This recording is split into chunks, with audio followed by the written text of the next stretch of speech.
This is the Discworld, which travels through space on the back of 4 elephants, which themselves stand on the shell of Great Artuin, the sky turtle. Once upon a time, such a universe was considered unusual and possibly impossible. But then, it used to be so simple, once upon a time. Because the universe was full of ignorance all around, and the scientist panned through it like a prospector crouched over a mountain stream, looking for the gold of knowledge among the gravel of unreason, the sand of uncertainty, and the little whiskery 8-legged swimming things of superstition. Occasionally he would straighten up and say things like, "Hurrah! I've discovered Boyle's third law," and everyone knew where they stood. But the trouble was that ignorance became more interesting. Especially big, fascinating ignorance about huge and important things like matter and creation, and people stopped patiently building their little houses of rational sticks in the chaos of the universe, and started getting interested in the chaos itself. Partly because it was a lot easier to be an expert on chaos, but mostly because it made really good patterns that you could put on a t-shirt. And instead of getting on with proper science, like finding that bloody butterfly whose flapping wings cause all these storms we've been having lately and getting it to stop, scientists suddenly went around saying how impossible it was to know anything, and that there wasn't really anything you could call reality to know anything about, and how all this was tremendously exciting. And incidentally, did you know there were possibly all these little universes all over the place, but no one can see them because they're all curved in on themselves? Incidentally, don't you think this is a rather good t-shirt?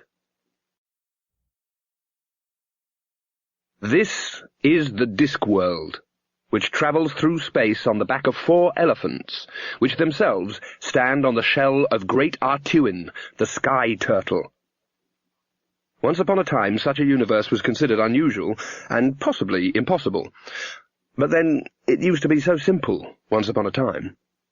Because the universe was full of ignorance all around, and the scientist panned through it like a prospector crouched over a mountain stream, looking for the gold of knowledge among the gravel of unreason, the sand of uncertainty, and the little whiskery 8-legged swimming things of superstition. Occasionally he would straighten up and say things like, "Hurrah! I've discovered Boyle's third law," and everyone knew where they stood. But the trouble was that ignorance became more interesting. Especially big, fascinating ignorance about huge and important things like matter and creation, and people stopped patiently building their little houses of rational sticks in the chaos of the universe, and started getting interested in the chaos itself. Partly because it was a lot easier to be an expert on chaos, but mostly because it made really good patterns that you could put on a t-shirt.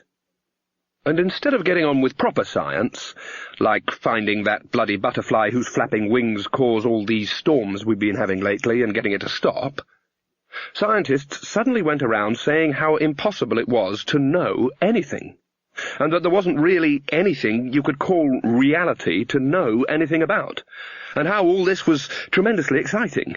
And incidentally, did you know there were possibly all these little universes all over the place, but no one can see them because they're all curved in on themselves? Incidentally, don't you think this is a rather good t-shirt? Compared to all this, a large turtle with a world on its back is practically mundane. At least it doesn't pretend it doesn't exist. And no one on the Discworld ever tried to prove it didn't exist in case they turned out to be right and found themselves suddenly floating in empty space. This is because the Discworld exists right on the edge of reality. The least little things can break through to the other side. So, on the Discworld, people take things seriously. Like stories. Because stories are important. People think that stories are shaped by people. In fact, it's the other way round. Stories exist independently of their players.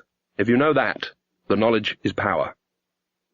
Stories, great flapping ribbons of shaped space-time, have been blowing and uncoiling around the universe since the beginning of time. And they have evolved. The weakest have died, and the strongest have survived, and they have grown fat on the retelling. Stories twisting and blowing through the darkness.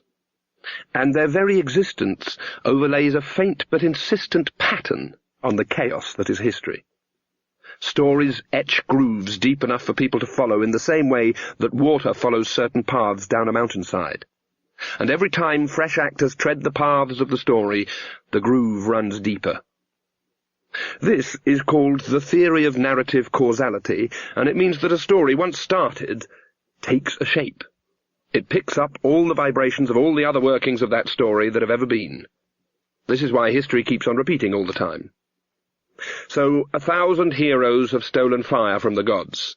1,000 wolves have eaten a grandmother. 1,000 princesses have been kissed. 1,000,000 unknowing actors have moved unknowing through the pathways of story. It is now impossible for the third and youngest son of any king, if he should embark on a quest which has so far claimed his older brothers, not to succeed. Stories don't care who takes part in them. All that matters is that the story gets told, that the story repeats. Or, if you prefer to think of it like this, stories are a parasitical life form, warping lives in the service only of the story itself. And people are wrong about urban myths. Logic and reason say that these are fictional creations retold again and again by people who are hungry for evidence of weird coincidence, natural justice, and so on. They aren't. They keep on happening all the time, everywhere, as the stories bounce back and forth across the universe. At any one time, hundreds of dead grandmothers are being whisked away on the roof racks of stolen cars, and loyal Alsatians are choking on the fingers of midnight burglars. And they're not confined to any one world. Hundreds of female Mercurian jivputs turn 4 tiny eyes on their rescuers and say, "My brood husband will be livid. It was his travel module." Urban myths are alive. It takes a special kind of person to fight back and become the bicarbonate of history. Once upon a time, grey hands gripped the hammer and swung it, striking the post so hard that it sank a foot into the soft earth. 2 more blows and it was fixed immovably. From the trees around the clearing, the snakes and birds watched silently. In the swamp, the alligators drifted like patches of bad-assed water. Grey hands took up the crosspiece and fixed it in place, tying it with creepers, pulling them so tight that they creaked. She watched him, and then she took up a fragment of mirror and tied it to the top of the post. "The coat," she said. He took up the coat and fitted it over the crosspiece. The pole wasn't long enough, so that the last few inches of sleeve draped emptily. "And the hat," she said. It was tall and round and black. It glistened. The piece of mirror gleamed between the darkness of the hat and the coat. Will it work?" he said. "Yes," she said. "Even mirrors have their reflection. We got to fight mirrors with mirrors." She glared up through the trees to a slim white tower in the distance. "We've got to find her reflection." "It'll have to reach out a long way, then?" "Yes, we need all the help we can get." She looked around the clearing. She had called upon Mr. Safeway, Lady Bon Anna, Hotterloga Andrews, and Stridewide Man. They probably weren't very good gods, but they were the best she'd been able to make. This is a story about stories, or what it really means to be a fairy godmother. But it's also particularly about reflections and mirrors. All across the multiverse there are backward tribes, considered backward, that is, by people who wear more clothes than they do, who distrust mirrors and images because they say they steal a bit of a person's soul, and there's only so much of a person to go round. And the people who wear more clothes say this is just superstition, despite the fact that other people who spend their lives appearing in images of one sort or another seem to develop a thin quality. It's put down to overwork and, tellingly, overexposure instead. Just a superstition. But a superstition doesn't have to be wrong. A mirror can suck up a piece of soul.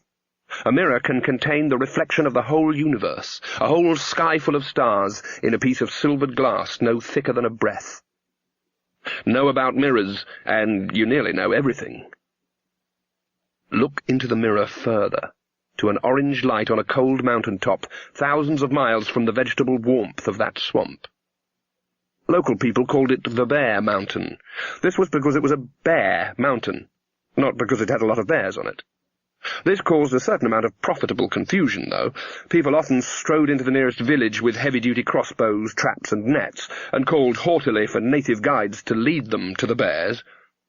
Since everyone locally was making quite a good living out of this, what with the sale of guidebooks, maps of bear caves, ornamental cuckoo clocks with bears on them, bear walking sticks and cakes baked in the shape of a bear, somehow no one had time to go and correct the spelling. Bad spelling can be lethal. For example, the greedy serif of Al-Ibi was once cursed by a badly educated deity, and for some days everything he touched turned to Glod, which happened to be the name of a small dwarf from a mountain community hundreds of miles away, who found himself magically dragged to the kingdom and relentlessly duplicated. Some 2,000 Glods later, the spell wore off. These days the people of Al-Ibi are renowned for being unusually short and bad-tempered. It was about as bare as a mountain could be. Most of the trees gave out about halfway to the top, only a few pines hanging on to give an effect very similar to the couple of pathetic strands teased across his scalp by a baldy who won't own up.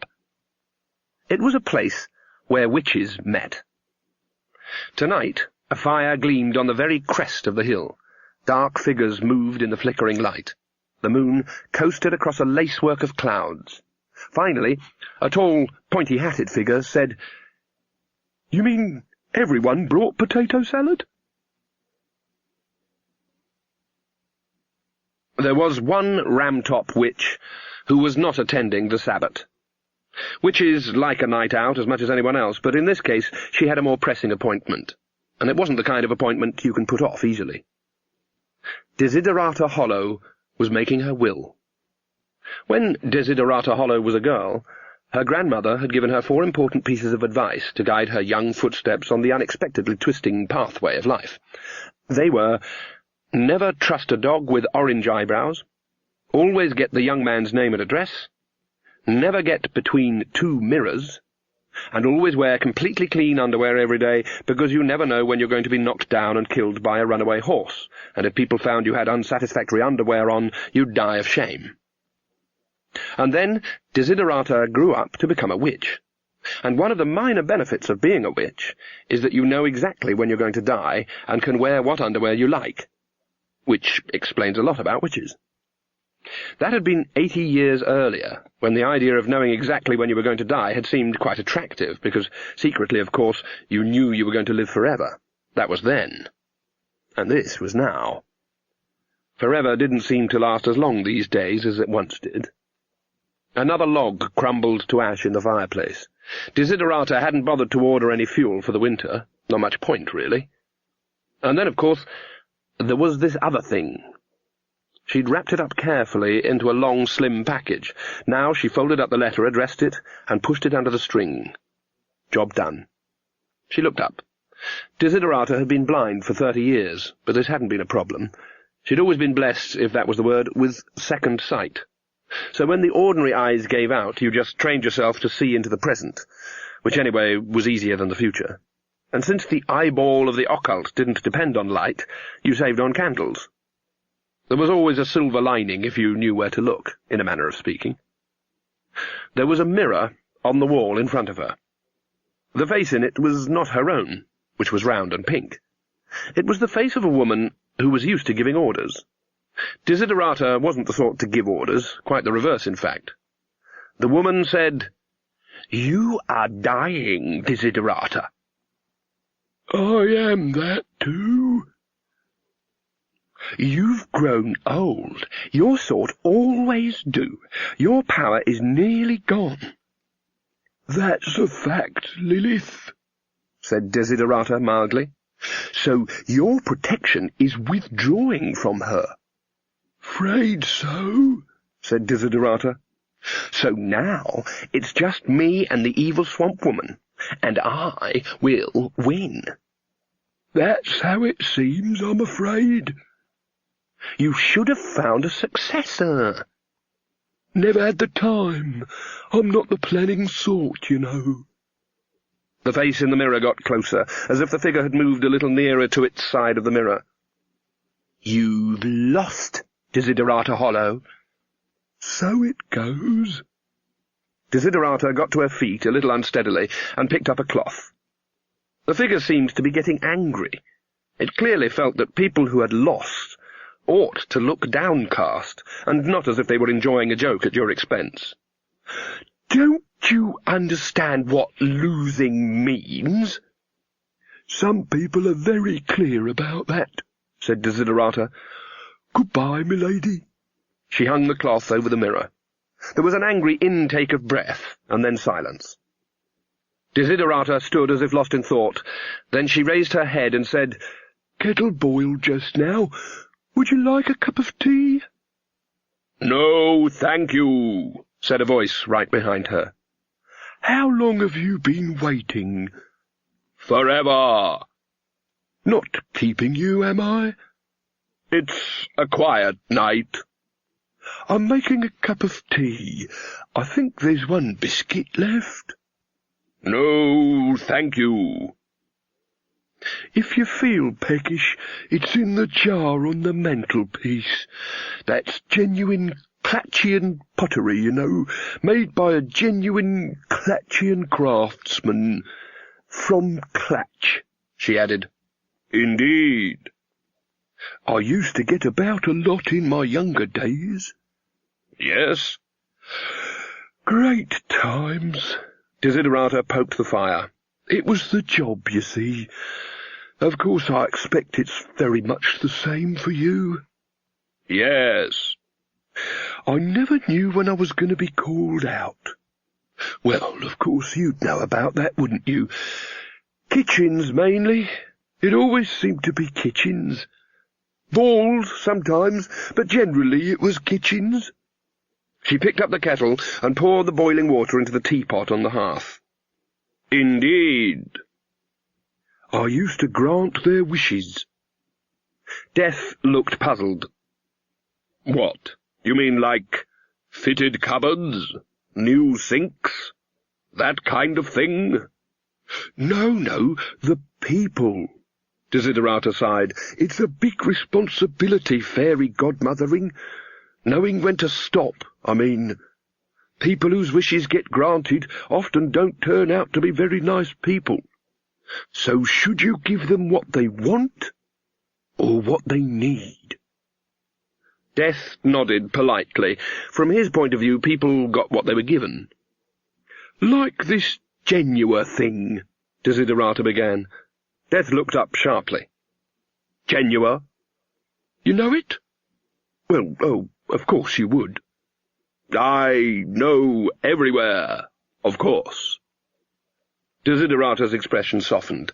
Her inner eyes were looking elsewhere. "There were two of us. Godmother's going-tos, you know. Me and Lady Lilith. There's a lot of power in godmothering. It's like being part of history. Anyway, the girl was born out of wedlock, but none the worse for that. It wasn't as if they couldn't have married, but they just never got round to it. And Lilith wished for her to have beauty and power and marry a prince. And she's been working on that ever since. What could I do? You can't argue with wishes like that. Lilith knows the power of a story. I've done the best I could, but Lilith's got the power. I hear she runs the city now, changing the whole country just to make a story work. And now it's too late anyway, for me. So, I'm handing on the responsibility. That's how it goes with fairy godmothering. No one ever wants to be a fairy godmother, except Lilith, of course. Got a bee in her bonnet about it. So I'm sending someone else. I may have left things too late."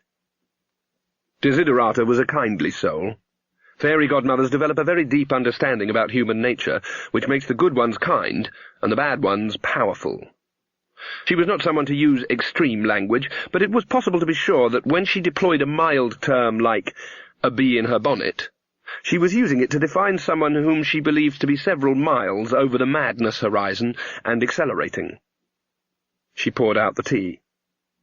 "That's the trouble with second sight," she said. "You can see what's happening, but you don't know what it means.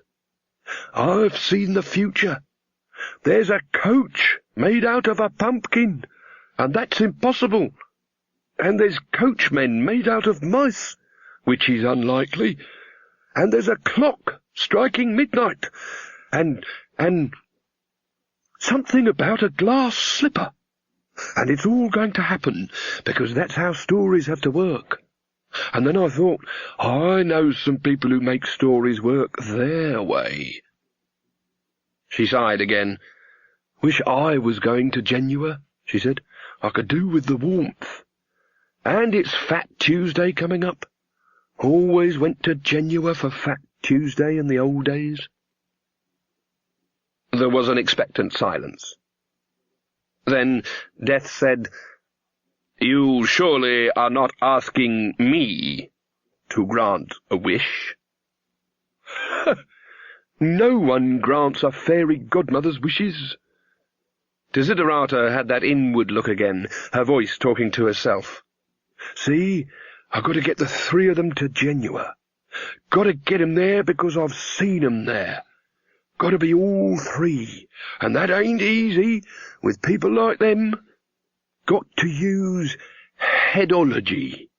Got to make 'em send themselves. Tell Esme Weatherwax she's got to go somewhere, and she won't go out of contrariness. So tell her she's not to go, and she'll run there over broken glass. That's the thing about the Weatherwaxes, see? They don't know how to be beaten. Something seemed to strike her as funny. But one of 'em's gonna have to learn. Death said nothing. From where he sat, Desiderata reflected, losing was something that everyone learned. She drained her tea. Then she stood up, put on her pointy hat with a certain amount of ceremony, and hobbled out of the back door. There was a deep trench dug under the trees a little way from the house, down into which someone had thoughtfully put a short ladder. She climbed in, and with some difficulty heaved the ladder onto the leaves. Then she lay down. She sat up. Mr. Churt, the troll, down at the sawmill, does a very good deal on coffins, if you don't mind, Pine. I shall definitely bear it in mind.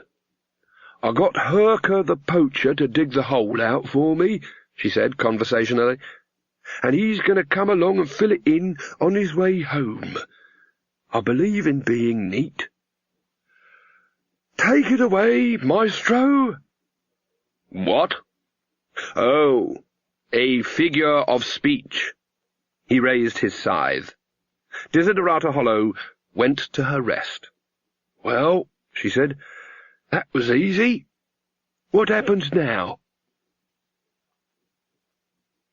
And this is Genua, the magical kingdom, the diamond city, the fortunate country.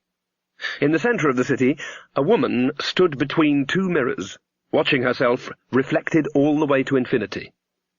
The mirrors were themselves in the centre of an octagon of mirrors, open to the sky on the highest tower of the palace. There were so many reflections, in fact, that it was only with extreme difficulty that you could tell where the mirrors ended and the real person began. Her name was Lady Lilith de Temskiri, although she had answered to many others in the course of a long and eventful life. And that was something you learned to do early on, she'd found. If you wanted to get anywhere in this world, and she'd decided right at the start that she wanted to get as far as it was possible to go, you wore names lightly, and you took power anywhere you found it. She had buried 3 husbands, and at least 2 of them had been already dead. And you moved around a lot, because most people didn't move around much. Change countries and your name, and if you had the right manner, the world was your mollusk. For example, she'd had to go a mere 100 miles to become a lady. She'd go to any lengths now. The 2 main mirrors were set almost, but not quite, facing one another, so that Lilith could see over her shoulder and watch her images curve away around the universe inside the mirror. She could feel herself pouring into herself, multiplying itself via the endless reflections. When Lilith sighed and strode out from the space between the mirrors, the effect was startling. Images of Lilith hung in the air behind her for a moment like 3-dimensional shadows before fading. So, Desiderata was dying, interfering old baggage. She deserved death. She'd never understood the kind of power she'd had. She was one of those people afraid to do good for fear of doing harm, who took it all so seriously that they'd constipate themselves with moral anguish before granting the wish of a single ant.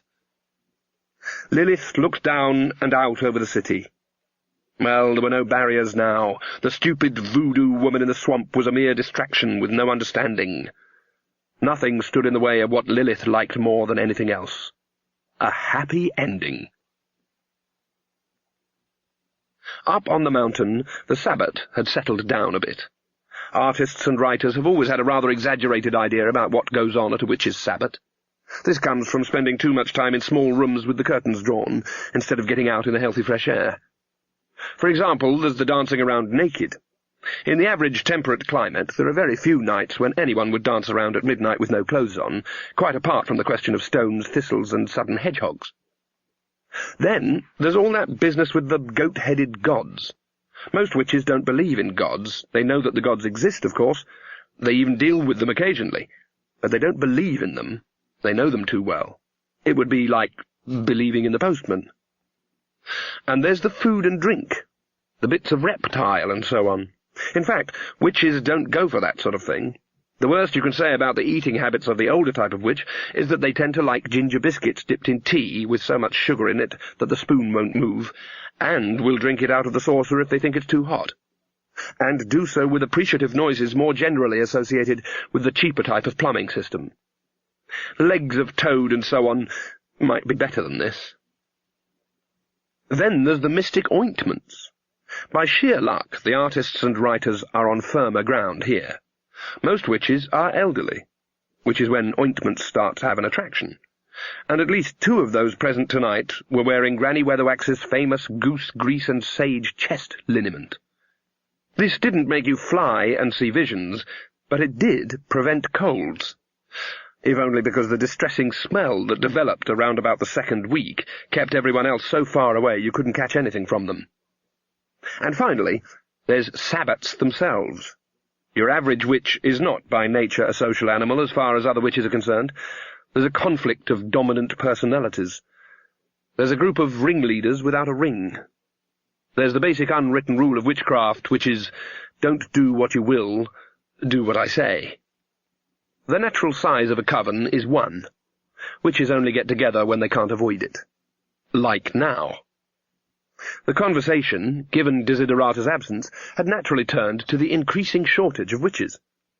Desiderata had sent a note via Old Mother Dismas, asking to be excused on account of being dead. Second sight enables you to keep a very tight rein on your social engagements.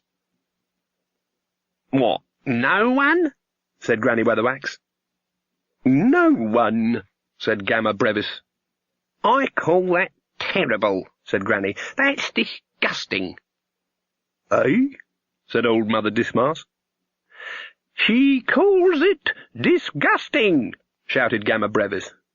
"Eh?" "There's no girl to put forward to take Desiderata's place." "Oh!" The implications of this sank in. "If anyone doesn't want their crusts, I'll have 'em," said Nanny Og. "We never had this sort of thing in my young days," said Granny. "There was a dozen witches this side of the mountain alone. Of course, that was before all this," she made a face, "making your own entertainment. There's far too much of this making your own entertainment these days. We never made our own entertainment when I was a girl. We never had time." "Tempers fog it," said Nanny Og. "What?" "Tempers fug it. Means that was then and this is now," said Nanny. "I don't need no one to tell me that, Githa Og. I know when now is." "You've got to move with the times." "I don't see why. I don't see why we—" "So I reckon we've got to shift the boundaries again," said Gamma Brevis. "Can't do that," said Granny Weatherwax promptly. "I'm doing 4 villages already. The broomsticks hardly had time to cool down." "Well, with Mother Hollow passing on, we're definitely short-handed," said Gamma Brevis. "I know she didn't do a lot, what with her other work, but she was there. That's what it's all about, being there. There's got to be a local witch." The four witches stared gloomily at the fire. Well, three of them did. Nanny Ogg, who tended to look on the cheerful side, made toast. "They've got a wizard down in Creel Springs," said Gamma Brevis. "There wasn't anyone to take over when old Granny Hopfliss passed on, so they sent off to Ankh-Morpork for a wizard. An actual wizard. With a staff. He's got a shop there and everything, with a brass sign on the door. It says, 'Wizard.'" The witches sighed. "Mrs. Singe passed on," said Gamma Brevis. "And Gamma Peavy passed on." "Did she? Old Mabel Peavy," said Nanny Ogg through a shower of crumbs. "How old was she?" 119, said Gamma Brevis. "I said to her, 'You don't want to go climbing mountains at your age.' But she wouldn't listen." "Some people are like that," said Granny. "Stubborn as mules. Tell them they mustn't do something, and they won't stop till they've tried it." "I actually heard her very last words," said Gamma. "What did she say?" said Granny. "As I recall, 'Oh, bugger,' said Gamma." "It's the way she would have wanted to go," said Nanny Ogg. The other witches nodded. "You know, we could be looking at the end of witchcraft in these parts," said Gamma Brevis. They stared at the fire again. "I don't expect anybody's brought any marshmallows," said Nanny Ogg, hopefully. Granny Weatherwax looked at her sister witches. Gamma Brevis she couldn't stand. The old woman taught school on the other side of the mountain, and had a nasty habit of being reasonable when provoked. And old Mother Dismas was possibly the most useless sibyl in the history of oracular revelation. And Granny really couldn't be having it all with Nanny Ogg, who was her best friend. "What about young Magrat?" said old Mother Dismas innocently. "Her patch runs right alongside Desiderata's. Maybe she could take on a bit extra?" Granny Weatherwax and Nanny Ogg exchanged glances. "She's gone funny in the head," said Granny. "Now, come on, Esme," said Nanny Ogg. "Well, I call it funny," said Granny. "You can't tell me that saying all that stuff about relatives isn't going funny in the head." "She didn't say that," said Nanny. "She said she wanted to relate to herself." "That's what I said," said Granny Weatherwax. "I told her Simplicity Garlic was your mother, Araminta Garlic was your granny, Yolanda Garlic is your aunt, and you're me." She sat back with the satisfied look of someone who has solved everything anyone could ever want to know about a personal identity crisis. "She wouldn't listen," she added. Gamma Brevis wrinkled her forehead. "Magrat?" she said. She tried to get a mental picture of the Ramtop's youngest witch, and recalled, well, not a face, just a slightly watery-eyed expression of hopeless goodwill, wedged between a body like a maypole and hair like a haystack after a gale. A relentless doer of good works, a worrier, the kind of person who rescued small lost baby birds and cried when they died, which is the function kind old Mother Nature usually reserves for small lost baby birds. "Doesn't sound like her," she said. "And she said she wanted to be more self-assertive," said Granny. "Nothing wrong with being self-assertive," said Nanny. "Self-asserting's what witching is all about." "I never said there was anything wrong with it," said Granny. "I told her there was nothing wrong with it. You can be as self-assertive as you like, I said, just so long as you do what you're told." "Rub this on, and it'll clear up in a week or two," said old Mother Dismas. The other three witches watched her expectantly, in case there was going to be anything else. It became clear that there wasn't. "And she's running— What's she running, Githa?" said Granny. "Self-defence classes," said Nanny. "But she's a witch," Gamma Brevis pointed out. "I told her that," said Granny Weatherwax, who had walked nightly without fear in the bandit-haunted forests of the mountains all her life, in the certain knowledge that the darkness held nothing more terrible than she was. "She said that wasn't the point. Wasn't the point, that's what she said." "No one goes to them anyway," said Nanny Ogg. "I thought she was going to get married to the king," said Gamma Brevis. "Everyone did," said Nanny, "but you know Magrat, she tends to be open to ideas. Now she says she refuses to be a sex object." They all thought about this.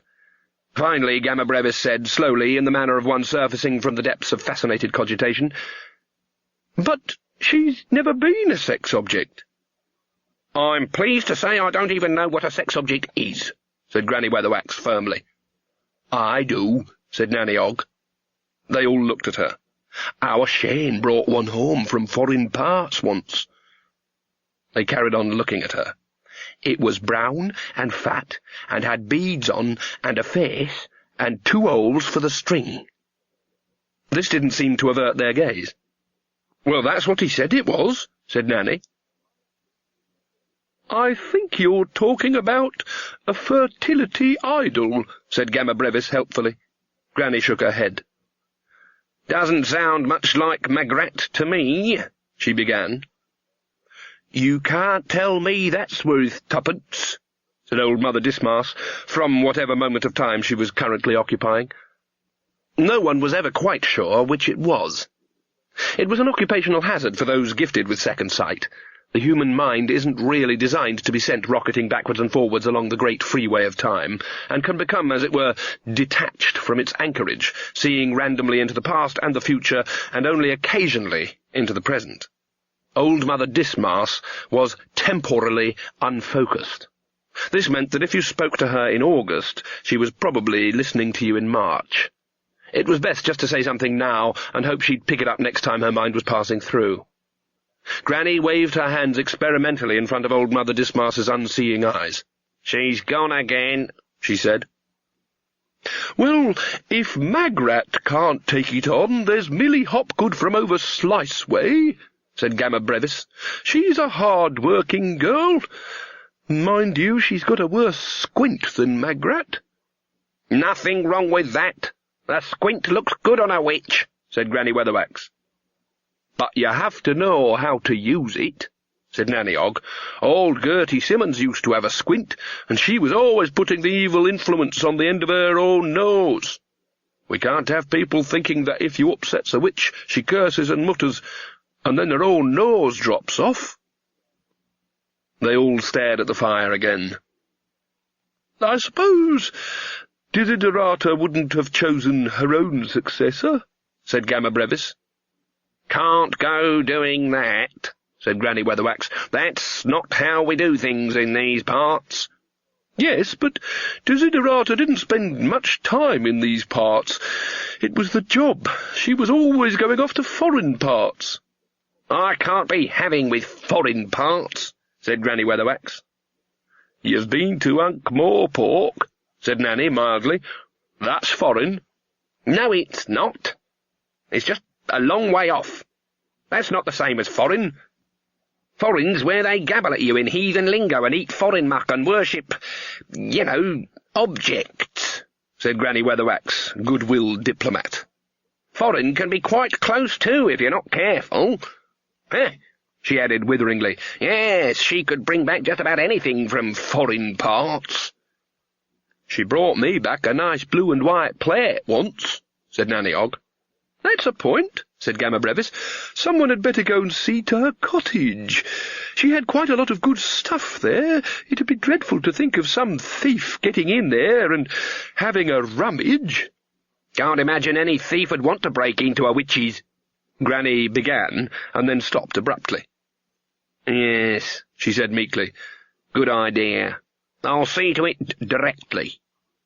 No, I'll see to it," said Nanny Ogg, who'd also had time to work something out. "It's right on my way home. No problem." No, you'll be wanting to get home early," said Granny. "Don't you bother yourself, it'd be no trouble. "Oh, it won't be any trouble at all," said Nanny. "You don't want to go tiring yourself out at your age," said Granny Weatherwax. They glared at one another. I really don't see that it matters," said Gamma Brevis. "You might as well go together, rather than fight about it." "I'm a bit busy tomorrow," said Granny. "How about after lunch?" "Right," said Nanny Og. "We'll meet at her cottage right after lunch." "We had one once, but the bit you unscrew fell off and got lost," said old Mother Dismas. Herker the poacher shovelled the last of the earth into the hole. He felt he ought to say a few words. "Well, that's about it, then," he said. She'd definitely been one of the better witches, he thought, as he wandered back to the cottage in the pre-dawn gloom. Some of the other ones, while of course being wonderful human beings, he added to himself hurriedly, as fine a bunch of women as you could ever hope to avoid, were just a bit overpowering. Mistress Hollow had been a listening kind of person. On the kitchen table was a long package, a small pile of coins, and an envelope. He opened the envelope, although it was not addressed to him. Inside was a smaller envelope and a note. The note said, "I'm watching you, Albert Herker. Deliver the package and the envelope, and if you dare take a peek inside, something dreadful will happen to you.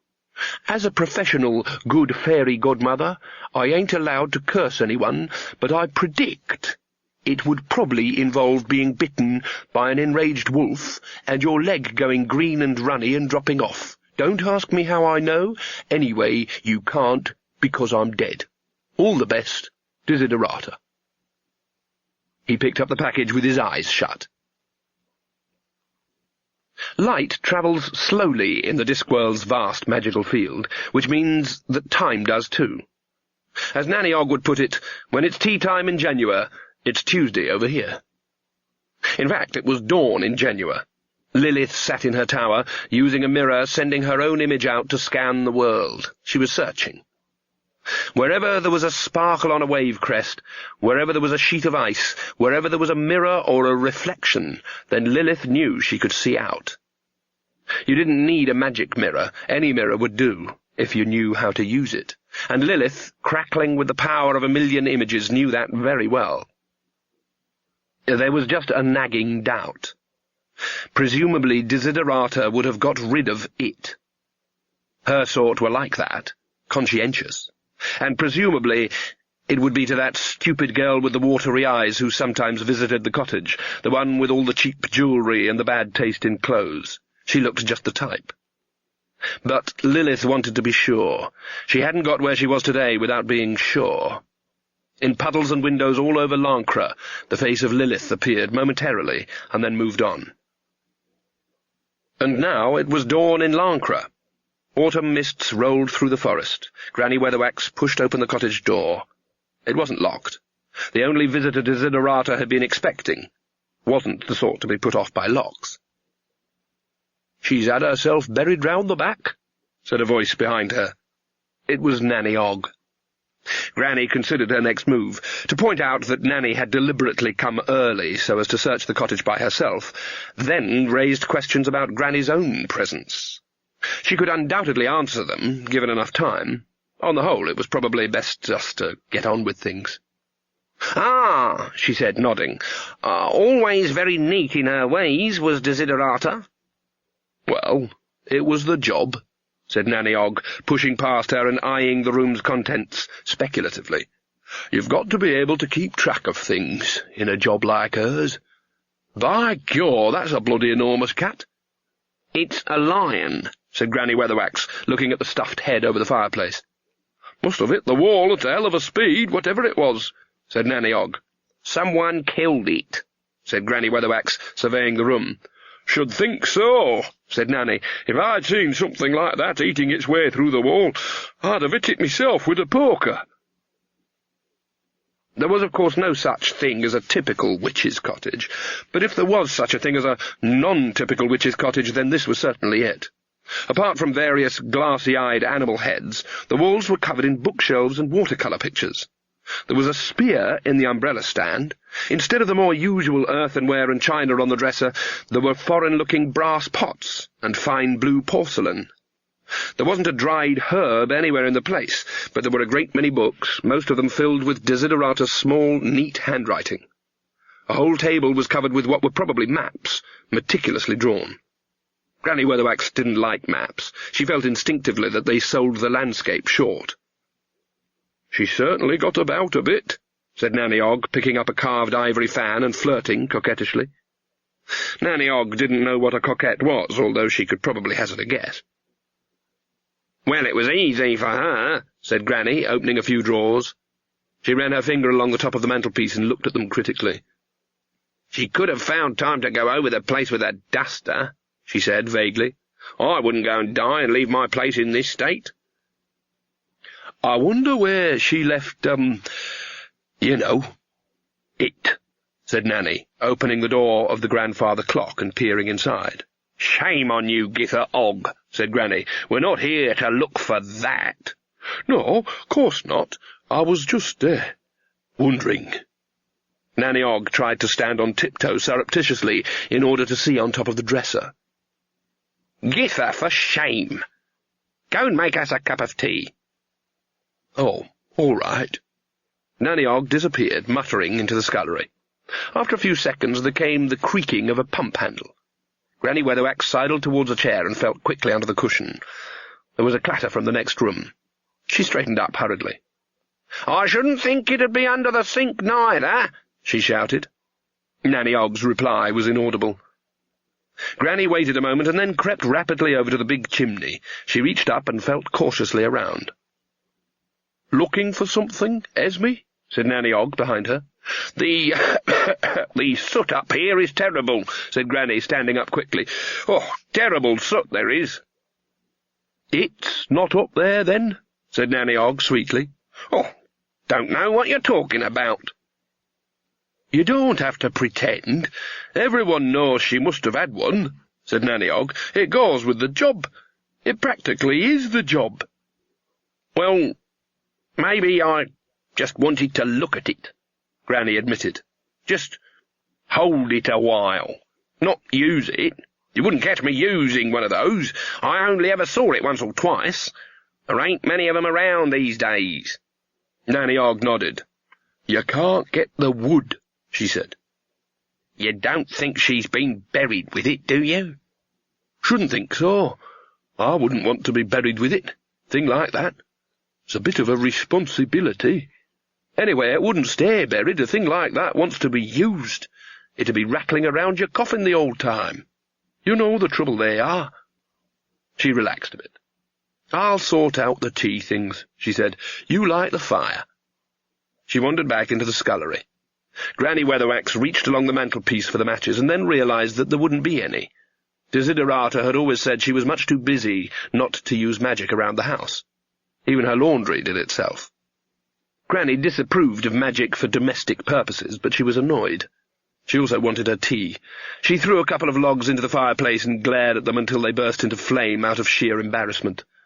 It was then that her eye was caught by the shrouded mirror. "Covering it over," she murmured. "I didn't know old Desiderata was frightened of thunderstorms." She twitched aside the cloth. She stared. Very few people in the world had more self-control than Granny Weatherwax. It was as rigid as a bar of cast iron, and about as flexible. She smashed the mirror. Lilith sat bolt upright in her tower of mirrors. Her? The face was different, of course, older. It had been a long time, but eyes don't change, and witches always look at the eyes. Her! Magrat Garlic, witch, was also standing in front of a mirror. In her case, it was totally unmagical. It was also still in one piece, but there had been one or two close calls. She frowned at her reflection and then consulted a small, cheaply woodcut leaflet that had arrived the previous day. She mouthed a few words under her breath, straightened up, extended her hands in front of her, punched the air vigorously, and said, "Hi!" Magrat would be the first to admit that she had an open mind. It was as open as a field, as open as the sky. No mind could be more open without special surgical implements, and she was always waiting for something to fill it up. What it was currently filling up with was the search for inner peace and cosmic harmony and the true essence of being. When people say, "An idea came to me," it isn't just a metaphor. Raw inspirations, tiny particles of self-contained thought, are sleeting through the cosmos all the time. They get drawn to heads like Magrat's in the same way that water runs into a hole in the desert. It was all due to her mother's lack of attention to spelling, she speculated. A caring parent would have spelt Margaret correctly. And then she could have been a Peggy, or a Maggie, big, robust names, full of reliability. There wasn't much you could do with a Magrat. It sounded like something that lived in a hole in a riverbank and was always getting flooded out. She considered changing it, but knew in her secret heart that this would not work. Even if she became a Chloe or an Isabel on top, she'd still be a Magrat underneath. But it would be nice to try. It'd be nice not to be a Magrat, even for a few hours. It's thoughts like this that start people on the road to finding themselves. And one of the earliest things Magrat had learned was that anyone finding themselves would be unwise to tell Granny Weatherwax, who thought that female emancipation was a woman's complaint that shouldn't be discussed in front of men. Nanny Ogg was more sympathetic, but had a tendency to come out with what Magrat thought of as double entendres. Although in Nanny Ogg's case they were generally single entendres, and proud of it. In short, Magrat had despaired of learning anything at all from her senior witches, and was casting her net further afield, much further afield, about as far afield as a field could be. It's a strange thing about determined seekers after wisdom, that no matter where they happen to be, they'll always seek that wisdom which is a long way off. Wisdom is one of the few things that looks bigger the further away it is. Hence, for example, the way of Mrs. Cosmopolite, very popular among young people who live in the hidden valleys above the snow line in the high ramtops. Disdaining the utterances of their own saffron-clad prayer-wheel-spinning elders, they occasionally travel all the way to No. 3 Quirm Street in flat and foggy Ankh-Morpork to seek wisdom at the feet of Mrs. Marietta Cosmopolite, a seamstress. No one knows the reason for this, apart from the aforesaid attractiveness of distant wisdom, since they can't understand a word she says, or more usually screams at them. Many a bald young monk returns to his high fastness to meditate on the strange mantra vouchsafed to him, such as, "Push off you," and "If I see one more of you little orange devils peering in at me, he'll feel the edge of my hand all right," and "Why are you buggers all coming round here staring at my feet?" They have even developed a special branch of martial arts based on their experiences, where they shout incomprehensibly at one another and then hit their opponent with a broom. Currently, Magrat was finding herself through the path of the Scorpion, which offered cosmic harmony, inner oneness, and the possibility of knocking an attacker's kidneys out through his ears. She'd sent off for it. There were problems. The author, Grandmaster Lobsang Dibbler, had an address in Ankh-Morpork. This did not seem like a likely seat of cosmic wisdom. Also, although he'd put in lots of stuff about the way not being used for aggression and only to be used for cosmic wisdom, this was in quite small print between the enthusiastic drawings of people hitting one another with rice flails and going, "Hi!" Later on, you learned how to cut bricks in half with your hand and walk over red-hot coals and other cosmic things. Magrat thought that Ninja was a nice name for a girl. She squared up to herself in the mirror again. There was a knock at the door. Magrat went and opened it. "Hi!" she said. Herker the poacher took a step backwards. He was already rather shaken. An angry wolf had trailed him part of the way through the forest. He said. He leaned forward, his shock changing to concern. "Have you hurt your head, miss?" She looked at him in incomprehension. Then realization dawned. She reached up and took off the headband with the chrysanthemum pattern on it, without which it is almost impossible to properly seek cosmic wisdom by twisting an opponent's elbows through 360 degrees. "No," she said. "What do you want?" "Got a package for you," said Herker, presenting it. It was about 2 feet long and very thin. "There's a note," said Herker, helpfully. He shuffled around as he unfolded it and tried to read it over her shoulder. "It's private," said McGrath. "Is it?" said Herker, agreeably. "Yes." "I was told you'd give me a penny for delivering it," said the poacher. McGrath found one in her purse. "Money forges the chains which bind the labouring classes," she warned, handing it over. Herker, who had never thought of himself as a labouring class in his life, but who was prepared to listen to almost any amount of gibberish in exchange for a penny, nodded innocently. "And I hope your head gets better, miss," he said. When Magrat was left alone in her kitchen-cum-dojo, she unwrapped the parcel. It contained one slim white rod. She looked at the note again. It said, "I never had time to train a replacement, so you'll have to do. You must go to the city of Genua. I would have done this myself, only cannot, by reason of being dead. Ella Saturday must not marry the prince. P.S. This is important." She looked at her reflection in the mirror. She looked down at the note again. "P.S. P.S. Tell those 2 old biddies they are not to come with you. They will only ruin everything." There was more. "P.S. P.S. P.S. It has tendency to reset to pumpkins, but you will get the hang of it in no time." Magrat looked at the mirror again, and then down at the wand. 1 minute life is simple, and then suddenly it stretches away full of complications. "Oh, my," she said. "I'm a fairy godmother." Granny Weatherwax was still standing staring at the crazily webbed fragments when Nanny Ogg ran in. "Esme Weatherwax, what have you done? That's bad luck, that is." "Esme?"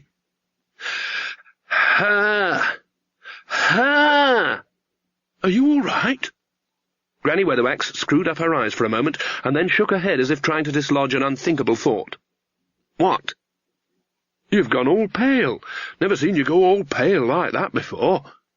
Granny slowly removed a fragment of glass from her hat. "Well, bit of a turn. The glass breaking like that," she mumbled. Nanny looked at Granny Weatherwax's hand. It was bleeding. Then she looked at Granny Weatherwax's face and decided that she'd never admit that she'd looked at Granny Weatherwax's hand. "Could be a sign," she said, randomly selecting a safe topic. "Once someone dies, you get that sort of thing. Pictures falling off walls, clocks stopping, great big wardrobes falling down the stairs, that sort of thing." "I've never believed in that stuff. What do you mean, wardrobes falling down the stairs?" said Granny. She was breathing deeply. If it wasn't well known that Granny Weatherwax was tough, anyone might have thought that she had just had the shock of her life and was practically desperate to take part in a bit of ordinary, everyday bickering. "That's what happened after my great-aunt Sophie died," said Nanny Ogg. 3 days and 4 hours and 6 minutes, to the very minute after she died, her wardrobe fell down the stairs. Our Darren and our Jason were trying to get it round the bend, and it sort of slipped, just like that. Uncanny. Well, I wasn't going to leave it there for her Agatha, was I? Only ever visited her mum on Ug's watch day, and it was me that nursed Sophie all the way through to the end." Granny let the familiar, soothing litany of Nanny Ogg's family feud wash over her as she groped for the teacups. The Oggs were what is known as an extended family. In fact, not only extended, but elongated, protracted, and persistent. No normal sheet of paper could possibly trace their family tree, which in any case was more like a mangrove thicket. And every single branch had a low-key, chronic vendetta against every other branch, based on such well-established cause célèbre as "What there Kevin said about our Stan at Cousin Di's wedding," and "Who got the silver cutlery that Auntie M promised our Doreen was to have after she died? I'd like to know, thank you very much, if you don't mind." Nanny Ogg, as undisputed matriarch, encouraged all sides indiscriminately. It was the nearest thing she had to a hobby. The Oggs contained, in just one family, enough feuds to keep an entire Ozark of normal hillbillies going for a century. And sometimes this encouraged a foolish outsider to join in and perhaps make an uncomplimentary remark about one Ogg to another Ogg, whereupon every single Ogg would turn on him, every part of the family closing up together like the parts of a well-oiled blue-steeled engine to deal instant, merciless destruction to the interloper. Ramtop people believed that the Ogg feud was a blessing. The thought of them turning their immense energy on the world in general was a terrible one. Fortunately, there was no one an Ogg would rather fight than another Ogg. It was family. Odd things, families, when you came to think of it. "Esme, you all right?" "What?" "You've got them cups rattling like nobody's business, and tea all over the tray." Granny looked down blankly at the mess and rallied as best she could. "Not my damn fault if the damn cups are too small," she muttered. The door opened. "Morning, Magrat," she added, without looking round. "What are you doing here?" It was something about the way the hinges creaked. Magrat could even open a door apologetically. The younger witch sidled speechlessly into the room, face beetroot red, arms held behind her back. "We'd just popped in to sort out Desiderata's things, as our duty to a sister witch," said Granny loudly. "And not to look for her magic wand," said Nanny. "Geetha Ogg." Nanny looked momentarily guilty, and then hung her head. "Sorry, Esme." Magrat brought her arms around in front of her. She said, and blushed further. "You found it," said Nanny. No," said Magrat, not daring to look Granny in the eyes. "Desiderata gave it to me." The silence crackled and hummed. "She gave it to you?" said Granny Weatherwax. Yeah." Nanny and Granny looked at one another. "Well," said Nanny. "She does know you, doesn't she?" demanded Granny, turning back to Magrat. "I used to come over here quite often to look at her books," Magrat confessed, and she liked to cook foreign food, and no one else round here would eat it, so I'd come up to keep her company." "Aha! Currying favour," snapped Granny. "But I never thought she'd leave me her wand," said Magrat. "Really, I didn't." "There's probably some mistake," said Nanny Ogg kindly. "She probably wanted you to give it to one of us." "That'll be it, right enough," said Granny. "She knew you were good at running errands and so on, so let's have a look at it." She held out her hand. Magrat's knuckles tightened on the wand. "She gave it me," she said in a tiny voice. "Her mind was definitely wandering towards the end," said Granny. "She gave it me." "Fairy godmothering's a terrible responsibility," said Nanny. "You've got to be resourceful and flexible and tactful and able to deal with complicated affairs of the art and stuff. Desiderata would have known that." "Yes, but she gave it me." "Magrat Garlic, as senior witch I command you to give me the wand," said Granny. "They cause nothing but trouble." Hold on," said Nanny. "That's going a bit far." "No," said Magrat. "Anyway, you ain't senior witch," said Nanny. "Old Mother Dismas is older than you." "Shut up. Anyway, she's non-compost mental," said Granny. "You can't order me. Witches are non-hierarchical," said Magrat. "That is wanton behaviour, Magrat Garlic." "No, it's not," said Nanny Ogg, trying to keep the peace. "Wanton behaviour is where you go around without wearing any—" She stopped. Both of the older witches watched a small piece of paper fall out of Magrat's sleeve and zigzag down to the floor. Granny darted forward and snatched it up. "Aha!" she said triumphantly. "Let's see what Desiderata really said." Her lips moved as she read the note. Magrat tried to wind herself up tighter. A couple of muscles flickered on Granny's face. Then, calmly, she screwed up the note. "Just as I thought," she said. "Desiderata says we are to give Magrat all the help we can, what with her being young and everything. Didn't she, Magrat?" Magrat looked up into Granny's face. You could call her out, she thought. The note was very clear. Well, the bit about the old witches was, anyway. And you could make her read it aloud. It's as plain as day. Do you want to be a third witch forever? And then the flame of rebellion, burning in a very unfamiliar hearth, died. Yes, she muttered hopelessly. Something like that. It says it's very important we go to some place somewhere to help someone marry a prince, said Granny. It's Genua, said Magrat. I looked it up in Desiderata's books, and we've got to make sure she doesn't marry a prince. A fairy godmother stopping a girl from marrying a prince, said Nanny. Sounds a bit contrary. Should be an easy enough wish to grant, anyway, said Granny. Millions of girls don't marry a prince. Magrat made an effort. Genua really is a long way away, she said.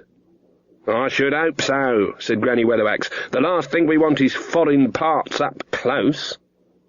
I mean, there'll be a lot of travelling, said Magrat wretchedly, and you're not as young as you were. There was a long, crowded silence. We start tomorrow, said Granny Weatherwax firmly. Look, said Magrat desperately, why don't I go by myself? 'Cause you ain't experienced at fairy godmothering, said Granny Weatherwax. This was too much even for Magrat's generous soul. Well, nor are you, she said. That's true, Granny conceded. But the point is we've not been experienced for a lot longer than you. We've got a lot of experience of not having any experience, said Nanny Ogg happily. That's what counts every time, said Granny. There was only one small speckled mirror in Granny's house. When she got home, she buried it at the bottom of the garden. There, she said. Now try spying on me. It never seemed possible to people that Jason Ogg, master blacksmith and farrier, was Nanny Ogg's son. He didn't look as if he could possibly have been born, but as if he must have been constructed in a shipyard. To his essentially slow and gentle nature, genetics had seen fit to add muscles that should have gone to a couple of bullocks, arms like tree trunks, and legs like 4 beer barrels stacked in 2s.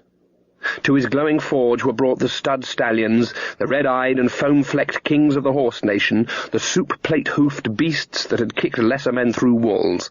But Jason Ogg knew the secret of the mystic horseman's word, and he would go alone into the forge, politely shut the door, and lead the creature out again after half an hour, newly shod and strangely docile. Granny Weatherwax had once pressed him about this, and since there are no secrets from a witch, he'd shyly replied, well, Mum, what happens is, I gets hold of 'en, and I smacks 'em between the eyes with a hammer, before 'en knows what's happening, and then I whispers in his ear, and I says, Cross me, you bugger, and I'll have thy ghoulies on Tanville, and thou knows I can. Behind his huge brooding shape clustered the rest of Nanny Ogg's endless family, and a lot of other townsfolk who, seeing some interesting activity involving witches, couldn't resist the opportunity for what was known in the Ramtops as a good ogle. "We'm off, then, our Jason," said Nanny Ogg. "They do say the streets in foreign parts are paved with gold. I could probably make me fortune, eh?" Jason's hairy brow creased in intense thought. Us could do with a new anvil down forge," he volunteered. "If I come back rich, you won't never have to go down the forge ever again," said Nanny. Jason frowned. "But I likes the forge," he said slowly. Nanny looked momentarily taken aback. "Well, then you shall have an anvil made of solid silver." "Won't be no good, Ma. It'd be too soft," said Jason. "If I brings you back an anvil made of solid silver, you shall have an anvil made of solid silver, my lad, whether you likes it or not." Jason hung his huge head. "Yes, Mum," he said. "You see to it that someone comes in to keep the house aired every day, regular," said Nanny. "I want a fire lit in that grate every morning."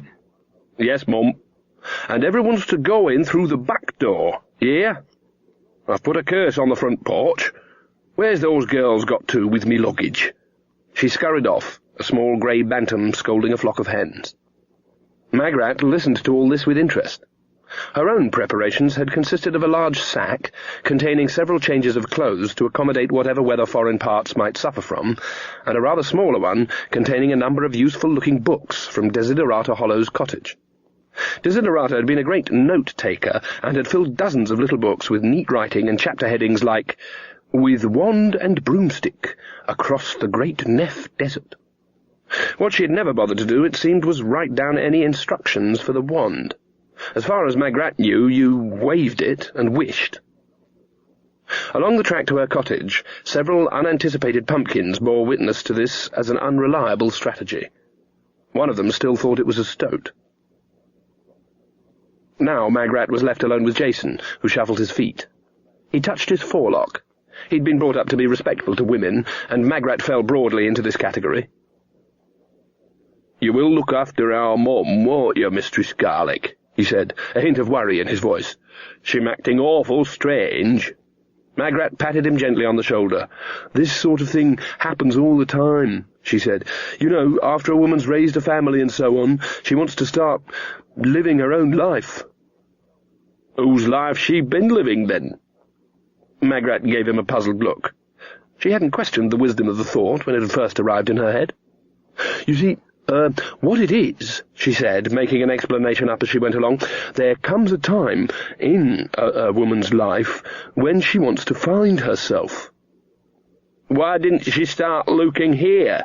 said Jason plaintively. "I mean, I ain't wanting to talk out of turn, Miss Garlick, but we was looking to you to persuade her and Mistress Weatherwax not to go."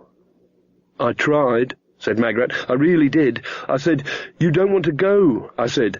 'Anno Domini,' I said. 'Not as young as you used to be,' I said. 'Silly to go hundreds of miles just for something like this, especially at your age.'" Jason put his head on one side. Jason Ogg wouldn't end up in the finals of the all-Discworld uptake speed trials, but he knew his own mother. "You said all that to our mum?" he said. "Look, don't worry," said Magrat. "I'm sure no harm could—" There was a crash somewhere over their heads. A few autumn leaves spiraled gently towards the ground. "Bloody tree! Who put that bloody tree there?" came a voice from on high. That'll be Granny," said Magrat. It was one of the weak spots of Granny Weatherwax's otherwise well-developed character that she'd never bothered to get the hang of steering things. It was alien to her nature. She took the view that it was her job to move, and the rest of the world to arrange itself so that she arrived at her destination. This meant that she occasionally had to climb down trees she'd never climbed up. This she did now, dropping the last few feet and daring anyone to comment. "Well, now we're all here," said Magrat brightly. It didn't work. Granny Weatherwax's eyes focused immediately somewhere around Magrat's knees. "And what do you think you're wearing?" she said. Well, I thought, I mean, it gets cold up there, what with the wind and everything," Magrat began. She had been dreading this, and hating herself for being so weak. After all, they were practical. The idea had come to her one night. Apart from anything else, it was almost impossible to do Mr. Lobsang Dibbler's Cosmic Harmony death kicks when your legs kept getting tangled in a skirt. "Trousers?" "They're not exactly the same as ordinary—" "And there's many looking," said Granny. "I think it's shameful." "What is?" said Nanny Ogg, coming up behind her. "Magrat Garlick standing there, bifurcated," said Granny, sticking her nose in the air. "Just so long as she got the young man's name and address," said Nanny Ogg amiably. "Nanny," said Magrat. "I think they look quite comfy," Nanny went on. "Bit baggy, though." "I don't hold with it," said Granny. "Everyone can see her legs." "No, they can't," said Granny. "The reason being the material is in the way." "Yes, but they can see where her legs are," said Granny Weatherwax. "That's silly. That's like saying everyone's naked under their clothes," said Magrat. "Magrat Garlick, may you be forgiven," said Granny Weatherwax. "Well, it's true." "I'm not," said Granny flatly. "I've got 3 vests on." She looked Nanny up and down. Githa Ogg, too, had made sartorial preparations for foreign parts. Granny Weatherwax could find little to disapprove of, although she made an effort. "And will you look at your hat?" she mumbled. Nanny, who had known Esme Weatherwax for 70 years, merely grinned. "All the go, ain't it?" she said. "Made by Mr. Vernissage, over in Slice. It's got willow reinforcing all the way up to the point, and 18 pockets inside. Can stop a blow with a hammer, this hat. And how about these?" Nanny raised the hem of her skirt. She was wearing new boots. As boots, Granny Weatherwax could find nothing to complain of in them. They were of proper witch construction, which is to say that a loaded cart could have run over them without causing a dent in the dense leather. As boots, the only thing wrong with them was the colour. "Red?" said Granny. "That's no colour for a witch's boots." "I likes 'em," said Nanny. Granny sniffed. "You can please yourself, I'm sure," she said. "I'm sure in foreign parts they goes in for all sorts of outlandish things, but you know what they say about women who wear red boots?" "Just so long as they also say they've got dry feet," said Nanny cheerfully. She put her door key in Jason's hand. "I'll write your letters if you promise to find someone to read them to you," she said. "Yes, Mum." Mum, what about the cat, Mum?" said Jason. "Oh, Grebo's coming with us," said Nanny Ogg. "What? But he's a cat," snapped Granny Weatherwax. "You can't take cats with you.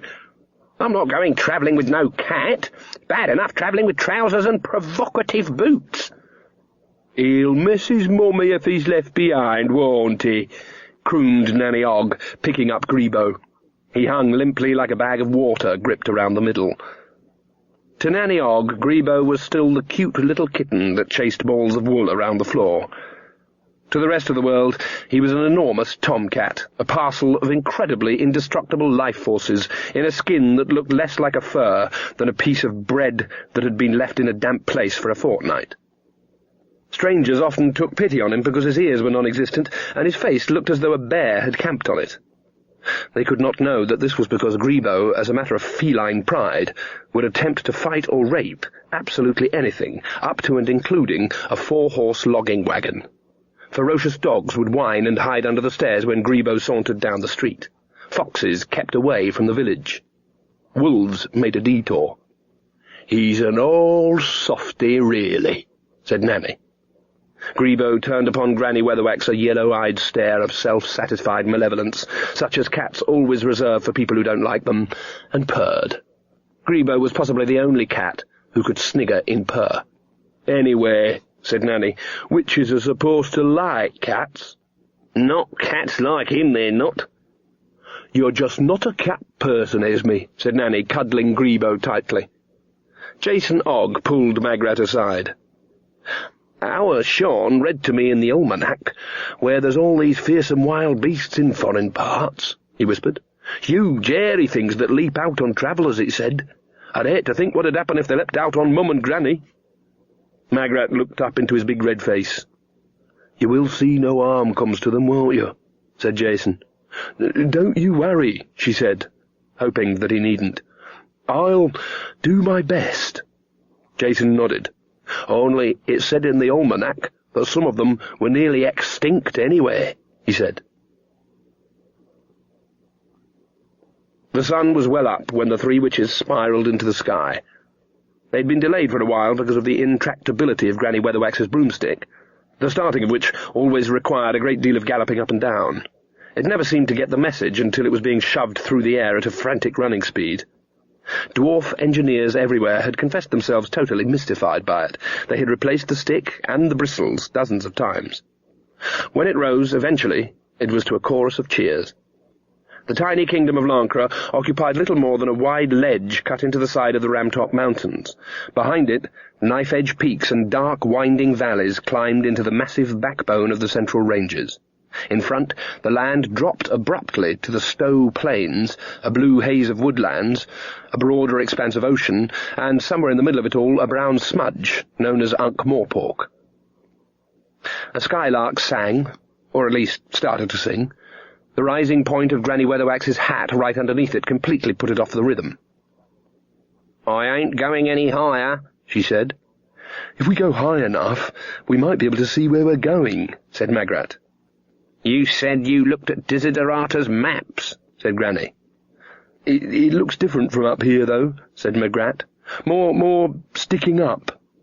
But I think we go that way." "You sure?" Which was the wrong question to ask a witch, especially if the person doing the asking was Granny Weatherwax. "Positive," said Magrat. Nanny Ogg looked up at the high peaks. "There's a lot of big mountains that way," she said. They rose tier on tier, speckled with snow, trailing endless pennants of ice crystals high overhead. No one skied in the high ramtops, at least for more than a few feet, and a disappearing scream.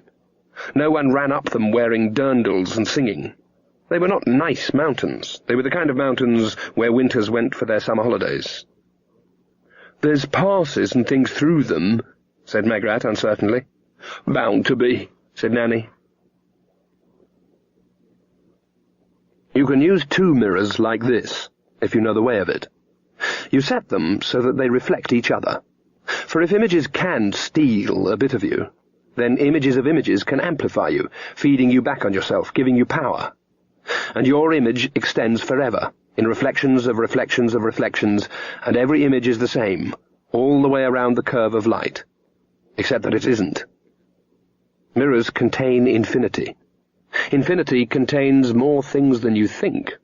Everything, for a start, including hunger, because there's 1,000,000 billion images and only one soul to go around. Mirrors give plenty, but they take away lots.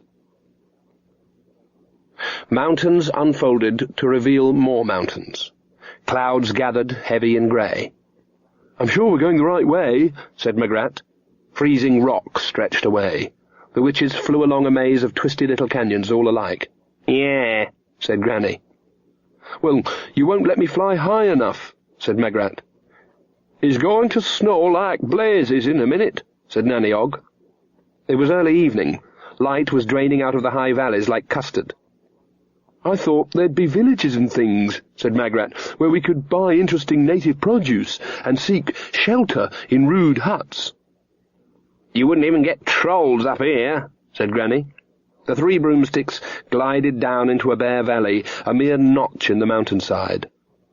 "And it's bloody cold," said Nanny Ogg. She grinned. "Why are they called rude huts, anyway?" Granny Weatherwax climbed off her broomstick and looked at the rocks around her. She picked up a stone and sniffed it. She wandered over to a heap of scree that looked like any other heap of scree to Magrat and prodded it. She said. A few snow crystals landed on her hat. "Well, well," she said. "What are you doing, Granny?" said Magrat. "Cogitating." Granny walked to the valley's steep side and strolled along it, peering up at the rock. Nanny Ogg joined her. "Up here?" said Nanny. "I reckon." "It's a bit high for them, ain't it?" "Little devils get everywhere. Had one come up in my kitchen once," said Granny. "Following a seam," he said. "They're buggers for that," said Nanny. "Would you mind, telling me," said Magrat, "what you're doing? What's so interesting about heaps of stones?" The snow was falling faster now. "They ain't stones, they're spoil," said Granny. She reached a flat wall of ice-covered rock, no different in Magrat's eyes from the rock available in a range of easy-to-die-on sizes everywhere in the mountains, and paused, as if listening. Then she stood back, hit the rock sharply with her broomstick, and spake thusly. "Open up, you little sods!" Nanny Ogg kicked the rock. It made a hollow boom. "There's people catching their death of cold out here," she added. Nothing happened for a while. Then a section of rock swung in a few inches. Magrat saw the glint of a suspicious eye. "Yes?" "Dwarfs?" said Magrat. Granny Weatherwax leaned down until her nose was level with the eye. "My name," she said, "is Granny Weatherwax."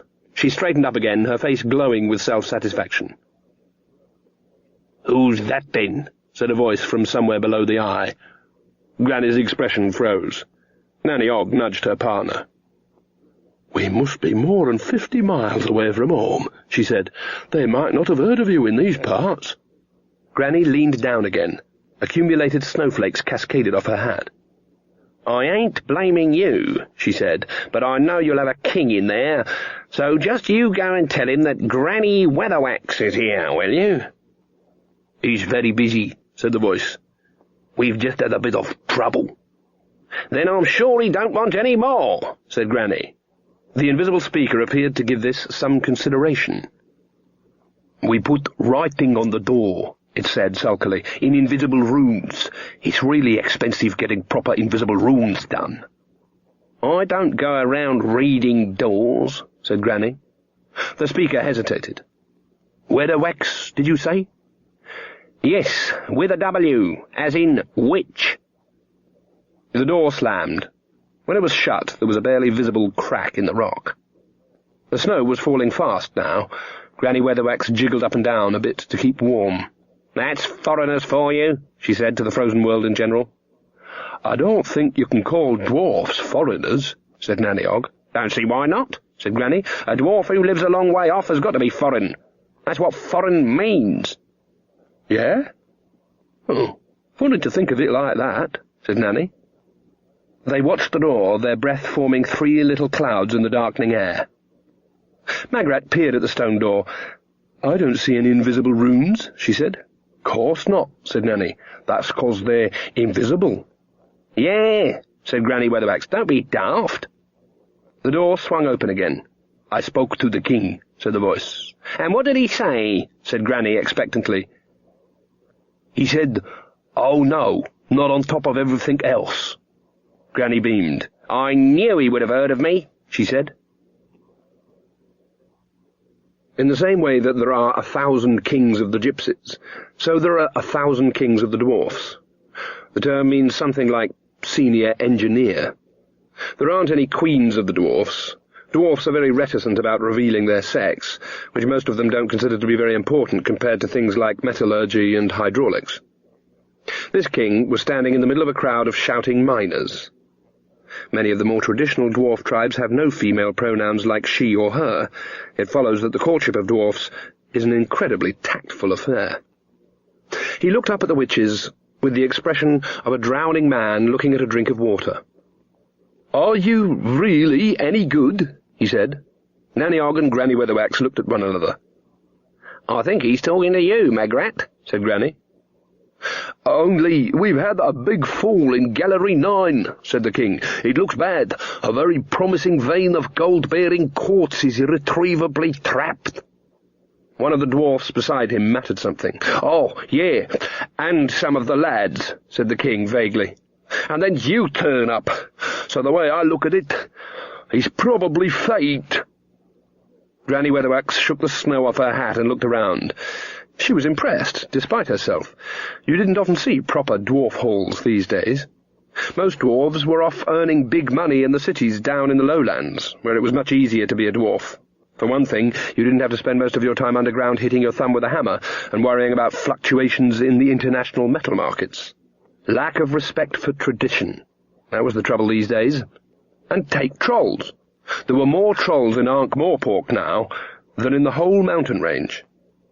Granny Weatherwax had nothing against trolls, but she felt instinctively that if more trolls stopped wearing suits and walking upright, and went back to living under bridges, and jumping out and eating people as nature intended, then the world would be a happier place. "You'd better show us where the problem is," she said. "Lots of rocks fallen down, have they?" "Pardon?" said the king. It's often said that Eskimos have 50 words for snow. Well, not often. Not on a daily basis, anyway, at least not everywhere. But probably in some cold countries people say, "Hey, those Eskimos, what a people! 50 words for snow, can you believe that? Amazing!" Quite a lot. This is not true. It's also said that dwarfs have 200 words for rock. They don't. They have no words for rock, in the same way that fish have no words for water. They do have words for igneous rock, sedimentary rock, metamorphic rock, rock underfoot, rock dropping on your helmet from above, and rock which looked interesting and which they could have sworn they left here yesterday. But what they don't have is a word meaning rock. Show a dwarf a rock, and he sees, for example, an inferior piece of crystalline sulfite of barytes. or in this case about 200 tons of low-grade shale. When the witches arrived at the disaster site, dozens of dwarfs were working feverishly to prop the cracked roof and cart away the debris. Some of them were in tears. "It's terrible, terrible," muttered one of them. A terrible thing." Magrat lent him her handkerchief. He blew his nose noisily. "Could mean a big slippage on the fault line, and then we've lost the whole seam," he said, shaking his head. Another dwarf patted him on the back. "Look on the bright side," he said. "We can always drive a horizontal shaft off Gallery 15. We're bound to pick it up again, don't you worry." Excuse me," said Magrat. "There are dwarfs behind all that stuff, are there?" "Oh, yes," said the king. His tone suggested that this was merely a regrettable side effect of the disaster, because getting fresh dwarfs was only a matter of time, whereas decent gold-bearing rock was a finite resource. Granny Weatherwax inspected the rockfall critically. "We shall have to have everyone out of here," she said. "This is going to have to be private." "I know how it is," said the king. "Craft secrets, I expect." "Something like that," said Granny. The king shooed the other dwarfs out of the tunnel, leaving the witches alone in the lantern light. A few bits of rock fell out of the ceiling. Said Granny. "You've gone and done it now," said Nanny Og. "Anything's possible if you set your mind to it," said Granny, vaguely. "Then you'd better set yours good and hard, Esme. If the Creator had meant us to shift rocks by witchcraft, he wouldn't have invented shovels. Knowing when to use a shovel is what being a witch is all about. And put down that wheelbarrow, Magrat. You don't know nothing about machinery." "All right, then," said Magrat. "Why don't we try the wand?" Granny Weatherwax snorted. "Here? Whoever heard of a fairy godmother in a mine?" "If I was stuck behind a load of rocks under a mountain, I'd want to hear of one," said Magrat hotly. Nanny Og nodded. "She's got a point there, Esme. There's no rule about where your fairy godmother—" "I don't trust that wand," said Granny. "It looks wizardly to me." "Oh, come on," said Magrat. "Generations of fairy godmothers have used it." Granny flung her hands in the air. "Oh, all right, she snapped. "Go ahead. Make yourself look daft." Magrat took the wand out of her bag. She'd been dreading this moment. It was made of some sort of bone or ivory. Magrat hoped it wasn't ivory. There had been markings on it once, but generations of plump, fairly godmotherly hands had worn them almost smooth. Various gold and silver rings were set into the wand. Nowhere were there any instructions. Not so much as a rune or a sigil anywhere on its length indicated what you were supposed to do with it. "I think you're supposed to wave it," said Nanny Og. I'm pretty sure it's something like that." Granny Weatherwax folded her arms.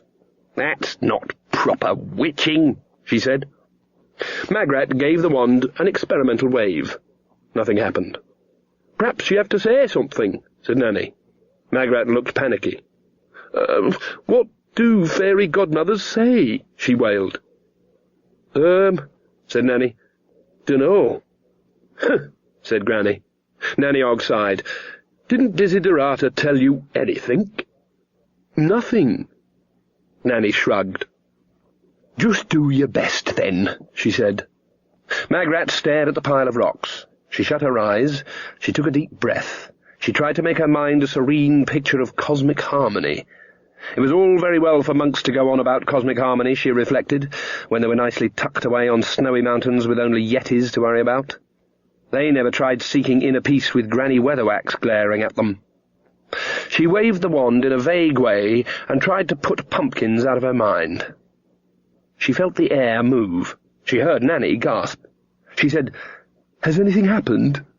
After a while, Nanny Og said, "Yeah, sort of. I hope they're hungry, that's all." And Granny Weatherwax said, "That's fairy godmothering, is it?" Magrat opened her eyes. There was still a heap, but it wasn't rock anymore. Wait for it. There's a bit of a squash in here," said Nanny. Magrat opened her eyes wider. "Still pumpkins?" "Bit of a squash." "Squash," said Nanny, in case anyone hadn't got it. The top of the heap moved. A couple of small pumpkins rolled down almost to Magrat's feet, and a small dwarfish face appeared in the hole. It stared down at the witches. Eventually, Nanny Ogg said, "Everything all right?" The dwarf nodded. Its attention kept turning to the pile of pumpkins that filled the tunnel from floor to ceiling. Yes," it said. "Is Dad there?" "Dad? The king?" "Oh." Nanny Ogg cupped her hands around her mouth and turned to face up the tunnel. "Hey, king!" The dwarfs appeared. They looked at the pumpkins too. The king stepped forward and stared up into the face of his son. "Everything all right, son?" "It's all right, Dad.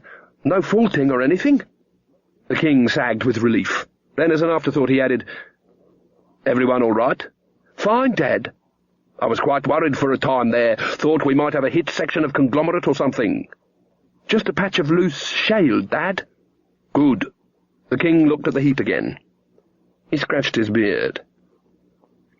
"Can't help noticing you seem to have struck a pumpkin." "I thought it was an odd kind of sandstone, Dad." The king walked back to the witches.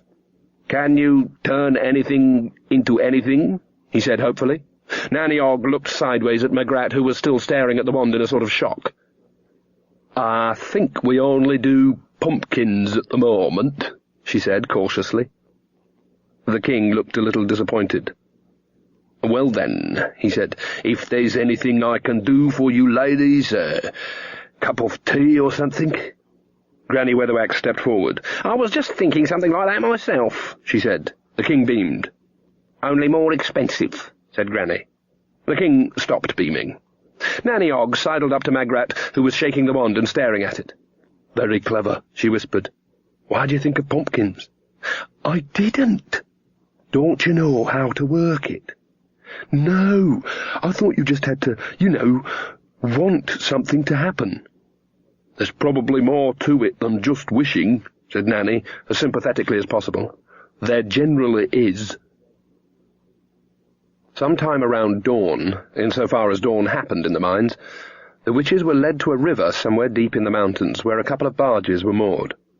A small boat was pulled up to a stone jetty. "This'll take you right through the mountains," said the king. "I think it goes all the way to Genoa, to tell the truth." He took a large basket off an attendant dwarf. "And we've packed you some lovely food," he said. "Are we going to go all the way in a boat?" said Magrat. She gave the wand a few surreptitious flourishes. "I'm not good at boats." "Listen," said Granny, climbing aboard. "The river knows its way out of the mountains, which is more than we do.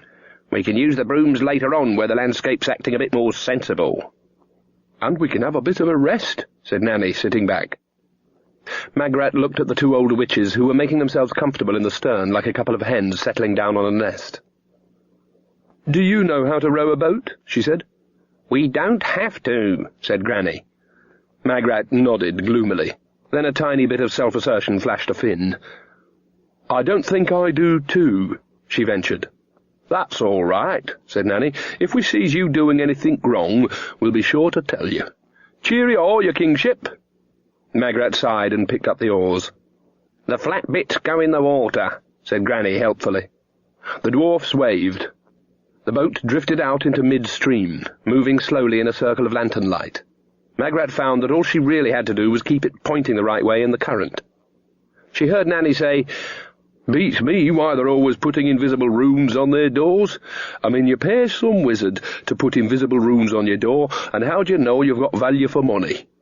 She heard Granny say, "No problem there. If you can't see 'em, you know you've got a proper invisible rune." She heard Nanny say, "Ah, that'll be it. Right. Let's see what we've got for lunch." There was a rustling noise. "Well, well, well." "What is it, Gitter?" "Pumpkin." "Pumpkin what?" "Pumpkin nothing. Just pumpkin. "Well, I suppose they've got a lot of pumpkin," said Magrat. "You know how it is at the end of the summer. There's always so much in the garden. I'm always at my wit's end to think of new types of chutney and pickles to use it all up." In the dim light she could see Granny's face, which seemed to be suggesting that if Magrat was at her wit's end, it was a short stroll. "I," said Granny, "have never made a pickle in my life." "But you like pickles," said Magrat. Witches and pickles went together like— She hesitated before the stomach-curdling addition of peaches and cream, and mentally substituted things that went together very well. The sight of Nanny Ogg's single remaining tooth at work on a pickled onion could bring tears to the eyes. "I likes 'em fine," said Granny. "I gets 'em given to me." "You know," said Granny, investigating the recesses of the basket, "whenever I deals with dwarfs, the phrase 'duck's arse' swims across me mind." "Mean little devils! You should see the prices they tries to charge me when I takes my broom to be repaired," said Granny. "Yes, but you never pay," said Magrat. "That's not the point," said Granny Weatherwax. "They shouldn't be allowed to charge that sort of money. That's thieving, that is." "I don't see how it can be thieving if you don't pay anyway," Magrat persisted. "I never pay for anything," said Granny. "People never let me pay. I can't help it if people give me things the whole time, can I? When I walks down the street, people are always running out with cakes they've just baked, and fresh beer, and old clothes that have hardly been worn at all. 'Oh, Mistress Weatherwax, pray take this basket of eggs,' they say. People are always very kind. Treat people right, and they'll treat you right. It's respect. Not having to pay," she finished sternly, "is what being a witch is all about." "Here, what's this?" said Nanny, pulling out a small packet. She unwrapped the paper and revealed several hard brown discs. "My word," said Granny Weatherwax, "I take it all back. That's the famous dwarf bread, that is. They don't give that to just anyone." Nanny tapped it on the edge of the boat. It made a noise very similar to the kind of noise you get when a wooden ruler is held over the edge of a desk and plucked. A sort of hollow boing sound. "They say it never goes stale, even if you stores it for years," said Granny. "It'd keep you going for days and days," said Nanny Ogg. Magrat reached across, took one of the flat loaves, tried to break it, and gave up. "You're supposed to eat it?" she said. "Oh, I don't think it's for eating," said Nanny. "It's more for sort of, keeping you going," said Granny. "They say that—" She stopped. Above the noise of the river and the occasional drip of water from the ceiling they could all hear, now the steady slosh-slosh of another craft heading towards them. "Someone's following us," hissed Magrat. Two pale glows appeared at the edge of the lamplight. Eventually they turned out to be the eyes of a small grey creature, vaguely frog-like, paddling towards them on a log. It reached the boat. Long, clammy fingers grabbed the side, and a lugubrious face rose level with Nanny Ogg's. "Hello," it said. "It's my birthday." All three of them stared at it for a while. Then Granny Weatherwax picked up an oar and hit it firmly over the head. There was a splash and a distant cursing. "Horrible little bugger," said Granny as they rowed on. "Looked like a troublemaker to me."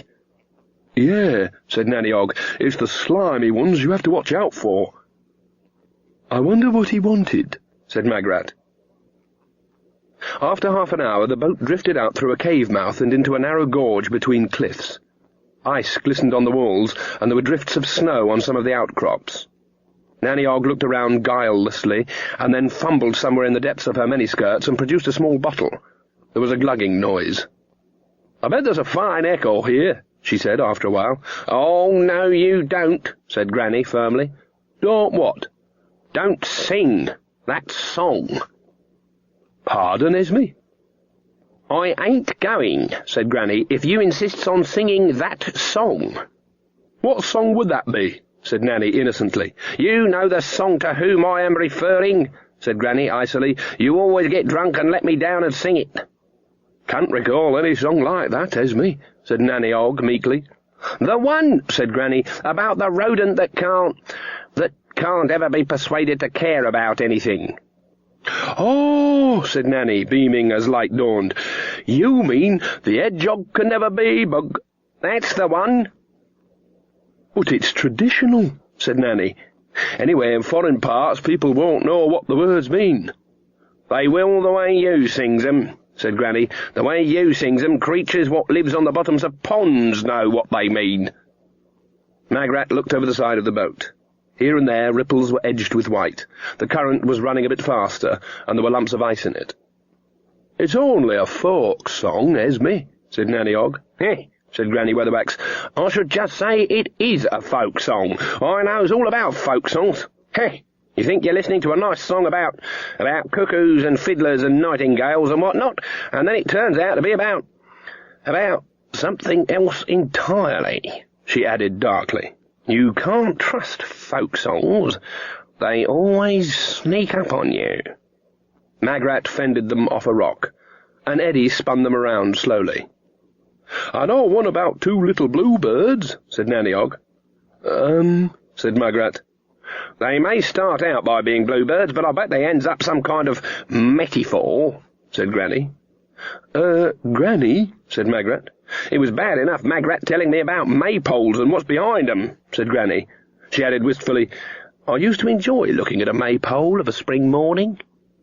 "I think the river's getting a bit sort of rough," said Magrat.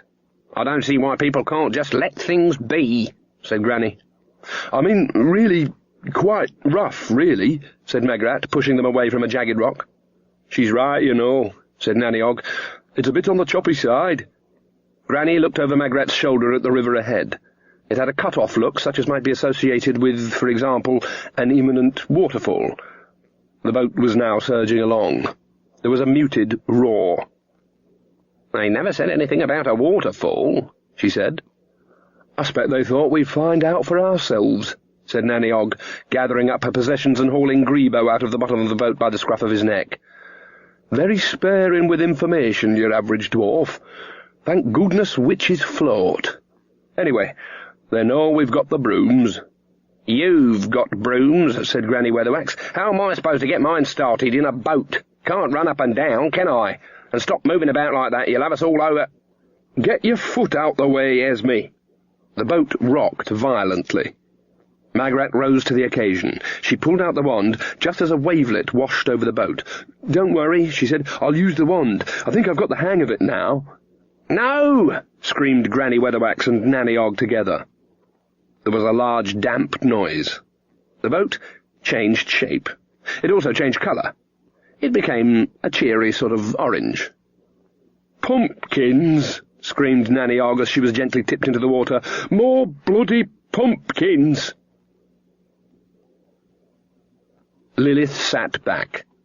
The ice around the river hadn't been that good as a mirror, but it had been good enough. Well, a wishy-washy, overgrown girl, more suitable to the attentions of a fairy godmother than to being one, and a little old washerwoman type who got drunk and sang songs, and a wand the stupid girl didn't know how to use. It was annoying. More than that, it was demeaning. Surely Desiderata and Mrs. Goggle could have achieved something better than this. You derived status by the strength of your enemies. Of course, there was her. After all this time. Of course, she approved of that, because there would have to be 3 of them. 3 was an important number for stories. 3 wishes, 3 princes, 3 billy-goats, 3 guesses, 3 witches. The maiden, the mother, and the other one. That was one of the oldest stories of all. Esme Weatherwax had never understood stories. She'd never understood how real reflections were. If she had, she'd probably have been ruling the world by now. "You're always looking in mirrors," said a petulant voice. "I hate it when you're always looking in mirrors." The Duke sprawled in a chair in one corner, all black silk and well-turned legs. Lilith would not normally allow anyone inside the nest of mirrors, but it was technically his castle. Besides, he was too vain and stupid to know what was going on. She'd seen to that. At least, she thought she had. Lately, he seemed to be picking things up. "I don't know why you have to do that," he whined. "I thought magic was just a matter of pointing and going whoosh." Lilith picked up her hat and glanced at a mirror as she adjusted it. "This way's safer," she said. "It's self-contained. When you use mirror magic, you don't have to rely on anyone except yourself. That's why no one's ever conquered the whole world with magic. Yet. They try to take it from other places, and there's always a price. But with mirrors, you're beholden to no one but your own soul." She lowered the veil from the hat brim. She preferred the privacy of a veil outside the security of the mirrors. "I hate mirrors," muttered the Duke. "That's because they tell you the truth, my lad." It's cruel magic, then. Lilith tweaked the veil into a fetching shape. Oh, yes. With mirrors, all the power is your own. There's nowhere else it can come from, she said. The swamp woman gets it from the swamp, said the Duke. And it'll claim her one day. She doesn't understand what she's doing. And you do? She felt a pang of pride. He was actually resenting her. She really had done a good job there. I understand stories, she said. That's all I need. But you haven't brought me the girl, said the Duke. You promised me the girl, and then it'll all be over, and I can sleep in a real bed, and I won't need any more reflecting magic. But even a good job can go too far. You've had your fill of magic, said Lilith sweetly. You'd like me to stop? It would be the easiest thing in the world. I found you in the gutter. Would you like me to send you back? His face became a mask of panic. I didn't mean that. I just meant, well, then everything would be real. Just one kiss, you said. I can't see why that's so hard to arrange. The right kiss at the right time, said Lilith. It has to be at the right time, otherwise it won't work. She smiled. He was trembling, partly out of lust, mainly out of terror, and slightly out of heredity. Don't worry, she said. It can't not happen. And these witches you showed me? They're just part of the story. Don't worry about them. The story will just absorb them, and you'll get her because of stories. Won't that be nice? And now shall we go? I expect you've got some ruling to do. He picked up the inflection. It was an order. He stood up, extended an arm to take hers, and together they went down to the palace's audience chamber. Lilith was proud of the Duke. Of course, there was his embarrassing little nocturnal problem, because his morphic field weakened when he slept, but that wasn't yet a major difficulty. And there was the trouble with mirrors, which showed him as he really was. But that was easily overcome by banning all mirrors save hers. And then there were his eyes. She couldn't do anything about the eyes. There was practically no magic that can do anything about someone's eyes. All she'd been able to come up with there were the smoked glasses. Even so, he was a triumph, and he was so grateful. She'd been good for him. She'd made a man of him for a start. Some way downriver from the waterfall, which was the second highest anywhere on the disk and had been discovered in the year of the revolving crab by the noted explorer Guy de Yo-Yo. Of course, lots of dwarfs, trolls, native people, trappers, hunters, and the merely badly lost had discovered it on an almost daily basis for thousands of years, but they weren't explorers and didn't count. Granny Weatherwax sat in front of a small fire with a towel around her shoulders and steamed. Still, look on the bright side, said Nanny Ogg. At least I was holding my broom and you at the same time, and Magrat had hers. Otherwise we'd all be looking at the waterfall from underneath. Oh, good. A silver lining, said Granny, her eyes glinting evilly. Bit of an adventure, really, said Nanny, grinning encouragingly. One day we'll look back on this and laugh. Oh, good, said Granny. Nanny dabbed at the claw marks on her arm. Grebo, with a cat's true instinct for self-preservation, had clawed his way up his mistress and taken a flying leap to safety from the top of her head. Now he was curled up by the fire, dreaming cat dreams. A shadow passed over them. It was Magrat, who had been combing the riverbanks. I think I've got nearly everything, she said as she landed. Here's Granny's broomstick, and, oh yes, the wand. She gave a brave little smile. Little pumpkins were bobbing to the surface. That's how I found it. My word, that was lucky, said Nanny Ogg encouragingly. Hear that, Esme? We shan't be wanting for food at any rate. And I found the basket with the dwarf bread in it, said Magrat, although I'm afraid it might be spoilt. It won't be. Take it from me, said Nanny Ogg. You can't spoil dwarf bread. Well, well, she said, sitting down again, we've got quite a little picnic, haven't we? and a nice bright fire, and a nice place to sit, and I'm sure there's lots of poor people in the places like Wonderland and such like who'd give anything to be here right now. If you don't stop being so cheerful, Gither-Og, I shall give you such a ding around the ear with the flat of my hand," said Granny Weatherwax. "You sure you're not catching a chill?" said Nanny Og. "I'm drying out," said Granny Weatherwax, "from the inside." "Look, I'm really sorry," said Magrat. "I said I was sorry." Not that she was quite certain what for, she told herself.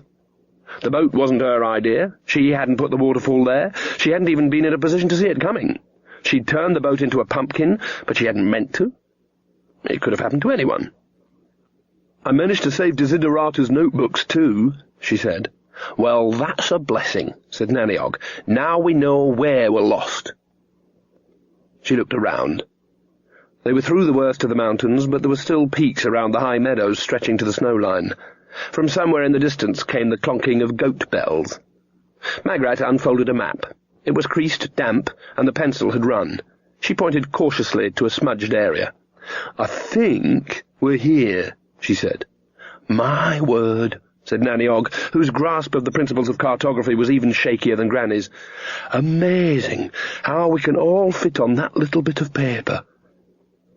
"I think perhaps it would be a good idea at the moment if we just followed the river," said Magrat, "without in any way going on it," she added quickly. "I suppose you didn't find my bag," said Granny Weatherwax. "It had personal items in." "Probably sank like a stone," said Nanny Og. Granny Weatherwax stood up like a general who's just had news that his army has come second. "Come on," she said. "Where to next, then?" What was next was forest, dark and ferociously coniferous. The witches flew over it in silence. There were occasional isolated cottages half hidden in the trees. Here and there a crag loomed over the Sylvanian gloom, shrouded in mist even in mid-afternoon. Once or twice they flew past castles, if that's what you could call them. They didn't look built, more extruded from the landscape. It was the kind of landscape that had a particular type of story attached to it, featuring wolves and garlic and frightened women. A dark and thirsty story, a story that flapped wings against the moon. "De flabbergast," muttered Nanny. "What's that?" said Magrat. "It's foreign for a bat." "I've always liked bats," said Magrat, "in general." The witches found that by unspoken agreement they were flying closer together. "I'm getting hungry," said Granny Weatherwax, "and don't no one mention pumpkin." "There's dwarf bread," said Nanny. "There's always the dwarf bread," said Granny. "I fancy something cooked this year, thank you all the same." They flew past another castle occupying the entire summit of a crag. "What we need is a nice little town or something," said Magrat. "But the one down there will have to do," said Granny. They looked down at it. It wasn't so much a town as a huddle of houses clustering together against the trees. It looked as cheerless as an empty hearth, but the shadows of the mountains were already speeding across the forest, and something about the landscape tacitly discouraged nighttime flying. "Can't see many people about," said Granny. "Maybe they turn in early in these parts," said Nanny Og. "It's hardly even sunset," said Magrat. "Perhaps we ought to go up to that castle." They all looked at the castle. "No," said Granny, slowly, speaking for all of them. "We know our place." So they landed instead, in what was presumably the town square. A dog barked somewhere behind the buildings. A shutter banged closed. "Very friendly," said Granny. She walked over to a larger building that had a sign unreadable under the grime over the door. She gave the woodwork a couple of thumps. "Open up," she said. No, you don't say that," said Magrat. She shouldered her way past and tapped on the door. Excuse me, bona fide travellers?" "Bona what?" said Nanny. "That's what you need to say," said Magrat. "Any inn has got to open up for bona fide travellers and give them succour." "Has it?" said Nanny, with interest. "That sounds like a thing worth knowing." The door remained shut. "Let me have a go," said Nanny. I know some foreign lingo. She hammered on the door. "Oh, penny voo, gunga din, chop chop pretty damn quick," she said. Granny Weatherwax listened carefully. "That's speaking foreign, is it?" "My grandson Shane is a sailor," said Nanny Ogg. "You'd be amazed the words he learns about foreign parts." "I expects I would," said Granny, "and I hopes they works better for him." She thumped on the door again, and this time it opened very slowly. A pale face peered around it. "Excuse me," Magrat began. Granny pushed the door open. The face's owner had been leaning on it. They could hear the scrape of his boots over the floor as he was shoved gently backwards. "Blessings be on this house," Granny said perfunctorily. It was always a good opening remark for a witch. It concentrated people's minds on what other things might be on this house, and reminded them about any fresh cakes, newly baked bread, or bundles of useful old clothing that might have temporarily escaped their minds. It looked like one of the other things had been on this house already. It was an inn of sorts. The three witches had never seen such a cheerless place in their lives, but it was quite crowded. A score or more pale-faced people watched them solemnly from benches around the walls. Nanny Ogg sniffed. "Cough," she said. "Talk about garlic." And indeed bunches of it hung from every beam. "You can't have too much garlic, I always say. I can see I'm going to like it here." She nodded to a white-faced man behind the bar. "Guten day, big fella, mine host. Trois beers, pour favor, avec us. Silver plate." "What's a silver plate got to do with it?" demanded Granny. "It's foreign for please," said Nanny. "I bet it isn't really," said Granny. "You're just making it up as you goes along." The innkeeper, who worked on the fairly simple principle that anyone walking through the door wanted something to drink, drew 3 beers. "See?" said Nanny triumphantly. "I don't like the way everyone's looking at us," said Magrat, as Nanny babbled on to the perplexed man in her very own Esperanto. "A man over there grinned at me." Granny Weatherwax sat down on a bench, endeavouring to position herself so that as small an amount of her body as possible was in contact with the wood, in case being foreign was something you could catch. "There," said Nanny, bustling up with a tray. "Nothing to it. I just cussed at him until he understood." "It looks horrible," said Granny. "Garlic sausage and garlic bread," said Nanny. "My favourite." "You ought to have got some fresh vegetables," said Magrat, the dietitian. "I did. There's some garlic," said Nanny happily, cutting a generous slice of eye-watering sausage. "And I think I definitely saw something like pickled onions on one of the shelves." "Yes? Then we're going to need at least 2 rooms for tonight," said Granny sternly. 3, said Magrat very quickly. She risked another look around the room. The silent villagers were staring at them intently with a look she could only describe to herself as a sort of hopeful sadness. Of course, anyone who spent much time in the company of Granny Weatherwax and Nanny Ogg got used to being stared at. They were the kind of people that filled every space from edge to edge, and probably people in these parts didn't often see strangers, what with the thick forest and all.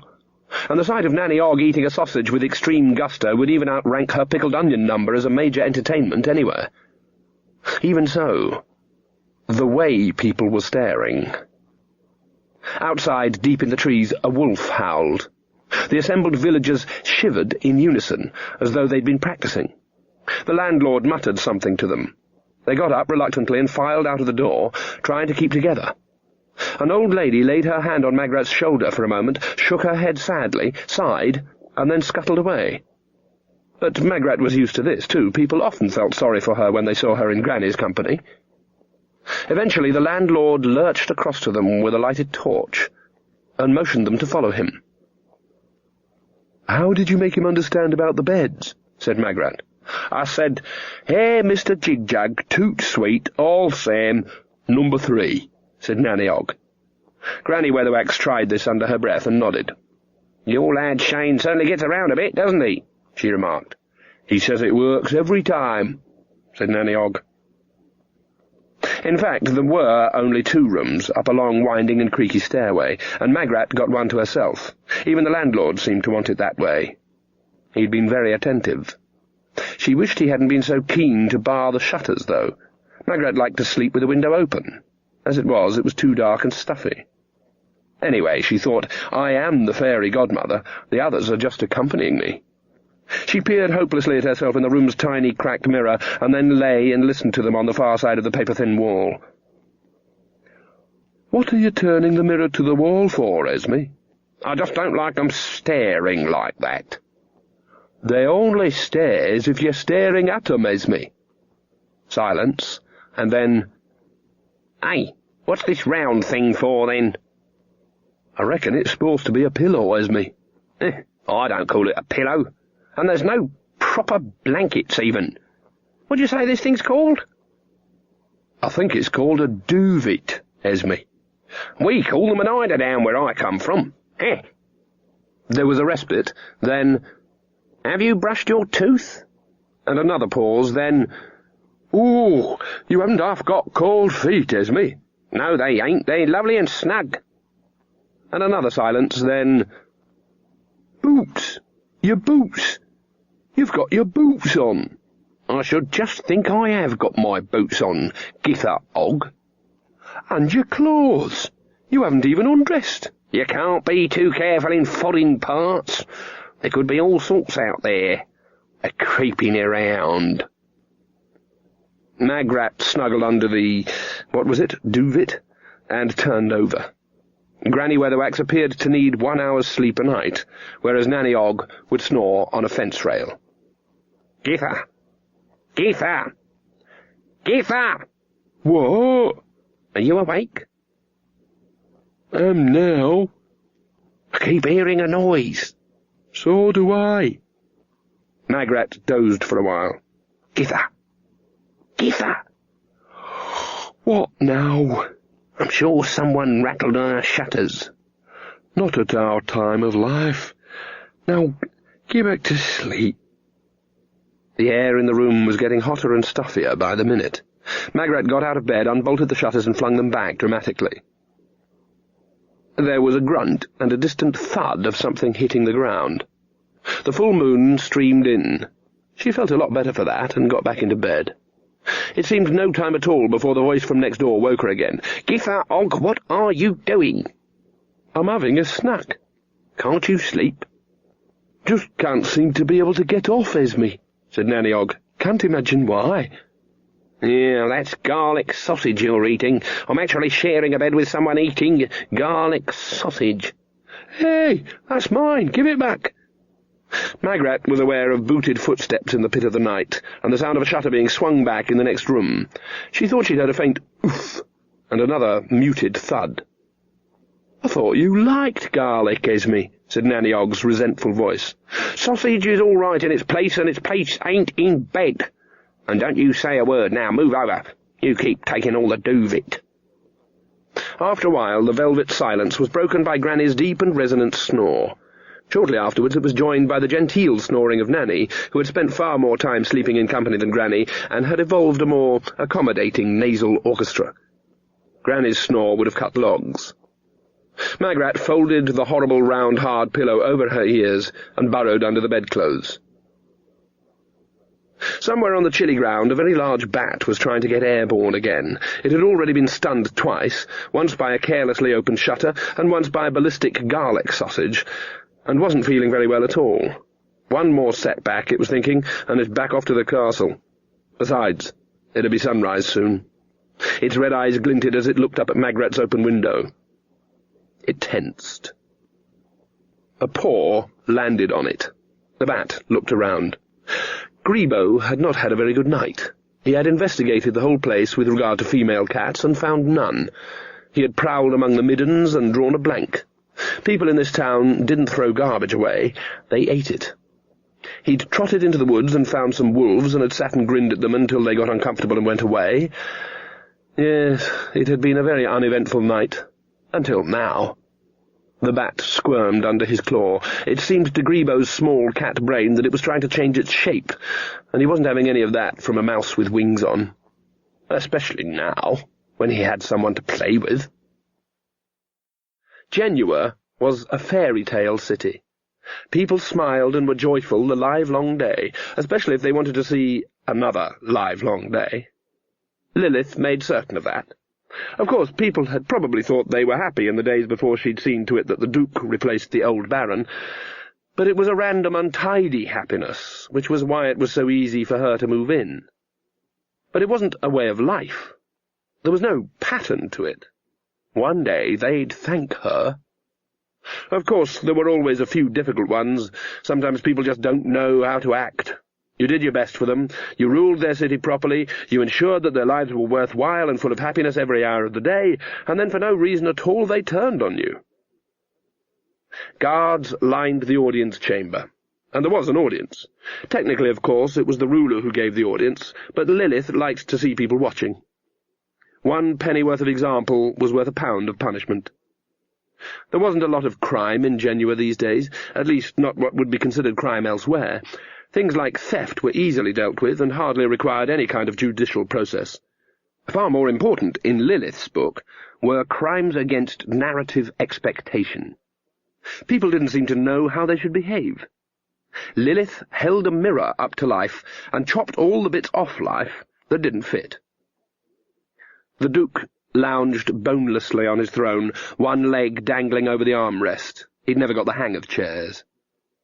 "And what has this one done?" he said, and yawned. Opening his mouth wide was something he was good at least. A little old man cowered between 2 guards. There's always someone willing to be a guard, even in places like Genua. Besides, you got a really smart uniform with blue trousers and a red coat and a high black hat with a cockade in it. But I can't whistle," quavered the old man. I didn't know it was compulsory." "But you are a toy-maker," said the Duke. "Toy-makers whistle and sing the whole day long." He glanced at Lilith. She nodded. I don't know any songs," said the toy-maker. "I never got taught songs, just how to make toys. I was apprenticed at making toys 7 years before the little hammer, man and boy." "It says here," said the Duke, making a creditable impersonation of someone reading the charge sheet in front of him, "that you don't tell the children stories." No one ever told me about telling stories," said the toy-maker. "Look, I just make toys. Toys. That's all I'm good at, toys. I make good toys. I'm just a toy maker." "You can't be a good toy maker if you don't tell stories to the children," said Lilith, leaning forward. The toy-maker looked up at the veiled face. "Don't know any," he said. "You don't know any? I could tell 'em how to make toys," the old man quavered. Lilith sat back. It was impossible to see her expression under the veil. "I think it would be a good idea if the People's Guards here took you away," she said, "to a place where you will certainly learn to sing, and possibly after a while you might even whistle. Won't that be nice?" The old Baron's dungeons had been disgusting. Lilith had had them repainted and refurnished, with a lot of mirrors. When the audience was over, one member of the crowd slipped out through the palace kitchens. The guards on the side gate didn't try to stop her. She was a very important person in the small compass of their lives. "Hello, Mrs. Pleasant." She stopped, reached into her basket, and produced a couple of roast chicken legs. "Just trying a new peanut coating," she said. "Would value your opinion, boys." They took them gratefully. Everyone liked to see Mrs. Pleasant. She could do things with a chicken that would almost make it glad it had been killed. "And now I'm just going out to get some herbs," she said. They watched her as she went like a fat, determined arrow in the direction of the marketplace, which was right on the edge of the river. Then they ate the chicken legs. Mrs. Pleasant bustled along the market stalls, and she took great care to bustle. Even in Genua there were always people ready to tell a tale, especially in Genua. She was a cook, so she bustled, and made sure she stayed fat and was, fortunately, naturally jolly. She made sure she had flowery arms at all times. If she felt under suspicion, she'd say things like, "Lawks!" She seemed to be getting away with it so far. She looked for the sign, and there it was. Perched up on the roof pole of a stall that was otherwise stacked with cages of hens, gazoots, wheelie cranes, and other fowl, was a black cockerel. The voodoo doctor was in. Even as her eye found it, the cockerel's head turned to look at her. Set a little way back from the rest of the stalls was a small tent, similar to many around the market. A cauldron bubbled in front of it on a charcoal fire. There were bowls beside it and a ladle, and beside them a plate with coins on it. There were quite a lot of coins. People paid for Mrs. Goggol's cooking, whatever they thought it was worth, and the plate was hardly big enough. The thick liquid in the cauldron was an unappetizing brown. Mrs. Pleasant helped herself to a bowlful and waited. Mrs. Goggol had certain talents. After a while, a voice from the tent said, "What's new, Mrs. Pleasant?"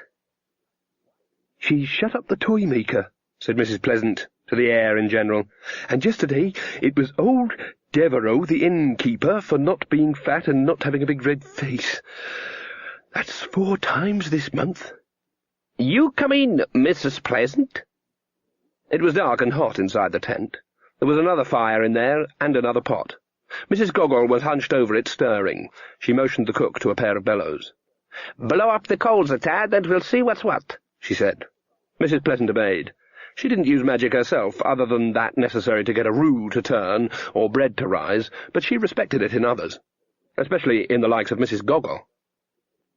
The charcoal blazed white. The thick liquid in the pot began to churn. Mrs. Goggol peered into the steam.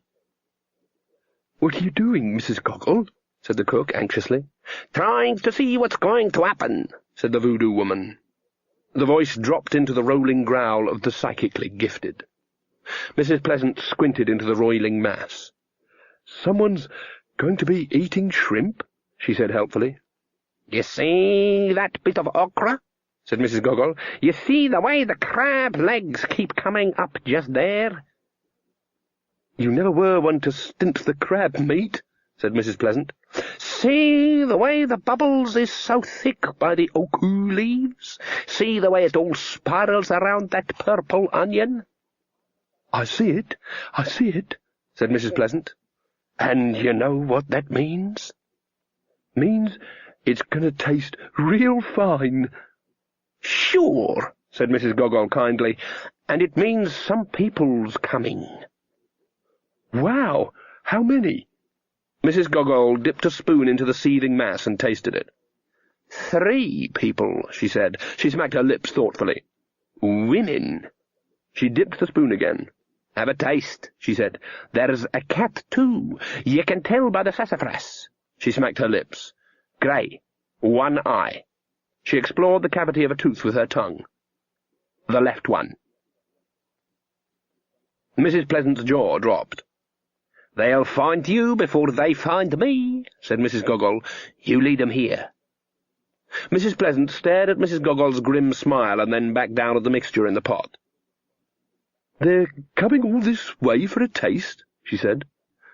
"Sure." Mrs. Goggol sat back. "You mean to see the girl in the White House?" Mrs. Pleasant nodded. "Young embers," she said. "Yeah, when I can, when the sisters are out at the palace. They got her real scared, Mrs. Goggol." She looked down at the pot again and back up to Mrs. Goggol. "Can you really see?" "I expect you've got things to marinate," said Mrs. Goggol. Yeah.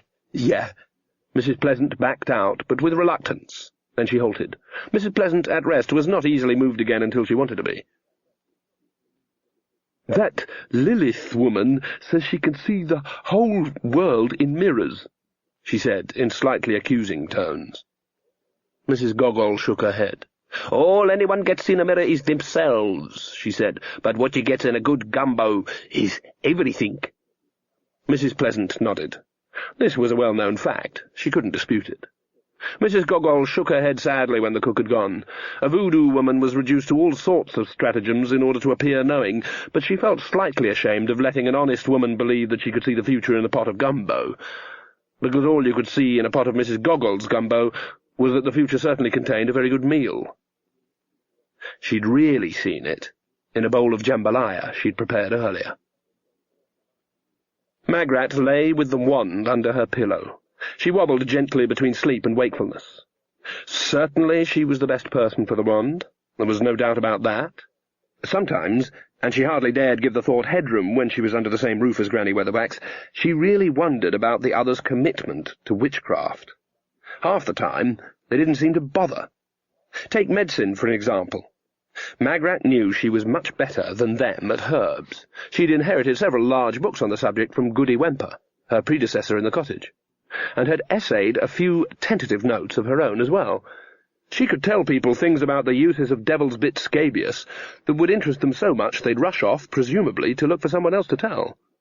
She could fractionally distill and double-distill and do things that meant sitting up all night watching the colour of the flame under the retort. She worked at it. Whereas Nanny just tended to put a hot poultice on everything and recommend a large glass of whatever the patient liked best, on the basis that since you were going to be ill anyway, you might as well get some enjoyment out of it. Magrat forbade her patients alcohol because of what it did to the liver.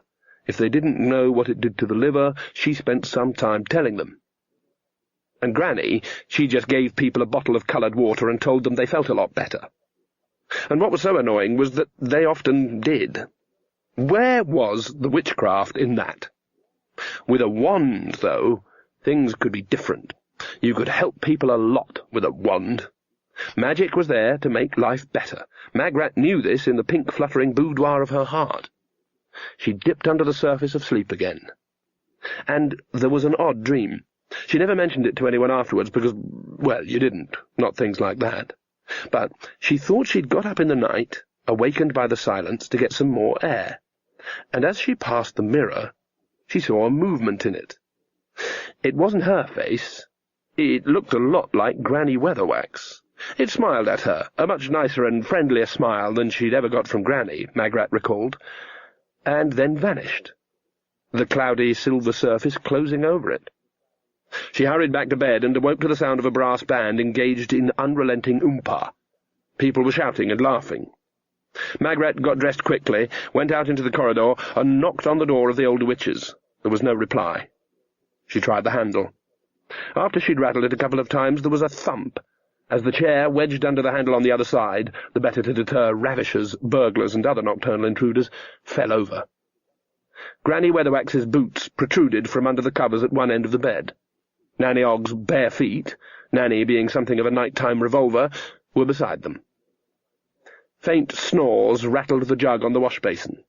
These were no longer the full-nosed roars of a quick 40 winks cat-napper, but the well-paced growls of someone who intends to make a night of it. Magrat knocked on the sole of Granny's boot. "Hey, wake up! Something's going on!" Granny Weatherwax waking up was quite an impressive sight, and one not seen by many people. Most people on waking up accelerate through a quick, panicky, pre-conscious check-up. Who am I? Where am I? Who is he? She? Good God, why am I cuddling a policeman's helmet? What happened last night? And this is because people are riddled by doubt. It is the engine that drives them through their lives. It is the elastic band in the little model aeroplane of their soul, and they spend their time winding it up until it knots. Early morning is the worst time. There's that little moment of panic in case you have drifted away in the night and something else has moved in. This never happened to Granny Weatherwax. She went straight from fast asleep to instant operation on all 6 cylinders. She never needed to find herself, because she always knew who was doing the looking. She sniffed. "Something's burning," she said. "They've got a bonfire, too," said Magrat. Granny sniffed again. "They're roasting garlic," she said. "I know. I can't imagine why. They're ripping all the shutters off the windows and burning them in the square and dancing around the fire." Granny Weatherwax gave Nanny Ogg a vicious jab with her elbow. "Wake up, you!" "I didn't get a wink of sleep all night," said Granny reproachfully, "what with her snoring." Nanny Ogg raised the covers cautiously. "It's far too early in the morning for it to be early in the morning," she said. "Come on," said Granny. "We need your skill with languages." The owner of the inn flapped his arms up and down and ran around in circles. Then he pointed at the castle that towered over the forest. Then he sucked vigorously at his wrist. Then he fell over on his back. And then he looked expectantly at Nanny Ogg, while behind him the bonfire of garlic and wooden stakes and heavy window shutters burned merrily. "No," said Nanny after a while. "Still non comprendi, mine Herr." The man got up and brushed some dust off his leather breeches. "I think he's saying that someone's dead," said Magrat. "Someone in the castle." "Well, I must say everyone seems very cheerful about it," said Granny Weatherwax severely. In the sunlight of the new day the village looked far more cheerful. Everyone kept nodding happily at the witches. "That's because it was probably the landlord," said Nanny Ogg. "Bit of a bloodsucker, I think he's saying." "Ah, that'll be it, then." Granny rubbed her hands together and looked approvingly at the breakfast table, which had been dragged out into the sunshine. "Anyway, the food has certainly improved. Pass the bread, Magrat." "Everyone keeps smiling and waving at us," said Magrat. "And look at all this food." "That's only to be expected," said Granny with a mouthful. "They've only had us here one night, and already they're learning it's lucky to be kind to witches. Now, help me get the lid off this honey." Under the table, Grebo sat and washed himself. Occasionally he burped. Vampires have risen from the dead, the grave, and the crypt, but have never managed it from the cat. "Dear Jason, and all at number 21, number 34, number 15, number 87, and number 61, but not at number 18 until she gives back the bowl she definitely borrowed, whatever she says. Well, here we are. Call what a lark so far. Don't ask me about pumpkins. Still, no harm done. I'm drawing a picture of where we stayed last night. I have put an X on our room where our room is. The weather—" "What are you doing, Githa? We're ready to leave." Nanny Ogg looked up, her face still creased with the effort of composition. "I thought it would be nice to send something to our Jason, to stop him worrying. So I done a drawing of this place on a piece of card, and mine Herr here will give it to someone going our way. You never know, it might get there." Continues fine. Nanny Ogg sucked the end of her pencil. Not for the first time in the history of the universe, someone for whom communication normally came as effortlessly as a dream was stuck for inspiration when faced with a few lines on the back of a card. "Well, that about wraps it up for now. We'll write, crossed out, write again soon, Mum. P.S. The cat is looking very peaky. I think he misses his home."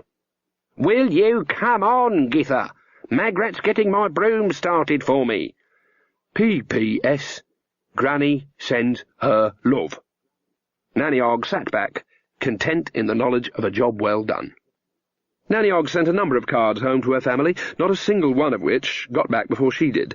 This is traditional, and happens everywhere in the universe. Magrat reached the end of the town square and stopped to rest. Quite an audience had gathered to see a woman with legs. They were very polite about it. Somehow that made it worse. It doesn't fly unless you run really fast," she explained, aware even as she spoke how stupid this sounded, especially if you were listening in a foreign language. "I think it's called hump starting." She took a deep breath, scowled in concentration, and ran forward again. This time it started. It jolted in her hands. The bristles rustled. She managed to slip it into neutral before it could drag her along the ground. One thing about Granny Weatherwax's broomstick — it was one of the very old-fashioned ones built in the days when broomsticks were built to last and not fall apart with woodworm after 10 years — was that while it might take some starting, when it went, it didn't hang about. Magrat had once considered explaining the symbolism of the witch's broomstick to Granny Weatherwax, and decided not to. It would have been worse than the row about the significance of the maypole. Departure took some time. The villagers insisted on giving them little gifts of food. Nanny Ogg made a speech which no one understood, but which was generally cheered. Grebo, hiccuping occasionally, oozed into his accustomed place among the bristles of Nanny's broomstick. As they rose above the forest, a thin plume of smoke also rose from the castle. And then there were flames. "I see people dancing in front of it," said Magrat. "Always a dangerous business, renting property," said Granny Weatherwax. "I expect he was a bit lax when it came to redecorating and repairing the roof and such like. People take against that kind of thing. My landlord hasn't done a hand's turn on my cottage the whole time I've been there," she added. "It's shameful. And me an old woman, too." "I thought you owned your place," said Magrat, as the broomsticks set off over the forest. "She just ain't paid no rent for 60 years, said Nanny Ogg. "Is that my fault?" said Granny Weatherwax. "It's not my fault. I'd be quite willing to pay." She smiled a slow, self-confident smile. "All he has to do is ask," she added. This is the Discworld seen from above, its cloud formations circling in long curved patterns. 3 dots emerged from the cloud layer. "I can see why travelling doesn't catch on. I call this boring. Nothing but forest for hours and hours." "Yes, but flying gets you to places quickly, Granny." "How long have we been flying anyway?" "About 10 minutes since you last asked, Esme." "You see? Boring." "It's sitting on the sticks I don't like. I reckon there ought to be a special broomstick for going long distances, right? One you could stretch out on and have a snooze." They all considered this. "And have your meals on," added Nanny. "Proper meals, I mean, with gravy. Not just sandwiches and stuff." An experiment in aerial cookery on a small oil burner had been hastily curtailed after it threatened to set fire to Nanny's broomstick. "I suppose you could do it if you had a really big broomstick," said Magrat, "about the size of a tree, perhaps. Then one of us could do the steering, and another one could do the cooking." "It'd never happen," said Nanny Ogg, "the reason being the dwarfs would make you pay a fortune for a stick that big." "Yes, but what you could do," said Magrat, warming to her subject, "is get people to pay you to give them rides. There must be lots of people fed up with highwaymen and being seasick and that sort of thing." "How about it, Esme?" said Nanny Ogg. "I'll do the steering and Magrat'll do the cooking." What shall I do, then?" said Granny Weatherwax suspiciously. "Oh, well, there ought to be someone to, welcome people onto the stick and give them their meals," said Magrat, "and tell them what to do if the magic fails, for example." "If the magic fails, everyone will crash to the ground and die," Granny pointed out. "Yes, but someone will have to tell them how to do that," said Nanny Ogg, winking at Magrat. "They won't know how to, not being experienced in flying." "And we could call ourselves—" she paused. As always on the Discworld, which was right on the very edge of unreality, little bits of realness crept in whenever someone's mind was resonating properly. This happened now. "3 witches airborne," she said. "How about that?"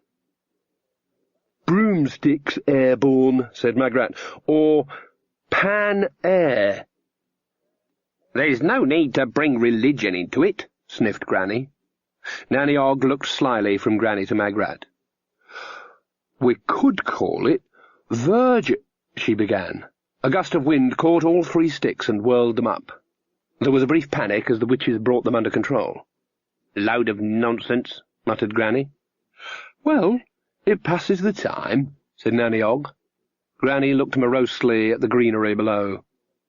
"You'd never get people to do it," she said. "Load of nonsense." "Dear Jason on Famille, overleaf on the other side, please find enclosed a sketch of somewhere some king died and was buried, search me why. It's in some village where we stopped last night. We had some stuff, it was chewy, you'll never guess it was snails. And not bad. And Esme had 3 helpings before she found out, and then had a row with the cook, and Magrat was sick all night just at the thought of it, and had a diarrhea. Thinking of you, your loving mum, P.S. the privies here are disgusting. They have them indoors. So much for hygiene." Several days passed. In a quiet little inn in a tiny country, Granny Weatherwax sat and regarded the food with deep suspicion. The owner hovered with the frantic expression of one who knows, even before he starts, that he's not going to come out of this ahead of the game. "Good, simple, home cooking," said Granny. "That's all I require. You know me, I'm not the demanding sort. No one could say I'm the demanding sort.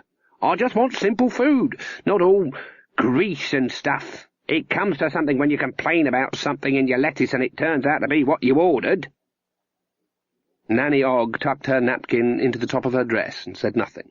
"Like that place last night," said Granny. "You'd think you'd be all right with sandwiches, wouldn't you? I mean, sandwiches? Simplest food there is in the whole world. You'd think even foreigners couldn't get sandwiches wrong." "They didn't call them sandwiches, Granny," said Magrat, her eyes dwelling on the owner's frying pan. "They called them, I think they called them Smorgy's board." "Oh, they was nice," said Nanny Ogg. "I'm very partial to a pickled herring." "But they must think we're daft, not noticing they'd left off the top slice," said Granny triumphantly. "Well, I told them a thing or two. Another time they'll think twice before trying to swindle people out of a slice of bread that's theirs by rights." "I expect they will," said Magrat darkly. "And I don't hold with all this giving things funny names so people don't know what they're eating," said Granny, determined to explore the drawbacks of international cookery to the full. "I like stuff that tells you plain what it is, like, well, Bubble and Squeak, or—" "Spotted Dick," said Nanny absently. She was watching the progress of the pancakes with some anticipation. "That's right. Decent, honest food. I mean, take that stuff we had for lunch. I'm not saying it wasn't nice," said Granny graciously. "In a foreign sort of way, of course. But they called it cuisses de granoli. And who knows what that means?" "Frog's legs," translated Nanny without thinking. The silence was filled with Granny Weatherwax taking a deep breath, and a pale green colour creeping across Magrat's face. Nanny Ogg now thought quicker than she had done for a very long time. "Not actual frog's legs," she said hurriedly. "It's like Toad in the Hall is really only sausage and batter pudding. It's just a joke name." "It doesn't sound very funny to me," said Granny. She turned to glare at the pancakes. "At least they can't muck up a decent pancake," she said. "What do they call them here?" "Crap Suzette, I think," said Nanny. Granny forbore to comment, but she watched with grim satisfaction as the owner finished the dish and gave her a hopeful smile. "Ah, now he expects us to eat them," she said. "He only goes and sets fire to them, and then he still expects us to eat them." It might later have been possible to chart the progress of the witches across the continent by some sort of demographic survey. Long afterwards, in some quiet onion-hung kitchens, in sleepy villages nestling among hot hills, you might have found cooks who wouldn't twitch and try to hide behind the door when the stranger came into the kitchen. "Dear Jason, it is definitely more warmer here. Magrat says it is because we are getting further from the hub. And a funny thing, all the money is different. You have to change it for other money, which is all different shapes, and is not proper money at all, in my opinion. We generally let Esme sort that out. She gets a very good rate of exchange. It is amazing. Magrat says she will write a book called Travelling on $1 a Day, and it's always the same dollar. Esme is getting to act just like a foreigner. Yesterday she took her shawl off. Next thing, he will be dancing on tables. This is a picture of some famous bridge or other. Lots of love, Mum." The sun beat down on the cobbled street, and particularly on the courtyard of a little inn. "It's hard to imagine," said Magrat, "that it's autumn back home." "Garcon, mucho vino avexi, gracias." The innkeeper, who did not understand one word and was a good-natured man who certainly did not deserve to be called a garcon, smiled at Nanny. He'd smile at anyone with such an unlimited capacity for drink. "I don't hold with putting all these tables out in the street, though," said Granny Weatherwax, although without much severity. It was pleasantly warm. It wasn't that she didn't like autumn. It was a season she always looked forward to, but at her time of life it was nice to know that it was happening hundreds of miles away while she wasn't there. Underneath the table, Grebo dozed on his back with his legs in the air. Occasionally he twitched as he fought wolves in his sleep. "It says in Desiderata's notes," said Magrat, turning the stiff pages carefully, "that in the late summer here they have this special traditional ceremony where they let a lot of bulls run through the street." "That'd be something worth seeing," said Granny Weatherwax. "Why do they do it?" "So all the young men can chase them to show how brave they are," said Magrat. Apparently they pulled their rosettes off." A variety of expressions passed across Nanny Ogg's wrinkled face, like weather over a stretch of volcanic badlands. "Sounds a bit strange," she said at last. "What do they do that for?" "She doesn't explain it very clearly," said Magrat. She turned another page. Her lips moved as she read on. "What does, cajonas mean?" They shrugged. "Here, you want to slow down on that drink?" said Granny, as a way to put down another bottle in front of Nanny Ogg. "I wouldn't trust any drink that's green." "It's not like proper drink," said Nanny. "It says on the label it's made from herbs. You can't make a serious drink out of just herbs. Try a drop." Granny sniffed the open bottle.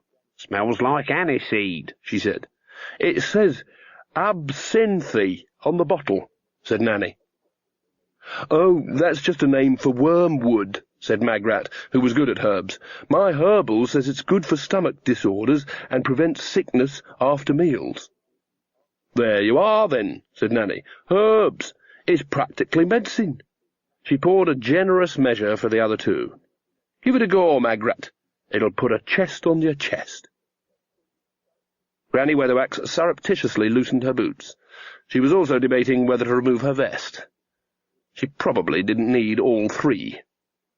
"We ought to be getting on," she said.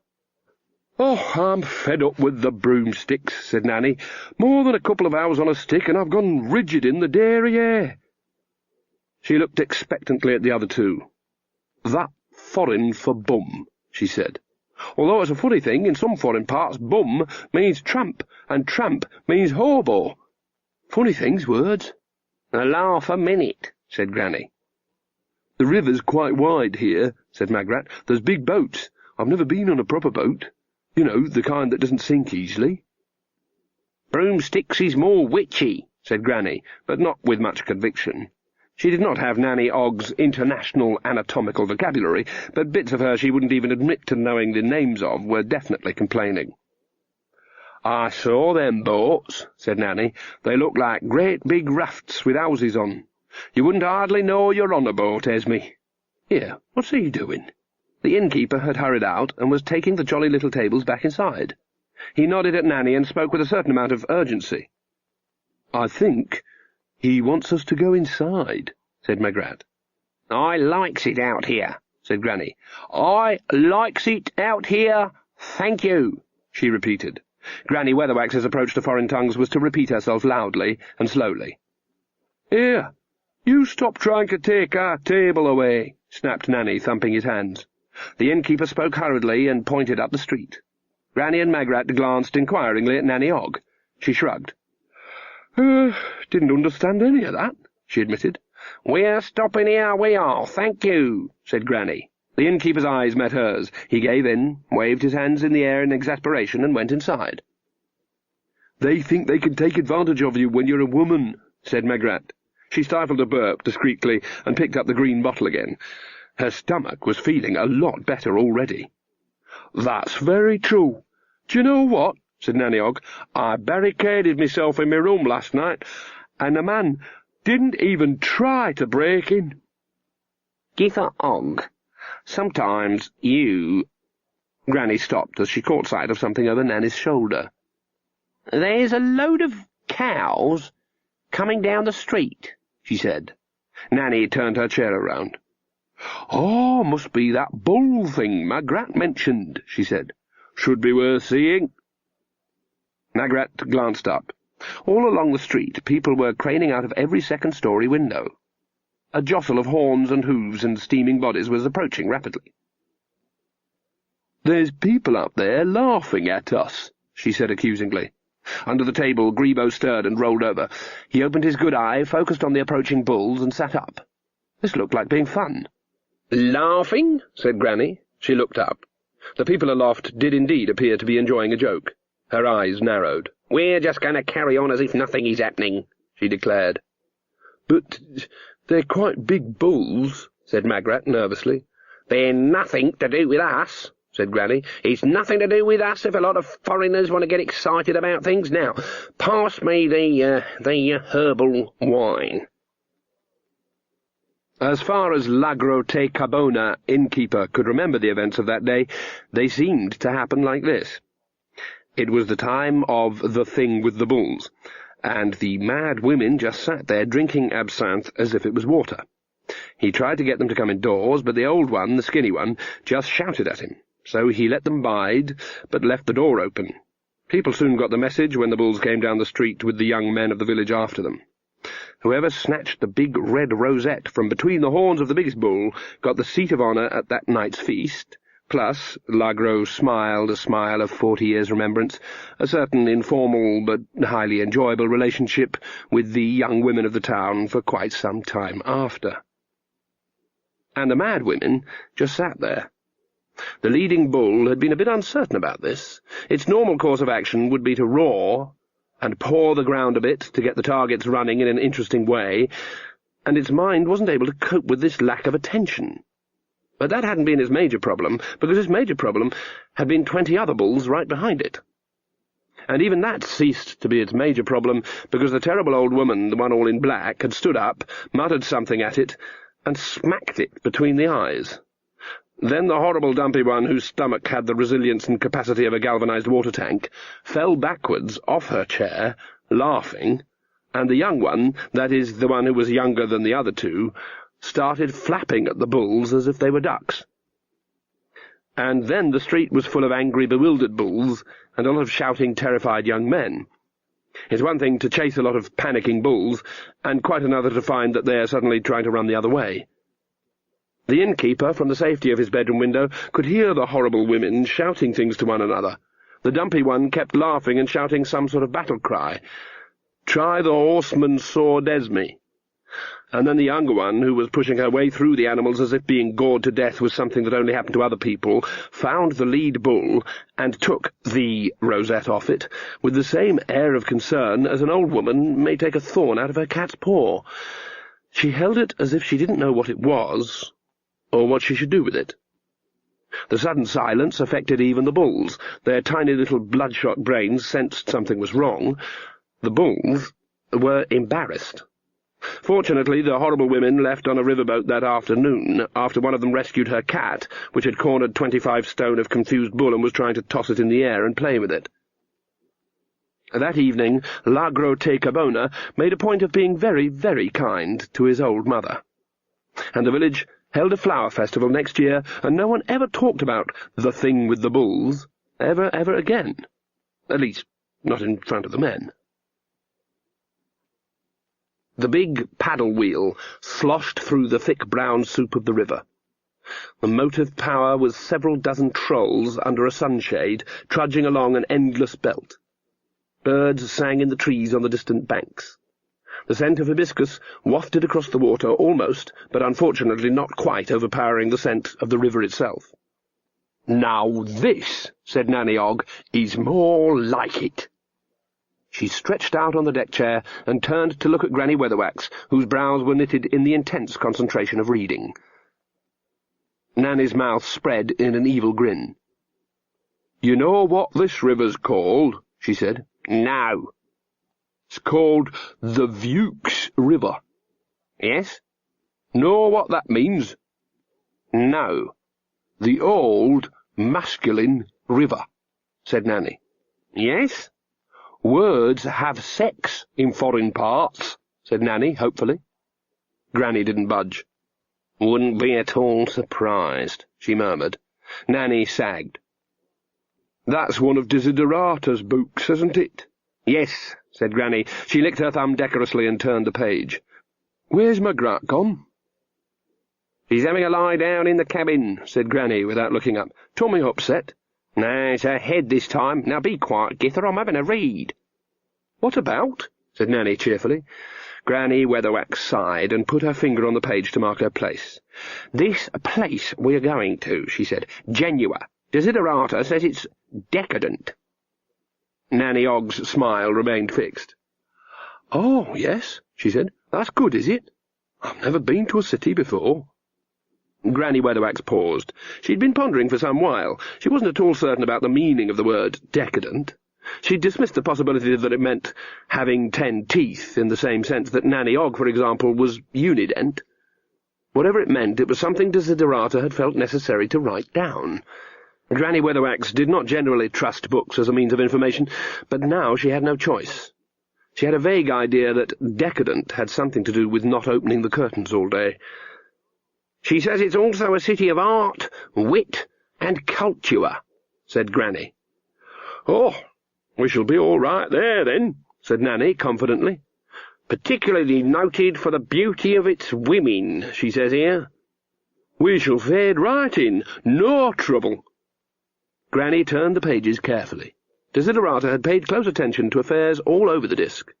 On the other hand, she hadn't been writing for readers other than herself, so her notes tended to the cryptic, and were aide-memoire rather than coherent accounts. Granny read, "Now L rules the city as the power behint the throne, and Baron S, they say, has been killed, drowned in the river.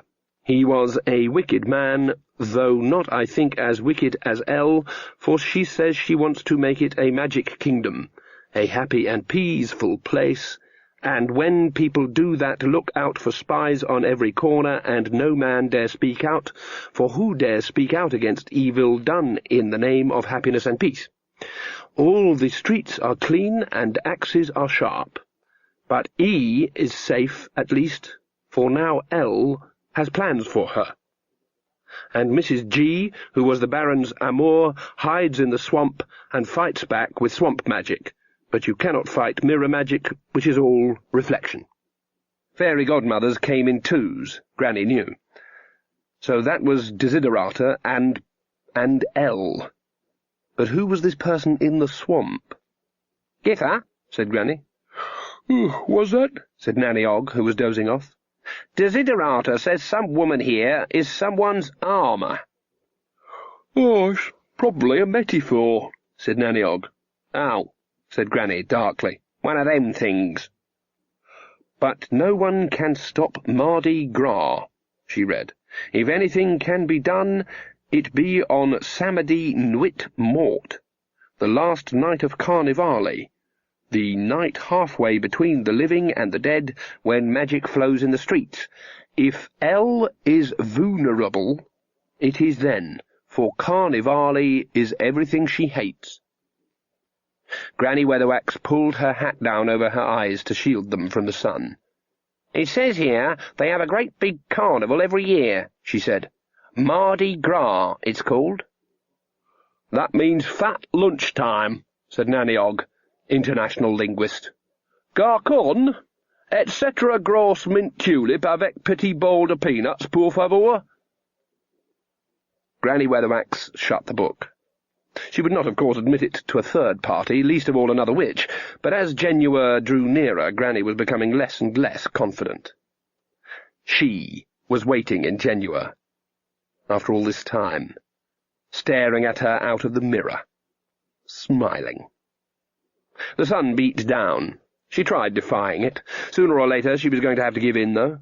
It was going to be time to remove another vest. Nanny Ogg sat and drew cards for her relatives for a while, and then yawned. She was a witch who liked noise and people around her. Nanny Ogg was getting bored. It was a big boat, more like a floating inn, and she felt certain there was some excitement somewhere. She laid her bag on her seat and wandered away to look for it. The trolls plodded on. The sun was red, fat, and low when Granny Weatherwax awoke. She looked around guiltily from the shelter of her hat brim in case anyone had noticed her asleep. Falling asleep during the day was something only old women did, and Granny Weatherwax was an old woman only when it suited her purposes. The only spectator was Grebo, curled up on Nanny's chair. His one good eye was fixed on her, but it wasn't so terrifying as the milky white stare of his blind one. "Just, considering our strategy," she muttered, just in case. She closed the book and strode off to their cabin. It wasn't a big one. Some of the staterooms looked huge, but what with the herbal wine and everything, Granny hadn't felt up to using any influence to get one. Magrat and Nanny Ogg were sitting on a bunk in gloomy silence. "I feels a bit peckish," said Granny. "I smelled stew on the way here, so let's go and have a look, eh? What about that?" The other two continued to stare at the floor. "I suppose there's always pumpkin," said Magrat. "And there's always the dwarf bread." "There's always the dwarf bread," said Nanny automatically. She looked up, her face a mask of shame. Esme, you know the money?" "The money what we all gave you to keep in your knickers for safety?" said Granny. Something about the way the conversation was going suggested the first few pebbles slipping before a major landslide. "That's the, money I'm referring to." The money in the big leather bag that we were going to be very careful about spending?" said Granny. "You see, the, money—" "Oh, that money," said Granny. "Is, gone," said Nanny. "Stolen?" "She's been gambling," said Magrat in tones of smug horror, "with men." "It wasn't gambling," snapped Nanny. "I never gamble. They were no good at cards. I won no end of games." "But you lost money," said Granny. Nanny Ogg looked down again and muttered something. "What?" said Granny. "I said I won nearly all of them," said Nanny, "and then I thought, here, we could really have a bit of money to, spend in the city, and I've always been very good at cripple Mr. Onion." "So you decided to bet heavily?" "How did you know that?" "Got a feeling about it," said Granny wearily, "and suddenly everyone else was lucky. Am I right?" "It was weird," said Nanny. "Well, it's not gambling," said Nanny. "I didn't see it was gambling. They were no good when I started playing. It's not gambling to play against someone who's no good. It's common sense." "There was nearly $14 in that bag," said Magrat, "not counting the foreign money." Granny Weatherwax sat down on the bunk and drummed her fingers on the woodwork. There was a far-away look in her eyes. The phrase "card sharp" had never reached her side of the ramtops, where people were friendly and direct, and, should they encounter a professional cheat, tended to nail his hand to the table in an easy and outgoing manner, without asking him what he called himself. But human nature was the same everywhere. "You're not upset, are you, Esme?" said Nanny anxiously.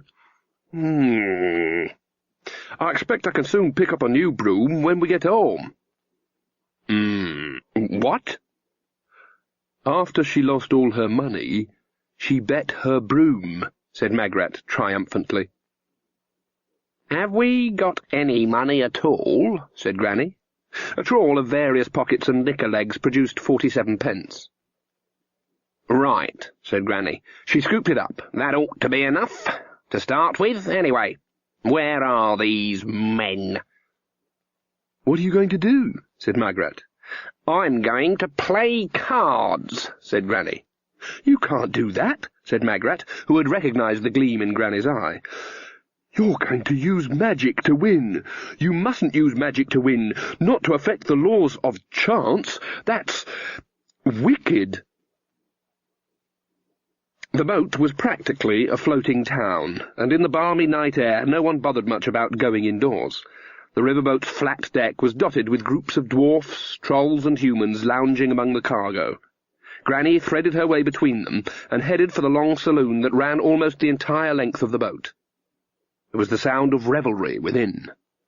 The riverboats were the quickest and easiest transport for hundreds of miles. On them you got, as Granny would put it, all sorts, and the riverboats going downstream were always crowded with a certain type of opportunist, as fat lunchtime approached. She walked into the saloon. An onlooker might have thought it had a magic doorway. Granny Weatherwax, as she walked towards it, strode as she usually strode. As soon as she passed through, though, she was suddenly a bent old woman, hobbling along, and a sight to touch all but the wickedest heart. She approached the bar and then stopped. Behind it was the biggest mirror Granny had ever seen. She stared fixedly at it, but it seemed safe enough. Well, she'd have to risk it. She hunched her back a little more and addressed the barman. "Excusez-moi, young Hom," she began. Something about Nanny Ogg rubbed off on people. The barman gave her a disinterested look and went on polishing a glass. "What can I do you for, old crone?" he said. There was only the faintest suggestion of a flicker in Granny's expression of elderly imbecility. "Oh, you can understand me," she said. "We gets all sorts on the river," said the barman. "Then I was wondering if you could be so kind as to loan me a deck. I think it's called cards," quavered Granny. "Going to play a game of Old Maid, are you?" said the barman. There was a chilly flicker across Granny's eyes again, and she said, "No, just patience. I'd like to try to get the hang of it." He reached under the counter and tossed a greasy pack towards her. She thanked him effusively and tottered off to a small table in the shadows, where she dealt a few cards randomly on the drink-ringed surface and stared at them. It was only a few minutes later that a gentle hand was laid on her shoulder. She looked up into a friendly, open face that anyone would lend money to. A gold tooth glittered as the man spoke. Excuse me, good mother," he said, "but my friends and I," he gestured to some more welcoming faces at a nearby table, "would feel much more comfortable in ourselves if you were to join us. It can be very dangerous for a woman travelling by herself." Granny Weatherwax smiled nicely at him, and then waved vaguely at her cards. "I can never remember whether the ones are worth more or less than the pictures.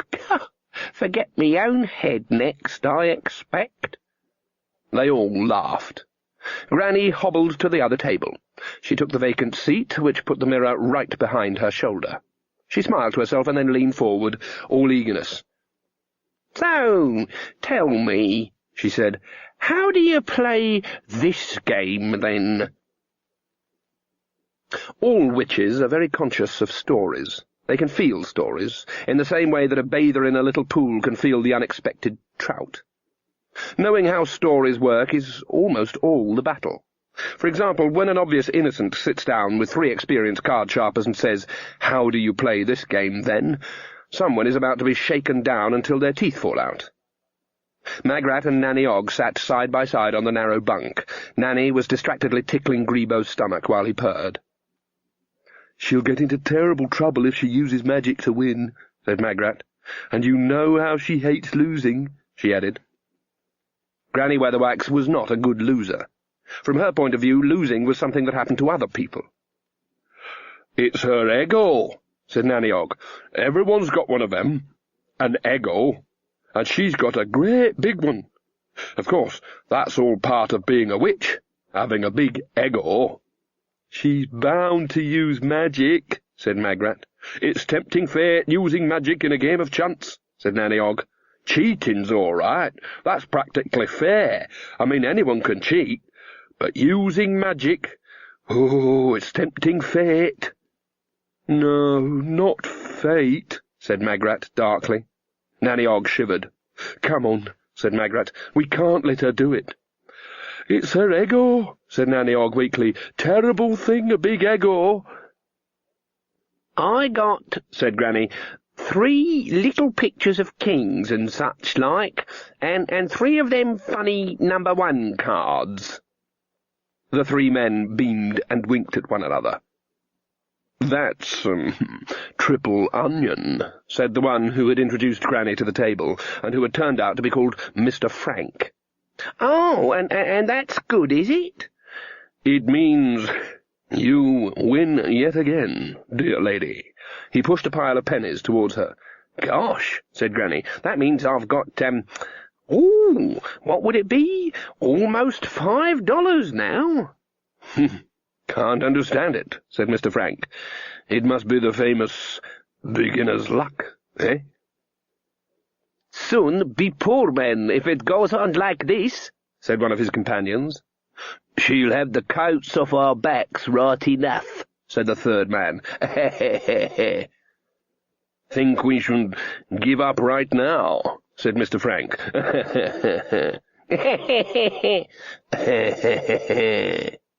"Oh, no, I want to go on," said Granny, grinning anxiously. "I'm just getting the hang of it." "Well, you'd better give us a sporting chance to win a little bit back," said Mr. Frank. Ha ha.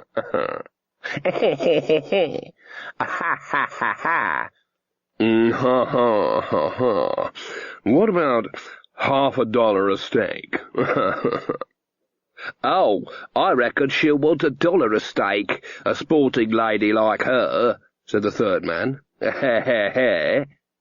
Granny looked down at her pile of pennies. For a moment she looked uncertain, and then they could see she realized. How much could she lose, the way the cards were going? "Yes," she said, $1 a stake." She blushed. "This is exciting, isn't it?" "Yeah," said Mr. Frank. He drew the pack towards him. There was a horrible noise. All three men stared at the bar where shards of mirror were cascading to the floor. What happened? Granny gave him a sweet old smile. She hadn't appeared to look around. "I reckon the glass he was polishing must have slipped right out of his hand and smashed right into the mirror," she said.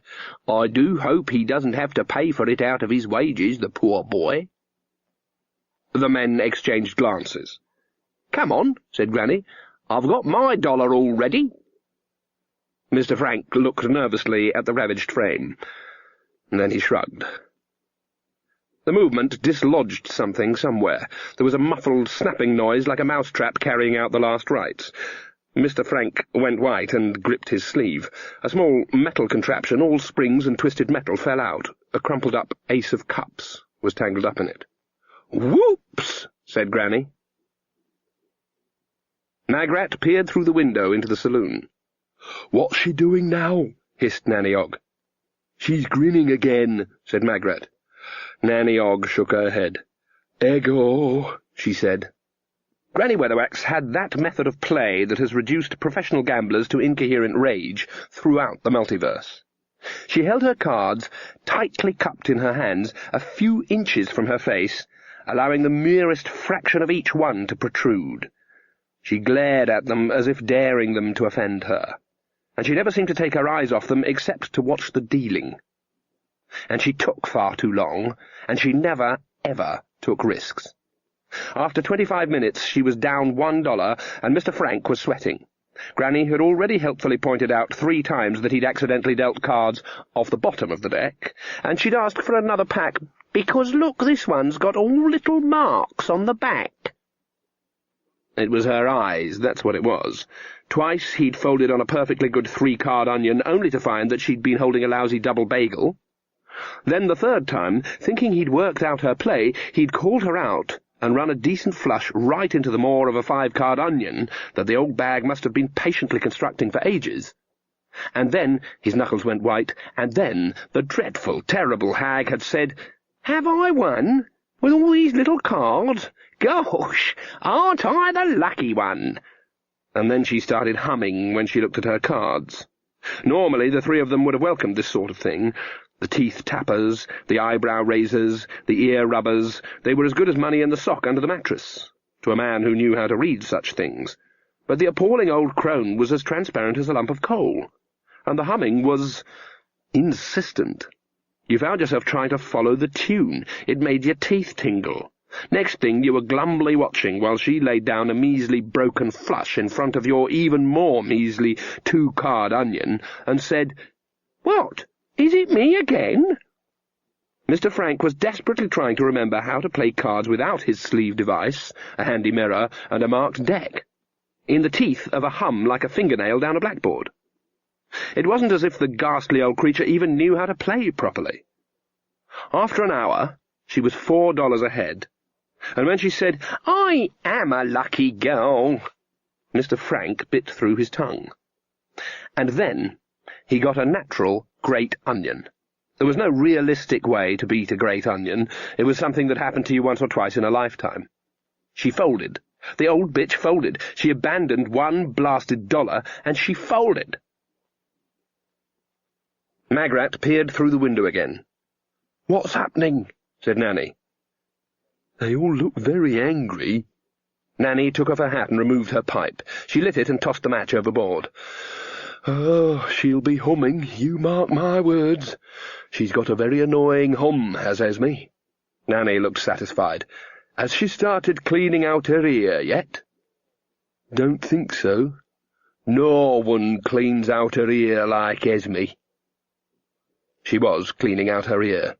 It was done in a very ladylike way, and the daft old baggage probably wasn't even aware she was doing it. She just kept inserting her little finger in her ear and swivelling it around. It made a noise like a small pool cue being chalked. It was displacement activity, that's what it was. They all cracked in the end. She folded again, and it had taken him 5 minutes to put together a double onion. "I remember," said Nanny Ogg, "when she came over our house for the party when King Verence got crowned, and we played Chase My Neighbour Up the Passage with the kiddies for halfpennies. She accused Jason's youngest of cheating and sulked for a week afterwards." "Was he cheating?" "I expect so," said Nanny proudly. "The trouble with Esme is that she don't know how to lose. She's never had much practice." "Lobsang Dibbler says sometimes you have to lose in order to win," said Magrat. "Sounds daft to me," said Nanny. "That's Yen Buddhism, is it?" "No, they're the ones who say you have to have lots of money to win," said Magrat. "The Yen Buddhists are the richest religious sect in the universe. They hold that the accumulation of money is a great evil and burden to the soul. They therefore, regardless of personal hazard, see it as their unpleasant duty to acquire as much as possible in order to reduce the risk to innocent people. In the path of the Scorpion, the way to win is to lose every fight except the last one. You use the enemy's strength against himself." "What, you get him to it himself, sort of thing?" said Nanny. "Sounds daft." Magrat glowered. "What do you know about it?" she said, with uncharacteristic sharpness. "What?" "Well, I'm fed up," said Magrat. "At least I'm making an effort to learn things. I don't go around just bullying people and acting bad-tempered all the time." Nanny took her pipe out of her mouth. "I'm not bad-tempered," she said mildly. "I wasn't talking about you." "Oh, well, Esme's always been bad-tempered," said Nanny. "It comes natural to her. And she hardly ever does real magic. What good is being a witch if you don't do magic? Why doesn't she use it to help people?" Nanny peered at her through the pipe smoke. "'Cause she knows how good she'd be at it, I suppose," she said. "Anyway, I've known her a long time, known the whole family. All the Weatherwaxes is good at magic, even the men. They've got this magical streak in 'em. Kind of a curse. Anyway, she thinks you can't help people with magic, not properly. It's true, too." "Then what good—" Nanny prodded at the pipe with a match. "I seem to recall she come over and helped you out when you had that spot of plague in your village," she said. "Worked the clock around, I recall. Never known her not treat someone ill who needed it, even when they, were pretty oozy. And when the big old troll that lives under Broken Mountain came down here for help because his wife was sick and everyone threw rocks at him, I remember it was Esme that went back with him and delivered the baby. Then when old Chicken Wire Hopkins threw a rock at Esme, a little while afterwards all his barns was mysteriously trampled flat in the night. She always said you can't help people with magic, but you can help them with skin, by doing real things, she meant.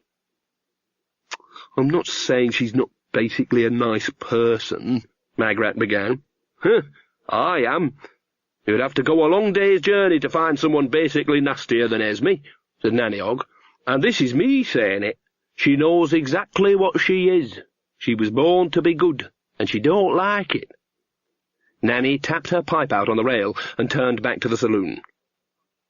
"What you've got to understand about Esme, my girl," she said, "is that she's got a psychology as well as a big ego. I'm damn glad I ain't." Granny was $12 ahead.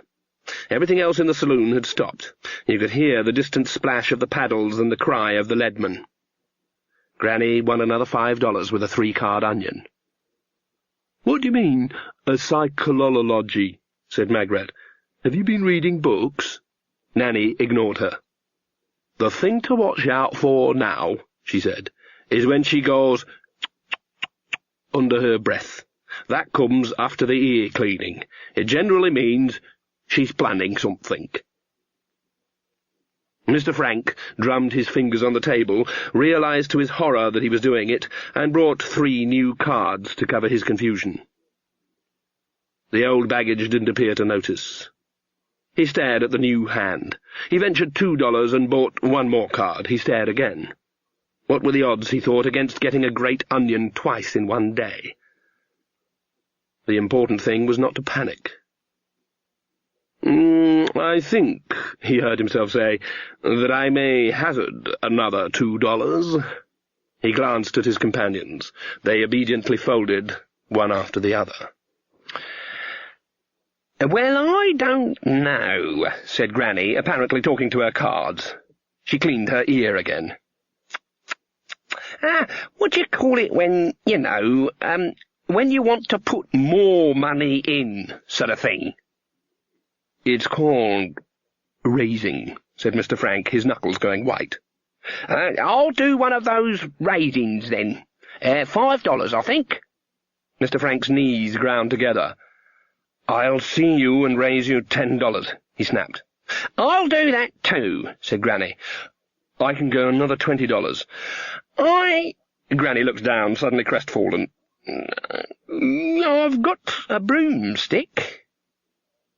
A tiny alarm bell rang somewhere at the back of Mr. Frank's mind. But now he was galloping headlong to victory. Right. He spread the cards on the table. The crowd sighed. He began to pull the pot towards him. Granny's hand closed over his wrist. "I ain't put my cards down yet," she said archly. "You don't need to," snapped Mr. Frank. "There's no chance you could beat that, madam." "I can if I can cripple it," said Granny. "That's why it's called Cripple Mr. Onion, ain't it?" He hesitated. But you could only do that if you had a perfect 9-card run," he burbled, staring into the depths of her eyes. Granny sat back. She said calmly, "I thought I had rather a lot of these black pointy ones. That's good, is it?" She spread the hand. The collective audience made a sort of little gasping noise in unison. Mr. Frank looked around wildly. "Oh, very well done, madam," said an elderly gentleman. There was a round of polite applause from the crowd, the big, inconvenient crowd. Yes," said Mr. Frank. Yes, well done. You're a very quick learner, aren't you?" "Quicker than you. You owe me $55 and a broomstick," said Granny. Magrat and Nanny Ogg were waiting for her as she swept out. "Here's your broom," she snapped, "and I hopes you've got all your stuff together, 'cause we're leaving." "Why?" said Magrat. "Because as soon as it gets quiet, some men are going to come looking for us." They scurried after her towards their tiny cabin. "You weren't using magic?" said Magrat. "No." "And not cheating?" said Nanny Ogg. "No, just headology," said Granny. "Where did you learn to play like that?" Nanny demanded. Granny stopped. They cannoned into her. "Remember last winter when old Mother Dismas was taken really bad and I went up and sat up with her every night for almost a month?" "Yes." "You sit up every night dealing Cripple Mr. Onion with someone who's got a detached retina and a second sight, and you soon learn how to play," said Granny. "Dear Jason and everyone, what you get more of in foreign parts is smells. I am getting good at them. Esme is shouting at everyone. I think she thinks they're being foreign just to spite her.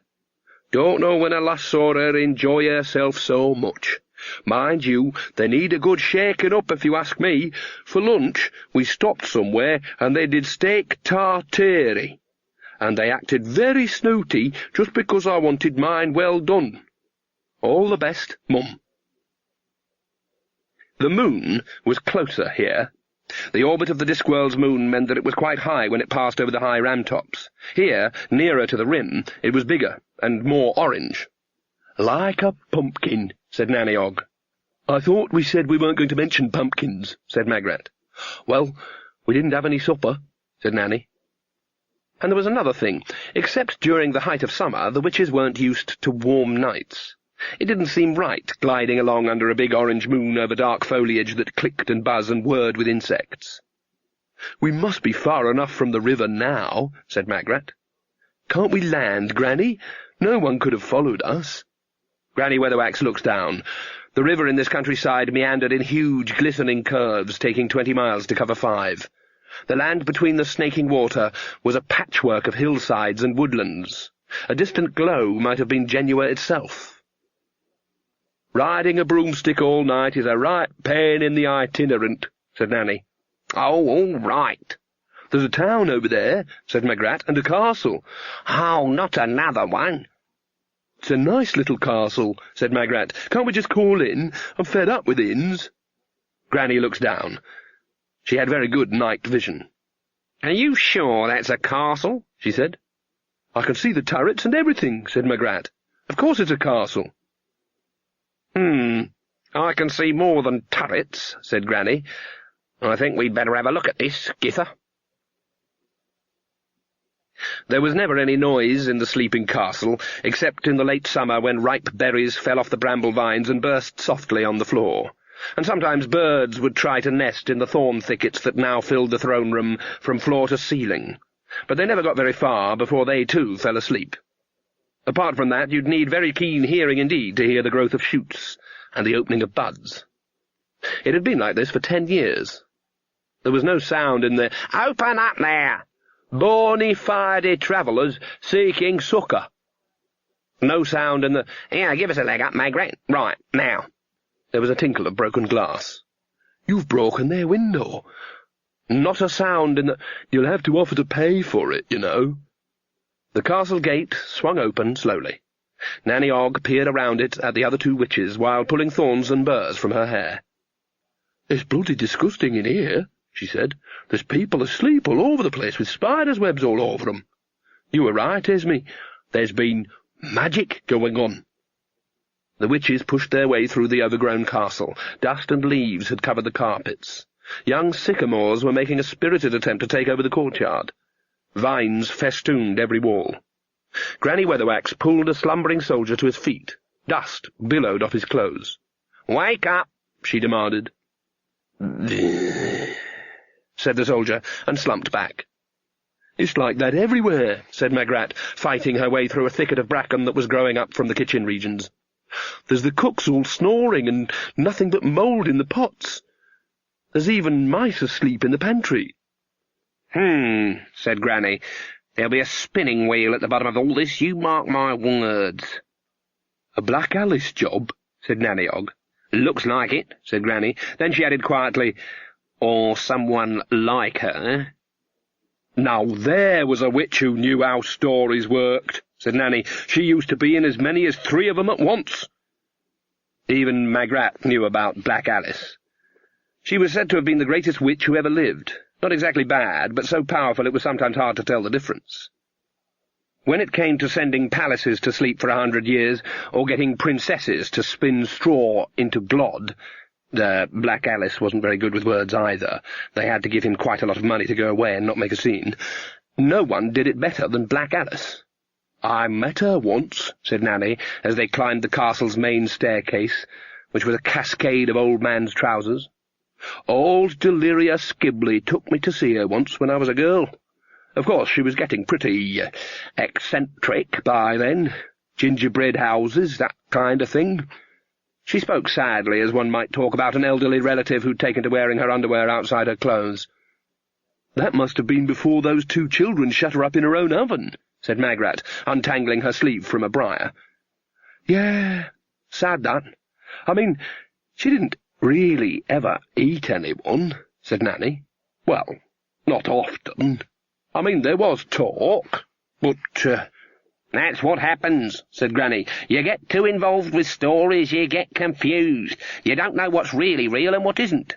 And they get you in the end. They send you weird in the head. I don't like stories. They're not real. I don't like things that ain't real." She pushed open a door. "Ah, a chamber," she said sourly. "Could even be a bower." "Doesn't the stuff grow quickly?" said Magrat. "Part of the time spell," said Granny. "Ah, there she is. Knew there'd be someone somewhere." There was a figure lying on a bed in a thicket of rose bushes. "And there's the spinning wheel," said Nanny, pointing to a shape just visible in a clump of ivy. "Don't touch it," said Granny. "Don't worry, I'll pick it up by the treadle and pitch it out the window." "How do you know all this?" said Magrat. "'Cause it's a rural myth," said Nanny. "It's happened lots of times." Granny Weatherwax and Magrat looked down at the sleeping figure of a girl of about 13, almost silvery under the dust and pollen.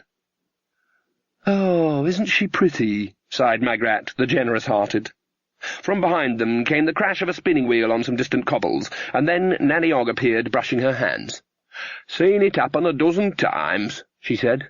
"No, you ain't," said Granny. "Once, anyway," said Nanny, unabashed, "and I heard about it dozens of times. Everyone has. Rural myth, like I said.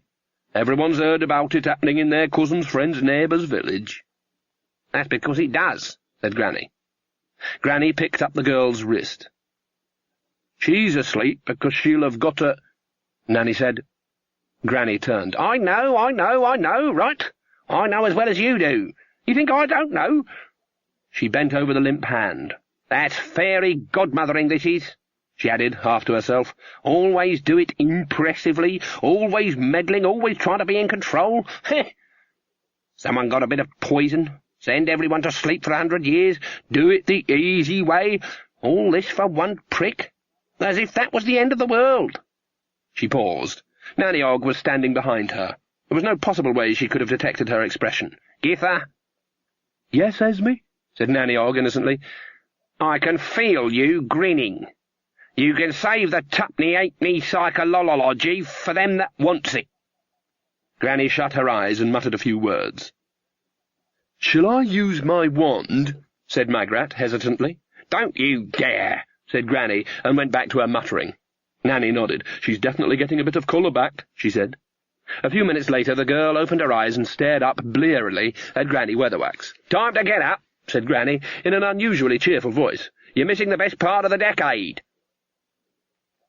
The girl tried to focus on Nanny, then on Magrat, and then looked back at Granny Weatherwax. "You," she said. Granny raised her eyebrows and looked at the other two. "Me?" "You are still here?" "Still?" said Granny. "Never been here before in me life, miss." "But—" The girl looked bewildered. And frightened, Magrat noticed. "I'm like that myself in the mornings, dear," said Nanny Ogg, taking the girl's other hand and patting it. "Never at my best till I've had a cup of tea. I expect everyone else will be waking up any minute. Of course, it'll take 'em a while to clean the rats' nests out of the kettles. Esme?" Granny was staring at a dust-covered shape on the wall. "Meddling," she whispered. "What's up, Esme?" Granny Weatherwax strode across the room and wiped the dust off a huge, ornate mirror. "Ha!" she said, and spun round. "We'll be going now," she said. "But I thought we were going to have a rest. I mean, it's nearly dawn," said Magrat. "No sense in outstaying our welcome," said Granny as she left the room. "But we haven't even had a—" Magrat began. She glanced at the mirror. It was a big oval one, in a gilt frame. It looked perfectly normal. It wasn't like Granny Weatherwax to be frightened of her own reflection. "She's in one of her moods again," said Nanny Ogg. "Come on, no sense in staying here." She patted the bewildered princess on the head. "Cheerio, miss.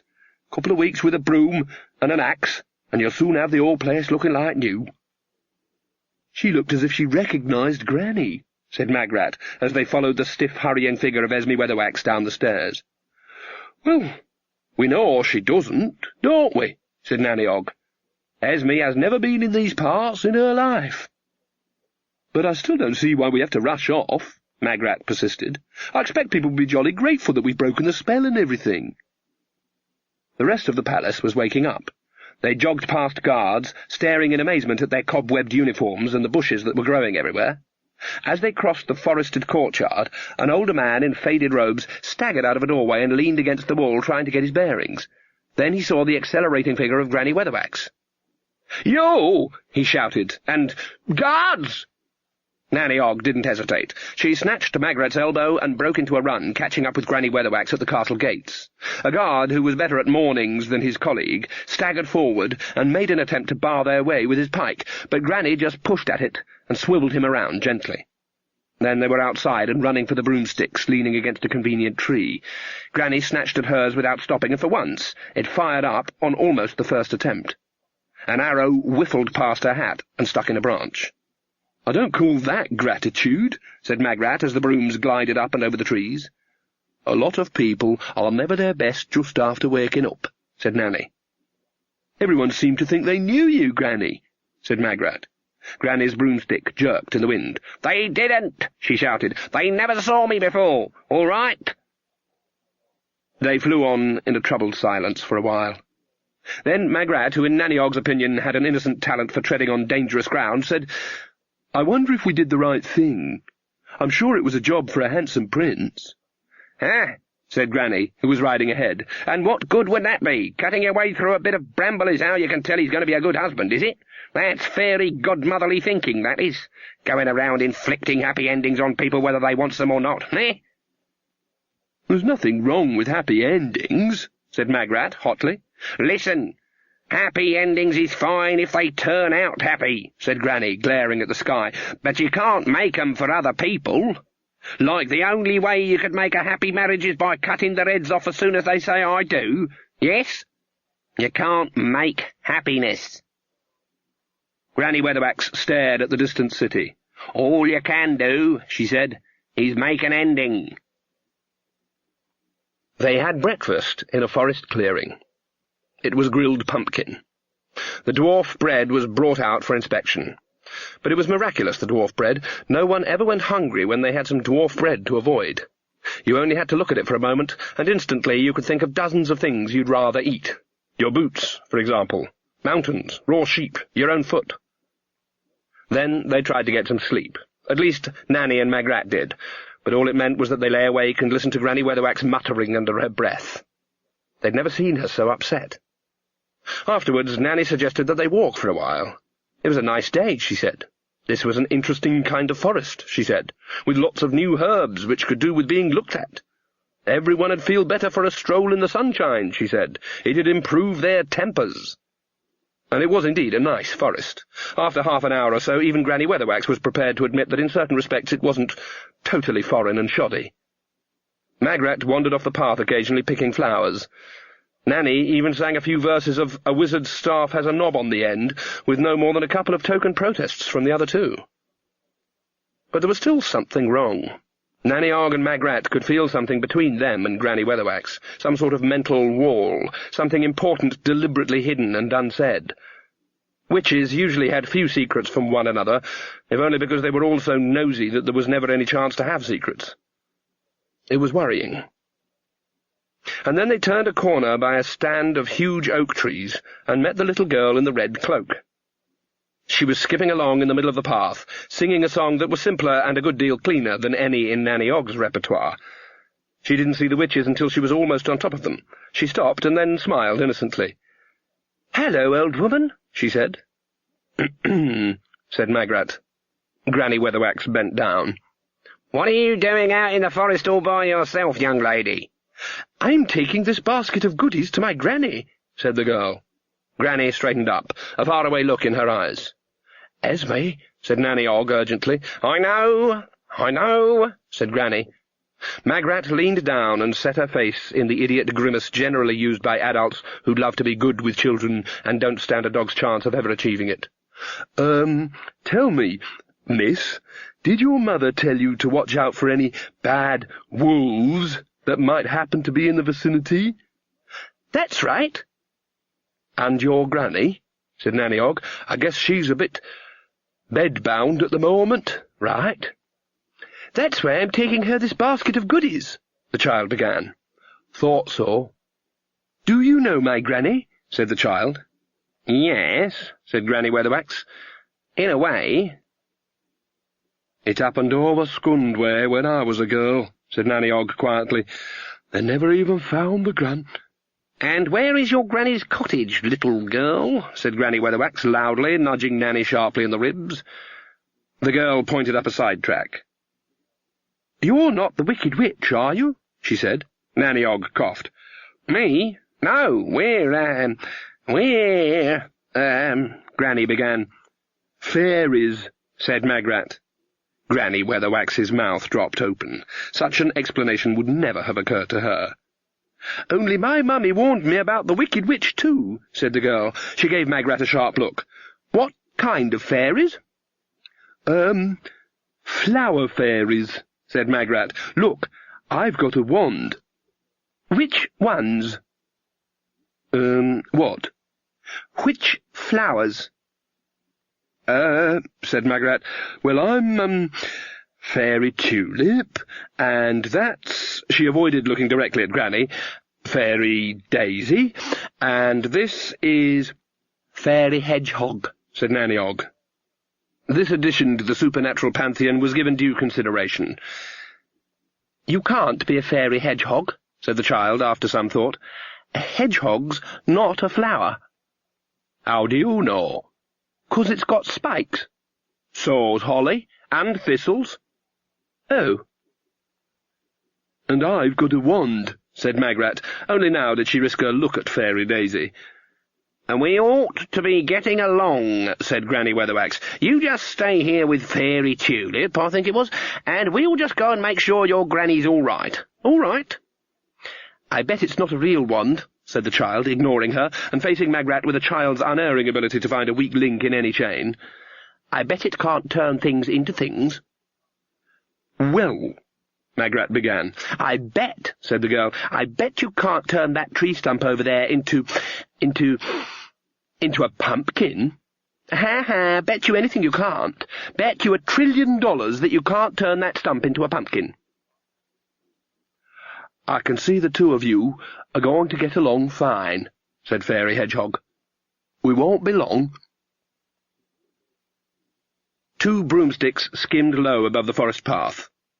"Could be just a coincidence," said Nanny Ogg. "'Tain't," said Granny. "The child even had a red cloak on." "I had a red cloak when I was 15, said Nanny. "Yes, but your granny lived next door. You didn't have to worry about wolves when you visited her," said Granny. "Except old Sumpkins the lodger." "Yes, but that was just a coincidence." A trail of blue smoke drifted among the trees ahead of them. Somewhere away to one side there was the sound of a falling tree. "Woodcutters," said Nanny. "It's all right if there's woodcutters. One of them rushes in and—" "That's only what children get told," said Granny as they sped onwards. "Anyway, that's no good to the grandmother, is it? She's already been at." "I always hated that story," said Nanny. "No one ever cares what happens to the poor defenceless old women." The path vanished abruptly on the edge of a glade. Hemmed in by the trees was a straggly kitchen garden in which a few pathetic storks fought for what little sun there was. In the middle of the garden was what had to be a thatched cottage, because no one would build a haystack that badly. They leapt off the broomsticks, leaving them to drift to a halt in the bushes, and hammered on the cottage door. "We could be too late," said Nanny. "The wolf might—" After a while there was the muffled sound of someone shuffling across the floor within, and then the door opened a crack. A suspicious eye was visible in the gloom.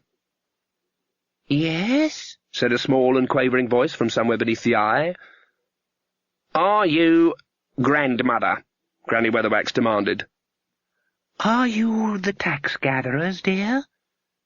"No, ma'am. We're, "Fairies," said Fairy Hedgehog quickly. "I don't open the door to people I don't know, dear," said the voice, and then it took on a slightly petulant tone. "Especially people who never does the washing up even after I leaves out a bowl of nearly fresh milk for 'em." "We'd like to talk to you for a few minutes," said Fairy Daisy. "Yes? Have you got any identification, dear?" "I know we've got the right grandmother," said Fairy Hedgehog. "There's a family likeness. She's got big ears." "Look, it's not her that's got the big ears," snapped Fairy Daisy. "It'll be the wolf that's got the big ears. That's the whole point. Don't you ever pay attention?" The grandmother watched them with interest. After a lifetime of believing in them, she was seeing fairies for the first time, and it was an experience. Granny Weatherwax caught her perplexed expression. Put it like this, ma'am, she said in a despotically reasonable tone of voice. How would you like to be eaten alive by a wolf? I don't think I'd like that, dear, no, said the hidden grandmother. The alternative's us, said Granny. Lawks, are you sure? On our word, as fairies, said Fairy Hedgehog. Well, really? All right, you can come in, but none of your tricks, and mind you do the washing up. You haven't got a pot of gold about you, have you? That's pixies, isn't it? No, they're the ones in wells. It's goblins, she means. Don't be daft, they're the ones you get under the bridges. That's trolls. Everyone knows that's trolls. Well, not us, anyway. Oh, said the grandmother. I might have known. Magrat liked to think she was good with children, and worried that she wasn't. She didn't like them very much, and worried about this too. Nanny Ogg seemed to be effortlessly good with children by alternately and randomly giving them either a sweet or a thick ear, while Granny Weatherwax ignored them for most of the time, and that seemed to work just as well. Whereas Magrat cared. It didn't seem fair. Bet you $1,000,000 trillion zillion you can't turn that bush into a pumpkin, said the child. But, look, all the others got turned into pumpkins, Magrat pointed out. It's bound not to work sooner or later, said the child placidly. Magrat looked helplessly at the wand. She'd tried everything, wishing, sub-vocalizing, and even when she'd thought the other witches were out of earshot, banging it against things and shouting, "Anything but pumpkins!" You don't know how to do it, really, do you? Stated the child. Tell me, said Magrat, you said your mummy knows about the big bad wolf in the woods, didn't you? That's right. But nevertheless, she sent you out by yourself to take those goodies to your granny. That's right. Why? Nothing. Just thinking. And you owe me $1,000,000 trillion zillion squillion dollars. There's a certain Freemasonry about grandmothers, with the added benefit that no one has to stand on one leg or recite any oaths in order to join. Once inside the cottage, and with the kettle on the boil, Nanny Ogg was quite at home. Grebo stretched out in front of the meagre fire and dozed off as the witches tried to explain. I don't see how a wolf can get in here, dear, said the grandmother kindly. I mean, they're wolves. They can't open doors. Granny Weatherwax twitched aside a rag of curtain and glared out at the clearing. We know, she said. Nanny Ogg nodded towards the little bed in an alcove by the fireplace. Is that where you always sleep? She said. When I'm feeling poorly, dear. Other times I sleeps in the attic. I should get along up there now if I was you, and take my cat up with you, will you? We don't want him getting in the way. Is this the bit where you clean the house and do all the washing for a saucer of milk? Said the grandmother hopefully. Could be. You never know. Funny, dear. I was expecting you to be shorter. We get out in the fresh air a lot, said Nanny. Off you go now. That left the two of them. Granny Weatherwax looked around the cave-like room. The rushes on the floor were well on the way to composthood. Soot encrusted the cobwebs on the ceiling. The only way the housework could be done in this place was with a shovel, or for preference a match. Funny, really, said Nanny, when the old woman had climbed the rickety stairs. She's younger than me. Mind you, I take exercise. You never took exercise in your life, said Granny Weatherwax, still watching the bushes. You never did anything you didn't want to do. That's what I mean, said Nanny happily.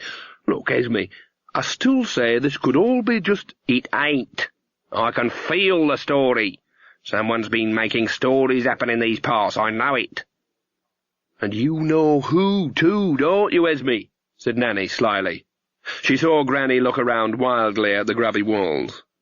I reckon she's too poor to afford a mirror, said Nanny. I ain't blind, Esme, and I know mirrors and fairy godmothers go together, so what's going on? I ain't saying. I don't want to look a fool if I'm wrong. I am not going to...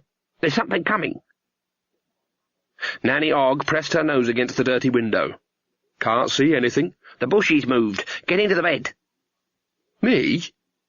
I thought it was you who was going into the bed. Can't imagine why you'd think that. No, come to think of it, neither can I, said Nanny wearily. She picked up the floppy mob cap from the bedpost, put it on, and slid under the patchwork quilt. Here, this mattress is stuffed with straw. You won't have to lie on it for long. It prickles, and I think there's things in it. Something bumped against the wall of the house. The witches fell silent. There was a snuffling noise under the back door. "You know," whispered Nanny as they waited, "the sculler is terrible. There's no firewood, there's hardly any food, and there's a jug of milk that's practically on the march." Granny sidled quickly across the room to the fireplace, and then back to her station by the front door.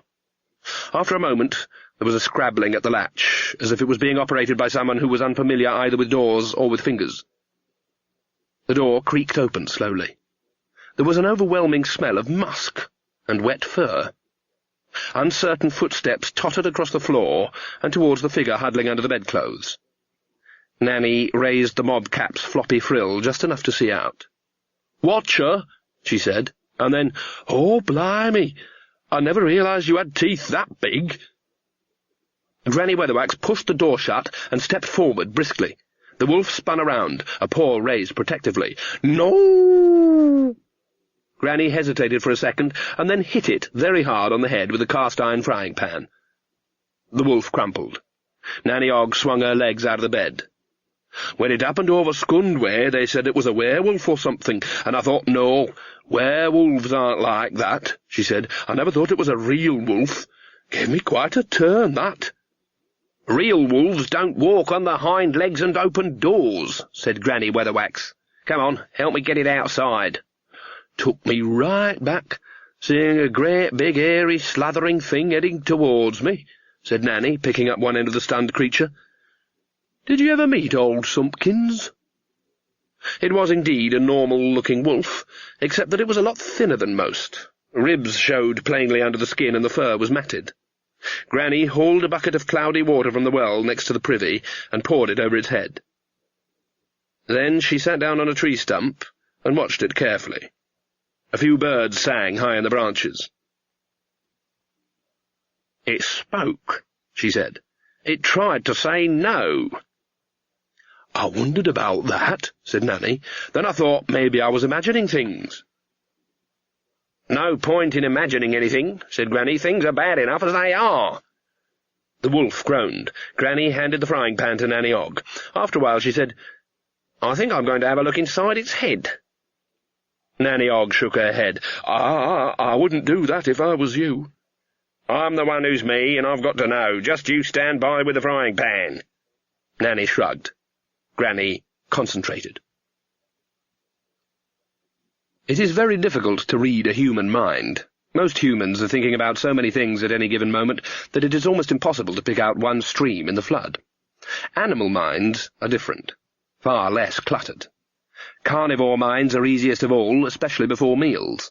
Colours don't exist in the mental world, but if they did, a hungry carnivore mind would be hot and purple and sharp as an arrow. And herbivore minds are simple too, coiled silver springs poised for flight. But this wasn't any kind of normal mind. It was two minds. Granny had sometimes picked up the mind of hunters in the forest, when she was sitting quietly of an evening and letting her mind wander. Just occasionally they felt like this, or at least like a faint shadow of this. Just occasionally, when the hunter was about to make a kill, the random streams of thought came together. But this was different. This was the opposite. This was cracked and crippled attempts at cogitation peeling away from the sleek arrowhead of a predatory intent. This was a predatory mind trying to think. No wonder it was going mad. She opened her eyes. Nanny Ogg held the frying-pan over her head. Her arm trembled. "Well," she said, "who's there?" "I could do with a glass of water," said Granny. Natural caution surfaced through the turmoil of her mind. "Only not out of that well, mind you." Nanny relaxed a little. When a witch started rummaging in someone else's mind, you could never be sure who was coming back. But Granny Weatherwax was the best. Magrat might always be trying to find herself, but Granny didn't even understand the idea of the search. If she couldn't find the way back to her own head, there wasn't a path. "There's that milk in the cottage," Nanny volunteered. What colour was it again? Well, still fairly white. OK. When Nanny Ogg's back was safely turned, Granny permitted herself a small shudder. She stared at the wolf, wondering what she could do for it. A normal wolf wouldn't enter a cottage, even if it could open the door. Wolves didn't come near humans at all, except if there were a lot of them and it was the end of a very hard winter. And they didn't do that because they were big and bad and wicked, but because they were wolves. This wolf was trying to be a human. There was probably no cure. "Here's your milk," said Nanny Ogg. Granny reached up and took it without looking. "Someone made this wolf think it was a person," she said. "They made it think it was a person, and then they didn't think any more about it. It happened a few years ago." "How do you know?" "I've got its memories," said Granny, and instinct too, she thought. She knew it'd be some days before she'd stop wanting to chase sledges over the snow. "Oh!" "It's stuck between species in its head." "Can we help it?" said Nanny. Granny shook her head. "It's gone on for too long. It's habit now, and it's starving. It can't go one way, it can't go the other. It can't act like a wolf, and it can't manage being a human. And it can't go on like it is." She turned to face Nanny for the first time. Nanny took a step back. "You can't imagine how it feels," she said. "Wandering around for years, not capable of acting human and not able to be a wolf. You can't imagine how that feels." "I reckon maybe I can," said Nanny. "In your face. Maybe I can. Who'd do that to a creature?" "I've got my suspicions." They looked around. Magrat was approaching with the child. Beside them walked one of the woodcutters. "Ah," said Granny. "Yes, of course, there's always got to be," she spat the words, "a happy ending." A paw tried to grip her ankle. Granny Weatherwax looked down into the wolf's face. "Please," it growled. "an ending. Now." She knelt down and took the paw. "Yes," she said. "Yes." She stood up again, all authority, and beckoned to the approaching trio. "Mr. Woodcutter," she said, "a job for you." The woodcutter never understood why the wolf laid its head on the stump so readily, or why the old woman, the one in whom anger roiled like a pearl barley in a bubbling stew, insisted afterwards that it be buried properly instead of skinned and thrown in the bushes. She'd been very insistent about that. And that was the end of the big bad wolf. It was an hour later. Quite a few of the woodcutters had wandered up to the cottage, where there seemed to be a lot of interesting activity going on. Woodcutting is not a job that normally offers much in the way of diversion. Magrat was washing the floor with as much magical assistance as could be afforded by a bucket of soapy water and a scrubbing brush. Even Nanny Ogg, whose desultory interest in the proud role of housewife had faded completely just as soon as her eldest daughter was old enough to hold a duster, was cleaning the walls. The old grandmother, who wasn't entirely in touch with events, was anxiously following both of them around with a saucer of milk. Spiders, who had inherited the ceiling for generations, were urged gently but firmly out of the door. And Granny Weatherwax was walking around the clearing with the head woodcutter, a barrel-chested man who clearly thought he looked better in his studded leather wristlets than was in fact the case. "It's been around for years, right?" he said. "Always lurking around the edges of villages and that." "And you never tried talking to it?" "Talk to it? It's a wolf, right? And you don't talk to wolves. Animals can't talk." I see. And what about the old woman? There's a lot of you woodcutters. Did you ever drop in to see her?" "No fear." "Why?" The head woodcutter leaned forward conspiratorially. "Well, they say she's a witch, right?" "Really?" said Granny. "How do you know?" "She's got all the signs, right?" "What signs are those?" The woodcutter was pricked by a slight uneasiness. "Well, she lives all by herself in the wood, right?" "Yes."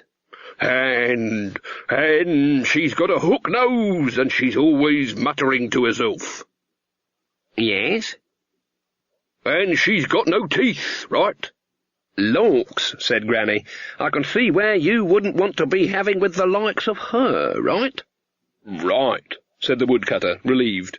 Quite likely turn you into just about anything as soon as look at you, right? Granny stuck her finger in her ear and twiddled it reflectively. They can do that, you know. I bet they can, said Granny. Makes me glad there's all you big, strong lads around. Can I have a look at your chopper, young man? He handed over his axe. Granny sagged dramatically as she grasped it. There were still traces of wolf blood on the blade. Dearie me, it's a big one, she said. And you're good with this, I expect. Won the silver belt 2 years running at the Forest Revels, said the woodcutter proudly. 2 years running? 2 years running? Lawks, that is good. That's very good. And here's me hardly able to lift it. Granny grasped the axe in one hand and swung it inexpertly. The woodcutter jumped backwards as the blade whirred past his face and then buried itself 1/4 of an inch deep in a tree. "Oh, sorry about that," said Granny Weatherwax. "Aren't I a daft old woman? Never was any good with anything technical." He grinned at her and tried to pull the axe free. He sank to his knees, his face suddenly white. Granny leaned down until she was level with his ear. "You could have seen to the old woman," she said quietly. "You could have talked to the wolf. But you didn't, right?" He tried to speak, but his teeth didn't seem to want to part.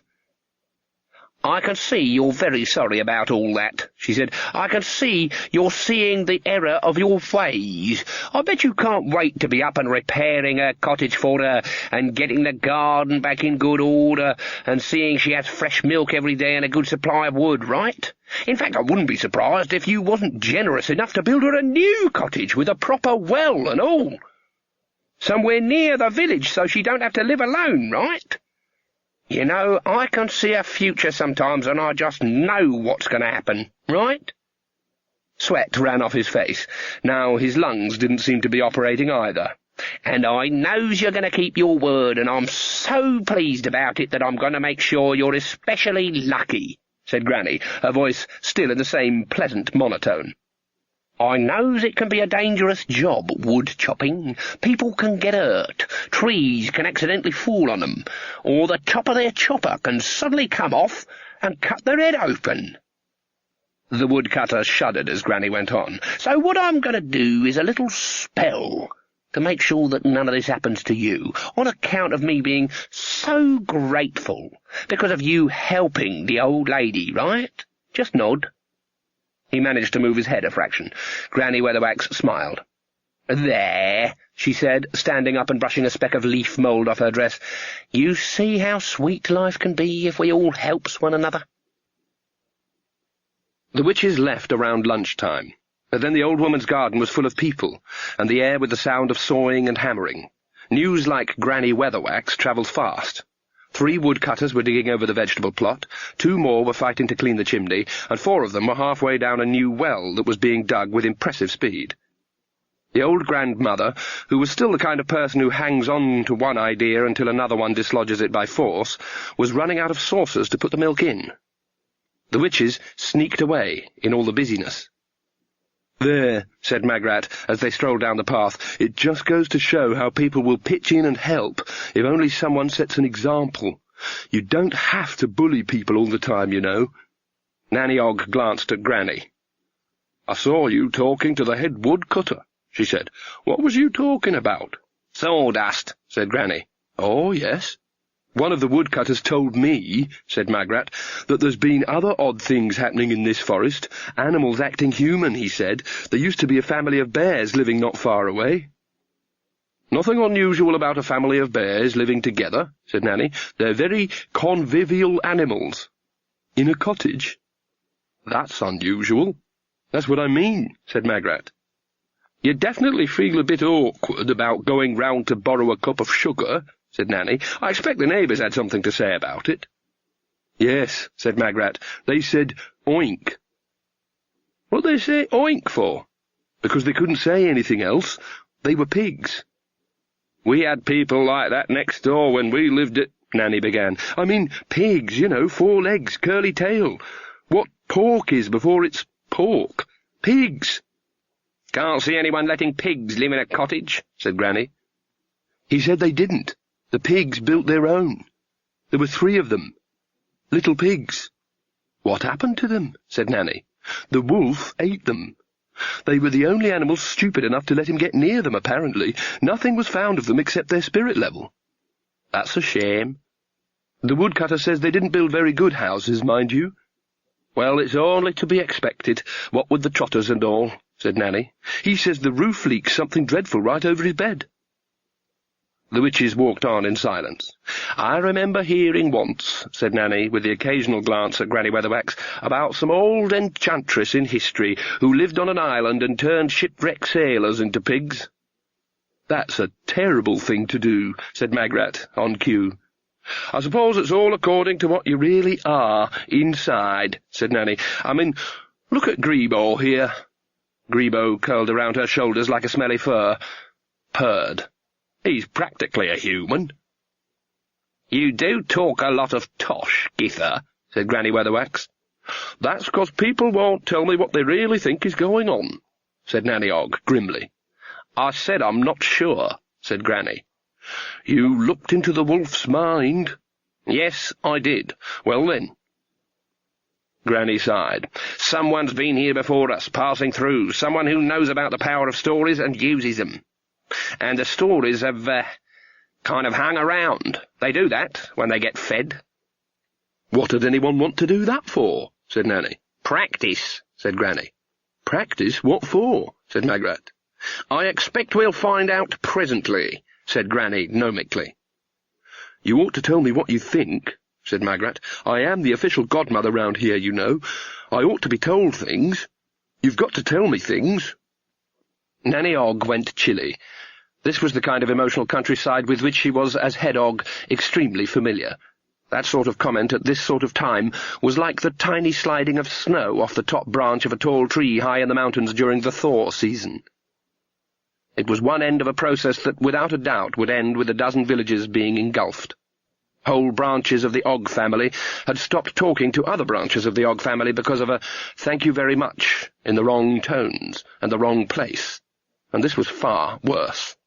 "Now," she said hurriedly, "why don't we—" "I don't have to explain anything," said Granny Weatherwax. "Because we're supposed to be 3 witches," said Magrat. "If you can call us witches," she added. "What do you mean by that, pray?" said Granny. "Pray?" thought Nanny. Someone has ended a sentence with pray. That's like that bit when someone hits someone else with a glove and then throws it on the floor. There's no going back when someone's ended a sentence with pray. But she tried anyway. "How about a nice—" Magrat plunged on with the brave desperation of someone dancing in the light of their burning bridges. "Well," she said, "it seems to me—" "Yes," said Granny. "It seems to me," Magrat tried again, "that the only magic we do is all, well, headology. Not what anyone else would call magic. It's just glaring at people and tricking them, taking advantage of their gullibility. It wasn't what I expected when I set out to become a witch." "And who says," said Granny Weatherwax, slowly and deliberately, "that you've become a witch now?" "My word, the wind is getting up. Perhaps we should—" said Nanny Ogg. "What did you say?" said Magrat. Nanny Ogg put her hand over her eyes. Asking someone to repeat a phrase you'd not only heard very clearly but were also exceedingly angry about was around DEFCON 2 in the lexicon of squabble. "I should have thought my voice was clear enough," said Granny. "I'm very amazed my voice wasn't clear enough. It sounded clear enough to me." "Looks a bit gusty. Why don't we—" "Well, I should just think I can be smug and bad-tempered and ill-considerate enough to be a witch," said Magrat. "That's all that's required, isn't it?" "Ill-considerate? Me?" "You like people who need help, because when they need help they're weak, and helping them makes you feel strong. What harm would a bit of magic do?" "Because it'd never stop at just a bit, you stupid girl." Magrat backed off, her face flushed. She reached into her bag and pulled out a slim volume, which she flourished like a weapon.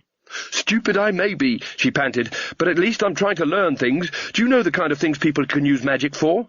Not just illusion and bullying. There's people in this book that can walk on hot coals and stick their hands in a fire and not get hurt." "Cheap trickery," said Granny. "They really can." "Impossible. No one can do that." "It shows they can control things. Magic's got to be more than just knowing things and manipulating people." "Oh, it's all wishing on stars and fairy dust, is it? Making people happier." "There's got to be some of that. Otherwise, what's the good of anything? Anyway, when I went to Desiderata's cottage, you were looking for the wand, weren't you?" "I just didn't want it falling into the wrong hands." "Like any hands but yours, I expect." They glared at each other. "Haven't you got any romance in your soul?" said Magrat plaintively. "No," said Granny, "I ain't. And stars don't care what you wish, and magic don't make things better, and no one doesn't get burned who sticks their hand in a fire. If you want to amount to anything as a witch, Magrat Garlic, you got to learn 3 things. What's real, what's not real, and what's the difference." "And always get the young man's name and address," said Nanny. "It worked for me every time." "Only joking," she said as they both glared at her. The wind was rising here on the edge of the forest. Bits of grass and leaves whirled through the air. "We're going the right way, anyway," said Nanny madly, seeking anything that would be a distraction. "Look, it says Genua on the signpost." It did indeed. It was an old worm-eaten signpost right on the edge of the forest. The end of the arm had been carved into the likeness of a pointing finger. "A proper road, too," Nanny burbled on. The row cooled a bit, simply because both sides were not talking to each other. Not simply not exchanging vocal communication, that's just an absence of speaking. This went right through that and out the other side, into the horrible, glowering worlds of not talking to one another. "Yellow bricks," said Nanny. "Who ever heard of anyone making a road out of yellow bricks?" Magrat and Granny Weatherwax stood looking in opposite directions with their arms folded. "Brightens the place up, I suppose," said Nanny. On the horizon, Genua sparkled in the middle of some more greenery. In between, the road dipped into a wide valley dotted with little villages. A river snaked through them on the way to the city. The wind whipped at their skirts. "We'll never fly in this," said Nanny, still womanfully trying to make enough conversation for 3 people. "So, we'll walk then, eh?" she said, and added, because there's a spark of spitefulness even in innocent souls like Nanny Ogg's, "Singing as we go. How about it?" "I'm sure it's not my place to mind what anyone chooses to do," said Granny. "It's nothing to do with me. I expect some people with wands and big ideas might have something to say." "Huh," said Magrat.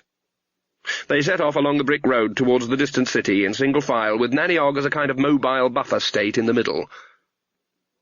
"What some people need," said Magrat, to the world in general, "is a bit more heart." "What some people need," said Granny Weatherwax to the stormy sky, "is a lot more brain." Then she clutched at her hat to stop the wind from blowing it off.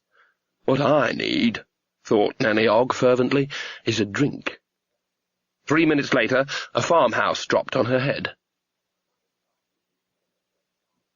By this time the witches were well spaced out. Granny Weatherwax was striding along in front, Magrat was sulking along at the rear, and Nanny was in the middle. As she said afterwards, it wasn't even as if she was singing. It was just that one moment there was a small plump witch, and the next there was the collapsing remains of a wooden farmhouse. Granny Weatherwax turned and found herself looking at a crumbling, unpainted front door. Magrat nearly walked into a back door of the same grey, bleached wood. There was no sound but the crackle of settling timber. "Geetha?" said Granny. "Nanny?" said Magrat. They both opened their doors. It was a very simple design of house, with 2 downstairs rooms separated by a front-to-back passageway. In the middle of the passageway, surrounded by shattered and termite-ridden floorboards, under the pointy hat that had been rammed down to her chin, was Nanny Ogg. There was no sign of Grebo. "What happened?" she said. "What happened?" A farmhouse dropped on your head," said Magrat. "Oh, one of them things," said Nanny vaguely. Granny gripped her by the shoulders. "Geetha, how many fingers am I holding up?" she said urgently. "Well, fingers? It's all gone dark." Magrat and Granny gripped the brim of Nanny's hat and half lifted, half unscrewed it from her head. She blinked at them. "That's the willow reinforcement," she said, as the pointy hat creaked back into shape like a resurrecting umbrella. She was swaying gently. "Stop a hammer blow, a hat with willow reinforcement. All them struts, see? Distributes the force. I shall write to Mr. Vernisage." Magrat, bemused, looked around the little house. "It just dropped out of the sky," she said. "Could have been a big tornado or something somewhere," said Nanny Ogg. "Picked it up, see? Then the wind drops, and down it comes. You get funny things happening in high winds. Remember that big gale we had last year? One of my hens laid the same egg 4 times. "She's rambling," said Magrat. "No, I ain't. That's just my normal talking," said Nanny. Granny Weatherwax peered into one of the rooms. "I suppose there wouldn't be any food and drink about the place," she said. "I think I could force myself to drink some brandy," said Nanny quickly. Magrat peered up the stairs. "Cooey," she called in the strangled voice of someone who wants to be heard without doing anything so bad-mannered as raise their voice. "Is anyone here?" Nanny, on the other hand, looked under the stairs. Grebo was a cowering ball of fur in a corner. She hauled him out by the scruff of the neck and gave him a slightly bewildered pat. Despite Mr. Vernisage's millinery masterpiece, despite the worm-eaten floor, and despite even the legendary thick skull of the Oggs, she was definitely feeling several twinkles short of a glitter, and suffering a slight homesick-tinged dip in her usual sunny nature. People didn't hit you over the head with a farmhouse back home. "You know, Grebo," she said, "I don't think we're in Lancre." "I've found some jam," said Granny Weatherwax from the kitchen. It didn't take a lot to cheer up Nanny Ogg. "That's fine," she called out. "It'll go nicely on the dwarf bread." Magrat came into the room. "I'm not sure we should be taking other people's provisions," she said. "I mean, this place must belong to someone." "Oh, did someone speak, Githa?" said Granny Weatherwax archly. Nanny rolled her eyes. "I was merely saying, Nanny," said Magrat, "that this isn't our property." "She says it don't belong to us, Esme," said Nanny. "Tell anyone who wants to know, Githa, that it's like salvage from a shipwreck," said Granny. "She says, finders keepers, Magrat," said Nanny. Something flickered past the window. Magrat went and peered out through the grimy pane. "That's funny. There's a lot of dwarfs dancing round the house," she said. "Oh, yes," said Nanny, opening a cupboard. Granny stiffened. "Are they, ask her if they're singing," she said. "They, singing, Magrat?" "I can hear something," said Magrat. "Sounds like, ding-dong, ding-dong." "That's a dwarf song, all right," said Nanny. "They're the only people who can make a hi-ho last all day." "They seem very happy about it," said Magrat doubtfully. "Probably it was their farmhouse, and they're glad to get it back." There was a hammering on the back door. Magrat opened it. A crowd of brightly dressed and embarrassed dwarfs stepped back hurriedly and then peered up at her. Said the one who was apparently their leader. Is the old witch dead?" Which old witch?" said Magrat. The dwarf looked at her for a while with his mouth open. He turned and had a whispered consultation with his colleagues. Then he turned back. "How many have you got?" "There's a choice of 2, said Magrat. She wasn't feeling in a very good mood, and wasn't prompted to aid the conversation more than necessary. Uncharacteristic nastiness made her add, "Free for the asking." "Oh." The dwarf considered this. "Well, which old witch did the house land on?" "Nanny? No, she's not dead. She's just a bit stunned. But thanks all the same for asking," said Magrat. "That's very kind of you." This seemed to puzzle the dwarfs. They went into a huddle. There was a lot of sotto voce arguing. Then the head dwarf turned back to Magrat. He removed his helmet and turned it around and around nervously in his hands. He said, "Can we have her boots?" "What?" "Her boots," said the dwarf, blushing. "Can we have them, please?"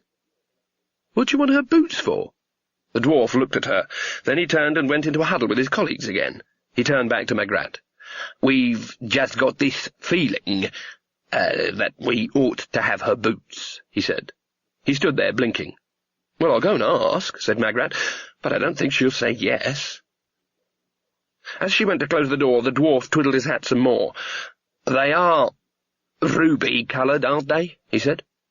"Well, they're red," said Magrat. "Is red all right?" "They've got to be red," All the other dwarfs nodded. "It's no good if they've not read." Magrat gave him a blank look and shut the door.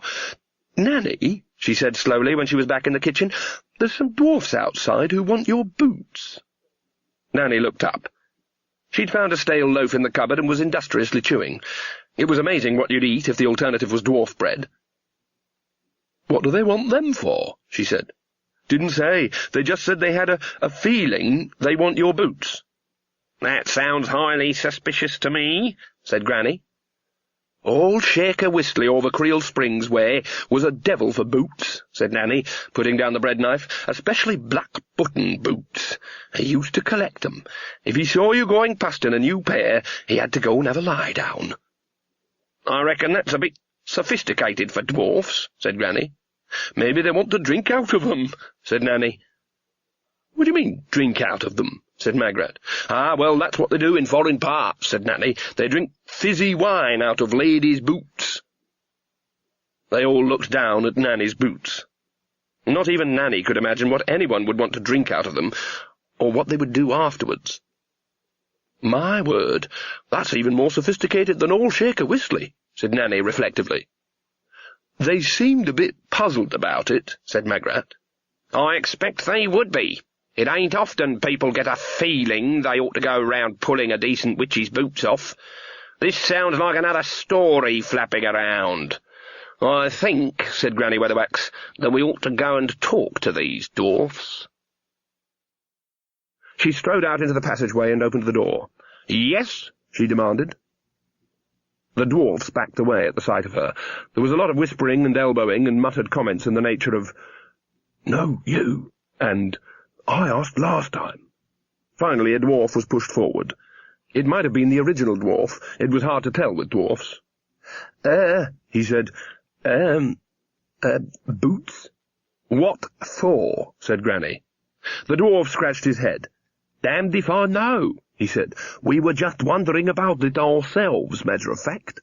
We were just coming off shift in the coal mine half an hour ago. We saw the farmhouse land on the witch, and, well—" "You just knew you had to run up and steal her boots," said Granny. The dwarf's face widened into a relieved grin. "That's right," he said, "and sing the ding-dong song. Only she was supposed to be squashed. No offence meant," he added quickly. "It's the Willow reinforcement," said a voice behind Granny. "Worth its weight in blood." Granny stared for a while and then smiled. "I think you lads ought to come inside," she said. "I've got some questions to ask you." The dwarfs looked very uncertain. Said the spokesdwarf. "Nervous of going into a house with witches in it?" said Granny Weatherwax. The spokesdwarf nodded and then went red. Magrat and Nanny Og exchanged glances behind Granny's back. Something had definitely gone wrong somewhere. In the mountains, dwarfs certainly weren't afraid of witches. The problem was to stop them digging up your floor. "You've been down from the mountains for some time, I expect," said Granny. "Very promising seam of coal down here," mumbled the spokesdwarf, twiddling his hat. "Bet it's a long time since you've had proper dwarf bread, then," said Granny. The spokesdwarf's eyes misted over. "Baked from the finest stone-ground grit, just like Mother used to jump up and down on it," Granny went on. A sort of collective sigh went up from the dwarfs. "You just can't get it down here," said the spokesdwarf to the ground. "It's the water, or something. It falls to bits after hardly any years at all." "They put flour in it," said someone behind him sourly. "It's worse than that. The baker over in Genua puts dried fruit in it," said another dwarf. "Well now," said Granny, rubbing her hands together, "I may be able to help you here. Could be I've got some dwarf bread to spare." "Nah, not proper dwarf bread," said the spokesdwarf moodily. "Proper dwarf bread's got to be dropped in rivers and dried out and sat on and left and looked at every day and put away again. You just can't get it down here." "This could be," said Granny Weatherwax, "your lucky day." "To be frank," said Nanny Og, "I think the cat pissed on some of it." The spokesdwarf looked up, his eyes aglow. "Hot Damn. Dear Jason, et everybody. What a life! All kinds of thing going on, what with talking wolves and women asleep in castles. I shall have a story or two to tell you when I gets back, and no mistake. Also, don't talk to me about farmhouses. Which reminds me, please send someone to Mr. Vernisage over in Slice and present Mrs. Ogg's compliments, and what a good hat he makes. He can say, as approved by Nanny Ogg. It stops 100% of all known farmhouses. Also, if you writes to people saying how good their stuff is, sometimes you get free stuff. There could be a new hat in this for me, so see to it. Lilith stepped out from her room of mirrors. Shadowy images of herself trailed after her, fading. Witches ought to be squashed when a farmhouse lands on them. Lilith knew that. All squashed, except for their boots sticking out. Sometimes she despaired. People just didn't seem to be able to play their parts properly. She wondered whether there was such a thing as the opposite of a fairy godmother. Most things had their opposite, after all.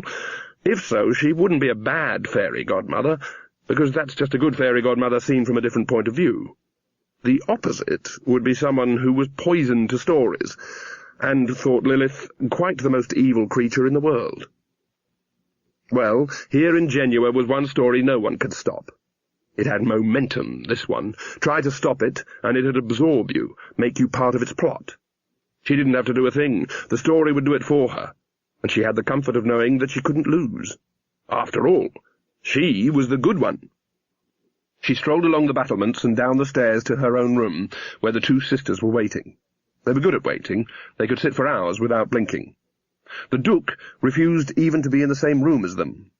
Their heads turned as she came in. She'd never given them voices. It wasn't necessary. It was enough that they were beautiful and could be made to understand. "Now you must go to the house," she said, "and this is very important. Listen to me. Some people will be coming to see Ella tomorrow. You must let them do so. Do you understand?" They were watching her lips. They watched anything that moved. "We shall need them for the story. It won't work properly unless they try to stop it. And afterwards, perhaps I will give you voices. You'd like that, wouldn't you?" They looked at one another, and then at her, and then at the cage in the corner of the room. Lilith smiled and reached in and took out 2 white mice. "The youngest witch might be just your type," she said. "I shall have to see what I can do with her. And now, open." The broomsticks drifted through the afternoon air. For once the witches weren't arguing. The dwarfs had been a taste of home. It would have done anyone's heart good to see the way they just sat and stared at the dwarf bread, as if consuming it with their eyes, which was the best way to consume dwarf bread. Whatever it was that had driven them to seek ruby-coloured boots seemed to wear off under its down-to-earth influence. As Granny said, you could look a long way before you found anything realer than dwarf bread. Then she'd gone off alone to talk to the head dwarf. She wouldn't tell the others what he'd told her, and they didn't feel bold enough to ask. Now she flew a little ahead of them. Occasionally she'd mutter something like, "Godmothers," or "practising." But even Magrat, who hadn't had as much experience, could feel Genua now, as a barometer feels the air pressure. In Genua, stories came to life. In Genua, someone set out to make dreams come true. Remember some of your dreams? Genua nestled on the delta of the Vierks River, which was the source of its wealth. And Genua was wealthy. Genua had once controlled the river mouth and taxed its traffic in a way that couldn't be called piracy because it was done by the city government, and therefore sound economics and perfectly all right. And the swamps and lakes back in the delta provided the crawling, swimming and flying ingredients of a cuisine that would have been world-famous if, as has already been indicated, people travelled very much. Genua was rich, lazy and unthreatened, and had once spent quite a lot of time involved in that special kind of civil politics that comes naturally to some city-states. For example, once it had been able to afford the largest branch of the Assassin's Guild outside Ankh-Morpork, and its members were so busy that you sometimes had to wait for months. Whereas in Ankh-Morpork, business was often so slow that some of the more go-ahead guild members put adverts in shop windows offering deals like stab 2, poison 1 free. But the assassins had all left years ago. Some things sicken even jackals. The city came as a shock. From a distance, it looked like a complicated white crystal growing out of the greens and browns of the swamp. Closer to, it resolved into, firstly, an outer ring of smaller buildings, then an inner ring of large, impressive white houses, and finally, at the very centre, a palace. It was tall and pretty, and multi-turreted, like a toy castle, or some kind of confectionery extravaganza. Every slim tower looked designed to hold a captive princess. Magrat shivered, but then she thought of the wand. A godmother had responsibilities. "Reminds me of another one of them Black Alice stories," said Granny Weatherwax. "I remember when she locked up that girl with the long pigtails in a tower just like one of them. Rumpelstiltsel or someone." "But she got out," said Magrat. "Yes, it does you good to let your hair down," said Nanny. Rural miss," said Granny. They drew nearer to the city walls. Then Magrat said, "There's guards on the gate. Are we going to fly over?" Granny stared at the highest tower through narrowed eyes. "No," she said. "We'll land and walk in, so as not to worry people." "There's a nice flat green bit just behind those trees," said Magrat. Granny walked up and down experimentally. Her boots squeaked and gurgled in watery accusation. "Look, I said I'm sorry," said Magrat. "It just looked so flat." "Water generally does," said Nanny, sitting on a tree stump and wringing out her dress. "But even you couldn't tell it was water," said Magrat. "It looks so grassy with all that weed and stuff floating on it." "Seems to me the land and the water round here can't decide who is which," said Nanny. She looked around at the miasmic landscape. Trees grew out of the swamp. They had a jagged foreign look, and seemed to be rotting as they grew. Where the water was visible, it was black like ink. Occasionally a few bubbles would eructate to the surface like the ghosts of beans on bath night. And somewhere over in the distance was the river, if it was possible to be that sure in this land of thick water and ground that wobbled when you set foot on it. She blinked. "That's odd," she said. "What?" said Granny. "Thought I saw something running," muttered Nanny. "Over there, between the trees." "Must be a duck, then, in this place." "It was bigger than a duck," said Nanny. "Funny thing is, it looked a bit like a little house." "Oh, yes, running along with smoke coming out the chimney, I expect," said Granny witheringly. Nanny brightened. "You saw it too?" Granny rolled her eyes. "Come on," she said. "Let's get to the road." Said Magrat. "How?" They looked at the nominal ground between their reasonably dry refuge and the road. It had a yellowish appearance. There were floating branches and tufts of suspiciously green grass. Nanny pulled a branch off the fallen tree she was sitting on and tossed it a few yards. It struck damply and sank with the noise of someone trying to get the last bit out of a milkshake. "We fly over to it, of course," Nanny said. "You two can," said Granny. "There's nowhere for me to run and get mine started." In the end, Magrat ferried her across on her broom, Nanny bringing up the rear with Granny's erratic stick in tow. "I just hope no one saw us, that's all," said Granny, when they'd reached the comparative safety of the road. Other roads joined the swamp causeway as they got nearer to the city. They were crowded, and there was a long line at the gate. From ground level, the city was even more impressive. Against the steam of the swamps it shone like a polished stone. Coloured flags flew over the walls. "Looks very jolly," said Nanny. "Very clean," said Magrat. "It just looks like that from the outside," said Granny, who had seen a city before. "When you get inside, it'll be all beggars and noise and gutters full of I don't know what, you mark my words." "They're turning quite a lot of people away," said Nanny. "They said on the boat that lots of people come here for fat lunchtime," said Granny. "Probably you get lots of people who ain't the right sort." Half a dozen guards watched them approach. "Very smartly turned out," said Granny. "That's what I like to see. Not like at home." There are only 6 suits of chain mail in the whole of Lancre, made on the basis of one size doesn't quite fit all. Bits of string and wire had to be employed to take in the slack, since in Lancre the role of palace guard was generally taken by any citizen who hadn't got much to do at the moment. These guards were all 6-footers, and even Granny had to admit quite impressive in their jolly red and blue uniforms. The only other real city guards she'd ever seen were those in Ankh-Morpork. The sight of Ankh-Morpork's city guard made thoughtful people wonder who could possibly attack that was worse. They certainly weren't anything to look at. To her amazement, 2 pikes barred her way as she stepped under the arched gateway. "We're not attacking, you know," she said. A corporal gave her a salute.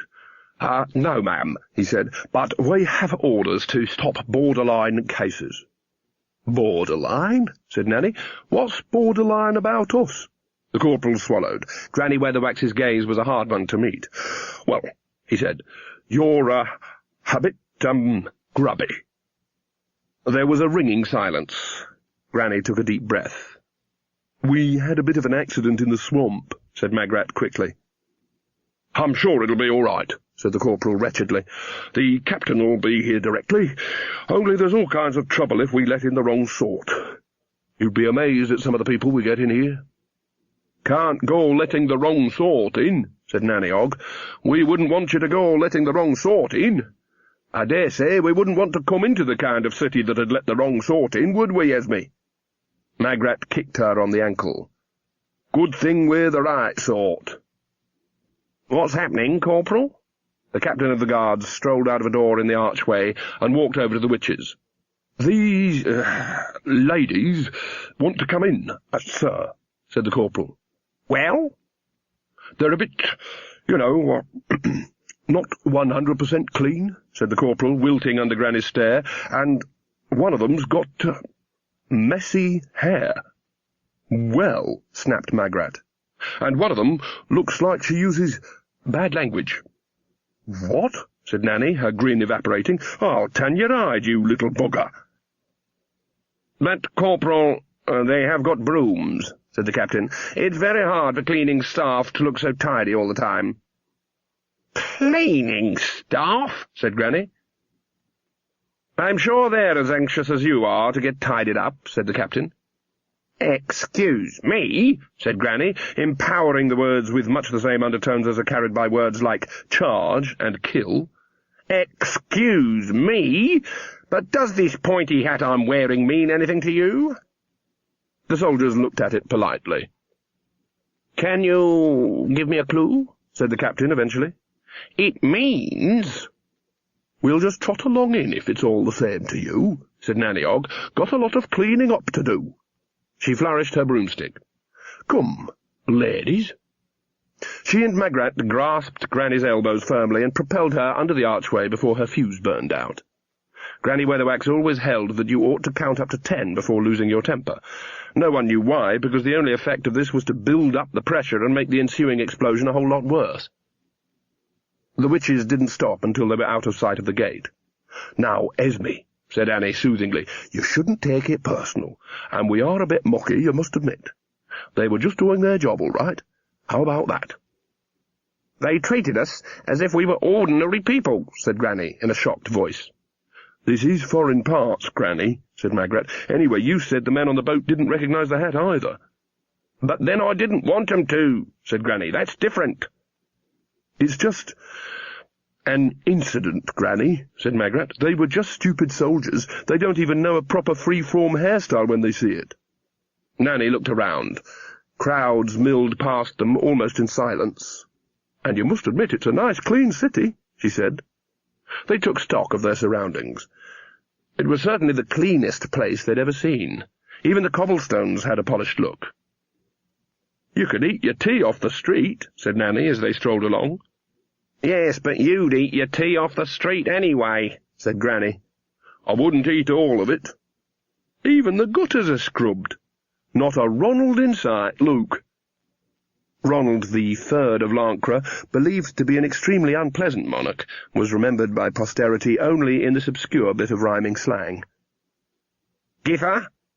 Well, you said that in Ankh-Morpork. This is somewhere else. It's so spotless, said Magrat, makes you wish you'd cleaned your sandals. Yeah, Nanny Ogg squinted along the street, makes you wish you were a better person, really. Why are you two whispering? She followed their gaze. There was a guard standing on the street corner. When he saw them looking at him, he touched his helmet and gave them a brief smile.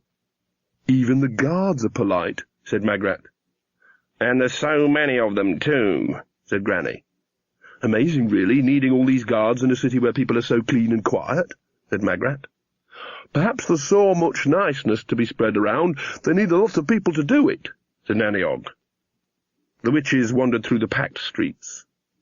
Nice houses, though, said Magrat. Very decorative and oldie-worldy. Granny Weatherwax, who lived in a cottage that was as oldie-worldy as it was possible to be without being a lump of metamorphic rock, made no comment. Nanny Ogg's feet started to complain. We ought to find somewhere to stop the night, she said. We can look for this girl in the morning. We'll do a lot better for a good night's sleep. And a bath, said Magrat, with soothing herbs. Good idea. I could just go a bath too, said Nanny. My word, doesn't autumn roll around quickly, said Granny sourly. Yeah? When did you last have a bath, Esme? What do you mean, last? See? Then there's no call to make comments about my ablutions. Baths is unhygienic, Granny declared. You know I've never agreed with baths, sitting around in your own dirt like that. What do you do, then? said Magrat. I just washes, said Granny, all the bits, you know, as and when they becomes available. However available they were, and no further information was vouchsafed on this point, they were certainly more available than accommodation in Genua in fat lunchtime. All the taverns and inns were more than full. Gradually the press of crowds pushed them out of the main streets and into the less fashionable quarters of the city, but still there was no room for the three of them. Granny Weatherwax had had enough. The very next place we see, she said, setting her jaw firmly, we're going in. What's that inn over there?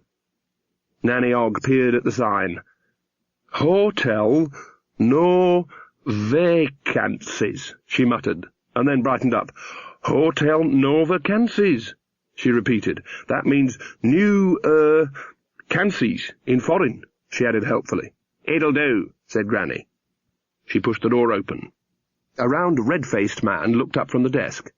He was new to the job and very nervous. The last incumbent had disappeared for not being round and red-faced enough. Granny didn't waste time. You see this hat? She demanded. You see this broom? The man looked from her to the broom and back again.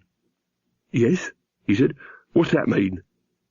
It means we want 3 rooms for the night, said Granny, looking smugly at the other two. With sausage, said Nanny. And 1 vegetarian meal, said Magrat. The man looked at all 3 of them. Then he went over to the door. You see this door? You see this sign? He said. We don't bother about signs, said Granny. Well then, said the man, I give up. What's the pointy hat and a broom really mean? It means I'm a witch, said Granny. The man put his head on one side. Yeah, he said. Is that another word for daft old woman? Dear Jason and everyone, wrote Nanny Ogg.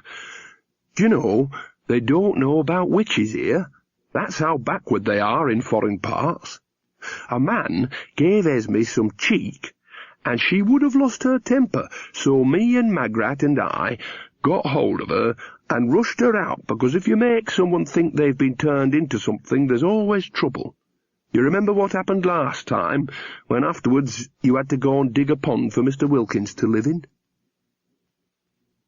They had managed to find a table to themselves in a tavern. It was packed with people of all species. The noise was at shouting level, and smoke wreathed the air. "Will you stop that scribbling, Giffer Ogg? It gets on my nerves," snapped Granny.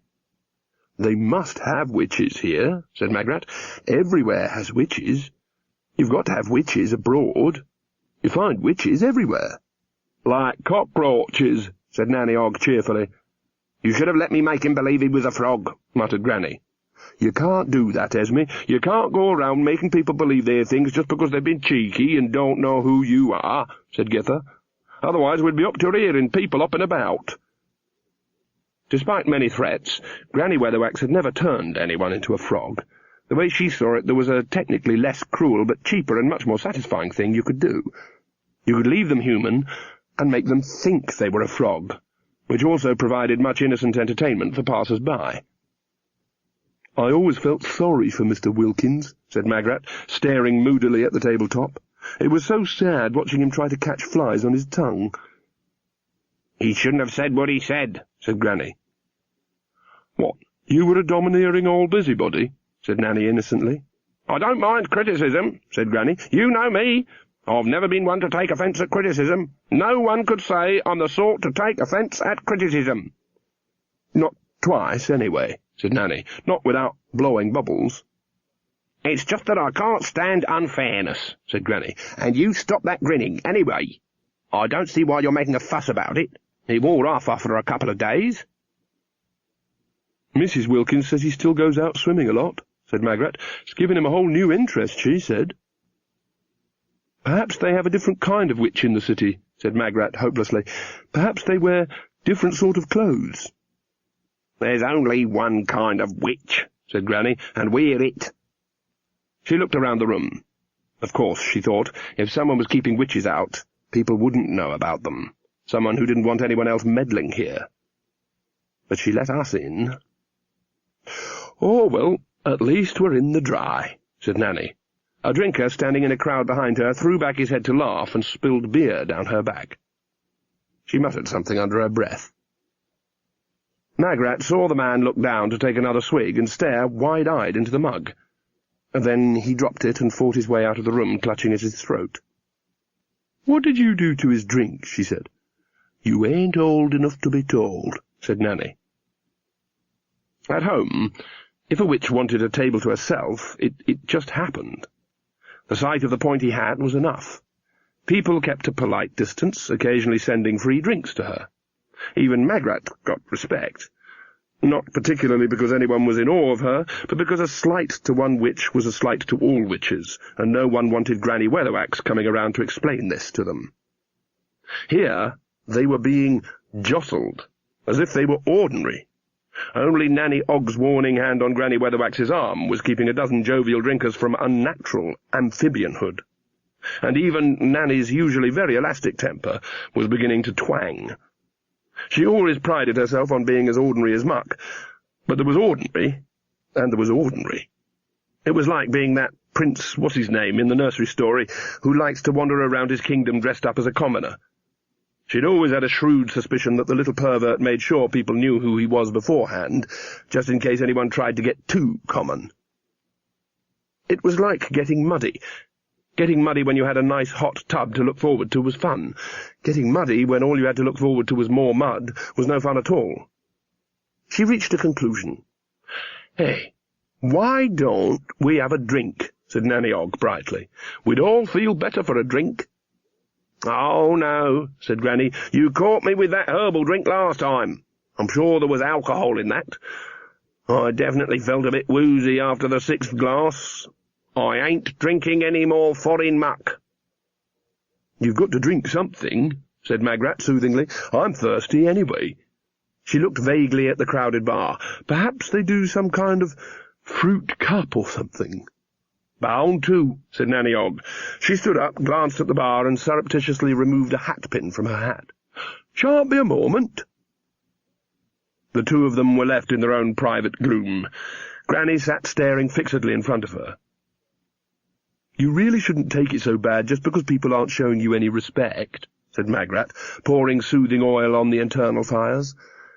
"They've hardly ever shown me any respect at all. It's not a problem." "If you ain't got respect, you ain't got a thing," said Granny distantly. "Oh, I don't know. I've always managed to get along," said Magrat. "That's 'cause you're a wet hen, Magrat Garlic," said Granny. There was a short, hot silence, ringing with the words that shouldn't have escaped. and a few grunts of pained surprise from the direction of the bar. "I know she's always thought that," Magrat told herself within the glowing walls of her embarrassment. "I just never thought she'd ever say it. And she'll never say sorry, because that's not the kind of thing she does. She just expects people to forget things like that. I was just trying to be friends again, if she ever really has any friends." "Here we are, then," said Nanny Ogg, emerging from the crush with a tray. "Fruit drinks." She sat down and looked from one to the other. "Made from bananas," she said, in the hope of striking a spark of interest from either woman. "I remember our Shane brought a banana home once. My, we had a good laugh about that. I said to the man, 'What kind of fruit drinks do people drink around here?' And this is what he gave me, made from bananas. A banana drink. You'll like it. It's what everyone drinks here. It's got bananas in it." "It's certainly very strongly flavoured," said Magrat, sipping hers cautiously. "Has it got sugar in it, too?" "Very likely," said Nanny. She looked at Granny's middle-distance frown for a moment, and then picked up her pencil and licked the end professionally. "Anyway, one good thing is the drink here is very cheap.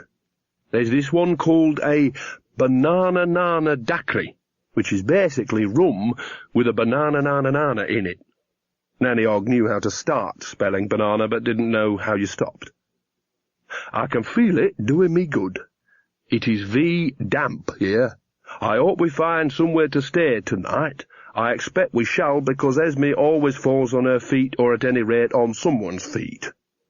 I have drawn a picture of a banana nana daiquiri. You can see it is empty right down to the bottom. Love, Mum, XXXX. In the end, they found a stable. It was, as Nanny Ogg cheerfully commented, probably warmer and more hygienic than any of the inns, and there were millions of people in foreign parts who'd give their right arms for such a comfy, dry place to sleep. This cut about as much ice as a soap hacksaw. It doesn't take much to make witches fall out. Magrat lay awake, using her sack of clothes as a pillow, and listening to the warm, soft rain on the roof. "It's all gone wrong before we've even started," she thought. "I don't know why I let them come with me. I'm perfectly capable of doing something by myself for once, but they always treat me as if I was a wet hen. I don't see why I should have to put up with her sulking and snapping at me the whole time. What's so special about her, anyway? She hardly ever does anything really magical, whatever Nanny says. She really does just shout a lot and bully people, and as for Nanny, she means well, but she has no sense of responsibility. I thought I'd die when she started singing the hedgehog song in the inn. I just hope to goodness the people didn't know what the words meant. I'm the fairy godmother around here. We're not at home now. There's got to be different ways of doing things in foreign parts." She got up at first light. The other two were asleep, although asleep was too moderate a word for the sounds Granny Weatherwax was making. Magrat put on her best dress, the green silk one that was unfortunately now a mass of creases. She took out a bundle of tissue paper and slowly unwrapped her occult jewellery. Magrat bought occult jewellery as a sort of distraction from being Magrat. She had 3 large boxes of the stuff and was still exactly the same person. She did her best to remove the straw from her hair. Then she unpacked the magic wand. She wished she had a mirror to inspect herself in. "I've got the wand," she said quietly. "I don't see why I need any help. Desiderata said I was to tell them not to help." It crossed her mind to reflect that Desiderata had been very lax on that point. The one thing you could be sure of, if you told Granny Weatherwax and Nanny Ogg not to help, was that they would rush to help, if only out of spite. It was quite surprising to Magrat that anyone as clever as Desiderata should have slipped up on that minor point. She'd probably got a psycholology too, whatever that was. Moving quietly so as not to wake the other two, she opened the door and stepped lightly into the damp air. Wand at the ready, she was prepared to give the world whatever it wished for. It would help if this included pumpkins. Nanny Ogg opened one eye as the door creaked shut. She sat up and yawned and scratched herself. She fumbled in her hat and retrieved her pipe. She nudged Granny Weatherwax in the ribs. "I ain't asleep," said Granny. Magrat's gone off somewhere." "And I'm going out to get something to eat," muttered Nanny. There was no talking to Esme when she was in that kind of mood. As she stepped out, Grebo dropped lightly off a beam and landed on her shoulder. Nanny Ogg, one of life's great optimists, stepped out to take whatever the future had to offer, preferably with rum and bananas in it.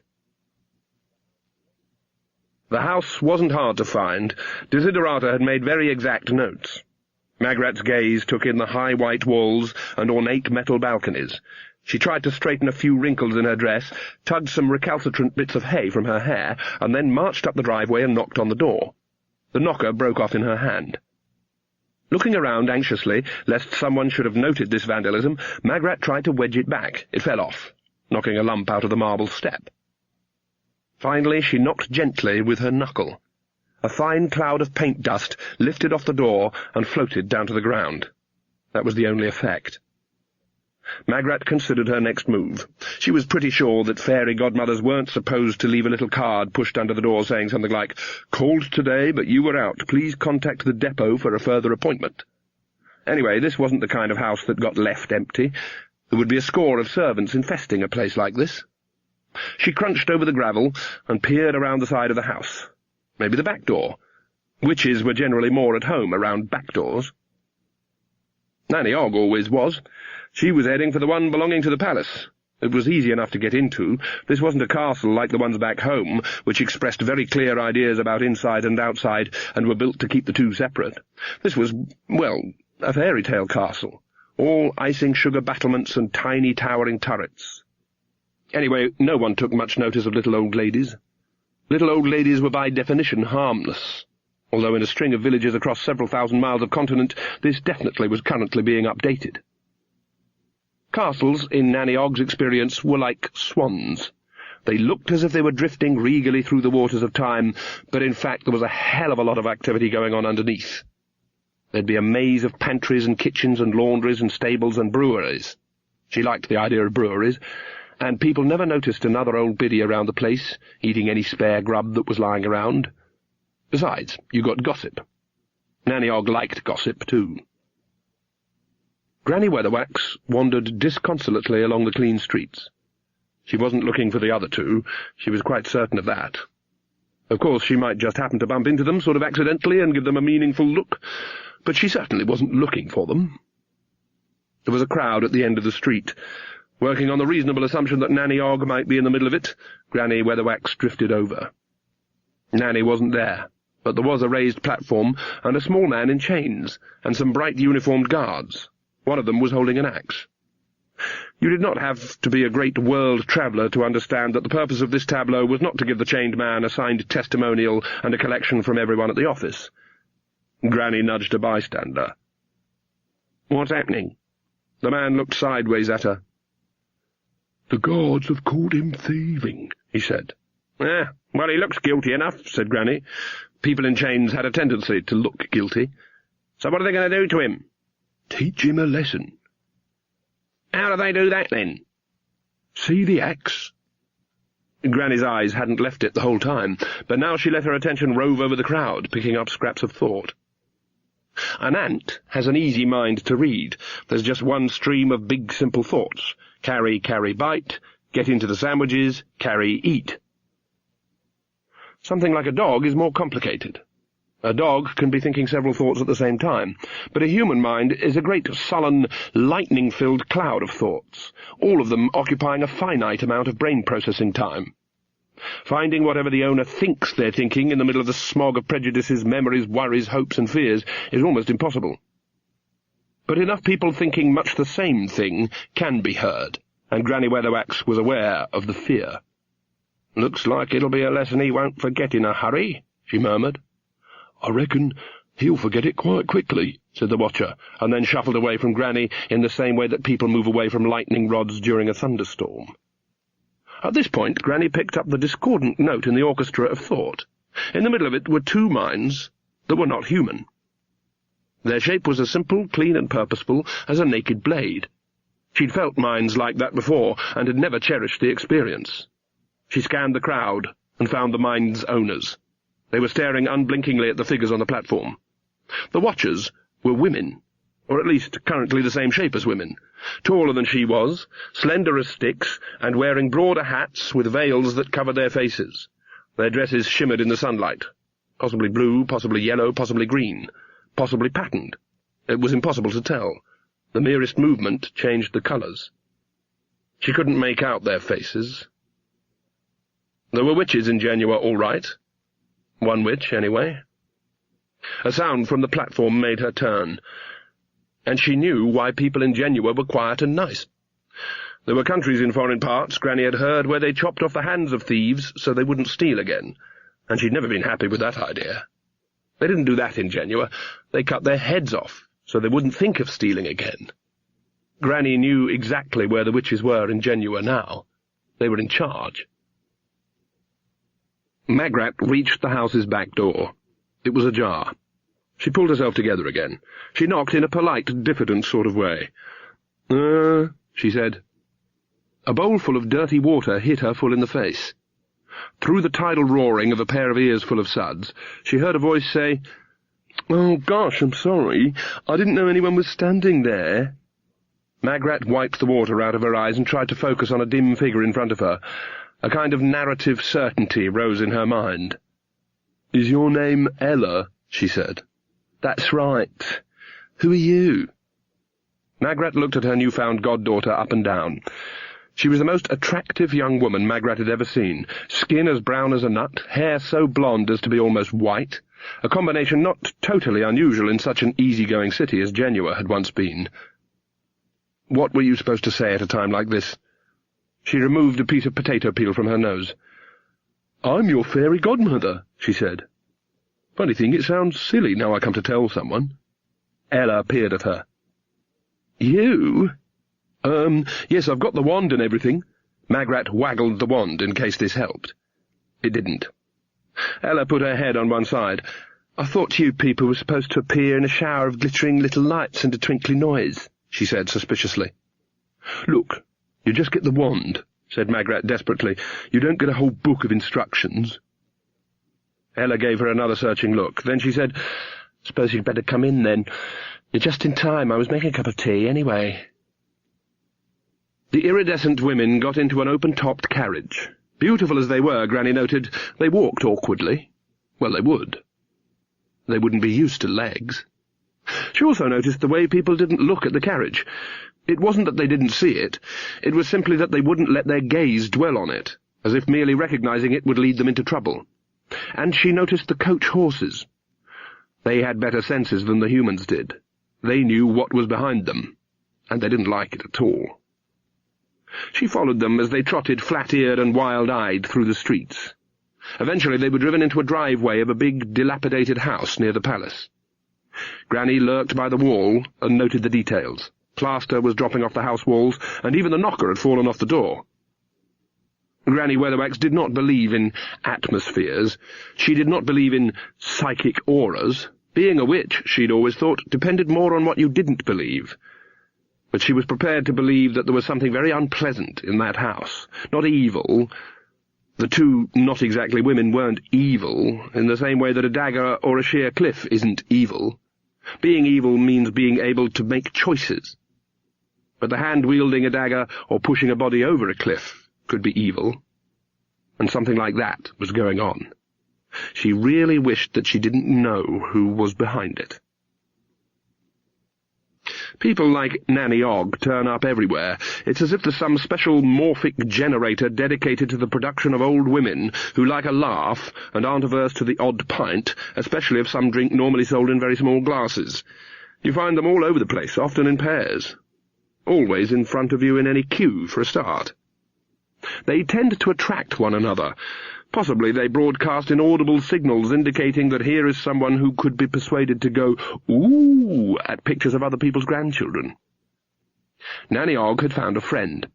Her name was Mrs. Pleasant. She was a cook, and she was the first black person Nanny had ever spoken to. Racism was not a problem on the Discworld because, what with trolls and dwarfs and so on, speciesism was much more interesting.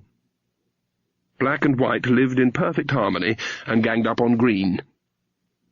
She was also a cook, and of that very superior type who spends most of the time holding court in a chair in the centre of the kitchen, apparently taking very little heed of the activity going on around her. Occasionally she'd give an order, and they'd only need to be occasionally, because she'd seen to it over the years that people either did things her way or not at all. Once or twice, with some ceremony, she'd get up, taste something, and maybe add a pinch of salt. Such people are always ready to chat to any wandering peddlers, herbalists, or little old women with cats on their shoulders. Grebo rode on Nanny's shoulder as though he'd just eaten the parrot. "You be a-comin' here for fat lunchtime, then?" said Mrs. Pleasant. "Helping a friend with a bit of business," said Nanny. "My, these biscuits are tasty." "I mean, I see by your eye," said Mrs. Pleasant, pushing the plate nearer to her, "that you are of a magical persuasion." "Then you sees a lot further than most people in these parts," said Nanny. "You know what'd improve these biscuits no end 'ud be something to dip 'em in. What you think?" "How about something with bananas in it?" "Bananas would be just the thing," said Nanny happily. Mrs. Pleasant waved imperiously at one of the maids who set to work. Nanny sat on her chair, swinging her stumpy legs and looking around the kitchen with interest. A score of cooks were working with the single-mindedness of an artillery platoon laying down a barrage. Huge cakes were being constructed. In the fireplaces, whole carcasses of animals were being roasted. Turn-spit dogs galloped in their treadmills. A huge man with a bald head and a scar right across his face was patiently inserting little sticks into sausages. Nanny hadn't had any breakfast. Grebo had had some breakfast, but this didn't make any difference. They were both undergoing a sort of exquisite culinary torture. They both turned, as if hypnotized, to watch two maids stagger under a tray of canapes. "I can see you is a very observant woman, Mrs. Ogg," said Mrs. Pleasant. "Just a slice," said Nanny, without thinking. "I also determines," Mrs. Pleasant said after a while, "that you have a cat of no usual breed upon your shoulder there." "You're right there. I knows I'm right." A brimming glass of yellow foam was slid in front of Nanny. She looked at it reflectively and tried to get back to the matter in hand. "So," she said, "where would I go, d'you think, to find out about how you do magic in—" "Would you like something to eat?" said Mrs. Pleasant. "What? Oh, my word!" Mrs. Pleasant rolled her eyes. "Not this stuff." "I wouldn't eat this stuff," she said bitterly. Nanny's face fell. "But you cook it," she pointed out. "Only 'cause I'm told to. The old Baron knew what good food was. This stuff, it's nothing but pork and beef and lamb and rubbish for them that never tasted anything better. The only things on four legs that's worth eating is alligator. I mean, real food." Mrs. Pleasant looked around the kitchen. "Sarah," she shouted. One of the sub-cooks turned round. "Yes'm?" "Me and this lady is just going out. Just you see to everything, okay?" "Yes'm." Mrs. Pleasant stood up and nodded meaningfully at Nanny Ogg. "Walls have ears," she said. "Cough, do they? We going to go for a little stroll?" There were, it now seemed to Nanny Ogg, two cities in Genua. There was the white one, all new houses and blue-roofed palaces, and around it, and even under it, was the old one. The new one might not like the presence of the old one, but it couldn't quite ever do without it. Someone, somewhere, has to do the cooking. Nanny Ogg quite liked cooking, provided there were other people around to do things like chop up the vegetables and wash the dishes afterwards. She'd always reckoned that she could do things to a bit of beef that the bullock had never thought of, but now she realized that wasn't cooking. Not compared to cooking in Genua. It was just staying alive as pleasantly as possible. Cooking anywhere outside Genua was just heating things up like bits of animals and birds and fish and vegetables until they went brown. And yet the weird thing was that the cooks in Genua had nothing edible to cook. At least not what Nanny would have thought of as food. To her mind, food went around on four legs, or possibly one pair of legs and one pair of wings. Or at least it had fins on. The idea of food with more than four legs was an entirely new kettle of miscellaneous swimming things. They didn't have much to cook in Genua, so they cooked everything. Nanny had never heard of prawns or crawfish or lobsters. It just looked to her as though the citizens of Genua dredged the river bottom and boiled whatever came up. The point was that a good, genuine cook could more or less take the squeezing of a handful of mud, a few dead leaves, and a pinch or two of some unpronounceable herbs, and produce a meal to make a gourmet burst into tears of gratitude and swear to be a better person for the rest of their entire life, if they could just have one more plateful. Nanny Ogg ambled along as Mrs. Pleasant led her through the market. She peered at cages of snakes and racks of mysteriously tendrilled herbs. She prodded trays of bivalves. She stopped for a chat to Nanny Ogg-shaped ladies who ran the little stalls that for a couple of pennies dispensed strange chowders and shellfish in a bun. She sampled everything. She was enjoying herself immensely. Genua, city of cooks, had found the appetite it deserved. She finished a plate of fish and exchanged a nod and a grin with the little old woman who ran the fish stall. "Well, all this is—" she began, turning to Mrs. Pleasant. Mrs. Pleasant had gone. Some people would have bustled off to look for her in the crowds, but Nanny Ogg just stood and thought. "I asked her about magic," she thought, "and she brought me here and left me. Because of them walls with ears in, I expect. So maybe I got to do the rest myself." She looked around her. There was a very rough tent a little way from the stalls, right by the river. There was no sign outside it, but there was a pot bubbling gently over a fire. Rough clay bowls were stacked beside the pot. Occasionally someone would step out of the crowd, help themselves to a bowl of whatever it was in the pot, and then throw a handful of coins into the plate in front of the tent. Nanny wandered over and looked into the pot. Things came to the surface and sank again. The general colour was brown. Bubbles formed, grew, and burst stickily with an organic blop. Anything could be happening in that pot. Life could be spontaneously creating. Nanny Ogg would try anything once. Some things she'd try several thousand times.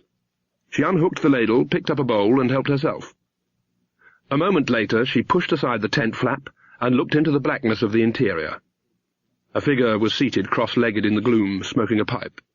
"Mind if I step inside?" said Nanny. The figure nodded. Nanny sat down. After a decent interval she pulled out her own pipe. "Mrs. Pleasant's a friend of yours, I expect." "She knows me." "Ah." From outside there was the occasional clink as customers helped themselves. Blue smoke coiled from Nanny Ogg's pipe. "I don't reckon," she said, "that many people goes away without paying." "No." After another pause, Nanny Ogg said, "I expect some of 'em tries to pay with gold and jewels and scented ungulants and stuff like that." "No." Amazing. Nanny Ogg sat in silence for a while, listening to the distant noises of the market and summoning her powers. "What's it called?" "Gumbo." "It's good." "I know." "I reckon anyone who could cook like that could do anything." Nanny Ogg concentrated. "Mrs. Gogol." She waited. "Pretty near, Mrs. Ogg." The two women stared at one another's shadowy outline, like plotters who had given the sign and countersign and were waiting to see what would happen next. "Where I come from, we call it witchcraft," said Nanny under her breath. "Where I come from, we call it voodoo," said Mrs. Gogol. Nanny's wrinkled forehead wrinkled still further. "Ain't that all messing with dolls and dead people and stuff?" she said. "Ain't witchcraft all running around with no clothes on and sticking pins in people?" said Mrs. Gogol, levelly. "Ah," said Nanny, "I see what you mean." She shifted uneasily. She was a fundamentally honest woman. "I got to admit, though," she added, "sometimes, maybe just one pin." Mrs. Gogol nodded gravely. "Okay, sometimes maybe just one zombie," she said. "But only when there ain't no alternative." "Sure, when there ain't no alternative." "When, you know, people ain't showing respect, like." "When the house needs painting." Nanny grinned toothily. Mrs. Gogol grinned, outnumbering her in teeth by a factor of 30. "My full name's Githa Ogg," she said. "People calls me Nanny." "My full name's Erzuli Gogol," said Mrs. Gogol. "People call me Mrs. Gogol." "The way I saw it," said Nanny, "this is foreign parts, so maybe there's a different kind of magic, stands to reason. The trees is different, the people is different, the drinks is different, and has got banana in them. So the magic will be different too. Then I thought, Gither, my girl, you're never too old to learn. Sure thing. There's something wrong with this city. Felt it as soon as we set foot here. Mrs. Gogol nodded. There was no sound for a while but the occasional puffing of a pipe. Then there was a clink from outside, followed by a thoughtful pause. A voice said, "Gither, Og, I know you're in there." The outline of Mrs. Gogol took its pipe out of its mouth. "That's good," she said. "Good sense of taste there." The tent flap opened. "Hello, Esme," said Nanny Og. "Blessings be on this, tent," said Granny Weatherwax, peering into the gloom. "This here's Mrs. Gogol," said Nanny. "She's by way of being a voodoo lady. That's what witches are in these parts." "They ain't the only witches in these parts," said Granny. "Mrs. Gogol was very impressed at you detecting me in here," said Nanny. "It wasn't hard," said Granny. "Once I'd spotted that Grebo washing himself outside, the rest was all deduction." In the gloom of the tent, Nanny had formed a mental picture of Mrs. Gogol as being old. What she hadn't expected, when the voodoo lady stepped out into the open air, was a handsome, middle-aged woman taller than Granny. Mrs. Gogol wore heavy gold earrings, a white blouse, and a full red skirt with flounces. Nanny could feel Granny Weatherwax's disapproval. What they said about women with red skirts was even worse than whatever they said about women with red shoes, whatever that was. Mrs. Gogol stopped and raised an arm. There was a flurry of wings. Grebo, who had been rubbing obsequiously against Nanny's leg, looked up and hissed. The largest and blackest cockerel Nanny had ever seen had settled on Mrs. Gogol's shoulder. It turned on her the most intelligent stare she had ever seen on a bird. "My word," she said, taken aback. "That's the biggest cock I've ever seen, and I've seen a few in my time." Mrs. Gogol raised one disapproving eyebrow. "She never had no proper upbringing," said Granny.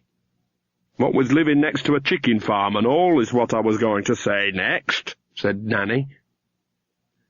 "This is Legbar, a dark and dangerous spirit," said Mrs. Gogol. She leaned closer and spoke out of the corner of her mouth. "Between you and me, he's just a big black cockerel, but you know how it is." "It pays to advertise," Nanny agreed. "This is Grebo. Between you and me, he's a fiend from hell." "Well, he's a cat," said Mrs. Gogol generously. "It's only to be expected." "Dear Jason, and everyone, isn't it amazing the things what happen when you don't expect it? For example, we met Mrs. Gogol, who works as a cook by day but is a voodoo witch. You mustn't believe all the stuff about black magic, etc. This is a blind. She's just like us, only different. It's true about the zombies, though, but it's not what you think." Genua was a strange city, Nanny decided. You got off the main streets, walked along a side road, went through a little gate, and suddenly there were trees everywhere with moss, and them llamas hanging from them, and the ground began to wobble underfoot and become swamp. On either side of the track there were dark pools, in which, here and there among the lilies, were the kind of logs the witches had never seen before. "Them's bloody big newts," she said. "They're alligators. By gods, they must get good grub." "Yeah." Mrs. Gogol's house itself looked a simple affair of driftwood from the river, roofed with moss and built out over the swamp itself on 4 stout poles. It was close enough to the centre of the city that Nanny could hear street cries and the clip-clop of hooves, but the shack in its little swamp was wreathed in silence. "Don't people bother you here?" said Nanny.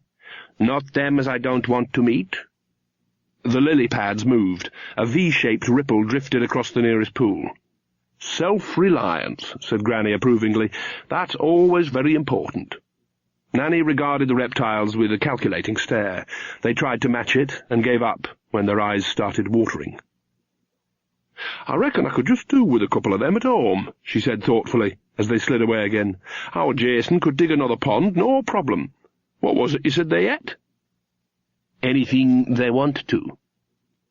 "I knows a joke about alligators," said Granny, in the tones of one announcing a great and solemn truth. "You never," said Nanny Og. "I never heard you tell a joke in your whole life." "Just because I don't tell 'em, don't mean I don't know 'em," said Granny haughtily. "It's about this man." "What man?" said Nanny. This man went into an inn.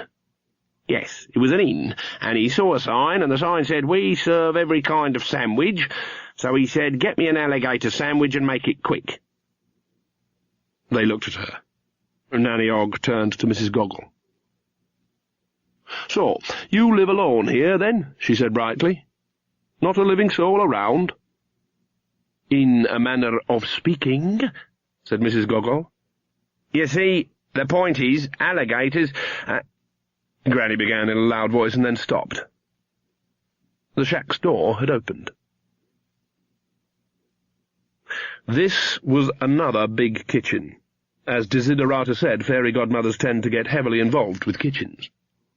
Once upon a time it had provided employment for 6 cooks. Now it was a cave. Its far corners shadowy, its hanging saucepans and tureens dulled by dust. The big tables had been pushed to one side and stacked almost ceiling-high with ancient crockery. The stoves, which looked big enough to take whole cows and cook for an army, stood cold. In the middle of the grey desolation, someone had set up a small table by the fireplace. It was on a square of bright carpet. A jam jar contained flowers that had been arranged by the simple method of grabbing a handful of them and ramming them in. The effect was a little area of slightly soppy brightness in the general gloom. Ella shuffled a few things around desperately, and then stood looking at Magrat with a sort of defensively shy smile. "Silly of me, really. I expect you're used to this sort of thing," she said. Yes, yes, all the time," said Magrat. "It was just that I expected you to be a bit older. Apparently you were at my christening." Yes," said Magrat. "Well, you see, the thing is, still, I expect you can look like whatever you want," said Ella helpfully. "Ah, yes, Ella looked slightly puzzled for a moment, as if trying to work out why, if Magrat could look like whatever she wanted, she'd chosen to look like Magrat. "Well, now," she said, "what do we do next?" "You mentioned tea," said Magrat, buying time. "Oh, sure." Ella turned to the fireplace, where a blackened kettle hung over what Granny Weatherwax always called an optimist's fire. 2 logs and hope. "What's your name?" she said over her shoulder. "Magrat," said Magrat, sitting. "That's a nice name," said Ella politely. "Of course, you know mine. Mind you, I spend so much time cooking over this wretched thing now that Mrs. Pleasant calls me Embers. Silly, isn't it?" "Emberella," thought Magrat. "I'm fairy godmothering a girl who sounds like something you put up in the rain."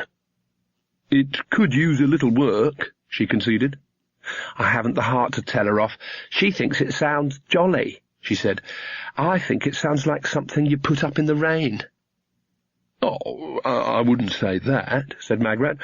Who's Mrs. Pleasant?" "She's the cook at the palace. She comes around to cheer me up when they're out." Ella spun round, holding the blackened kettle like a weapon. "I'm not going to that ball," she snapped. "I'm not going to marry the prince. Do you understand?" The words came out like steel ingots. Right, said Magrat, taken aback by their force.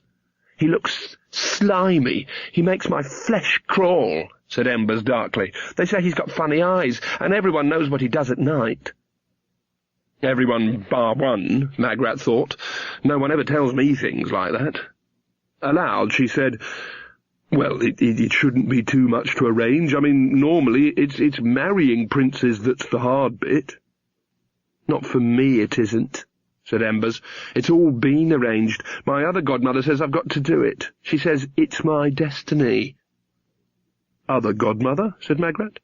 "Everyone gets 2, said Ella. "The good one and the bad one." "You know that. Which one are you?" Magrat's mind raced. The good one," she said. "Definitely." "Funny thing," said Ella. "That's just what the other one said, too."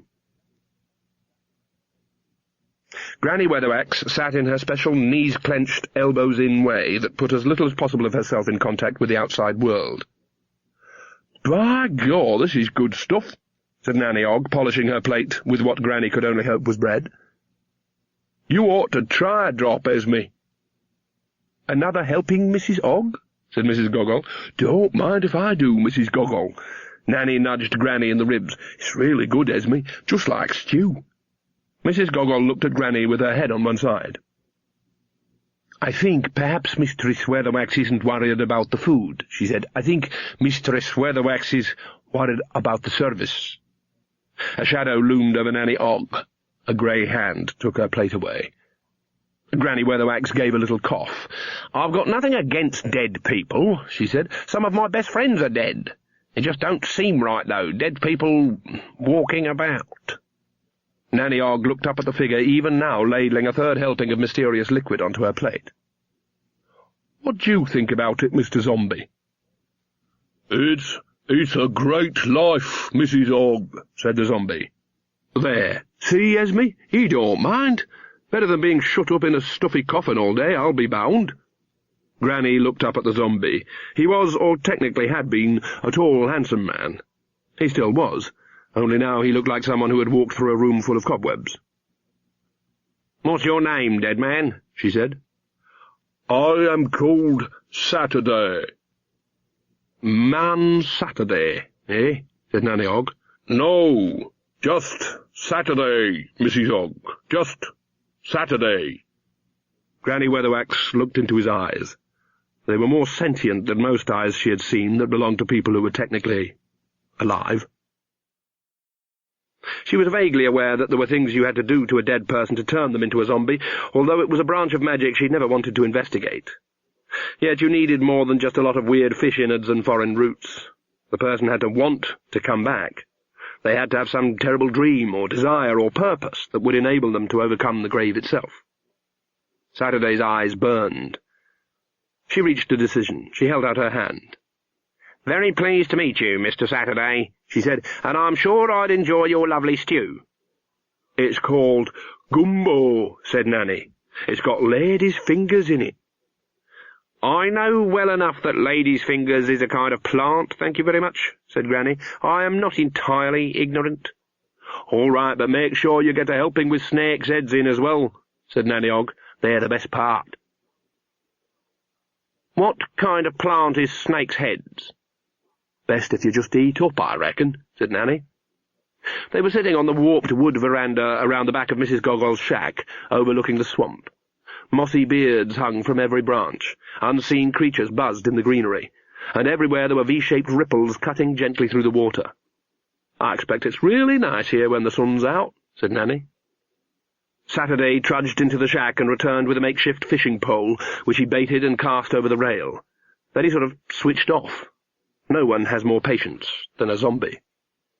Mrs. Gogol leaned back in her rocking chair and lit her pipe. "This used to be a great old city," she said. "What happened to it?" said Nanny. Grebo was having a lot of trouble with Legbur the cockerel. For one thing, the bird refused to be terrorized. Grebo could terrorize most things that moved upon the face of the Discworld, even creatures nominally much bigger and tougher than he was. Yet somehow none of his well-tried tactics, the yawn, the stare, and above all the slow grin, seemed to work. Legbur merely looked down his beak at him and pretended to scratch at the ground in a way that brought his 2-inch spurs into even greater prominence. That only left the flying leap. This worked on nearly every creature. Very few animals remained calm in the face of an enraged ball of whirring claws in the face. In the case of this bird, Grebo suspected, it might well result in his becoming a furry kebab. But this had to be resolved, otherwise generations of cats would laugh at him. Cat and bird circled through the swamp, each apparently paying the other no attention whatsoever. Things gibbered in the trees. Small, iridescent birds barreled out through the air. Grebo glared up at them. He would sort them out later. And the cockerel had vanished. Grebo's ears flattened against his head. There was still the bird-song and the whine of insects, but they were elsewhere. Here there was silence, hot, dark, and oppressive, and trees were somehow much closer together than he remembered. Grebo looked around. He was in a clearing. Around its sides, hanging from bushes or tied to trees, were things, bits of ribbon, white bones, tin pots, perfectly ordinary things anywhere else. And in the centre of the clearing, something like a scarecrow, an upright pole with a crosspiece, on which someone had put an old black coat. Above the coat, On the tip of the pole was a top hat. On top of the hat, watching him thoughtfully, was Legba. A breeze blew through the stifling air, causing the coat to flap gently. Grebo remembered a day when he'd chased a rat into the village windmill and had suddenly found that what had seemed merely a room with odd furniture in it was a great big machine which would, if he put a paw wrong, crush him utterly. The air sizzled gently. He could feel his fur standing on end. Grebo turned and stalked away haughtily until he judged himself out of sight, whereupon his legs spun so fast that his paws skidded. Then he went and grinned at some alligators, but his heart wasn't in it. In the clearing the coat moved gently again, and then was still. Somehow that was worse. Legba watched. The air grew heavier, just as it does before a storm. "This used to be a great old city, a happy place. No one tried to make it happy, it just happened all by itself," said Mrs. Gogol. "That was when the old Baron was alive, but he was murdered." "Who done it?" said Nanny Og. "Everyone knows it was the Duke," said Mrs. Gogol. The witches looked at one another. Royal intrigues were obviously a bit different in foreign parts. "Pecked to death, was he?" said Nanny. "A foul deed," said Granny. "The Duke is a title, not a bird," said Mrs. Gogol patiently. "The Baron was poisoned, it was a terrible night, and in the morning the Duke was in the palace. Then there was the matter of the will." "Don't tell me," said Granny. "I bet there was a will leaving everything to this Duke. I bet the ink was still wet." "How did you know that?" said Mrs. Gogol. "Stands to reason," said Granny loftily. "The Baron had a young daughter," said Mrs. Gogol. "She'd still be alive, I reckon," said Granny. "You surely know a lot of things, lady," said Mrs. Gogol. "Why do you think that, then?" "Well," said Granny. She was about to say, "because I know how the stories work," but Nanny Og interrupted. "If this Baron was as great as you say, he must have had a lot of friends in the city, right?" she said. "That is so. People liked him. Well, if I was a duke, with no more claim on things than a smudgy will and a little bottle of ink with the cork still out, I'd be looking for any chance to make things a bit more official," said Nanny. "Marrying the real heir'd be favourite. He could thumb his nose at everyone then. I bet she don't know who she really is, eh?" "That's right," said Mrs. Gogol. "The Duke's got friends too. Or keepers, maybe. Not people you'd want to cross. They brought her up and they don't let her out much." The witches sat in silence for a while. Granny thought, "No, that's not quite right. That's how it'd appear in the history book, but it's not the story." Then Granny said, "Excuse me, Mrs. Gogol, but where do you come in all this? No offence, but I reckon that out here in the swamp it'd be all the same whoever was doing the ruling." For the first time since they'd met her, Mrs. Gogol looked momentarily uneasy. "The Baron was a friend of mine," she said. "Ah," said Granny understandingly. "He wasn't keen on zombies, mark you. He said he thought the dead should be allowed their rest, but he never insisted. Whereas this new one—" "Not keen on the interesting arts," said Nanny. "Oh, I reckon he is," said Granny. "He'd have to be. Not your magic, maybe, but I bet he's got a lot of magic around him." "Why do you say that, lady?" said Mrs. Gogol. "Well," said Nanny, "I can see that you, being a lady of spirit, wouldn't put up with this if you didn't have to. There's lots of ways to sort matters out, I expect. I expect if you didn't like someone, their legs might unexpectedly drop off, or they might find mysterious snakes in the boots." "Alligators under their bed," suggested Nanny. "Yes. He's got protection," said Mrs. Gogol. "Ah, powerful magic. More powerful than you?" said Granny. There was a long and difficult pause. "Yes." "Ah, for now," Mrs. Gogol added. There was another pause. No witch ever liked admitting to less than near absolute power, or even hearing another witch doing so. "You're biding your time, I expect," said Granny kindly. "Wifing your strength," said Nanny. "It's powerful protection," said Mrs. Gogol. Granny sat back in her chair. When she spoke next, it was as a person who has certain ideas in their mind and wants to find out what someone else knows. "What sort?" she said. "Exactly?" Mrs. Gogol reached into the cushions of her rocking-chair and, after some rummaging, produced a leather bag and a pipe. She lit the pipe and puffed a cloud of bluish smoke into the morning air. "You look in mirrors a lot these days, Mistress Weatherwax," she said. Granny's chair tipped backwards, almost throwing her off the veranda and into the inky waters. Her hat flew away into the lily pads. She had time to see it settle gently on the water. It floated for a moment and then was eaten. A very large alligator snapped its jaws shut and gazed smugly at Granny. It was a relief to have something to shout about. "My hat! It ate my hat! One of your alligators ate my hat! It was my hat! Make it give it back!" She snatched a length of creeper off the nearest tree and flailed at the water. Nanny Ogg backed away. "You shouldn't do that, Esme. You shouldn't do that," she quavered. The alligator backed water. "I can hit cheeky lizards if I want." "Yes, you can," said Nanny soothingly, "but not with a snake." Granny held up the creeper for inspection. A medium-sized three-banded coit gave her a frightened look, considered biting her nose for a moment, thought the better of it, and then shut its mouth very tightly in the hope she'd get the message. She opened her hand.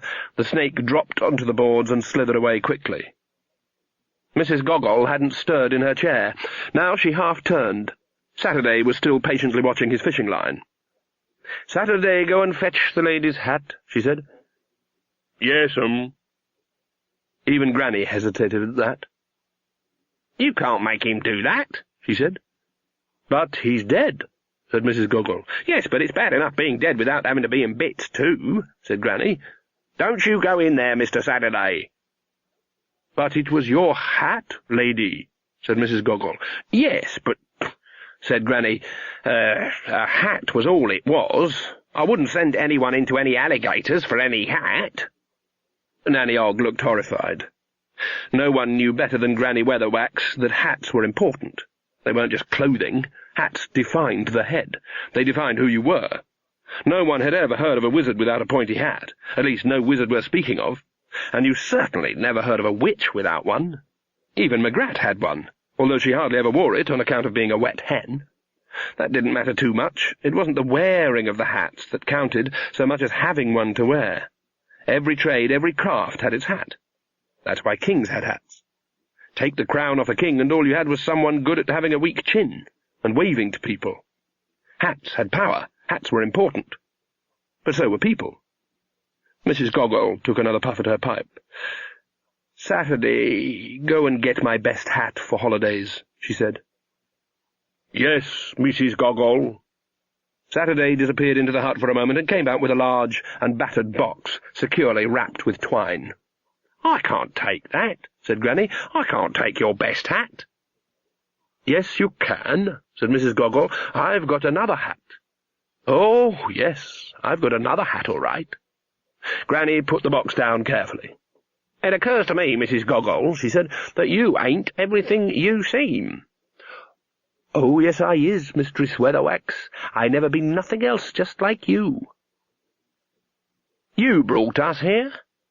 "No, you brought yourselves here of your own free will, to help someone, ain't that right?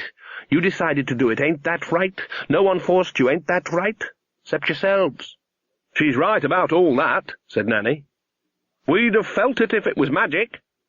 "That's right," said Granny. "No one forced us except ourselves. What's your game, Mrs. Gogol?" "I ain't playing no game, Mistress Weatherwax. I just want back what's mine. I want justice, and I want her stopped." "Her who?" said Nanny Ogg. Granny's face had frozen into a mask. "Her who's behind all this," said Mrs. Gogol. "The Duke hasn't got the brains of a prawn, Mrs. Ogg. I mean her. Her with her mirror magic, her who likes to control, her who's in charge, her who's tinkering with destiny, her that Mistress Weatherwax knows all about." Nanny Ogg was lost. "What's she talking about, Esme?" she said. Granny muttered something. "What? Didn't hear you?" Nanny said. Granny Weatherwax looked up, her face red with anger. She means my sister, Gither. Right? Got that? Do you understand? Did you hear? My sister. Want me to repeat it again? Want to know who she's talking about? Want me to write it down? My sister. That's who. My sister. "They're sisters?" said Magrat. Her tea had gone cold.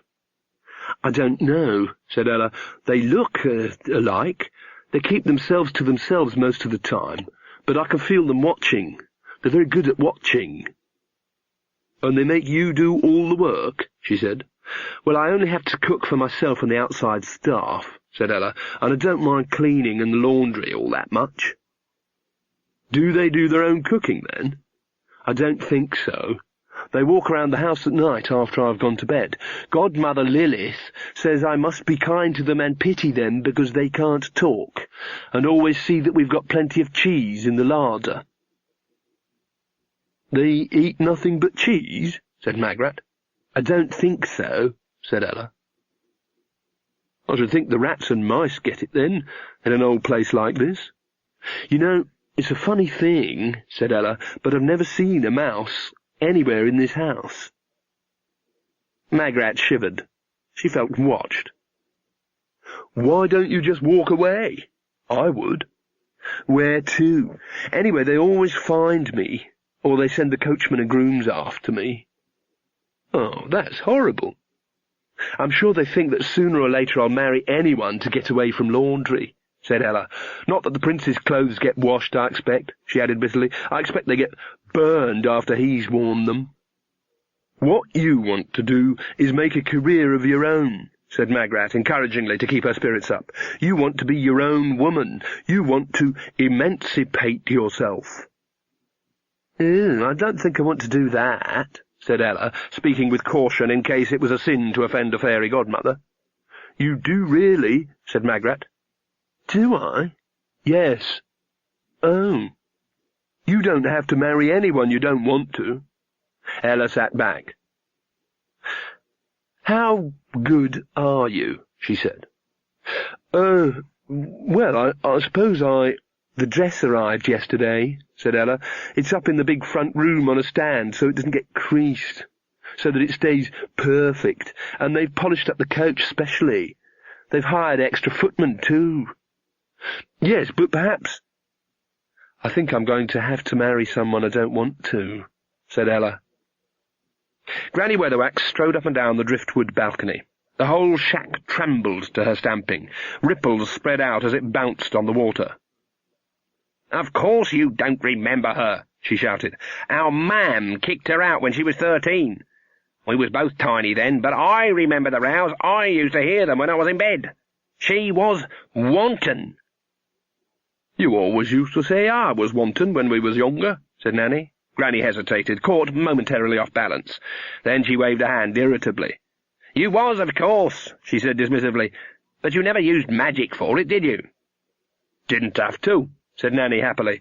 "An off-the-shoulder dress did the trick most of the time." "Right off the shoulder and onto the grass, as I recall," said Granny. "No, she used magic. Not just ordinary magic, neither. Oh, she was wilful." Nanny Ogg was about to say, "What, you mean not compliant and self-effacing like what you is, Esme?" But she stopped herself. You didn't juggle matches in a fireworks factory. "Young men's fathers used to come round to complain," said Granny darkly. "They never came round to complain about me," said Nanny happily. "And always looking at herself in mirrors," said Granny. "Prideful as a cat she was. Prefer to look in a mirror than out of a window, she would." "What's her name?" "Lily." "That's a nice name," said Nanny. "It isn't what she calls herself now," said Mrs. Goggle. "I bet it isn't." "And she's like in charge of the city?" said Nanny. "She was bossy, too." "What does she want to be in charge of a city for?" said Nanny. "She's got plans," said Mrs. Goggle. "And vain, really vain," said Granny, apparently to the world in general. "Did you know she was here?" said Nanny. "I had a feeling. Mirrors." "Mirror magic isn't bad," protested Nanny. "I've done all kinds of stuff with mirrors. You can have a lot of fun with a mirror." "She doesn't just use one mirror," said Mrs. Goggle. "Oh, she uses two." "Oh, that's different." Granny stared at the surface of the water. Her own face stared back at her from the darkness. She hoped it was her own face, anyway. "I've felt her watching us the whole way here," she said. "That's where she's happiest, inside mirrors. Inside mirrors making people into stories." She prodded the image with a stick. "She even got a look at me in Desiderata's house, just before Magrat came in. It ain't nice seeing someone else in your reflection." She paused. "Where is Magrat, anyway?" "Out fairy godmothering, I think," said Nanny. "She said she didn't need any help." Magrat was annoyed. She was also frightened, which made her even more annoyed. It was hard for people when Magrat was annoyed. It was like being attacked by a damp tissue. "You have my personal word on it," she said. "You don't have to go to the ball if you don't want to." "You won't be able to stop them," said Ella darkly. "I know how things work in this city." "Look, I said you won't have to go," said Magrat. She looked thoughtful. "There isn't someone else you'd rather marry, is there?" "No, I don't know many people. I don't get much chance." "Good," said Magrat. "That makes it easier. I suggest we get you out of here and take you somewhere else." "There isn't anywhere else, I told you. There's just swamp. I tried once or twice, and they sent the coachman after me. They weren't unkind. The coachman, I mean. They're just afraid. Everyone's afraid. Even the sisters are afraid, I think." Magrat looked around at the shadows. "What of?" she said. "They say that people disappear if they upset the Duke. Something happens to them. Everyone's very polite in Genua," said Ella sourly. "And no one steals, and no one raises their voice, and everyone stays indoors at night, except when it's Fat Tuesday." She sighed. "Now that's something I'd like to go to the carnival. They always make me stay in, though. But I hear it passing through the city, and I think, that's what Genua ought to be. Not a few people dancing in palaces, but everyone dancing in the streets." Magrat shook herself. She felt a long way from home. "I think perhaps I might need a bit of help with this one," she said. "You've got a wand," said Ella. "I think there's times when you need more than a wand," said Magrat. She stood up. "But I'll tell you this," she said. "I don't like this house. I don't like this city. Emberella?" "Yes?" "You won't go to the ball. I'll make sure of that." She turned around. "I told you," murmured Ella, looking down. "You can't even hear them." One of the sisters was at the top of the steps leading into the kitchen. Her gaze was fixed immovably on Magrat. They say that everyone has the attributes of some kind of animal. Magrat possibly had a direct mental link to some small furry creature. She felt the terror of all small rodents in the face of unblinking death. Modulated over the menace of the gaze were all sorts of messages: the uselessness of flight, the stupidity of resistance, the inevitability of oblivion. She knew she could do nothing. Her legs weren't under her control. It was as if commands were coming straight down that stair and into her spinal cord. The sense of helplessness was almost peaceful. "Blessings be upon this house!" The sister spun around much faster than any human should be able to move. Granny Weatherwax pushed open the door. "Oh, dearie me," she thundered. "And Lorks!" "Yeah," said Nanny Ogg, crowding through the doorway behind her. "Lorks, too." "We're just a couple of old beggar women," said Granny, striding across the floor. "Begging from house to house," said Nanny Ogg. "Not coming directly here by any manner or means." They each caught one of Magrat's elbows and lifted her off her feet. Granny turned her head. "What about you, miss?" Ella shook her head without looking up. "No," she said, "I mustn't come." Granny's eyes narrowed. "I suppose not," she said. "We all have our path to walk, or so it is said, although not by me. Come, Gither." "We're just off," said Nanny Ogg brightly. They turned. Another sister appeared in the doorway. "Ye gods," said Nanny Ogg. "I never saw her move." "We was just going out," said Granny Weatherwax loudly, "if it's all the same with you, milady." She met the stare head-on. The air tingled. Then Granny Weatherwax said between gritted teeth, "When I say run, Giffer." "I hear you," said Nanny. Granny groped behind her and found the teapot Magrat had just used. She weighed it in her hands, keeping the movement slow and gentle. "Ready, Giffer?" "Waiting, Esme." "Run." Granny hurled the teapot high into the air. The heads of both sisters snapped around. Nanny Ogg helped the stumbling Magrat out of the door. Granny slammed it shut, as the nearest sister darted forward, mouth open, too late. "We're leaving the girl in there," shouted Nanny as they ran down the drive. "They're guarding her," said Granny. "They're not going to harm her." "I ain't seen teeth like those on anyone before," said Nanny. "That's 'cause they ain't anyone. They're snakes." They reached the comparative security of the roadway and leaned against the wall. "Snakes?" Nanny wheezed. Magrat opened her eyes. "It's Lily's doing," said Granny. "She was good at that kind of thing, I remember." "Really? Snakes?" "Yeah," said Granny darkly. "She made friends easily." "Blimey, I couldn't do that." "She didn't used to be able to do it either for more than a few seconds. That's what using mirrors does for you." Magrat stuttered. "You're all right," said Nanny. She looked up at Esme Weatherwax. "We shouldn't leave the girl, whatever you say, in a house with snakes walking around thinking they're human," she said. "It's worse than that. They're walking around thinking they're snakes," said Granny. "Well, whatever. You never do that sort of thing. The worst you ever did was to make people a bit confused about what they was." "That's because I'm the good one," said Granny bitterly. Magrat shuddered. "So, are we going to get her out?" said Nanny. "Not yet. There's going to be a proper time," said Granny. "Can you hear me, Magrat Garlic?" "Yes, Granny," said Magrat. "We've got to go somewhere and talk," said Granny, "about stories." "What about stories?" said Magrat. "Lily is using them," said Granny. "Don't you see that? You can feel it in this whole country. The stories collect round here because here's where they find a way out. She feeds them. Look, she don't want your Ella to marry that duck man just because of politics or something. That's just an explanation. It's not a reason. She wants the girl to marry the prince because that's what the story demands." "What's in it for her?" said Nanny. "In the middle of 'em all, the fairy godmother or the wicked witch. You remember? That's where Lily is putting herself, like... She paused, trying to find the right word. "Remember that time last year when the circus thing came to Lancre?" "I remember," said Nanny. "Them girls in the spangly tights, and the fellows pouring whitewash down the trousers. Never saw an elephant, though. They said there'd be elephants, and there weren't any. It had elephants on the posters. I spent a whole twopence, and there wasn't a single elephant." "Yes, but what I'm saying," said Granny, as they hurried along the street, "is there was that man in the middle. You remember? With the moustache and the big hat." "Him? But he didn't do anything much," said Nanny.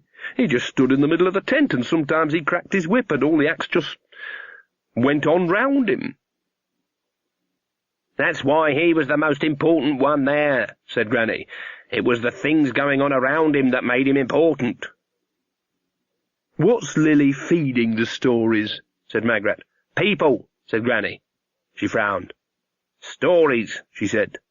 "Well, we'll have to see about that." Green twilight covered Genua. The mists curled up from the swamp.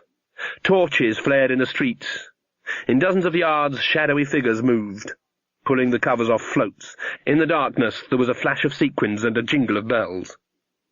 All year the people of Genua were nice and quiet, but history has always allowed the downtrodden one night somewhere in any calendar to restore temporarily the balance of the world.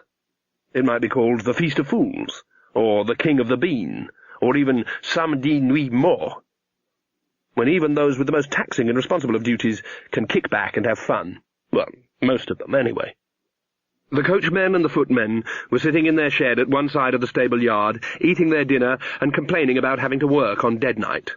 They were also engaging in the time-honoured rituals that go therewith, which largely consist of finding out what their wives have packed for them today and envying the other men whose wives obviously cared more.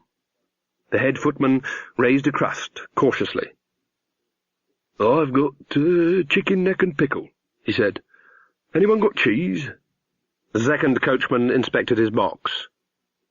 Oh, it's boiled bacon again, he complained. She always gives me boiled bacon. She knows I don't like it. She don't even cut the fat off. Is it thick white fat? Said the first coachman. Yeah, horrible. Is this right for a holiday feast, or what? I'll swap you a lettuce and tomato. Right. What you got, Jimmy? The underfootman shyly opened his perfect package. There were 4 sandwiches, crusts cut off. There was a sprig of parsley. There was even a napkin. Smoked salmon and cream cheese, he said. And still a bit of the wedding cake, said the first coachman. Ain't you ate that all up yet? We have it every night, said the underfootman. The shed shook with the ensuing laughter. It is a universal fact that any innocent comment made by any recently married young member of any workforce is an instant trigger for coarse merriment among his or her older and more cynical colleagues. This happens even if everyone concerned has 9 legs and lives at the bottom of an ocean of ammonia on a huge cold planet. It's just one of those things. You make the most of it, said the second coachman gloomily, when they'd settled down again. It starts off kisses and cake, and then cutting the crusts off, and next thing you know, it's down to tongue pie, cold bum, and the copper stick. The way I see it, the first coachman began, it's all about the way... There was a knocking at the door. The underfootman, being the junior member, got up and opened it. It's an old crone, he said. What do you want, old crone? Fancy a drink, said Nanny Ogg. She held up a jug over which hung a perceptible haze of evaporating alcohol, and blew a paper squeaker. What? Said the footman. Shame for you lads to be working. It's holiday. Whoopee!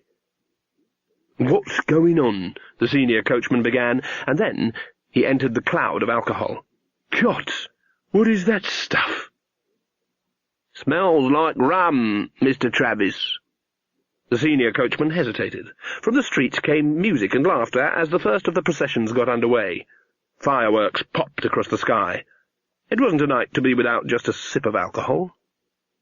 What a nice old lady, he said. Nanny Ogg waved the jug again. Up your eye, she said. Mud in your bottom. What might be called the classical witch comes in 2 basic varieties, the complicated and the simple, or to put it another way, the ones that have a room full of regalia and the ones that don't. Magrat was by inclination one of the former sort. For example, take magical knives. She had a complete collection of magical knives, all with the appropriate coloured handles and complicated runes all over them. It had taken many years, under the tutelage of Granny Weatherwax, for Magrat to learn that the common kitchen bread knife was better than the most ornate of magic knives. It could do all that the magical knife could do, plus you could also use it to cut bread. Every established kitchen has one ancient knife, its handle worn thin, its blade curved like a banana, and so inexplicably sharp that reaching into the drawer at night is like bobbing for apples in a piranha tank. Magrat had hers stuck in her belt. Currently she was 30 feet above the ground, one hand holding onto a broomstick, the other onto a drain-pipe, both legs dangling. Housebreaking ought to be easy when you had a broomstick, but this did not appear to be the case. Finally, she got both legs around the pipe and a firm grip on a timely gargoyle. She waggled the knife in between the 2 halves of the window and lifted the latch. After a certain amount of grunting, she was inside, leaning against the wall and panting. Blue lights flashed in front of her eyes, echoing the fireworks that laced the night outside. Granny had kept on asking her if she was sure she wanted to do this, and she was amazed to find that she was sure, even if the snake women were already wandering around the house. Being a witch meant going into places you didn't want to go. She opened her eyes. There was the dress in the middle of the floor on a dressmaker's dummy. A Clatchian candle burst over Genua. Green and red stars exploded in the velvet darkness and lit up the gems and silks in front of Magrat. It was the most beautiful thing she'd ever seen. She crept forward, her mouth dry. Warm mists rolled through the swamp. Mrs. Gogol stirred the cauldron. "What are they doing?" said Saturday. "Stopping the story," she said. Or maybe not. She stood up. One way or another, it's our time now. Let's go to the clearing." She looked at Saturday's face. "Are you frightened?" "I know what will happen afterwards," said the zombie, "even if we win." "We both do, but we've had 12 years. "Yes, we've had 12 years. And Ella will rule the city." "Yes."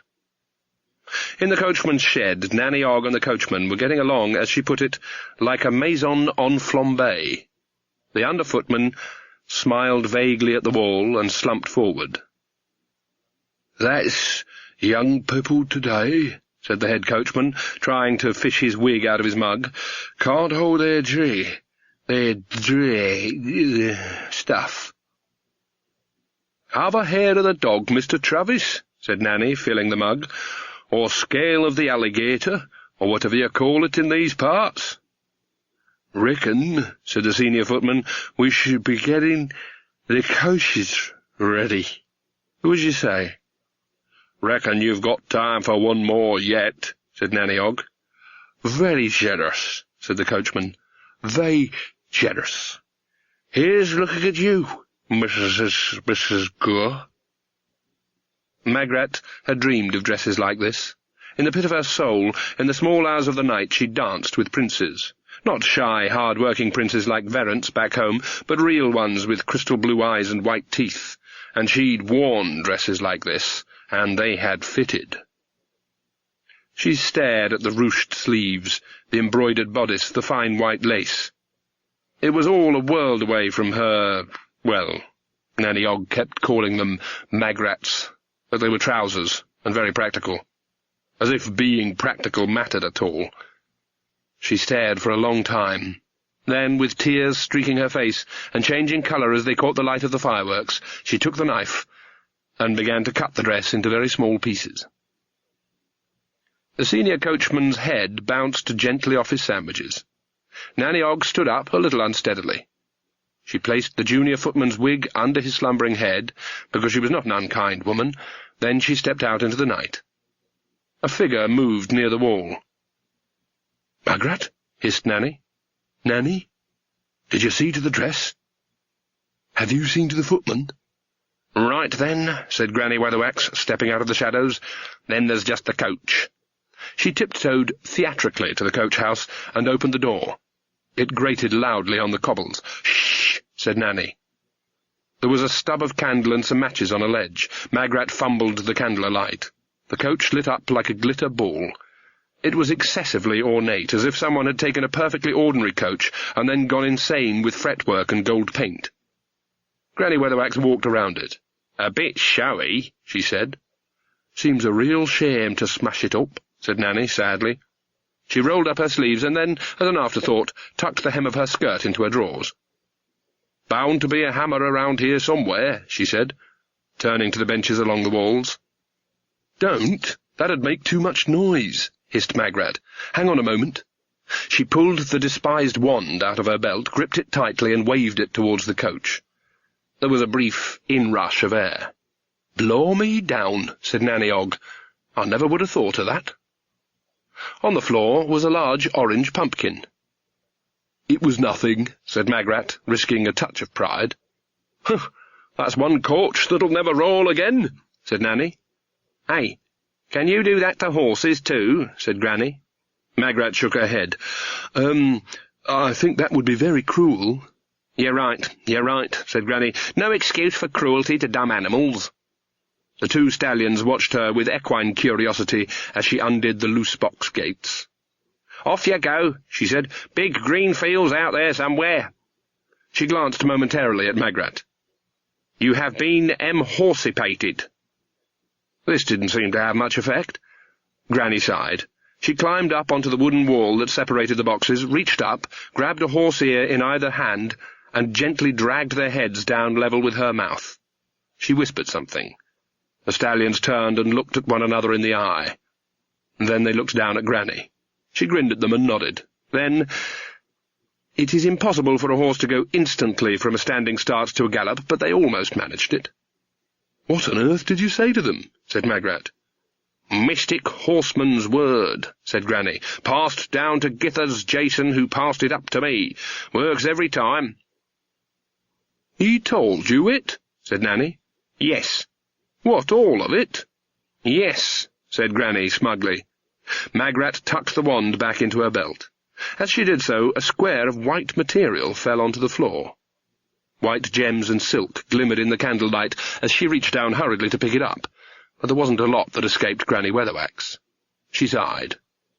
"Magrat garlic," she began. "Yes," said Magrat meekly. "Yes, I know. I'm a wet hen." Nanny patted her gently on the shoulder. "Never mind," she said. "We've done a good night's work here. That Ella has about as much a chance of being sent to the ball tonight as I have of becoming queen."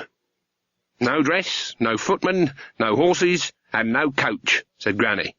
"I'd like to see her get out of that one, eh? Stories." "So what have we got to do now?" said Magrat as they crept out of the yard. "It's fat lunchtime," said Nanny. "Hot diggity pig." Grebo wandered out of the darkness and rubbed against her legs. "I thought Lily was trying to stamp it out," said Magrat. "May as well try and stamp out a flood," said Nanny. "Kick out a jam." "I don't agree with dancing in the streets," said Granny. "How much of that rum did you drink?" "Oh, come on, Esme," said Nanny. "They say if you can't have a good time in Genua, you're probably dead." She thought about Saturday. "You can probably have a bit of quiet fun even if you are dead in Genua." "Hadn't we better stay here, though?" said Magrat, "just to make sure." Granny Weatherwax hesitated. "What do you think, Esme?" said Nanny Ogg. "You think she's going to be sent to the ball in a pumpkin, eh? Get a few mice to pull it, eh?" A vision of the snake women floated across Granny Weatherwax's mind, and she hesitated. But after all, it had been a long day, and it was ridiculous when you came to think about it. "Well, all right," she said, "but I'm not going to kick any jam, you understand." "There's dancing and all sorts," said Nanny. "And banana drinks, I expect," said Magrat. "It's 1,000,000 to 1 chance, yes," said Nanny Ogg happily. Lilith de Temskire smiled at herself in the double mirror. "Oh, dearie me," she said. "No coach, no dress, no horses. What is a poor old godmother to do? Dearie me, and probably Lorks." She opened a small leather case, such as a musician might use to carry his very best piccolo. There was a wand in there, the twin of the one carried by Magrat. She took it out and gave it a couple of twists, moving the gold and silver rings into a new position. The clicking sounded like the nastiest pump-action mechanism.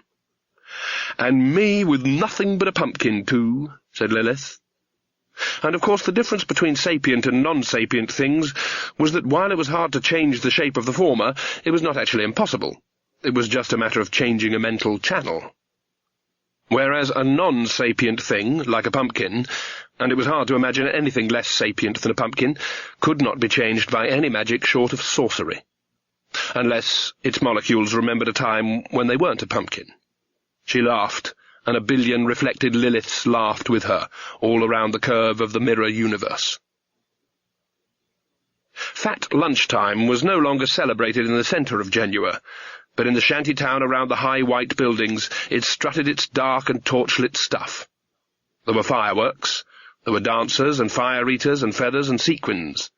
The witches, whose idea of homely entertainment was a Morris dance, watched open-mouthed from the crowded sidewalk as the parades strutted by. "There's dancing skeletons," said Nanny, as a score of bony figures whirred down the street. "They're not," said Magrat. "They're just men in black tights with bones painted on." Someone nudged Granny Weatherwax. She looked up into the large grinning face of a black man. He passed her a stone jug. "There you go, honey." Granny took it, hesitated for a moment, and then took a swig. She nudged Magrat and passed on the bottle. "Gazir," she said. "What?" shouted Magrat above the noise of the marching band. "The man wants us to pass it on," said Granny. Magrat looked at the bottleneck. She tried surreptitiously to wipe it on her dress, despite the self-evident fact that germs on it would have burned off long ago. She ventured a brief nip, and then nudged Nanny Ogg. Quizzitanger, she said, and dabbed at her eyes. Nanny upended the bottle. After a while, Magrat nudged her again. I think we're meant to pass it on, she ventured. Nanny wiped her mouth and passed the now rather lighter jug randomly to a tall figure on her left. Here you go, mister, she said. Thank you. Nice costume you got there. Them bones are painted on really good. Nanny turned back to watch a procession of juggling fire-eaters. Then a connection appeared to be made somewhere in the back of her mind. She looked up. The stranger had wandered off. She shrugged. "What shall we do next?" she said. Granny Weatherwax was staring fixedly at a group of Ground Zero limbo dancers. A lot of the dancers in the parades had this in common. They expressed explicitly what things like maypoles only hinted at. They covered it with sequins, too. "You'll never feel safe in the privy again, eh?" said Nanny Ogg. At her feet, Grebo sat primly watching some dancing women wearing nothing but feathers, trying to work out what to do about them. "No, I was thinking of something else. I was thinking about how stories work. And now I think I'd like something to eat," said Granny weakly. She rallied a bit. "And I mean some proper food, not something scraped off the bottom of a pond. And I don't want any of this cuisine stuff neither." "You ought to be more adventurous, Granny," said Magrat. "I ain't against adventure, in moderation," said Granny, "but not when I'm eating." "There's a place back there that does alligator sandwiches," said Nanny, turning away from the parade. "Can you believe that? Alligators in a sandwich." "That reminds me of a joke," said Granny Weatherwax. Something was nagging at her consciousness. Nanny Ogg started to cough, but it didn't work. "This man went into an inn," said Granny Weatherwax, trying to ignore the rising uneasiness, "and he saw this sign, and it said, 'We serve all kinds of sandwiches,' and he said, 'Get me an alligator sandwich, and I want it right away.'" "I don't think alligator sandwiches is very kind to alligators," said Magrat, dropping the observation into the leaden pause. "I always say a laugh does you good," said Nanny. Lilith smiled at the figure of Ella standing forlornly between the snake women. "And such a raggedy dress, too," she said, "and the door to the room was locked. Tut, tut! However can it have happened?" Ella stared at her feet. Lilith smiled at the sisters. "Well," she said, "we'll just have to do the best we can with what we've got. Fetch me 2 rats and 2 mice. I know you can always find rats and mice. And bring in the big pumpkin." She laughed. Not the mad, shrill laughter of the bad fairy who's been defeated, but the rather pleasant laughter of someone who's just seen the joke.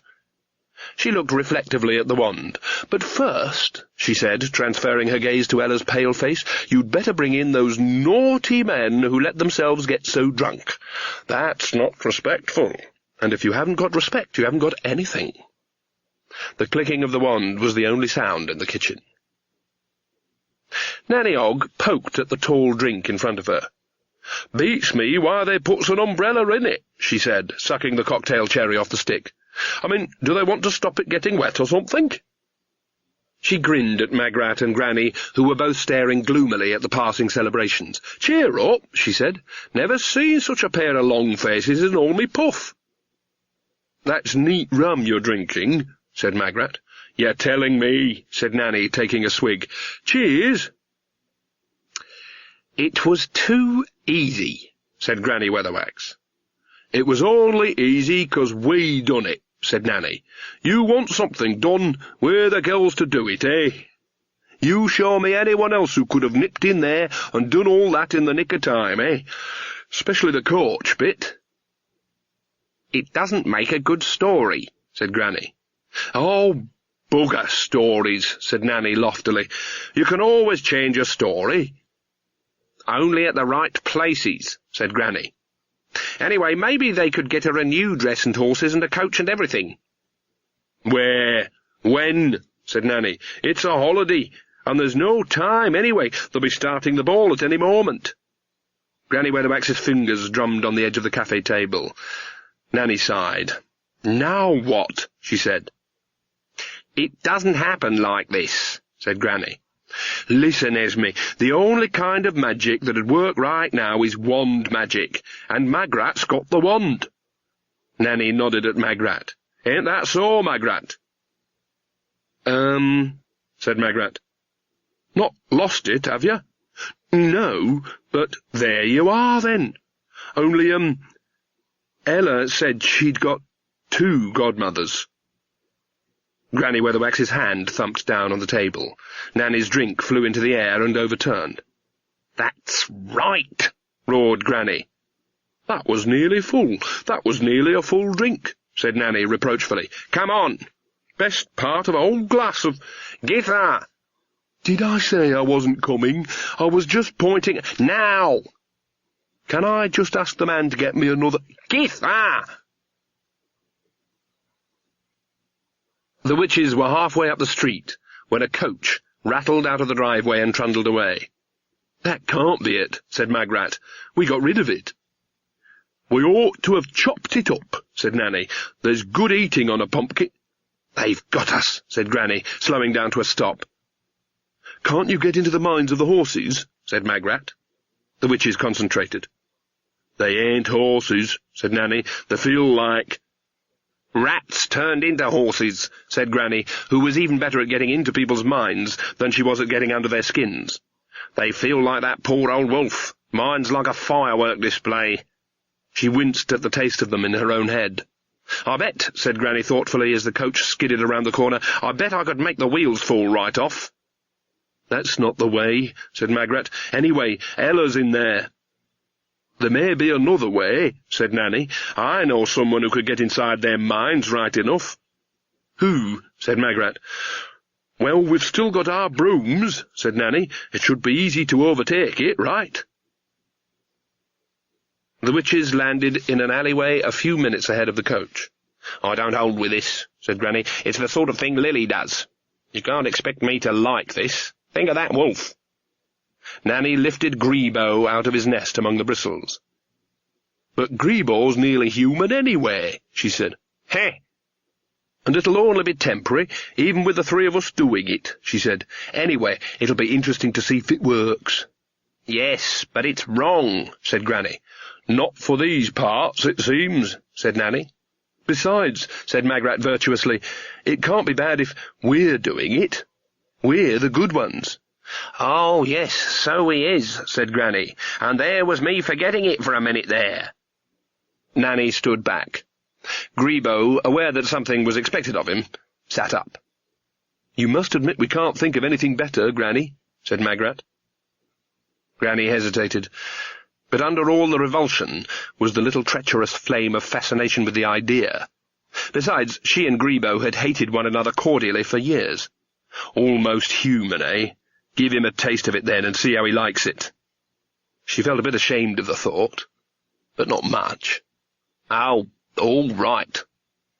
They concentrated. As Lily knew, changing the shape of an object is one of the hardest magics there is. But it's easier if the object is alive. After all, a living thing already knows what shape it is. All you have to do is change its mind. Grebo yawned and stretched. To his amazement, he went on stretching. Through the pathways of his feline brain surged a tide of belief. He suddenly believed he was human. He wasn't simply under the impression that he was human, he believed it, implicitly. The sheer force of the unshakable belief flowed out into his morphic field, overriding its objections, rewriting the very blueprint of his self. Fresh instructions surged back.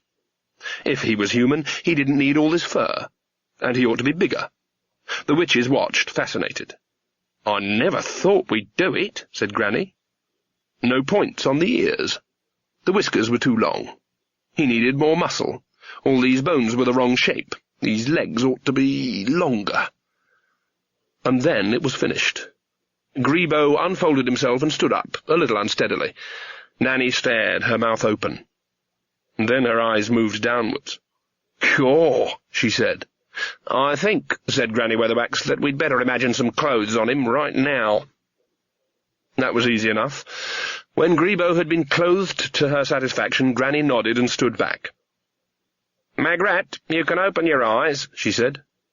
I hadn't got them closed. "Well, you should have had." Grebo turned slowly, a faint, lazy smile on his scarred face. As a human, his nose was broken and a black patch covered his bad eye, but the other one glittered like the sins of angels, and his smile was the downfall of saints. Female ones, anyway. Perhaps it was pheromones, or the way his muscles rippled under his black leather shirt. Grebo broadcast a kind of greasy, diabolic sexuality in the megawatt range. Just looking at him was enough to set dark wings fluttering in the crimson night. "Grebo," said Nanny. He opened his mouth. Incisors glittered. "Row," he said. "Can you understand me?" "Yes, Nanny." Nanny Og leaned against the wall for support. There was the sound of hooves. The coach had turned into the street. "Get out there and stop that coach." Grebo grinned again and darted out of the alley. Nanny fanned herself with her hat. "Whoo-wee," she said, "and to think I used to tickle his tummy. No wonder all the lady cats scream at night." "Giffer?" "Well, you've gone very red, Esme." "I'm just out of breath," said Granny. "Funny that. It's not as if you've been running." The coach rattled down the street. The coachman and footman were not at all sure what they were. Their minds oscillated wildly. One moment they were men thinking about cheese and bacon rinds, and the next they were mice, wondering why they had trousers on. As for the horses are a little insane anyway, and being a rat as well wasn't any help. So none of them were in a very stable frame of mind when Grebo stepped out of the shadows and grinned at them. He said, "Row." The horses tried to stop, which is practically impossible with a coach still piling along behind you. The coachman froze in terror. "Row." The coach skidded around and came up broadside against a wall, knocking the coachman off. Grebo picked one of them up by his collar and bounced him up and down, while the maddened horses fought to get out of the shafts. "Run away, furry toy?" he suggested. Behind the frightened eyes, man and mouse fought for supremacy. But they needn't have bothered. They would lose either way. As consciousness flickered between the states, it saw either a grinning cat or a 6-foot, well-muscled, one-eyed, grinning bully. The coach mouse fainted. Grebo patted him a few times in case he was going to move. "Wake up, little mousey," and then lost interest. The coach door rattled, jammed, and then opened. "What's happening?" said Ella. Nanny Og's boot hit Grebo on the back of his head. "Oh, no, you don't, my lad," she said. "Want to," said Grebo sulkily. "You always do, that's your trouble," said Nanny, and smiled at Ella. "Out you come, dear." Grebo shrugged and then slunk off, dragging the stunned coachman after him. "What's happening?" complained Ella. "Oh, Magrat, did you do this?" Magrat allowed herself a moment's shy pride. "I said you wouldn't have to go to the ball, didn't I?" Ella looked around at the disabled coach and then back to the witches. "You ain't got any snake women in there with you, have you?" said Granny. Magrat gripped the wand. "They went on ahead," said Ella. Her face clouded as she recalled something. "Lilith turned the real coachman into beetles," she whispered. "I mean, they weren't that bad.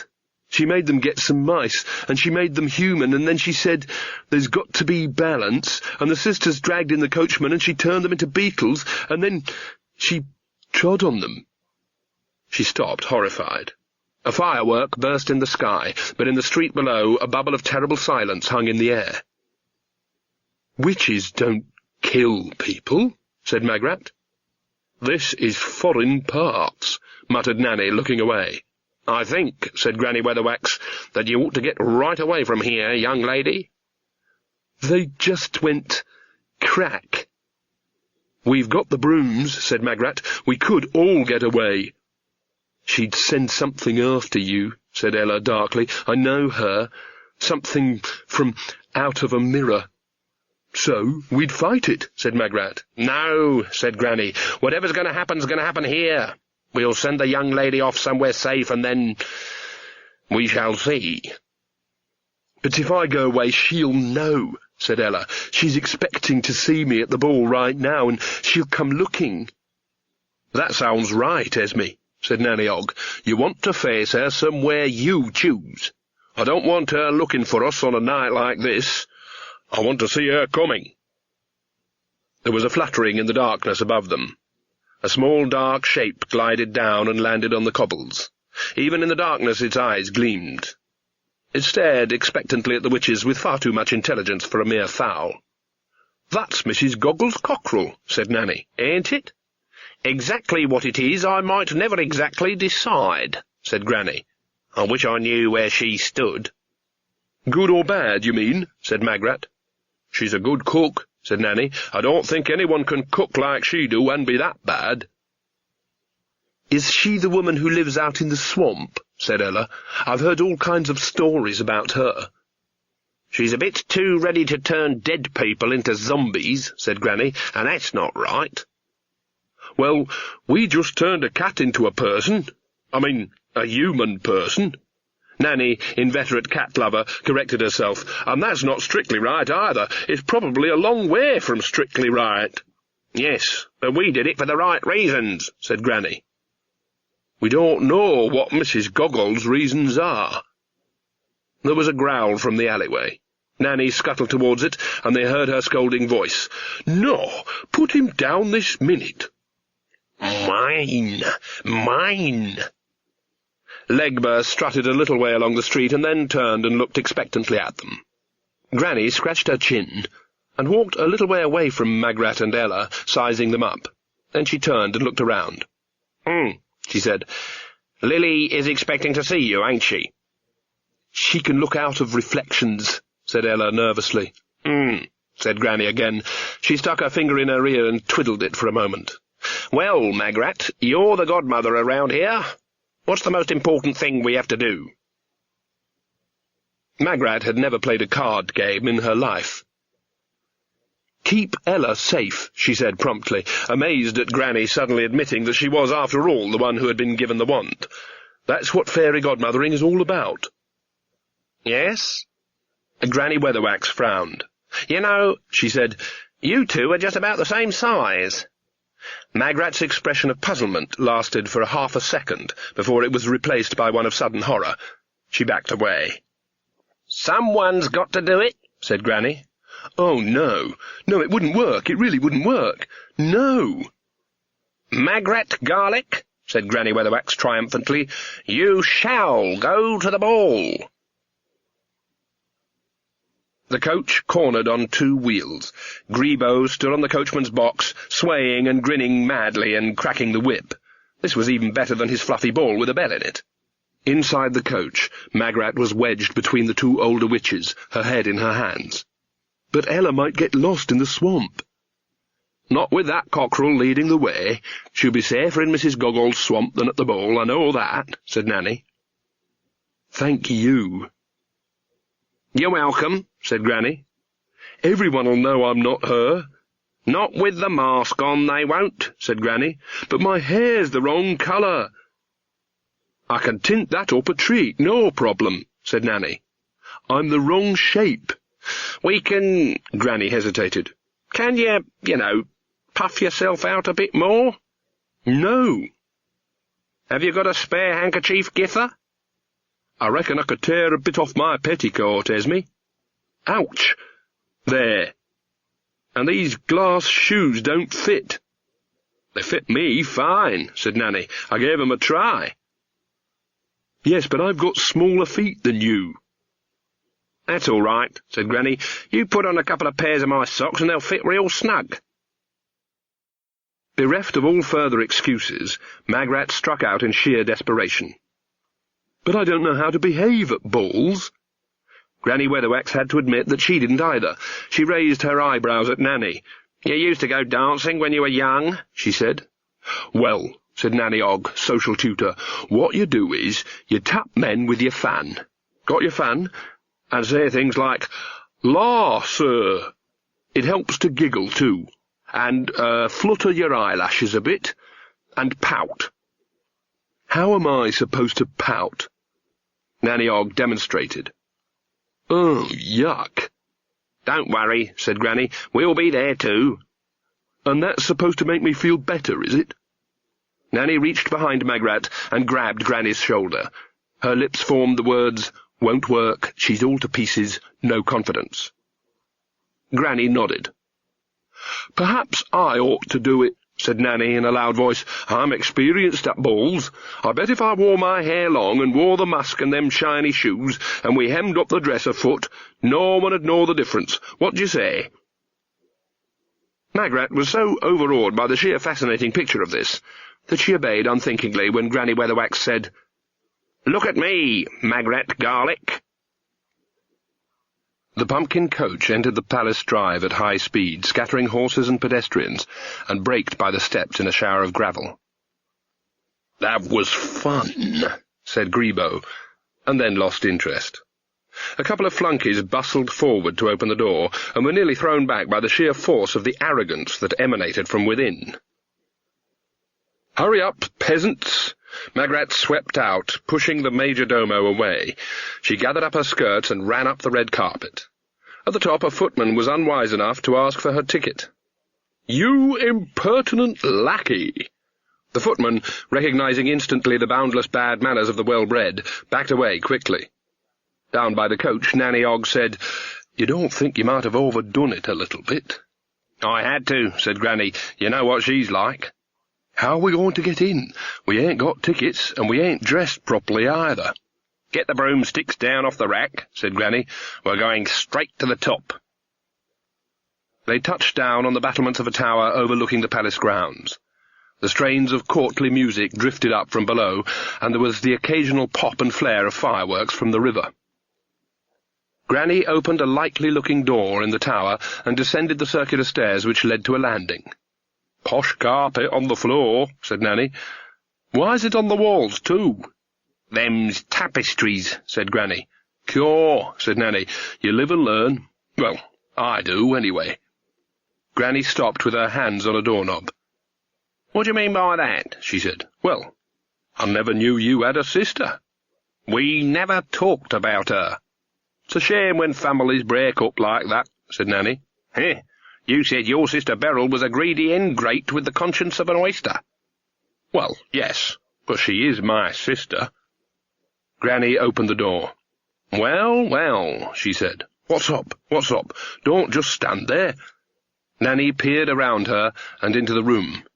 "Coo," she said. Magrat paused in the big red-velvet anteroom. Strange thoughts fireworked around her head. She hadn't felt like this since the herbal wine. But struggling among them like a tiny prosaic potato in a spray of psychedelic chrysanthemums was an inner voice screaming that she didn't even know how to dance, apart from in circles. But it couldn't be difficult if ordinary people managed it. The tiny inner Magrat, struggling to keep its balance on the surge of an arrogant self-confidence, wondered if this was how Granny Weatherwax felt all the time. She raised the hem of her dress slightly and looked down at her shoes. They couldn't be real glass, or else she'd be hobbling towards some emergency first aid by now. Nor were they transparent. The human foot is a useful organ, but is not, except to some people with highly specialized interests, particularly attractive to look at. The shoes were mirrors. Dozens of facets caught in the light. 2 mirrors on her feet. Magrat vaguely recalled something about a witch never getting caught between 2 mirrors, wasn't it? Or was it never trust a man with orange eyebrows? Something she'd been taught back when she'd been an ordinary person. Something like a witch should never stand between 2 mirrors because the person that walked away might not be the same person, or something. Like you were spread out among the images, your whole soul was pulled out thin, and somewhere in the distant images a dark part of you would get out and come looking for you, if you weren't very careful, or something. She overruled the thought. It didn't matter. She stepped forward to where a little knot of other guests were waiting to make their entrance. "Lord Henry Gleet and Lady Gleet." The ballroom wasn't a room at all, but a courtyard open to the soft night airs. Steps led down into it. At the far end, another much wider staircase, lined with flickering torches, led up into the palace itself. On the far wall, huge and easily visible, was a clock. "The Honourable Douglas Incessant." The time was 7:45. Magrat had a vague recollection of some old woman shouting something about the time, but that didn't matter either. "Lady Valentia d'Arrangement." She reached the top of the stairs. The butler, who was announcing the arrivals, looked her up and down, and then, in the manner of one who had been coached carefully all afternoon for this very moment, bellowed, "Mysterious and beautiful stranger." Silence spread out from the bottom of the steps like spilled paint. 500 heads turned to look at Magrat. A day before, even the mere thought of having 500 people staring at her would have melted Magrat like butter in a furnace. But now she stared back, smiled, and raised her chin haughtily. Her fan snapped open like a gunshot.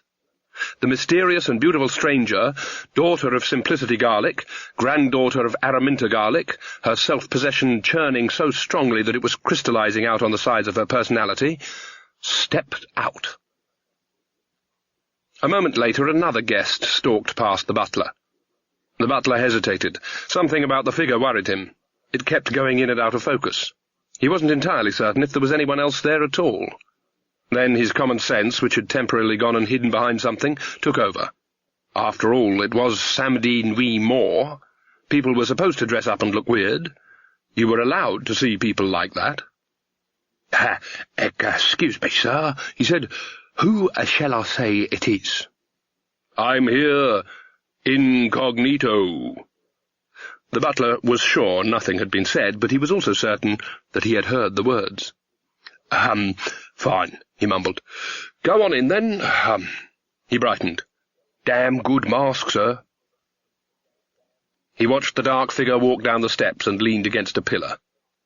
Well, that was about it. He pulled a handkerchief out from his pocket, removed his powdered wig, and wiped his brow. He felt as though he'd just had a narrow escape, and what was even worse was that he didn't know from what. He looked cautiously around and then sidled into the anteroom and took up a position behind a velvet curtain where he could enjoy a quiet roll-up. He nearly swallowed it when another figure loped silently up the red carpet. It was dressed like a pirate that had just raided a ship, carrying black leather goods for the discerning customer. One eye had a patch over it, the other gleamed like a malevolent emerald, and no one that big ought to be able to walk that quietly. The butler stuck the dog-end behind his ear. "Excuse me, my lord," he said, running after the man and touching him firmly yet respectfully on the arm. "I shall need to see your ticket, The man transferred his gaze to the hand on his arm. The butler let go hurriedly. "Row! Your ticket." The man opened his mouth and hissed. "Of course," said the butler, backing away with the efficient speed of someone who certainly isn't being paid enough to face a needle-toothed maniac in black leather. "I expect you're one of the Duke's friends, yes?" No problem, but Sir has forgotten Sir's mask." The butler waved frantically to a side table piled high with masks. "The Duke requested that everyone here is masked," said the butler. "I wonder if Sir would find something here to his liking?" "There's always a few of them," he thought to himself. "It says mask in big curly letters on the invite, in gold yet. But there's always a few buggers who thinks it means it's from someone called Maskew. This one was quite likely looting towns when he should have been learning to read." The greasy man stared at the masks. All the good ones had been taken by earlier arrivals, but that didn't seem to dismay him. He pointed. "Want that one," he said. Very good choice, my lord. Allow me to help you on—" The man glared at him, then dropped the mask over his head and squinted out through an eye-hole at a mirror.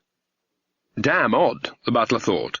I mean, it's not the kind of mask the men choose. They go for skulls and birds and bulls and stuff like that, not cats. The odd thing was that the mask had just been a pretty ginger cat head when it was on the table. On its wearer, it was still a cat head, only a lot more so, and somehow slightly more feline and a lot nastier than it should have been. "Always wanted to be ginger," said the man. "On you, it looks good, sir," trilled the butler. The cat-headed man turned his head this way and that, clearly in love with what he was seeing. Grebo yowled softly and happily to himself and ambled into the mall. He wanted something to eat, someone to fight, and then, well, he'd have to see. For wolves and pigs and bears, thinking that they're human is a tragedy. For a cat, it's an experience. Besides, this new shape was a lot more fun. No one had thrown an old boot at him for over 10 minutes. The two witches looked around the room. "Odd," said Nanny Ogg. "Not what I'd expect in, a royal bedroom." "Is it a royal bedroom?" "There's a crown on the door." "Oh." Granny looked around at the decor. "What do you know about royal bedrooms?" she said, more or less for something to say. "You've never been in a royal bedroom." "I might have been," said Nanny. "You never have." "Remember young Verence's coronation? We all got invited to the palace," said Nanny. "When I went to powder me nose, I saw the door open, so I went in and had a bit of a bounce up and down." "What was it like?" "Very comfy. Young Magrat doesn't know what she's missing. And it was a lot better than this, I don't mind saying," said Nanny. The basic colour was green. Green walls, green floor. There was a wardrobe and a bedside table, even a bedside rug, which was green. The light filtered in through a window filled with greenish glass. "Like being at the bottom of a pond," said Granny. She swatted something. "And there's flies everywhere." She paused, as if thinking very hard, and said, "A duck pond," said Nanny. There were flies everywhere. They buzzed on the window and zigzagged aimlessly back and forth across the ceiling. "Duck pond," Nanny repeated, because people who make that kind of joke never let well alone. "Like duck." "I heard," said Granny. She flailed at a fat blue bottle. "Anyway, you'd think there wouldn't be flies in a royal bedroom," muttered Nanny. "You'd think there'd be a bed, in fact," said Granny. Which there wasn't. What there was instead, and what was preying somewhat on their minds, was a big, round, wooden cover on the floor. It was about 6 feet across. There were convenient handles. They walked around it. Flies rose up and hummed away. "I'm thinking of a story," said Granny. "Me too," said Nanny Ogg, her tone slightly shriller than usual. "There was this girl who married this man, and he said you can go anywhere you like in the palace, but you mustn't open that door, and she did, and she found he murdered all his other—" Her voice trailed off. Granny was staring hard at the cover and scratching her chin. "Put it like this," said Nanny, trying to be reasonable against all odds. "What could we possibly find under there that's worse than we could imagine?" They each took a handle. 5 minutes later, Granny Weatherwax and Nanny Ogg stepped outside the Duke's bedroom. Granny closed the door very quietly. "Caw," said Nanny, her face still pale. "Yes," said Granny. "Stories." "I'd heard about, people like him, but I never believed it. Yuck! I wonder what he looks like." "You can't tell just by looking," said Granny. "It explains the flies, at any rate," said Nanny Ogg. She raised a hand to her mouth in horror. "And how Magrat's down there with him," she said. "And you know what's going to happen? They're going to meet one another, and—" "But there's hundreds of other people," said Granny. "It's hardly what you'd call intimate." "Yes, but even the thought of him, even touching her, it'd be like holding her." "Does Ella count as a princess, do you think?" said Granny. "What? Oh, yeah, probably. For foreign parts. Why?" "Then that means there's more than one story here. Lily's letting several happen all at the same time," said Granny. "Think about it. It's not touching that's the trick. It's kissing." "We've got to get down there," said Nanny. "We've got to stop it. I mean, you know me, I'm no prude, but... Ugh." "I say, old woman." They turned. A small fat woman in a red dress and a towering white wig was peering haughtily at them from behind a fox mask. "Yes," snapped Granny. "Yes, my lady," said the fat woman. "Where are your manners? I demand that you direct me to the powder room this instant. And what do you think you're doing?" This was to Nanny Ogg, who was walking around her and staring critically at her dress. "You're a 20, maybe a 22, said Nanny. What is this impertinence?" Nanny Ogg rubbed her chin thoughtfully. "Well, I dunno," she said. "Red in a dress has never been me. You haven't got anything in blue, have you?" The choleric woman turned to strike Nanny with her fan, but a skinny hand tapped her on the shoulder. As she passed out dreamily, she was aware of a voice a long way off, saying, "Well, that's me fitted, but she's never a size 20, and if I had a face like that, I'd never wear red." Lady Valentia d'Arrangement relaxed in the inner sanctum of the ladies' restroom. She removed her mask and fished an errant beauty spot from the depths of her décolletage. Then she reached around and down to try and adjust her bustle, an exercise guaranteed to produce the most ridiculous female gymnastics on every world except those where the panty girdle had been invented. Apart from being as well adapted a parasite as the oak bracket fungus, Lady Valentia d'Arrangement was by and large a blameless sort of person. She always attended events for the better class of charity, and made a point of knowing the first names of nearly all her servants, the cleaner ones at least, and she was on the whole kind to animals, and even to children, if they'd been washed, and didn't make too much noise. All in all, she didn't deserve what was about to happen to her, which was the fate Mother Nature had in store for any woman in this room on this night who happened to have approximately the same measurements as Granny Weatherwax. She was aware of someone coming up behind her. "Excuse me, missus." It turned out to be a small, repulsive, lower-class woman with a big, ingratiating smile. "What do you want, old woman?" said Lady Valentia. "Excuse me," said Nanny Ogg. "My friend over there would like a word with you." Lady Valentia looked around haughtily into icy, blue-eyed, hypnotic oblivion. "What's this thing like an extra bump? Hobo?" "It's a bustle, Esme." "It's damn uncomfortable is what it is. I keep on feeling someone's following me around." "The white suits you anyway." Granny donned her mask. It was an eagle's face in white feathers stuck with sequins. Nanny adjusted some unmentionable underpinning somewhere beneath her crinoline and straightened up. "Caw, look at us," she said. "Them feathers in your hair really look good." "I've never been vain," said Granny Weatherwax. "You know that, Githa. No one could ever call me vain." "No, Esme," said Nanny Ogg. Granny twirled a bit. "Are you ready, then, Dame Ogg?" she said. "Yes, let's do it, Lady Weatherwax." The dance floor was thronged. Decorations hung from every pillar, but they were black and silver, the colours of the festival of Samedi Nuit Mort. An orchestra was playing on a balcony. Dancers twirled. The din was immense. A waiter with a tray of drinks suddenly found that he was a waiter without a tray of drinks. He looked around, and then down to a small fox under a huge white wig. "Bugger off and get us some more," said Nanny pleasantly. "Can you see her, your ladyship?" "There's too many people." "Well, can you see the duck?" "How do I know? Everyone's got masks on." "Hey, is that food over there?" Many of the less energetic or more hungry of the genuine nobility were clustered around the long buffet. All they were aware of, apart from sharp digs with a pair of industrious elbows, was an amiable monotone at chest height, on the lines of, "Mind your backs, stand aside there, coming through." Nanny fought her way to the table and nudged a space for Granny Weatherwax. "Caw, what a spread, eh?" she said. "Mind you, they have tiny chickens in these parts." She grabbed a plate. "I'll have 3. Here, Charlie Chan." A flunky stared at her. "Got any pickles?" "I'm afraid not, ma'am."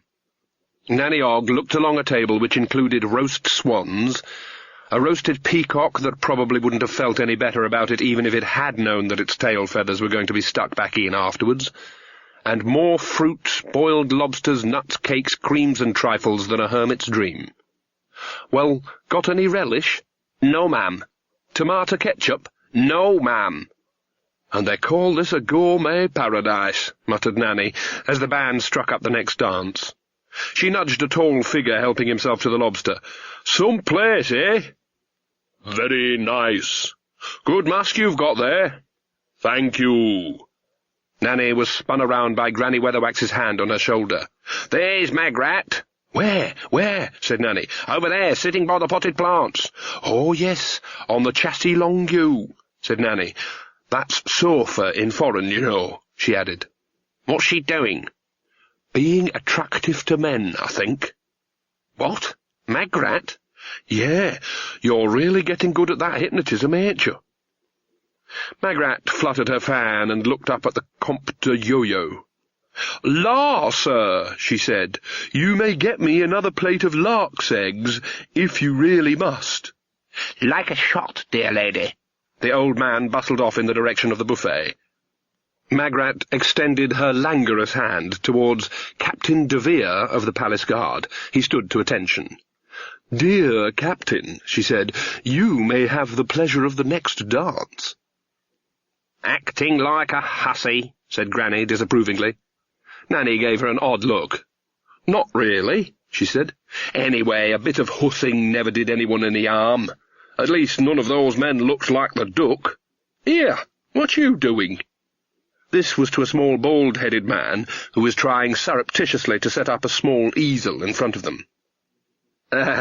If you ladies could just hold still for a few minutes, he said shyly, for the woodcut. What woodcut? Said Granny Weatherwax. You know, said the man, opening a small penknife. Everyone likes to see their woodcut in the broadsheets after a ball like this. Lady Thing enjoying a joke with Lord Whatsit, that sort of thing. Granny Weatherwax opened her mouth to reply, but Nanny Ogg laid a gentle hand on her arm. She relaxed a little and sought for something more suitable to say. I knows a joke about alligator sandwiches, she volunteered, and shook Nanny's hand away. There was a man, and he went into an inn, and he said, Do you sell alligator sandwiches? And the other man said yes, and he said, Then give me an alligator sandwich, and don't be a long time about it. She gave a triumphant look. Yes, said the woodcutter, chipping away quickly. And then what happened? Nanny Ogg dragged Granny away quickly, searching for a distraction. Some people don't know a joke when they hear it, said Granny. As the band launched into another number, Nanny Ogg fumbled in a pocket and found the dance card that belonged to an owner now slumbering peacefully in a distant room. Sir Roger the Coverley? Ma'am? Granny Weatherwax looked around. A plump military man with big whiskers was bowing to her. He looked as though he'd enjoyed quite a few jokes in his time. Yes? You promised me the honour of this dance, milady? No, I didn't. The man looked puzzled.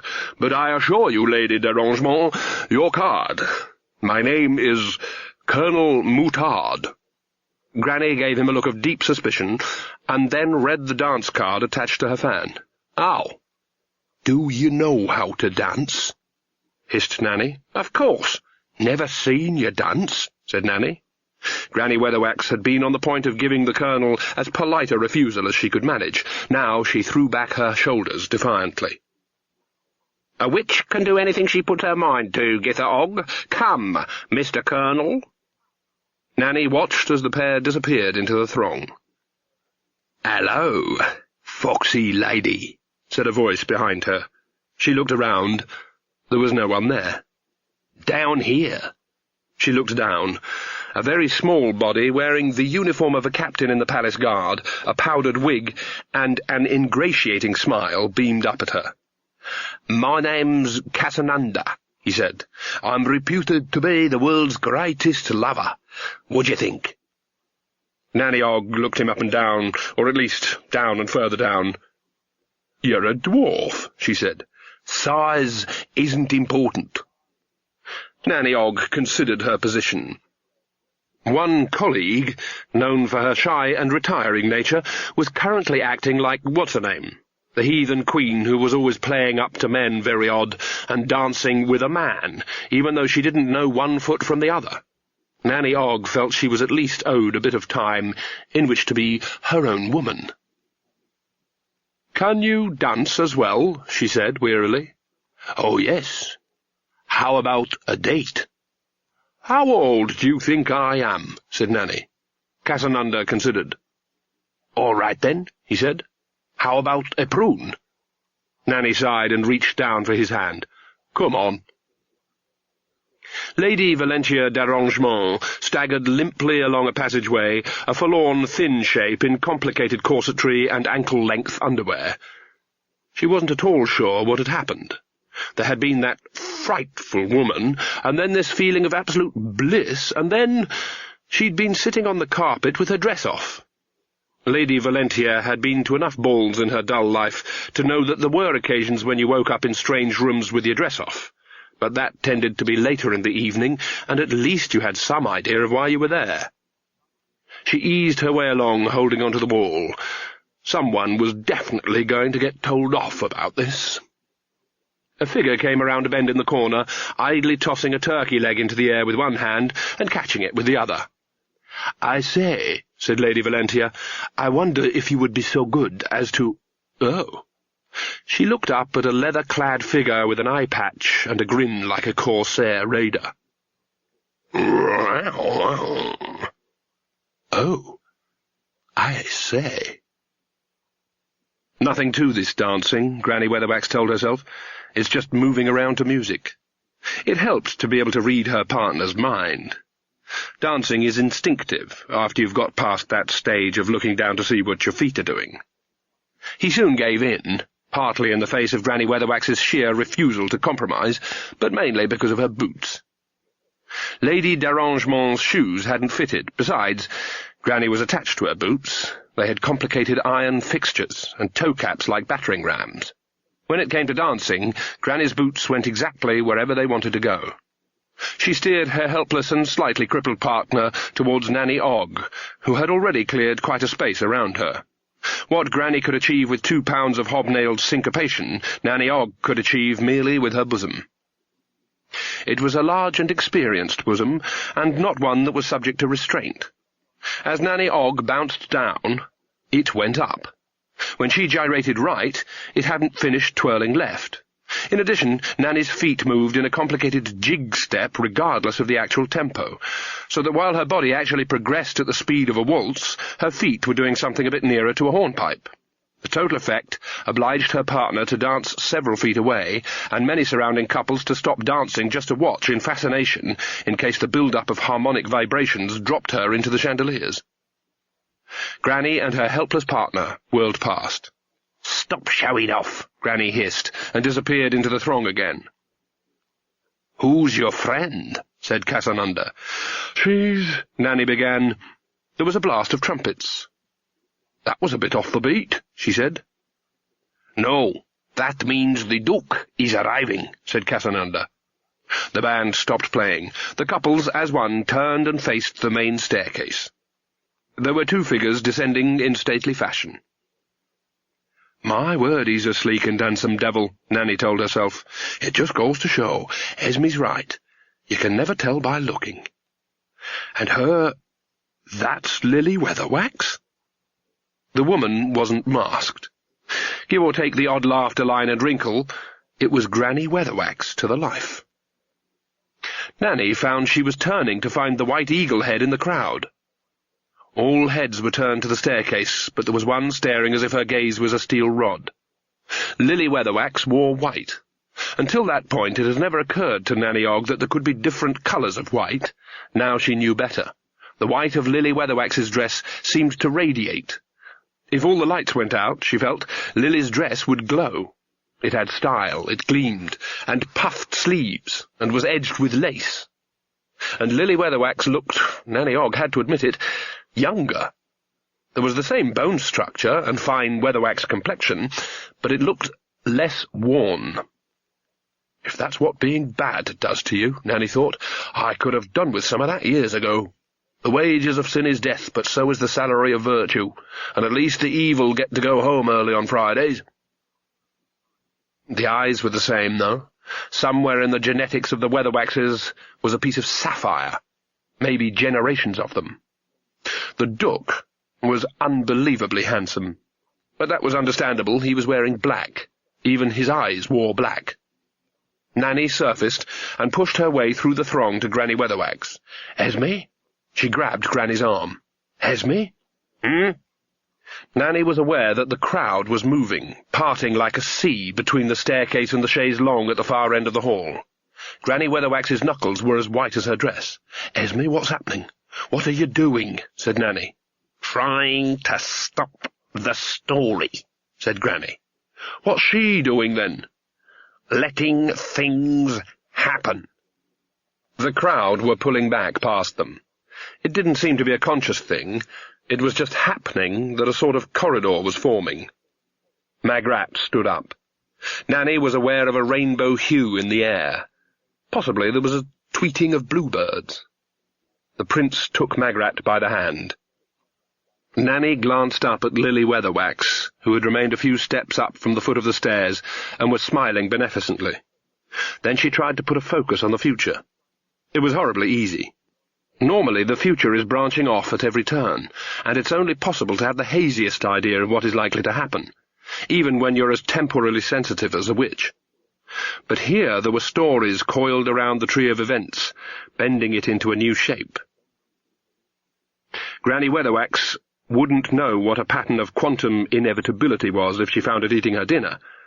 If you mentioned the words paradigms of space-time to her, she'd just say, "What?" But that didn't mean she was ignorant. It just meant that she didn't have any truck with words, especially gibberish.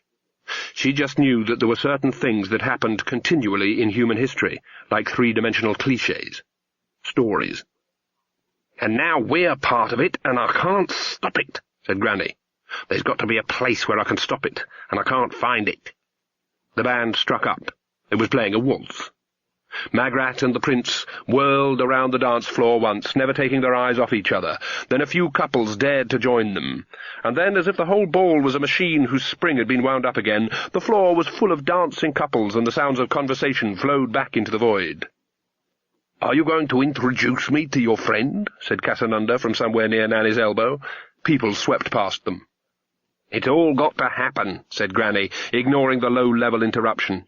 "Everything. The kiss, the clock striking midnight, her running out and losing the glass slipper, everything." Yuck," said Nanny, leaning on her partner's head. "I'd rather lick toads." "She looks just my type," said Casanunda, his voice slightly muffled. "I've always been very attracted to dominant women." The witches looked at the whirling couple who were staring into one another's eyes. "I could trip them up. No trouble," said Nanny. "You can't.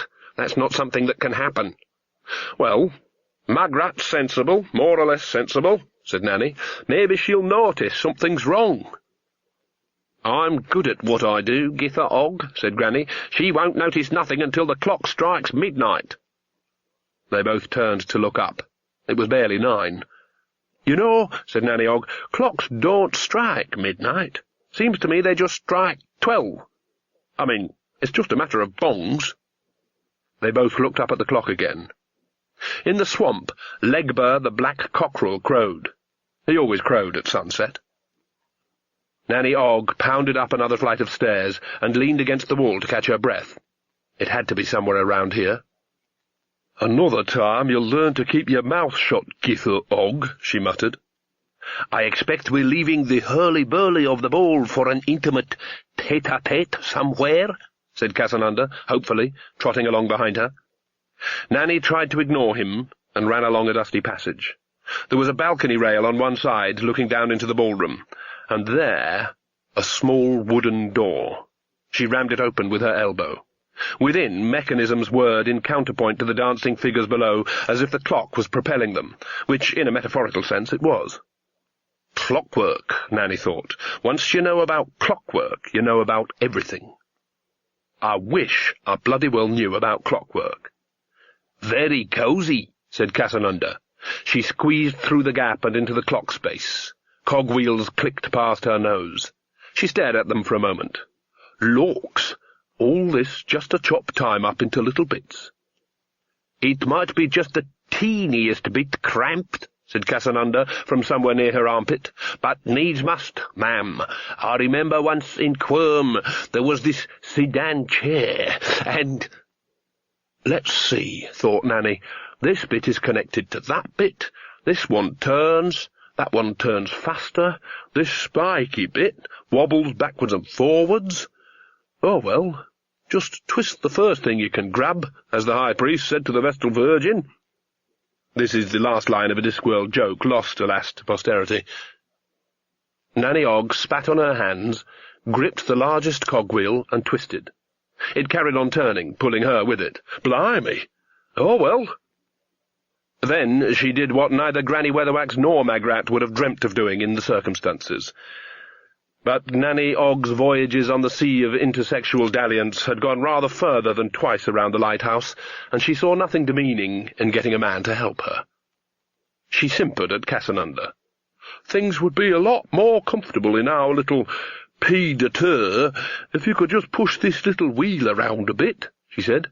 "I'm sure you could manage it," she added.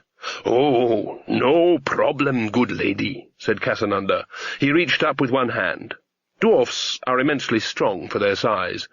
The wheel seems to offer him no resistance at all. Somewhere in the mechanism something resisted for a moment and then went clonk.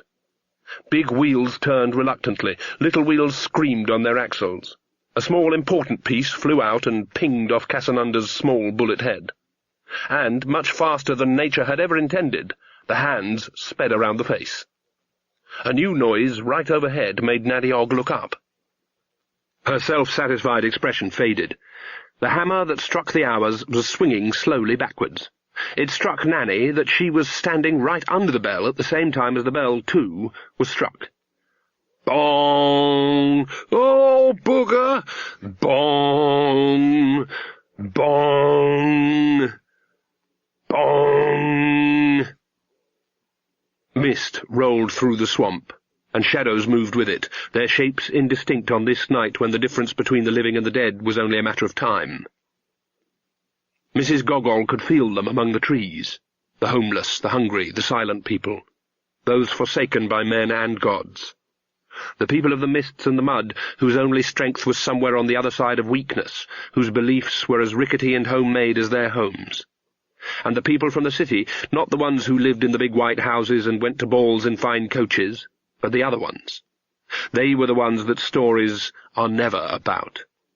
Stories are not on the whole interested in swineherds who remain swineherds, and poor and humble shoemakers whose destiny is to die slightly poorer and much humbler.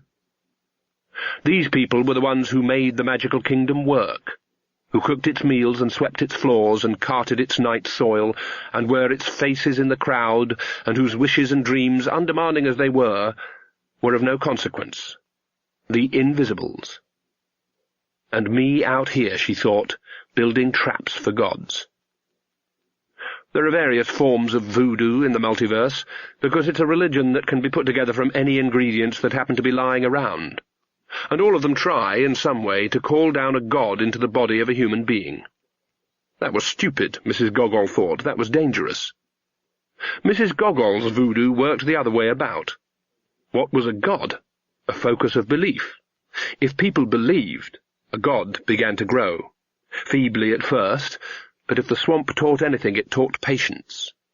Anything could be the focus of a god. A handful of feathers with a red ribbon around them, a hat and coat on a couple of sticks. Anything. Because when all people had was practically nothing, then anything could be almost everything. And then you fed it, and lulled it like a goose heading for pâté, and let the power grow very slowly, and when the time was ripe, you opened the path, backwards. A human could ride the god rather than the other way round. There would be a price to pay later, but there always was. In Mrs. Gogol's experience, everyone ended up dying. She took a pull of rum and handed the jug to Saturday. Saturday took a mouthful and passed the jug up to something that might have been a hand. "Let it begin," said Mrs. Gogol. The dead man picked up 3 small drums and began to beat out a rhythm, heartbeat fast. After a while, something tapped Mrs. Goggle on the shoulder and handed her the jug. It was empty. Might as well begin.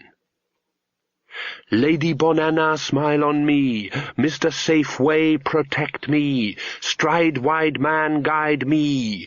Hotterlogger Andrews, catch me. I stand between the light and the dark, but no matter, because I am between. Here is rum for you, tobacco for you, food for you, a home for you. Now you listen to me good. Bong! For Magrat it was like waking from a dream into a dream. She'd been idly dreaming that she was dancing with the most handsome man in the room, and she was dancing with the most handsome man in the room, except that he wore 2 circles of smoked glass over his eyes. Although Magrat was soft-hearted, a compulsive daydreamer, and, as Granny Weatherwax put it, a wet hen, she wouldn't be a witch if she didn't have certain instincts, and the sense to trust them. She reached up, and before his hands could move, tweaked the things away. Magrat had seen eyes like that before, but never on something walking upright. Her feet, which a moment before had been moving gracefully across the floor, tripped over themselves. She began, and she was aware that his hands, pink and well-manicured, were also cold and damp. Magrat turned and ran, knocking the couples aside in her madness to get away. Her legs tangled in the dress, the stupid shoes skittered on the floor. A couple of footmen blocked the stairs to the hall. Magrat's eyes narrowed. Getting out was what mattered. "Hey! Ouch!"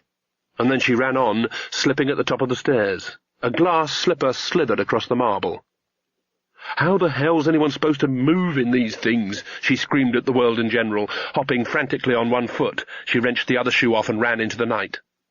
The prince walked slowly to the top of the steps and picked up the discarded slipper. He held it. The light glittered off its facets. Granny Weatherwax leaned against the wall in the shadows. All stories had a turning point, and it had to be close. She was good at getting into other people's minds, but now she had to get into hers. She concentrated. Down deeper, past everyday thoughts and minor concerns, faster, faster, through layers of deep cogitation, deeper, past things sealed off and crusted over, old guilts and congealed regrets. But there was no time for them now. Down, and there, the silver thread of the story.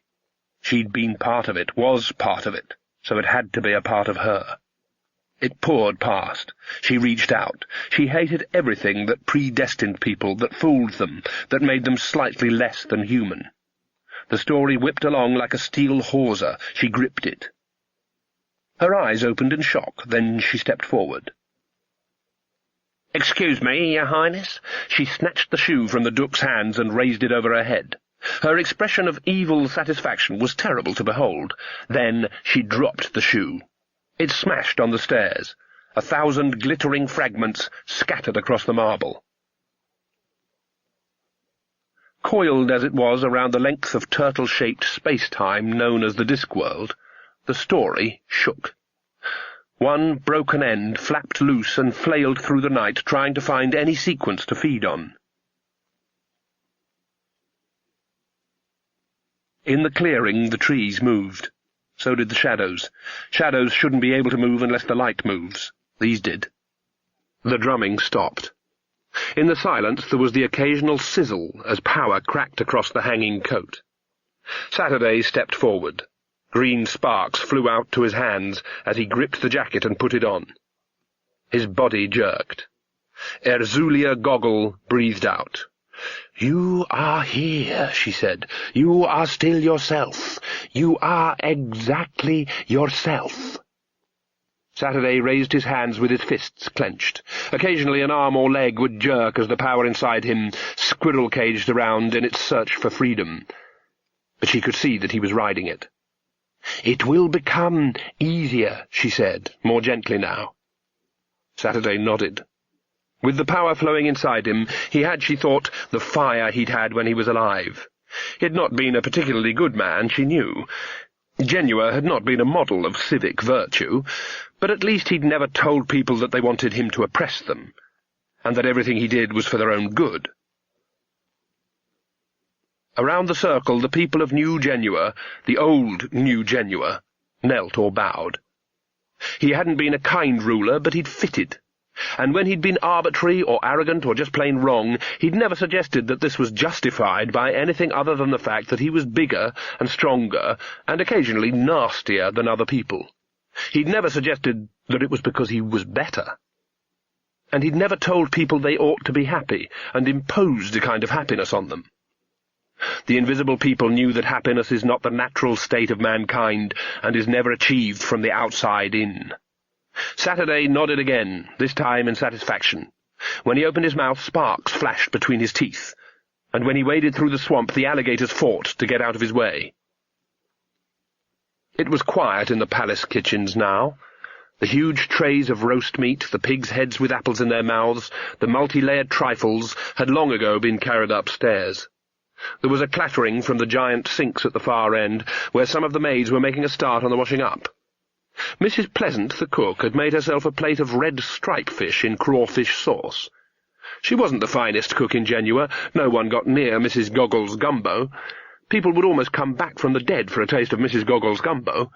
But the comparison was as narrow as that between, say, diamonds and sapphires.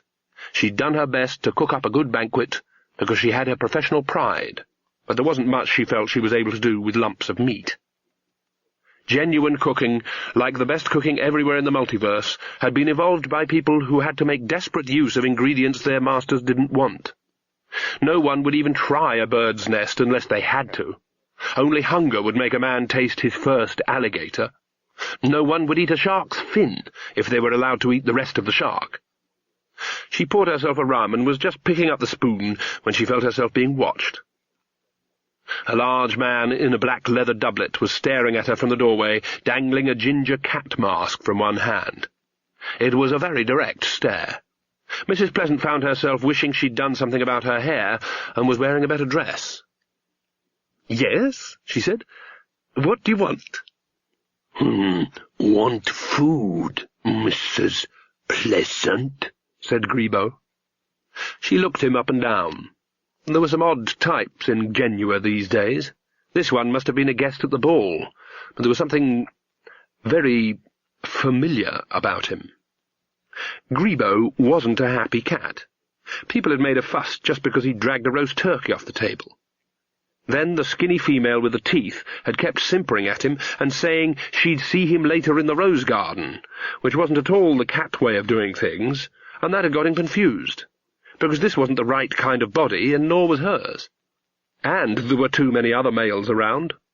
Then he'd smelt the kitchen. Cats gravitate to kitchens like rocks gravitate to gravity. "I seen you somewhere before," said Mrs. Pleasant. Grebo said nothing. He'd followed his nose to a bowl on one of the big tables. "Want?" he demanded. "Fish heads?" said Mrs. Pleasant. They were technically garbage, although what she was planning with some rice and a few special sauces would turn them into the sort of dish kings fight for. Want, Grebo repeated. Mrs. Pleasant shrugged. "You want raw fish heads, man? You take 'em," she said. Grebo lifted the bowl uncertainly. He wasn't too good with fingers. Then he looked around conspiratorially and ducked under the table. There were the sounds of keen gurgitation, and the bowl being scraped around on the floor. Grebo emerged. "Milk?" he suggested. Fascinated, Mrs. Pleasant reached for the milk jug and a cup. "Saucer," Grebo said. And a saucer. Grebo took the saucer, gave it a long hard look, and put it on the floor.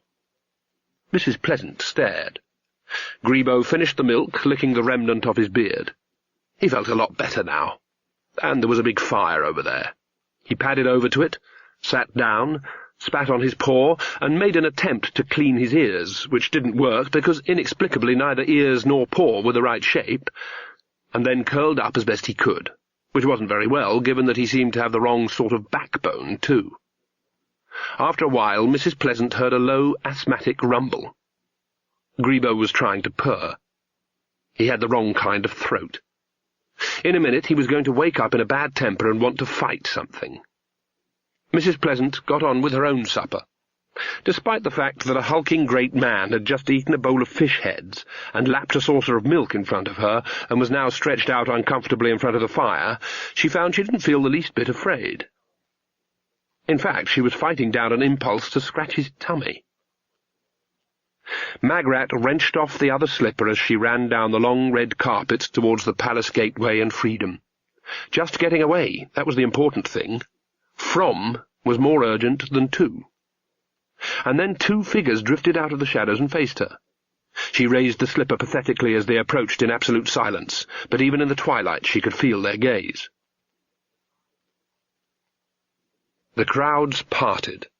Lily Weatherwax glided through in a rustle of silk. She looked Granny up and down without any expression of surprise. "All in white, too," she said dryly. "My word, aren't you the nice one?" "But I've stopped you," said Granny, still panting with the effort. "I've broken it." Lily Weatherwax looked past her. The Snake Sisters were coming up the steps, holding a limp Magrat between them. "Save us from people who think literally," said Lily. "The damn things come in pairs, you know." She crossed to Magrat and snatched the second slipper out of her hand. "The clock was interesting," she said, turning back to Granny. "I was impressed with the clock. But it's no good, you know. You can't stop this sort of thing. It has the momentum of inevitability. You can't spoil a good story. I should know."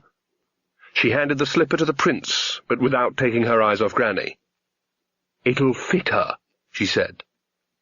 2 of the courtiers held Magrat's leg as the prince wrestled the slipper past her protesting toes.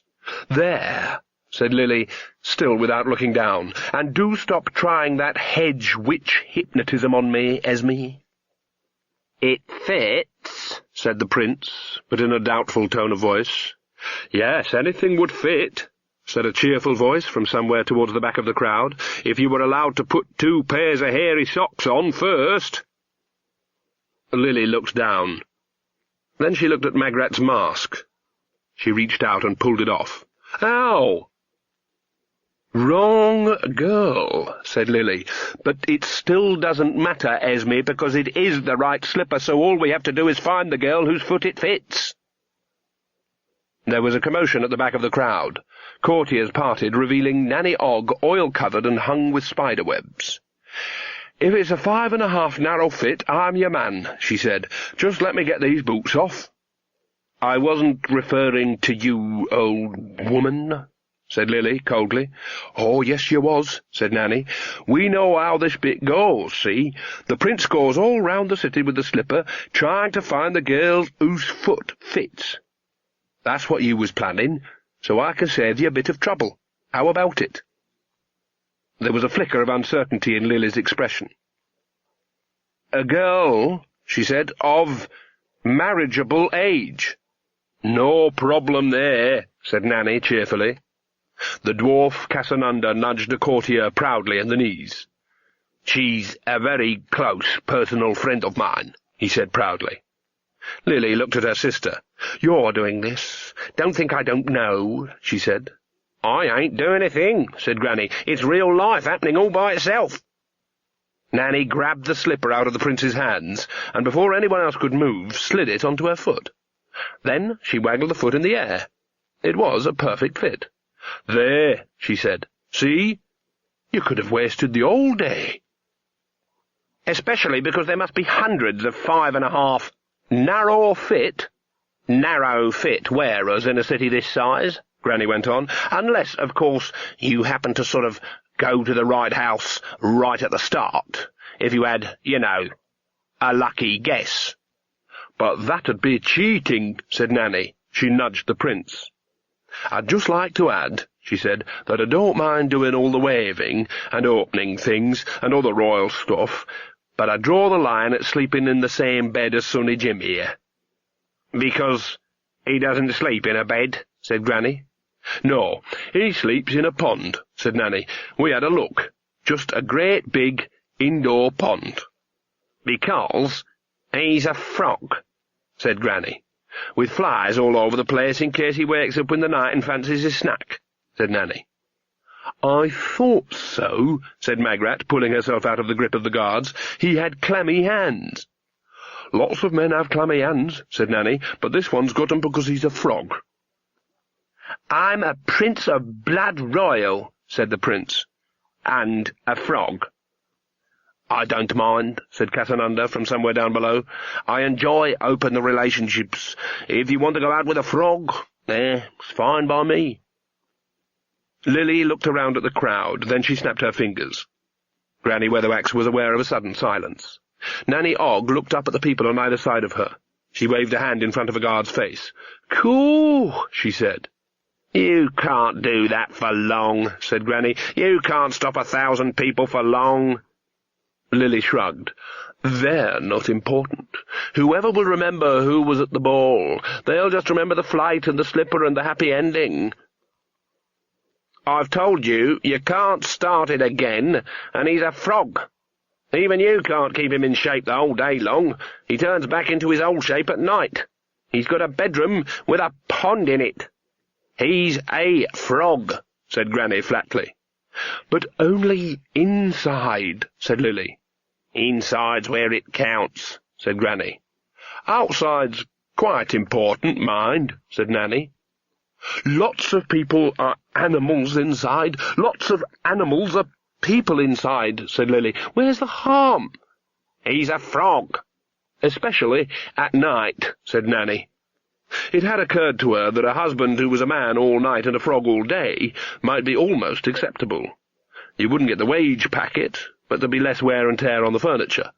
She also couldn't put out of her mind certain private speculations about the length of his tongue. "And you killed the Baron," said Magrat. "You think he was a particularly nice man?" said Lily. "Besides, he didn't show me any respect. If you've got no respect, you've got nothing." Nanny and Magrat found themselves looking at Granny. "He's a frog." "I found him in the swamp," said Lily. "I could tell he was pretty bright. I needed someone amenable to persuasion. Shouldn't frogs have a chance? He'll be no worse a husband than many. Just one kiss from a princess seals the spell." "A lot of men are animals," said Magrat, who'd picked up the idea from somewhere. "Yes, but he's a frog." "Look at it my way," said Lily. "You see this country? It's all swamps and fogs. There's no direction. But I can make this a great city, not a sprawling place like Ankh-Morpork, but a place that works." "The girl doesn't want to marry a frog." "What will that matter in 100 years' time?" "It matters now." Lily threw up her hands. "What do you want, then? It's your choice. There's me, or there's that woman in the swamp. Light or dark, fog or sunshine, dark chaos or happy endings." "He's a frog, and you killed the old Baron," said Granny. "You'd have done the same," said Lily. "No," said Granny. "I'd have thought the same, but I wouldn't have done it." "What difference does that make, deep down?" "You mean you don't know?" said Nanny Ogg. Lily laughed. "Look at the three of you," she said, "bursting with inefficient good intentions, the maiden, the mother, and the crone." "Who are you calling a maiden?" said Nanny Ogg. "Who are you calling a mother?" said Magrat. Granny Weatherwax glowered briefly like the person who has discovered that there is only one straw left, and everyone else has drawn a long one. "Now, what shall I do with you?" said Lily. "I really am against killing people unless it's necessary, but I can't have you running around acting stupidly." She looked at her fingernails. "So I think I shall have you put away somewhere until this has run its course, and then... Can you guess what I'm going to do next? I'm going to expect you to escape, because after all, I am the good one." Ella walked cautiously through the moonlit swamp, following the strutting shape of Legba. She was aware of movement in the water, but nothing emerged. Bad news like Legba gets around, even among alligators. An orange light appeared in the distance. It turned out to be Mrs. Goggol's shack, or boat, or whatever it was. In the swamp, the difference between the water and the land was practically a matter of choice. "Hello? Is anyone there?" "Come along in, child. Take a seat. Rest up a little." Ella stepped cautiously onto the rocking veranda. Mrs. Goggol was sitting in her chair, a white-clad raggedy doll in her lap. Magrat said, "I know all about it. Come to Erzulia." "Who are you?" "I am your friend, girl." Ella moved so as to be ready to run. "You're not a godmother of any kind, are you?" "No, no gods, just a friend. Did anyone follow you?" "Don't think so." "It's no matter if they did, girl, no matter if they did. Maybe we ought to move out into the river for a spell, even so. We'll be a lot safer with water all around." The shack lurched. "You'd better sit down. The feet make it shaky until we get into deep water." Ella risked a look, nevertheless. Mrs. Goggol's hut travelled on 4 large duck feet, which were now rising out of the swamp. They splashed their way through the shallows and gently sculled out into the river. Grebo woke up and stretched. And the wrong sort of arms and legs. Mrs. Pleasant, who had been sitting watching him, put down her glass. "What do you want to do now, Mr. Cat?" she said. Grebo padded over to the door into the outside world and scratched at it. "Want to go out, Mrs. Pleasant?" he said. "You just have to turn the handle there," she said. Grebo stared at the door handle like someone trying to come to terms with a piece of very advanced technology, and then gave her a pleading look. She opened the door for him, stood aside as he slunk out, and then shut it, locked it, and leaned against it. "Ember's bound to be safe with Mrs. Goggol," said Magrat. "Heh," said Granny. "I quite liked her," said Nanny Og. "I don't trust anyone who drinks rum and smokes a pipe," said Granny. "Nanny Og smokes a pipe and drinks anything," Magrat pointed out. "Yes, but that's because she's a disgusting old baggage," said Granny, without looking up. Nanny Og took her pipe out of her mouth. "That's right," she said amiably. "You ain't nothing if you don't maintain an image." Granny looked up from the lock. "Can't shift it," she said. "It's octaron, too. Can't magic it open." "It's daft, locking us up," said Nanny. "I'd have had us killed." "That's because you're basically good," said Magrat. "The good are innocent and create justice. The bad are guilty, which is why they invent mercy." "No, I know why she's done this," said Granny darkly. "It's so's we'll know we've lost." "But she said we'd escape," said Magrat. "I don't understand. She must know the good ones always win in the end." "Only in stories," said Granny, examining the door hinges, "and she thinks she's in charge of the stories. She bends them round herself. She thinks she's the good one." "Mind you," said Magrat, "I don't like swamps. If it wasn't for the fog and everything, I'd see Lily's point." "Then you're nothing but a daft godmother," snapped Granny, still fiddling with the lock. "You can't go around building a better world for people. Only people can build a better world for people. Otherwise it's just a cage. Besides, you don't build a better world by chopping heads off and giving decent girls away to frogs." "But progress," Magrat began. "Don't you talk to me about progress. Progress just means bad things happen faster. Anyone got another hat pin? This one's useless." Nanny, who had Grebo's ability to make herself instantly at home wherever she happened to be, sat down in the corner of the cell. "I heard this story once," she said, "where this bloke got locked up for years and years, and he learned amazing stuff about the universe and everything from another prisoner who was incredibly clever, and then he escaped and got his revenge." "What incredibly clever stuff do you know about the universe, Githa Og?" said Granny. "Bugger all," said Nanny cheerfully. "Then we'd better bloody well escape right now." Nanny pulled a scrap of pasteboard out of her hat, found a scrap of pencil up there too, licked the end and thought for a while. Then she wrote, "Dear Jason, und so weiter, as they say in foreign parts. Well, here's a thing. Your old mum doing time in prison again. I'm an old lag. You'll have to send me a cake with a file in it, and I shall have little arrows on me clothes. Just my joke. This is a sketch of the dungeon. I'm putting a X where we are, which is inside. Magrat is shown wearing a posh dress. She has been acting like a courgette. Also, Ink, Esme getting fed up because she can't get the lock to work, but I expect it will all be okay because the good ones win in the end, and that's us. And all because some girl don't want to marry a prince who is a duck, who is really a frog. And I can't say I blame her. You don't want descendants who have got genes and start off living in a jam jar and then hop about and get squashed." She was interrupted by the sound of a mandolin being played quite, well, right on the other side of the wall, and a small but determined voice raised in song. "Si consuenti d'amori, ventredimo tundreturo." "How I hunger, my love, for the dining-room of your warm maceration," said Nanny, without looking up.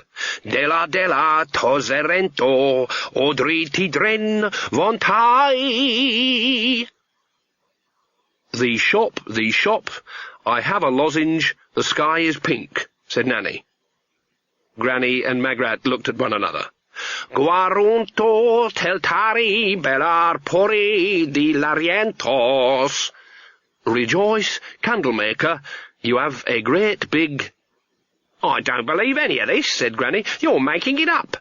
"Word-for-word translation," said Nanny. "I can speak foreign like a native. You know that." "Mrs. Ogg, is that you, my love?" They all looked up towards the barred window. There was a small face peering in. "Cousin Under?" said Nanny. "That's me, Mrs. Ogg." "My love," muttered Granny. "How did you get up to the window?" said Nanny, ignoring this. "I always know where I can get my hands on a stepladder, Mrs. Ogg." "I suppose you don't know where you can get your hands on a key?" "Wouldn't do any good. There's too many guards outside your door, Mrs. Ogg, even for a famous swordsman like me. Her ladyship gave strict orders. No one's to listen to you, or look at you even." "How come you're in the palace guard, Cousin Under?" "Soldier of fortune takes whatever jobs are going, Mrs. Ogg," said Cousin Under earnestly. "But all the rest of 'em are 6 foot tall, and you're of the shorter persuasion." "I lied about my height, Mrs. Ogg. I'm a world-famous liar." "Is that true?" "No." "What about you being the world's greatest lover?" There was a silence for a while. "Well, maybe I'm only number 2, said Cousin Under, "but I try harder." "Can't you go and find us a file or something, Mr. Cousin Under?" said Magrat. "I'll see what I can do, miss." The face disappeared. "Maybe we could get people to visit us, and then we could escape in their clothes," said Nanny Ogg. "Now I've gone and stuck the pin in my finger," muttered Granny Weatherwax. "Or maybe we could get Magrat to seduce one of the guards," said Nanny. "Why don't you?" said Magrat as nastily as she could manage. "All right, I'm game." "Shut up, the pair of you," said Granny. "I'm trying to think." There was another sound at the window. It was Legba. The black cockerel peered in between the bars for a moment, and then fluttered away. "Gives me the creeps, that one," said Nanny. "Can't look at him without thinking wistfully of sage and onion and mashed potatoes." Her crinkled face crinkled further. "Grebo," she said. "Where'd we leave him?" "Oh, he's only a cat," said Granny Weatherwax. "Cats know how to look after themselves." "He's really just a great big softy," Nanny began, before someone started pulling down the wall. A hole appeared. A grey hand appeared and grasped another stone. There was a strong smell of river mud. Rock crumbled under heavy fingers. "Ladies," said a resonant voice. "Well, Mr. Saturday," said Nanny, "as I live and breathe, saving your presence, of course. Saturday grunted something and walked away. There was a hammering on the door, and someone started fumbling with the keys. "We don't want to hang around here," said Granny. "Come on." They helped one another out through the hole. Saturday was on the other side of a small courtyard, striding towards the sound of the ball. And there was something behind him, trailing out like the tail of a comet. "What's that?" "Mrs. Goggles doing," said Granny Weatherwax grimly. Behind Saturday, widening as it snaked through the palace grounds to the gate, was a stream of deeper darkness in the air. At first sight it seemed to contain shapes, but closer inspection indicated that they weren't shapes at all, but a mere suggestion of shapes, forming and reforming. Eyes gleamed momentarily in the swirl. There was the chittering of crickets, and the whine of mosquitoes, the smell of moss, and the stink of river mud. "It's the swamp," said Magrat. "It's the idea of the swamp," said Granny. "It's what you have to have first before you have the swamp." "Oh, dear," said Nanny. She shrugged. "Well, Ella's got away, and so have we, and this is the part where we escape, yes? That's what we're supposed to do?" None of them moved. "They aren't very nice people in there," said Magrat after a while, "but they don't deserve alligators." "You witches, stand right there," said a voice behind them. Half a dozen guards were crowded around the hole in the wall. "Life's certainly busier in the city," said Nanny, pulling another hatpin from her hat. "They've got crossbows," warned Magrat. "There's not much you can do against crossbows. Projectile weapons is lesson 7, and I haven't had that yet." "They can't pull triggers if they think they've got flippers," said Granny, menacingly. "Now," said Nanny, "let's not have any of that, eh? Everyone knows the good ones always win, especially when they're outnumbered." The guards emerged. As they did so, a tall, black shape dropped noiselessly from the wall behind them. "There," said Nanny. "I said he wouldn't go far from his mummy, didn't I?" One or two of the guards realized that she was staring proudly past them, and turned. As far as they were concerned, they confronted a tall, broad-shouldered man with a mane of black hair, an eye patch, and a very wide grin. He stood with his arms casually folded. He waited until he had their full attention, and then Grebo let his lips part slowly. Several of the men took a step backwards then. One of them said, "Why worry? It's not as if he's got a weapon." Grebo raised one hand. Claws make no noise as they slide out, but they ought to. They ought to make a noise like "sing." Grebo's grin widened. Ah, these still worked. One of the men was bright enough to raise his crossbow, but stupid enough to do it with Nanny Ogg standing behind him with a hatpin.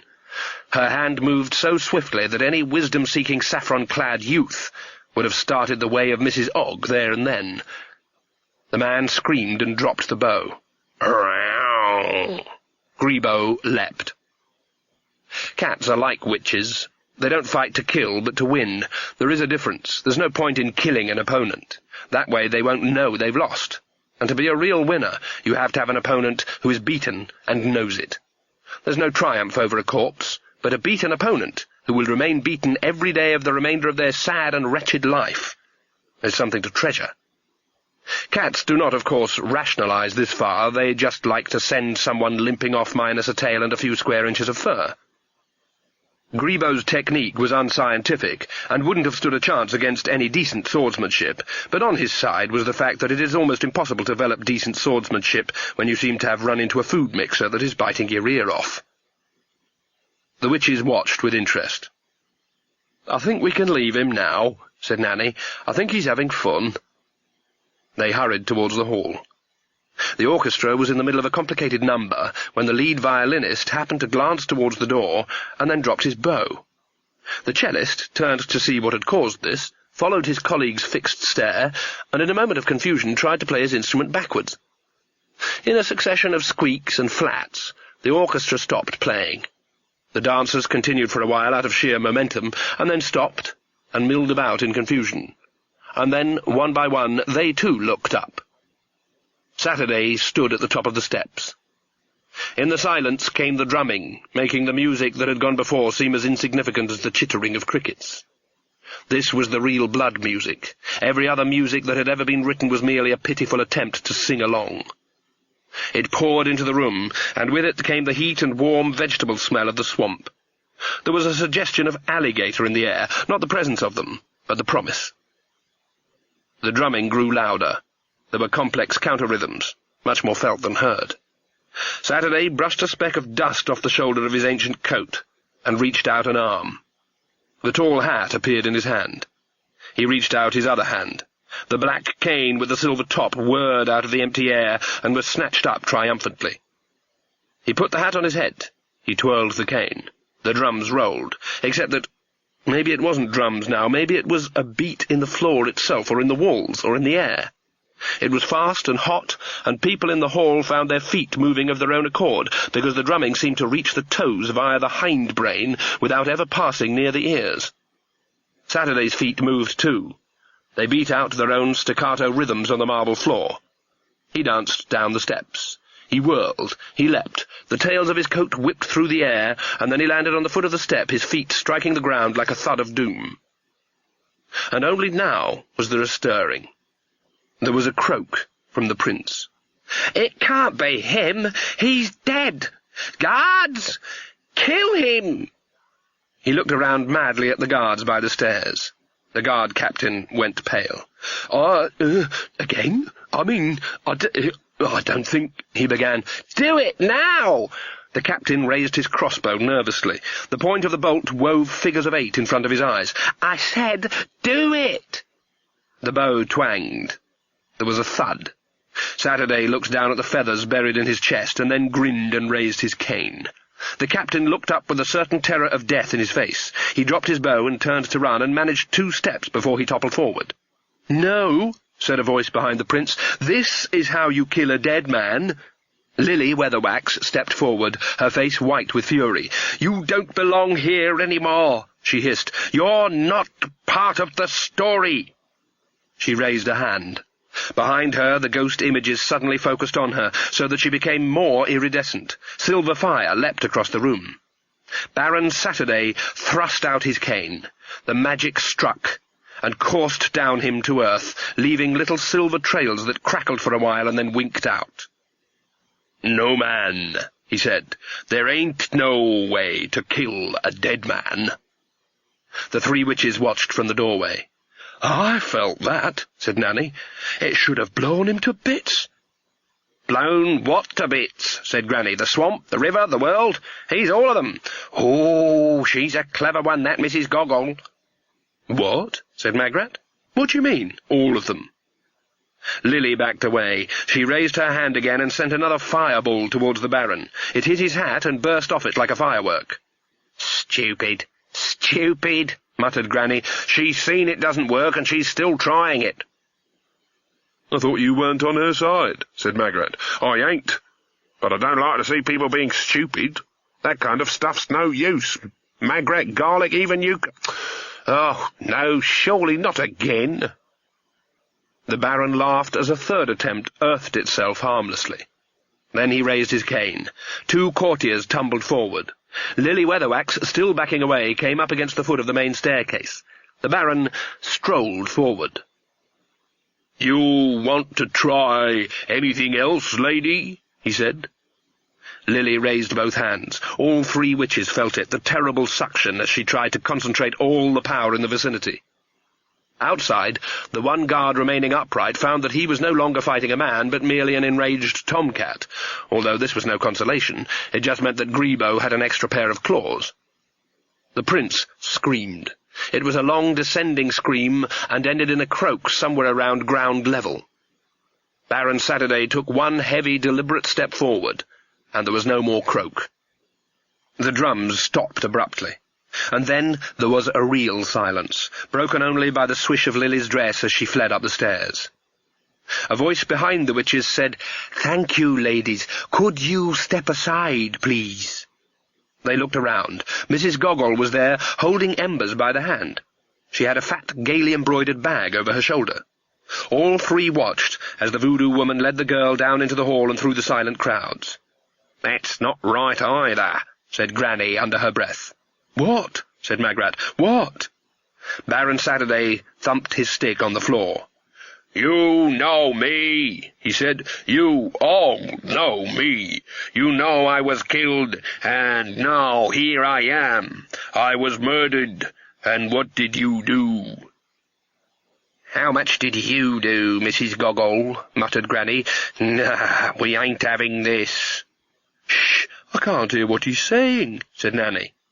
"He's telling them they can have him ruling them again, or embers," said Magrat. "They'll have Mrs. Goggle," muttered Granny. "She'll be one of them eminences greasies." "Well, she's not too bad," said Nanny. "In the swamp she's not too bad," said Granny. "With someone to balance her up she's not too bad. But Mrs. Goggle telling the whole city what to do, that's not right. Magic's far too important to be used for ruling people. Anyway, Lily only had people killed. Mrs. Goggle and set them to chopping wood and doing chores afterwards. I reckon after you've had a busy life you ought to be able to relax a bit when you're dead." "Lie back and enjoy it, sort of thing," said Nanny. Granny looked down at the white dress. "I wish I had my old clothes on," she said. "Black's the proper colour for a witch." She strode down the steps and then cupped her hands around her mouth. "Cooey! Mrs. Goggle!" Baron Saturday stopped speaking. Mrs. Goggle nodded at Granny. "Yes, Miss Weatherwax?" "Mistress," snapped Granny, and then softened her voice again. "This ain't right, you know.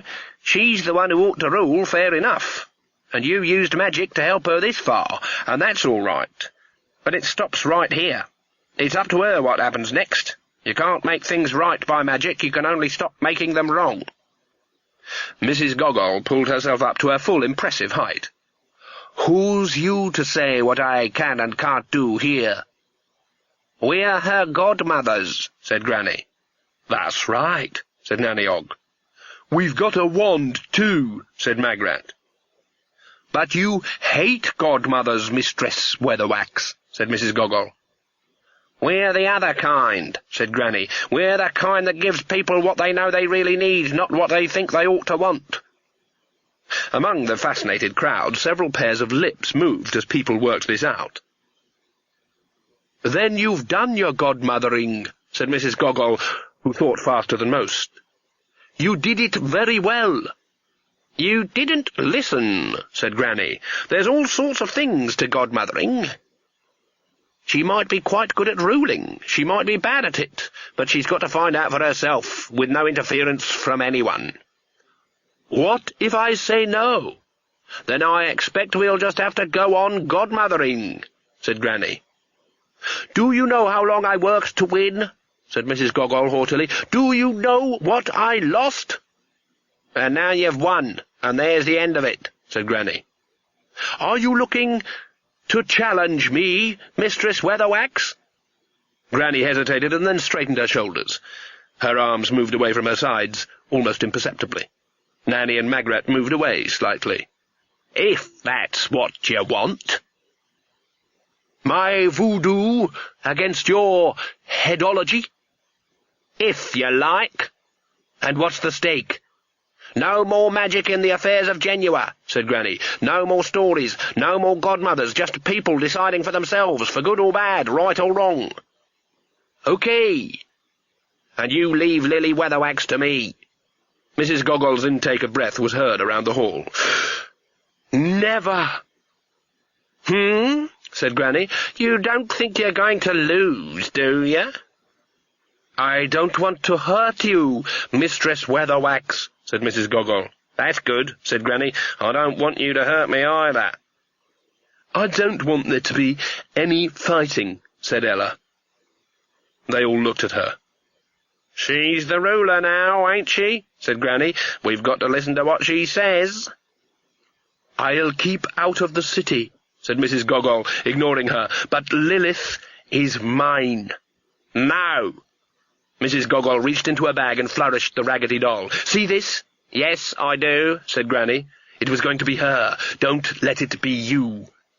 "Sorry, Mrs. Goggle," said Granny firmly, "but I see my duty plain." "You're a clever woman, Mistress Weatherwax, but you're a long way from home." Granny shrugged. Mrs. Goggle held up the doll by its waist. It had sapphire blue eyes. You know about magic with mirrors? This is my kind of mirror, Mistress Weatherwax. I can make it be you, and then I can make it suffer. Don't make me do that, please. Please yourself, Mrs. Goggle, but I'll deal with Lily. I should box it a bit clever if I was you, Esme, muttered Nanny. She's good at this sort of thing. I think she could be very ruthless, said Magrat. I've got nothing but the greatest respect for Mrs. Goggle, said Granny. A fine woman, but talks a bit too much. If I was her, I'd have had a couple of big nails right through that thing by now. You would too, said Nanny. It's a good thing you're good, ain't it? Right, said Granny, raising her voice again. I'm going to find my sister, Mrs. Goggle. This is family. She walked steadfastly towards the stairs. Magrat took out the wand. If she does anything bad to Granny, she's going to go through the rest of her life bright orange and round with seeds in, she said. I don't think Esme would like it if you did something like that, said Nanny. Don't worry, she doesn't believe all that stuff about pins and dolls. She doesn't believe anything, but that doesn't matter, said Magrat. Mrs. Goggle does. It's her power, it's what she thinks that matters. Don't you reckon Esme knows that, too? Granny Weatherwax reached the foot of the stairs. Mistress Weatherwax! Granny turned. Mrs. Goggle had a long sliver of wood in her hand. Shaking her head desperately, she jabbed it into the doll's foot. Everyone saw Esme Weatherwax wince. Another sliver was thrust into the raggedy arm. Slowly, Granny raised her other hand and shuddered when she touched her sleeve. Then, limping slightly, she continued to climb the stairs. "I can do the heart next, Mistress Weatherwax," shouted Mrs. Goggle. "I'm sure you can. You're good at it." "You know you're good at it," said Granny, without looking around. Mrs. Goggle stuck another sliver into a leg. Granny sagged and clutched at the banister. Beside her, one of the big torches flamed. "Next time," said Mrs. Goggle. "Right? Next time. I can do it." Granny turned around. She looked at the hundreds of upturned faces. When she spoke, her voice was so quiet that they had to strain to hear. "I know you can too, Mrs. Goggle. You really believe. Just remind me again, we're playing for Lily, right? And for the city?" "What does that matter now?" said Mrs. Goggle. "Ain't you going to give in?" Granny Weatherwax thrust a little finger into her ear and wiggled it thoughtfully. "No," she said. "No, I don't reckon that's what I do now. Are you watching, Mrs. Goggle? Are you watching real close?" Her gaze travelled the room and rested for just a fraction of a second on Magrat. Then she reached over carefully and thrust her arm up to the elbow into the burning torch. And the doll in Erzulia Goggle's hands burst into flame. It went on blazing even after the witch had screamed and dropped it onto the floor. It went on burning until Nanny Ogg ambled over with a jug of fruit juice from the buffet, whistling between her teeth, and put it out. Granny withdrew her hand. It was unscathed. "That's headology," she said. "The only thing that matters. Everything else is just messing about. Hope I didn't hurt you, Mrs. Goggle." She went on up the stairs. Mrs. Goggle kept on staring at the damp ashes. Nanny Ogg patted her companionably on the shoulder.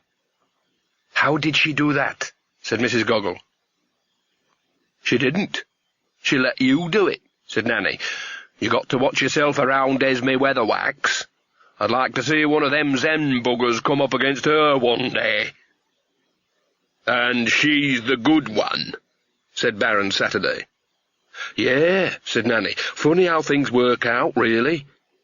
She looked thoughtfully at the empty fruit juice jug in her hand. "What this needs," she said, in the manner of one reaching a conclusion after much careful consideration, "is some bananas and rum and stuff in it." Magrat grabbed her dress as Nanny strode determinedly daiquiriwards. "Not now," she said. "We'd better get after Granny. She might need us." "Shouldn't think so for 1 minute," said Nanny. "I wouldn't like to be in Lily's shoes when Esme catches up with her." "But I've never seen Granny so agitated," said Magrat. "Anything could happen." "Good job if it does," said Nanny. She nodded meaningfully at a flunky who, being quite quick on the uptake, leapt to attention. "But she might do something dreadful." "Good. She's always wanted to," said Nanny. "Another banana daiquiri, Mahatma coat. Chop, chop." "No, it wouldn't be a good idea," Magrat persisted. "Oh, all right," said Nanny.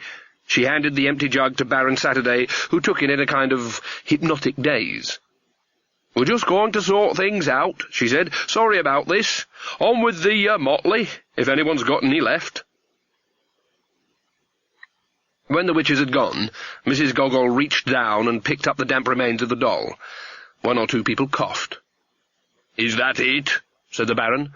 "After 12 years?" "The prince is dead," said Mrs. Gogol, "such as he was." "But you promised that I would be revenged on her," the Baron said. "I think there will be revenge," said Mrs. Gogol. She tossed the doll onto the floor. "Lilith has been fighting me for 12 years, and she never got through. This one didn't even have to sweat. So, I think there will be revenge." "You don't have to keep your word." "I do. I've got to keep something." Mrs. Gogol put her arm around Ella's shoulder. "This is it, girl," she said. "Your palace, your city. There isn't a person here who will deny it." She glared at the guests. One or two of them stepped backwards. Ella looked up at Saturday. "I feel I should know you," she said. She turned to Mrs. Gogol. "And you," she added. "I've seen you both before. A long time ago." Baron Saturday opened his mouth to speak. Mrs. Gogol held up her hand. "We promised," she said. "No interference." "Not from us?" "Not even from us." She turned back to Ella. "We are just people." "You mean," said Ella, "I've slaved in a kitchen for years, and now I'm supposed to rule the city, just like that? That's how it goes." Ella looked down, deep in thought. "And anything I say people have to do?" she said innocently. There were a few nervous coughs from the crowd. "Yes," said Mrs. Gogol. Ella stood looking down at the floor, idly biting a thumbnail. Then she looked up.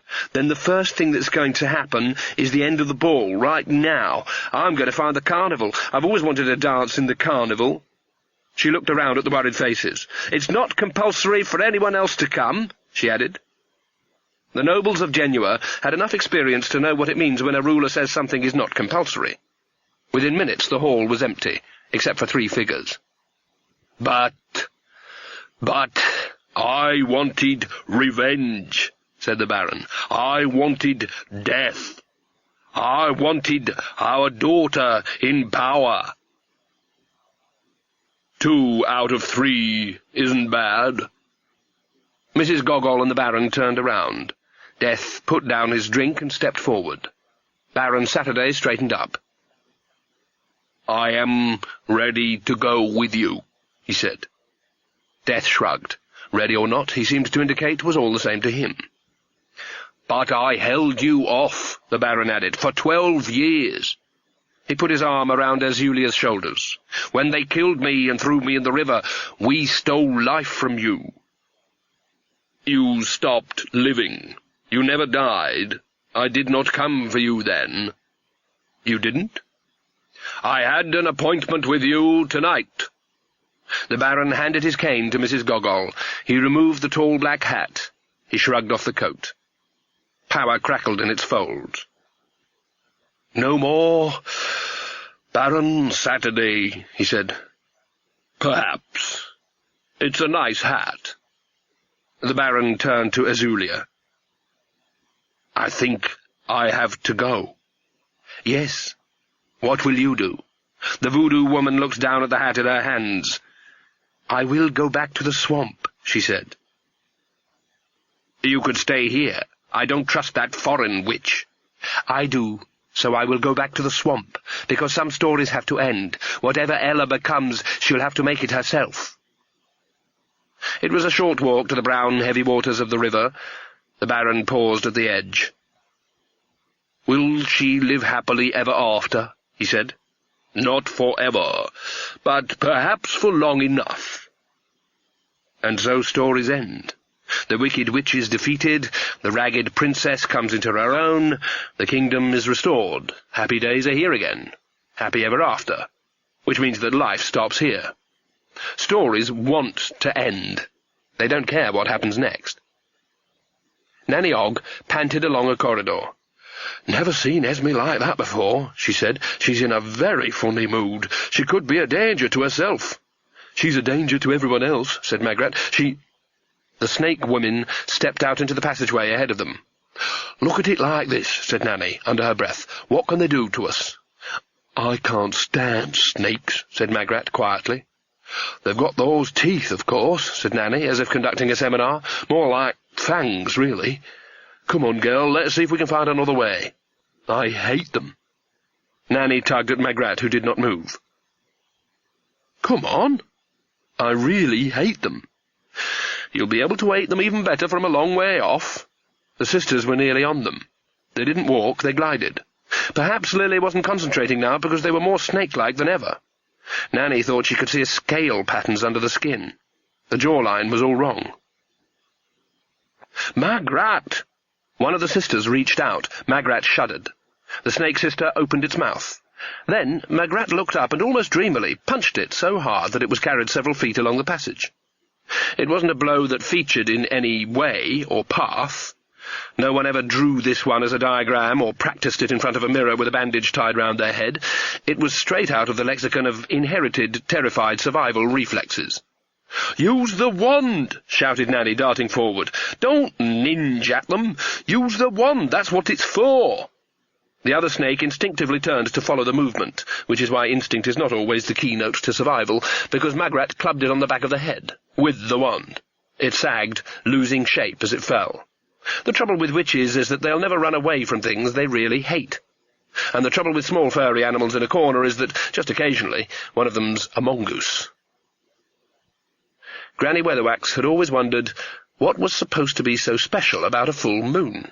It was only a big circle of light, and the dark of the moon was only darkness.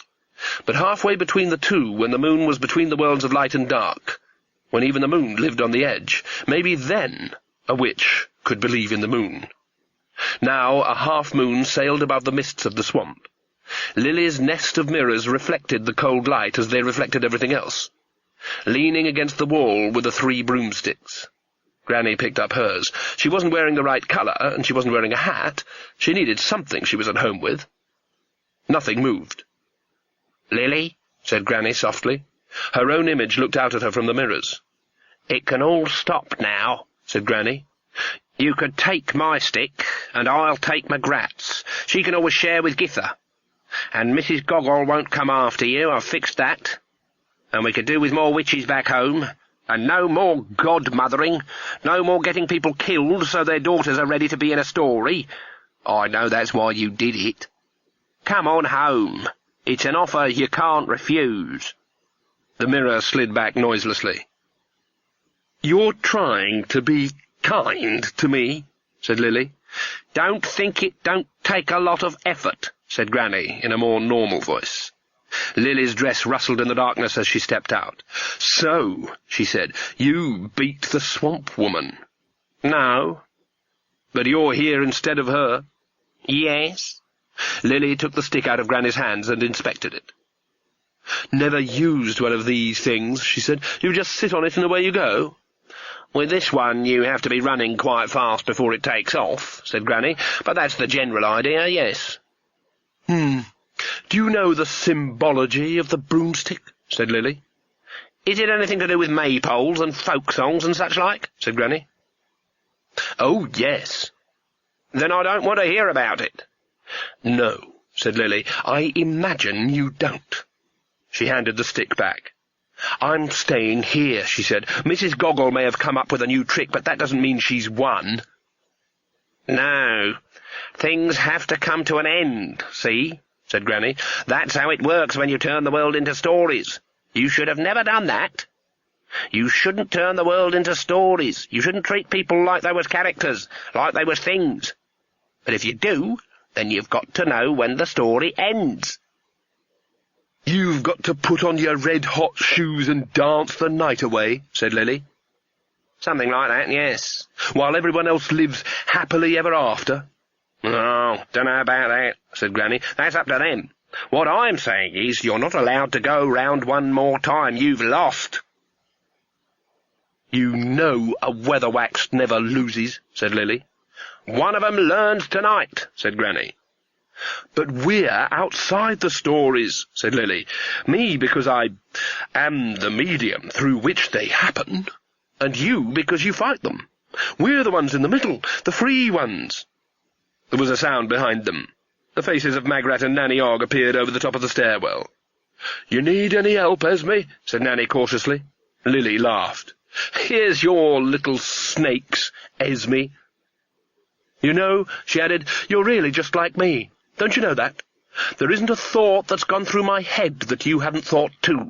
There isn't a deed I've done that you haven't contemplated. But you never found the courage. That's the difference between people like me and people like you. We have the courage to do what you only dream of." "Yes," said Granny. "Is that what you think? You think I dream?" Lily moved a finger. Magrat floated up out of the stairwell, struggling. She waved her wand frantically. "That's what I like to see," said Lily. "People wishing. I never wished for anything in my life. I always made things happen. So much more rewarding." Magrat gritted her teeth. "I'm sure I wouldn't look good as a pumpkin, dear," said Lily. She waved a hand airily. Magrat rose.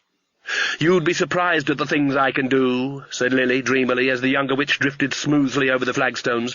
"You should have tried mirrors yourself, Esme. It does wonders for a soul.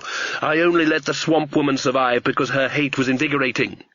I do like being hated, you know. And you do know. It's a kind of respect. It shows you're having an effect. It's like a cold bath on a hot day. When stupid people find themselves powerless, when they fume in their futility, when they're beaten, and they've got nothing but that yawning in the acid pit of their stomachs. Well, to be honest, it's like a prayer. And the stories, to ride on stories, to borrow the strength of them, the comfort of them, to be in the hidden centre of them. Can you understand that? The sheer pleasure of seeing the patterns repeat themselves? I've always loved a pattern. Incidentally, if the Ogg woman continues to try and sneak up behind me, I shall really let your young friend drift out over the courtyard, and then, Esme, I might just lose interest." "I was just walking about," said Nanny. "No law against it." "You changed the story your way, and now I'm going to do it mine," said Lily. "And once again, all you have to do is go. Just go away. What happens here doesn't matter. It's a city far away, of which you know little. I'm not totally certain I could out-trick you," she added. "But these two, they haven't got the right stuff in them. I could make jam of them. I hope you know that. So tonight I suggest a weatherwax learns to lose." Granny stood silent for a while, leaning on her useless broom. "All right, put her down," she said, "and then I'll say you've won." "I wish I could believe that," said Lily. "Oh, but you're the nice one, aren't you? You have to keep your word." "Watch me," said Granny. She walked to the parapet and looked down. The two-faced moon was still bright enough to illuminate the billowing fogs that surrounded the palace like a sea. "Magrat, Githa," she said, "sorry about this. You've won, Lily. There ain't nothing I can do." She jumped. Nanny Ogg rushed forward and stared over the edge, just in time to see a dim figure vanish in the mists. All three figures left on the tower took a deep breath. "It's a trick," said Lily, "to get me off my guard." "It isn't," screamed Magrat, dropping to the stones. "She had her broomstick," said Lily. "It don't work, it won't start," shouted Nanny. "Right," she said, menacingly, striding towards the slim shape of Lily. "We'll soon wipe that smug look off your face." She halted as silver pain shot through her body. Lily laughed. "It's true, then," she said. "Yes, I can see it in your faces. Esme was bright enough to know she couldn't win. Don't be stupid, and don't point that silly wand at me, Miss Garlick. Old Desiderata would have defeated me long ago if she could. People have no understanding. We ought to go down there, said Magrat. She might be lying there. That's it. Be good. It's what you're good at, said Lily as they ran to the stairwell. But we'll be back, snarled Nanny Ogg, even if we have to live in the swamp with Mrs. Goggle and eat snakes' heads. Of course, said Lily, arching an eyebrow. That's what I said. One needs people like you around. Otherwise one is never quite sure one is still working. It's a way of keeping score. She watched them disappear down the steps. A wind blew over the tower. Lily gathered up her skirts and walked to the end, where she could see the shreds of mist streaming over the rooftops far below. There were the faint strains of music from the distant carnival dance as it wound its way through the streets. It would soon be midnight, proper midnight, not some cut-price version caused by an old woman crawling around in a clock. Lily tried to see through the murk to the bottom of the tower. "Really, Esme," she murmured, "you did take losing hard." Nanny reached out and restrained Magrat as they ran down the spiral stairs. "Slow down a bit, I should," she said. "But she could be hurt. So could you if you trip." "Anyway," said Nanny, "I don't reckon Esme is lying in a crumpled heap somewhere. That's not the way she'd go. I reckon she just did it to make sure Lily forgot about us and wouldn't try anything on us. I reckon she thought we were— what was that Sortian bloke who could only be wounded if you hit him in the right place? No one ever beat him until they found out about it. His knee, I think it was. We're a Sortian knee, right?" "But we know you have to run really fast to get her broomstick going," shouted Magrat. "Yeah, I know," said Nanny. "That's what I thought. And now I'm thinking how fast you go when you're dropping. I mean, straight down." I don't know," said Magrat. "I reckon Esme thought it was worth finding out," said Nanny. "That's what I reckon." A figure appeared around the bend in the stairs, plodding upwards. They stood aside politely to let it pass. "Wish I could remember what bit of him you had to hit," Nanny said. "That's going to be nagging at me all night now." "The heel." "Right. Oh, thanks." "Any time." The figure continued onwards and upwards. "He had a good mask on, didn't he?" said Magrat eventually. She and Nanny sought confirmation in each other's face. Magrat went pale. She looked up the stairs. "I think we should run back up and—" she began. Nanny Ogg was much older. "I think we should walk," she said. Lady Valentia d'Arrangement sat in the rose garden under the big tower and blew her nose. She'd been waiting for half an hour, and she'd had enough. She'd hoped for a romantic tete-a-tete. He'd seemed such a nice man, sort of eager and shy at the same time. Instead, she'd nearly been hit on the head when an old woman on a broom, and wearing what looked, as far as she could see through the blur of speed, like Lady Valentia's own dress, had screamed down out of the mist. Her boots had ploughed through the roses before the curve of her flight took her up again. And some filthy, smelly tomcat kept brushing up against her legs. And it had started off as such a nice evening. "Hello, your ladyship." She looked around at the bushes. "My name is Casananda," said a hopeful voice. Lily Weatherwax turned when she heard the tinkle of glass from within the maze of mirrors. Her brow wrinkled. She ran across the flagstones and opened the door into the mirror world. There was no sound but the rustle of her dress and the soft hiss of her own breathing. She glided into the place between the mirrors. Her myriad selves looked back at her approvingly. She relaxed. Then her foot struck something. She looked down and saw on the flagstones, black in the moonlight, a broomstick lying in shards of broken glass. Her horrified gaze rose to meet a reflection. It glared back at her. "Where's the pleasure in being the winner if the loser ain't alive to know they've lost?" Lilith backed away, her mouth opening and shutting. Granny Weatherwax stepped through the empty frame. Lily looked down beyond her avenging sister. "You broke my mirror!"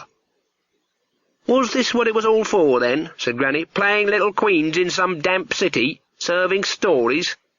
What sort of power is that?" "You don't understand. You've broken the mirror." "They say you shouldn't do it," said Granny, "but I reckoned, what's another 7 years' bad luck?" Image after image shatters all the way around the great curve of the mirror world, the crack flying out faster than light. "You have to break both to be safe. You've upset the balance." "Oh, I did." Granny stepped forward, her eyes two sapphires of bitterness. "I'm going to give you the hiding our mam never gave you, Lily Weatherwax. Not with magic, not with headology, not with a stick like our dad had. And used a fair bit, as I recall, but with skin. And not because you was the bad one, not because you meddled with stories. Everyone has a path they got to tread. But because, and I want you to understand this properly, after you went, I had to be the good one. You had all the fun. And there's no way I can make you pay for that, Lily, but I'm surely going to give it a try." "But I'm the good one," Lily murmured, her face pale with shock. "I'm the good one. I can't lose. I'm the godmother. You're the wicked witch, and you've broken the mirror." Moving like a comet, the crack in the mirrors reaches its furthest point and curves back, speeding down the countless worlds. "You've got to help me put it... The images must be balanced," Lily murmured faintly, backing up against the remaining glass. Good.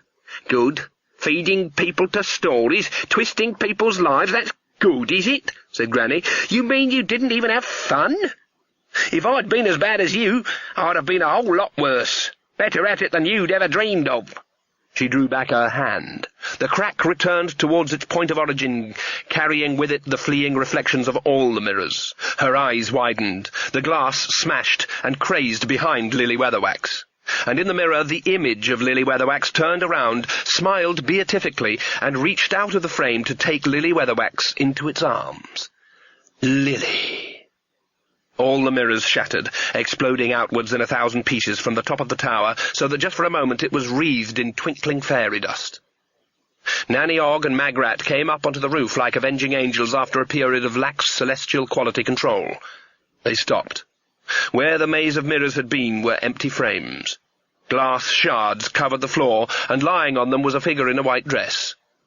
Nanny pushed Magrat behind her and crunched forward cautiously. She prodded the figure with the toe of her boot. "Let's throw her off the tower," said Magrat. "All right," said Nanny. "Do it, then." Magrat hesitated.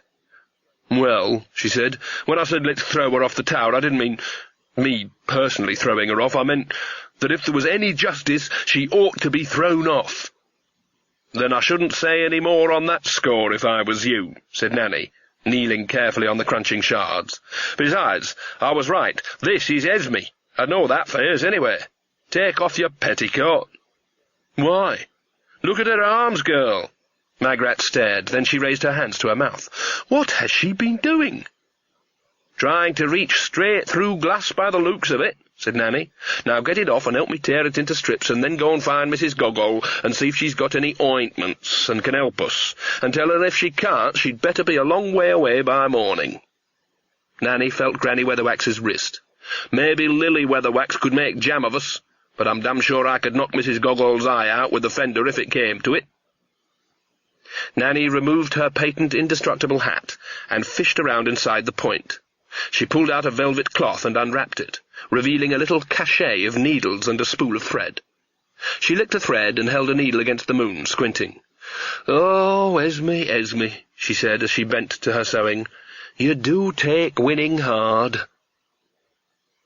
Lily Weatherwax looked out at the multi-layered silvery world. "Where am I?"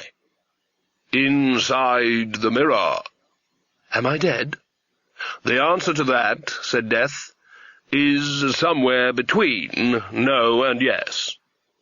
Lily turned, and 1,000,000,000 figures turned with her. "When can I get out?" "When you find the one that's real." Lily Weatherwax ran on through the endless reflections. A good cook is always the first one into the kitchen every morning and the last one to go home at night. Mrs. Pleasant damped down the fires. She did a quick inventory of the silverware and counted the tureens. She was aware of being stared at. There was a cat in the doorway. It was big and grey. One eye was an evil yellow-green, the other one pearly white. What remained of its ears looked like the edge of a stamp. Nevertheless, it had a certain swagger and generated an I-can-beat-you-with-one-paw feel that was strangely familiar. Mrs. Pleasant stared at it for a while. She was a close personal friend of Mrs. Gogol, and knew that shape is merely a matter of deeply ingrained personal habit, and if you're a resident of Genua around Samedi Nuit Mort, you must learn to trust your judgment rather more than you trust your senses. "Well now," she said, with barely a trace of a tremor in her voice, "I expect you'd like some more fish legs. Heads. How about that?" Grebo stretched and arched his back. "And there's some milk in the cool room," said Mrs. Pleasant. Grebo yawned happily. Then he scratched his ear with his back leg. "Humanity's a nice place to visit, but you wouldn't want to live there." It was a day later. "Mrs. Gogol's healing ointment really seems to work," said Magrat. She held up a jar that was half full of something pale green and strangely gritty, and had a subtle smell which you could quite possibly believe occupied the whole world. "It's got snakes' heads in it," said Nanny Ogg. "Don't you try to upset me," said Magrat. "I know the snake's head is a kind of flower, a fritillary, I think. It's amazing what you can do with flowers, you know." Nanny Ogg, who had in fact spent an instructive if gruesome half-hour watching Mrs. Gogol make the stuff, hadn't the heart to say so. "That's right," she said. "Flowers. No getting anything past you, I can see that." Magrat yawned. They'd been given the run of the palace, although no one felt like running anywhere. Granny had been installed in the next room. "Go and get some sleep," said Nanny. "I'll go and take over from Mrs. Gogol in a moment." "But, Nanny, Githa," said Magrat. All that stuff she was saying when we were travelling. It was so cold, wasn't it? Not wishing for things, not using magic to help people, not being able to do that fire thing. And then she went and did all those things. What am I supposed to make of that?" "Ah, well," said Nanny, "it's all according to the general and the specific, right?" "What does that mean?" Magrat lay down on the bed. "Means when Esme uses words like everyone and no one, she does not include herself. You know, when you think about it, that's terrible. That's witchcraft, up at the sharp end. And now get some sleep." Magrat was too tired to object. She stretched out and was soon snoring in a genteel sort of way. Nanny sat and smoked her pipe for a while, staring at the wall. Then she got up and pushed open the door. Mrs. Gogol looked up from her stool by the bed. "You go and get some sleep, too," said Nanny. "I'll take over for a spell." "There's something not right," said Mrs. Gogol. "Her hands are fine. She just won't wake up." "It's all in the mind with Esme," said Nanny. "I could make some new gods and get everyone to believe in them real good. How about that?" said Mrs. Gogol. Nanny shook her head. "I shouldn't think Esme'd want that. She's not keen on gods. She thinks they're a waste of space. I could cook up some gumbo, then. People'll come a long way to taste that." Might be worth a try," Nanny conceded. "Every little helps, I always say. Why not see to it? Leave the rum here." After the voodoo lady had gone, Nanny smoked her pipe some more and drank a little rum in a thoughtful sort of way, looking at the figure on the bed. Then she bent down close to Granny Weatherwax's ear and whispered, "You ain't going to lose, are you?" Granny Weatherwax looked out at the multi-layered silvery world. "Where am I?" "Inside the mirror." "Am I dead?" "The answer to that," said Death, "is somewhere between no and yes." Esme turned, and a billion figures turned with her. "When can I get out?" "When you find the one that's real." "Is this a trick question?" "No." Granny looked down at herself. "This one," she said. And stories just want happy endings. They don't give a damn who they're for. Dear Jason, etc. Well, so much for Genua, but I learned about Mrs. Gogol's zombie medicine, and she gave me the recipe, told me how to make banana daiquiri, and gave me a thing called a banjo. You'll be amazed. And all in all, is a decent soul, I reckon, if you keeps her where you can see her. It looks like we got Esme back, but I don't know. She's acting funny and quiet, not like herself normally, so I'm keeping an eye on her just in case Lily pulled a fast one in the mirror. But I think she's getting better, because when she woke up, she asked Margaret for a look at the wand, and then she kind of twiddled and twisted them rings on it, and turned the paw into a bunch of flowers. And Margaret said she could never make the wand do that, and Esme said no, because she wasted time wishing for things instead of working out how to make them happen. What I say is, what a good job Esme never got a wand when she was young. Lily would have been a picnic by comparison. Enclosed is a picture of the cemetery here. You can see folks are buried in boxes above ground, the soil being so wet, because you don't want to be dead and drowned at the same time. They say travelling broadens the mind. I reckon I could pull mine out my ears now and knot it under my chin. All the best, Mum. In the swamp, Mrs. Gogol, the voodoo witch, draped the tailcoat over its crude stand, stuck the hat on top of the pole, and fastened the cane to one end of the crosspiece with a bit of twine. She stood back. There was a fluttering of wings. Legba dropped out of the sky and perched on the hat. Then he crowed. Usually he only crowed at nightfall, because he was a bird of power, but for once he was inclined to acknowledge the new day. It was said afterwards that every year on Samedi Nuit Mort, when the carnival was at its height and the drums were loudest and the rum was nearly all gone, a man in a tailcoat and a top hat, and with the energy of a demon, would appear out of nowhere and lead the dance. After all, even stories have to start somewhere. There was a splash, and then the waters of the river closed again. Magrat walked away. The wand settled into the rich mud, where it was touched only by the feet of the occasional passing crawfish, who didn't have fairy godmothers and aren't allowed to wish for anything. It sank down over the months, and passed, as most things do, out of history, which was all anyone could wish for. The 3 broomsticks rose over Genua with the mists that curled towards the dawn. The witches looked down at the green swamps around the city. Genua dozed. The days after fat lunchtime were always quiet, as people slept it off. Currently, they included Grebo, curled up in his place among the bristles. Leaving Mrs. Pleasant had been a real wrench. "Well, so much for La Douce Vita," said Nanny philosophically. "We never said goodbye to Mrs. Gogol," said Magrat. "I reckon she knows we're going, right enough," said Nanny. "Very knowing woman, Mrs. Gogol." "But can we trust her to keep her word?" said Magrat. "Yes," said Granny Weatherwax. "She's very honest in her way," said Nanny Og. "Well, there's that," Granny conceded. "Also, I said I might come back." Magrat looked across at Granny's broomstick. A large round box was among the baggage strapped to the bristles. "You never tried on that hat she gave you," she said. "I had a look at it," said Granny coldly. "It don't fit." "I reckon Mrs. Gogol wouldn't give anyone a hat that didn't fit," said Nanny. "Let's have a look, eh?" Granny sniffed and undid the lid of the box. Balls of tissue paper tumbled down towards the mists as she lifted the hat out. Magrat and Nanny Og stared at it. They were, of course, used to the concept of fruit on a hat. Nanny Og herself had a black straw hat with wax cherries on for special family feuding occasions, but this one had rather more than just cherries.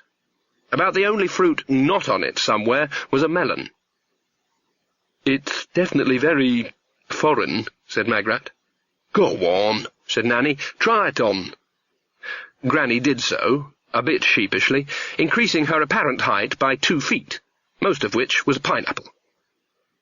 "Very colourful, very stylish," said Nanny. "Not everyone could wear a hat like that." "The pomegranates suit you," said Magrat. "And the lemons," said Nanny Og. "Eh? You two ain't laughing at me, are you?" said Granny Weatherwax suspiciously. "Would you like to have a look?" said Magrat. "I have a mirror somewhere." The silence descended like an axe. Magrat went red. Nanny Og glared at her. They watched Granny carefully. "Yes," she said, after what seemed a long time. "I think I should look in a mirror." Magrat unfroze, fumbled in her pockets, and produced a small wooden-framed hand mirror. She passed it across. Granny Weatherwax looked at her reflection. Nanny Ogg surreptitiously manoeuvred her broomstick a bit closer. Said Granny after a while. "It's the way the grapes hang over your ear," said Nanny, encouragingly. "You know, that's a hat of authority if ever I saw one." "Don't you think?" said Magrat. "Well," said Granny, grudgingly, "maybe it's fine for foreign parts, where I ain't going to be seen by anyone as knows me. No one important, anyway." "And when we get home, you can always eat it," said Nanny Ogg. They relaxed. There was a feeling of a hill climbed, a dangerous valley negotiated. Magrat looked down at the brown river and the suspicious logs on its sandbanks. "What I want to know is," she said, "was Mrs. Goggle really good or bad? I mean, dead people and alligators and everything." Granny looked at the rising sun poking through the mists. "Good and bad is tricky," she said. "I ain't too certain about where people stand. Perhaps what matters is which way you face. You know," she added, "I truly believe I can see the edge from here." "Funny thing," said Nanny, "they say that in some foreign parts you get elephants. You know, I've always wanted to see an elephant. And there's a place in Clatch, or somewhere, where people climb up ropes and disappear." "What for?" said Magrat. "Search me. There's probably some cunning foreign reason." "In one of Desiderata's books," said Magrat, "she says that there's a very interesting thing about seeing elephants. She says that on the Stowe Plains, when people say they're going to see the elephant, it means they're simply going on a journey because they're fed up with staying in the same place." "It's not staying in the same place that's the problem," said Nanny. "It's not letting your mind wander." "I'd like to go up towards the hub," said Magrat, "to see the ancient temples such as are described in Chapter 1 of The Way of the Scorpion." "And they'd teach you anything you don't know already, would they?" said Nanny, with unusual sharpness. Magrat glanced at Granny. "Probably not," she said meekly. "Well," said Nanny, "what's it to be, Esme? Are we going home, or are we going off to see the elephant?" Granny's broomstick turned gently in the breeze. "You're a disgusting old baggage, Gither Ogg," said Granny. "That's me," said Nanny cheerfully. "And Magrat Garlic—" "I know," said Magrat, overwhelmed with relief. "I'm a wet hen." Granny looked back towards the hub and the high mountains. Somewhere back there was an old cottage with the key hanging in the privy. All sorts of things were probably going on. The whole kingdom was probably going to rack and ruin without her around to keep people on the right track. It was her job. There was no telling what stupidities people would get up to if she wasn't there. Nanny kicked her red boots together idly. "Well, I suppose there's no place like home," she said. "No," said Granny Weatherwax, still looking thoughtful. "No, there's a billion places like home, but only one of them's where you live." "So we're going back?" said Magrat. "Yes." But they went the long way and saw the elephant. That is the end of Witches Abroad by Terry Pratchett, and it was read by Nigel Planer.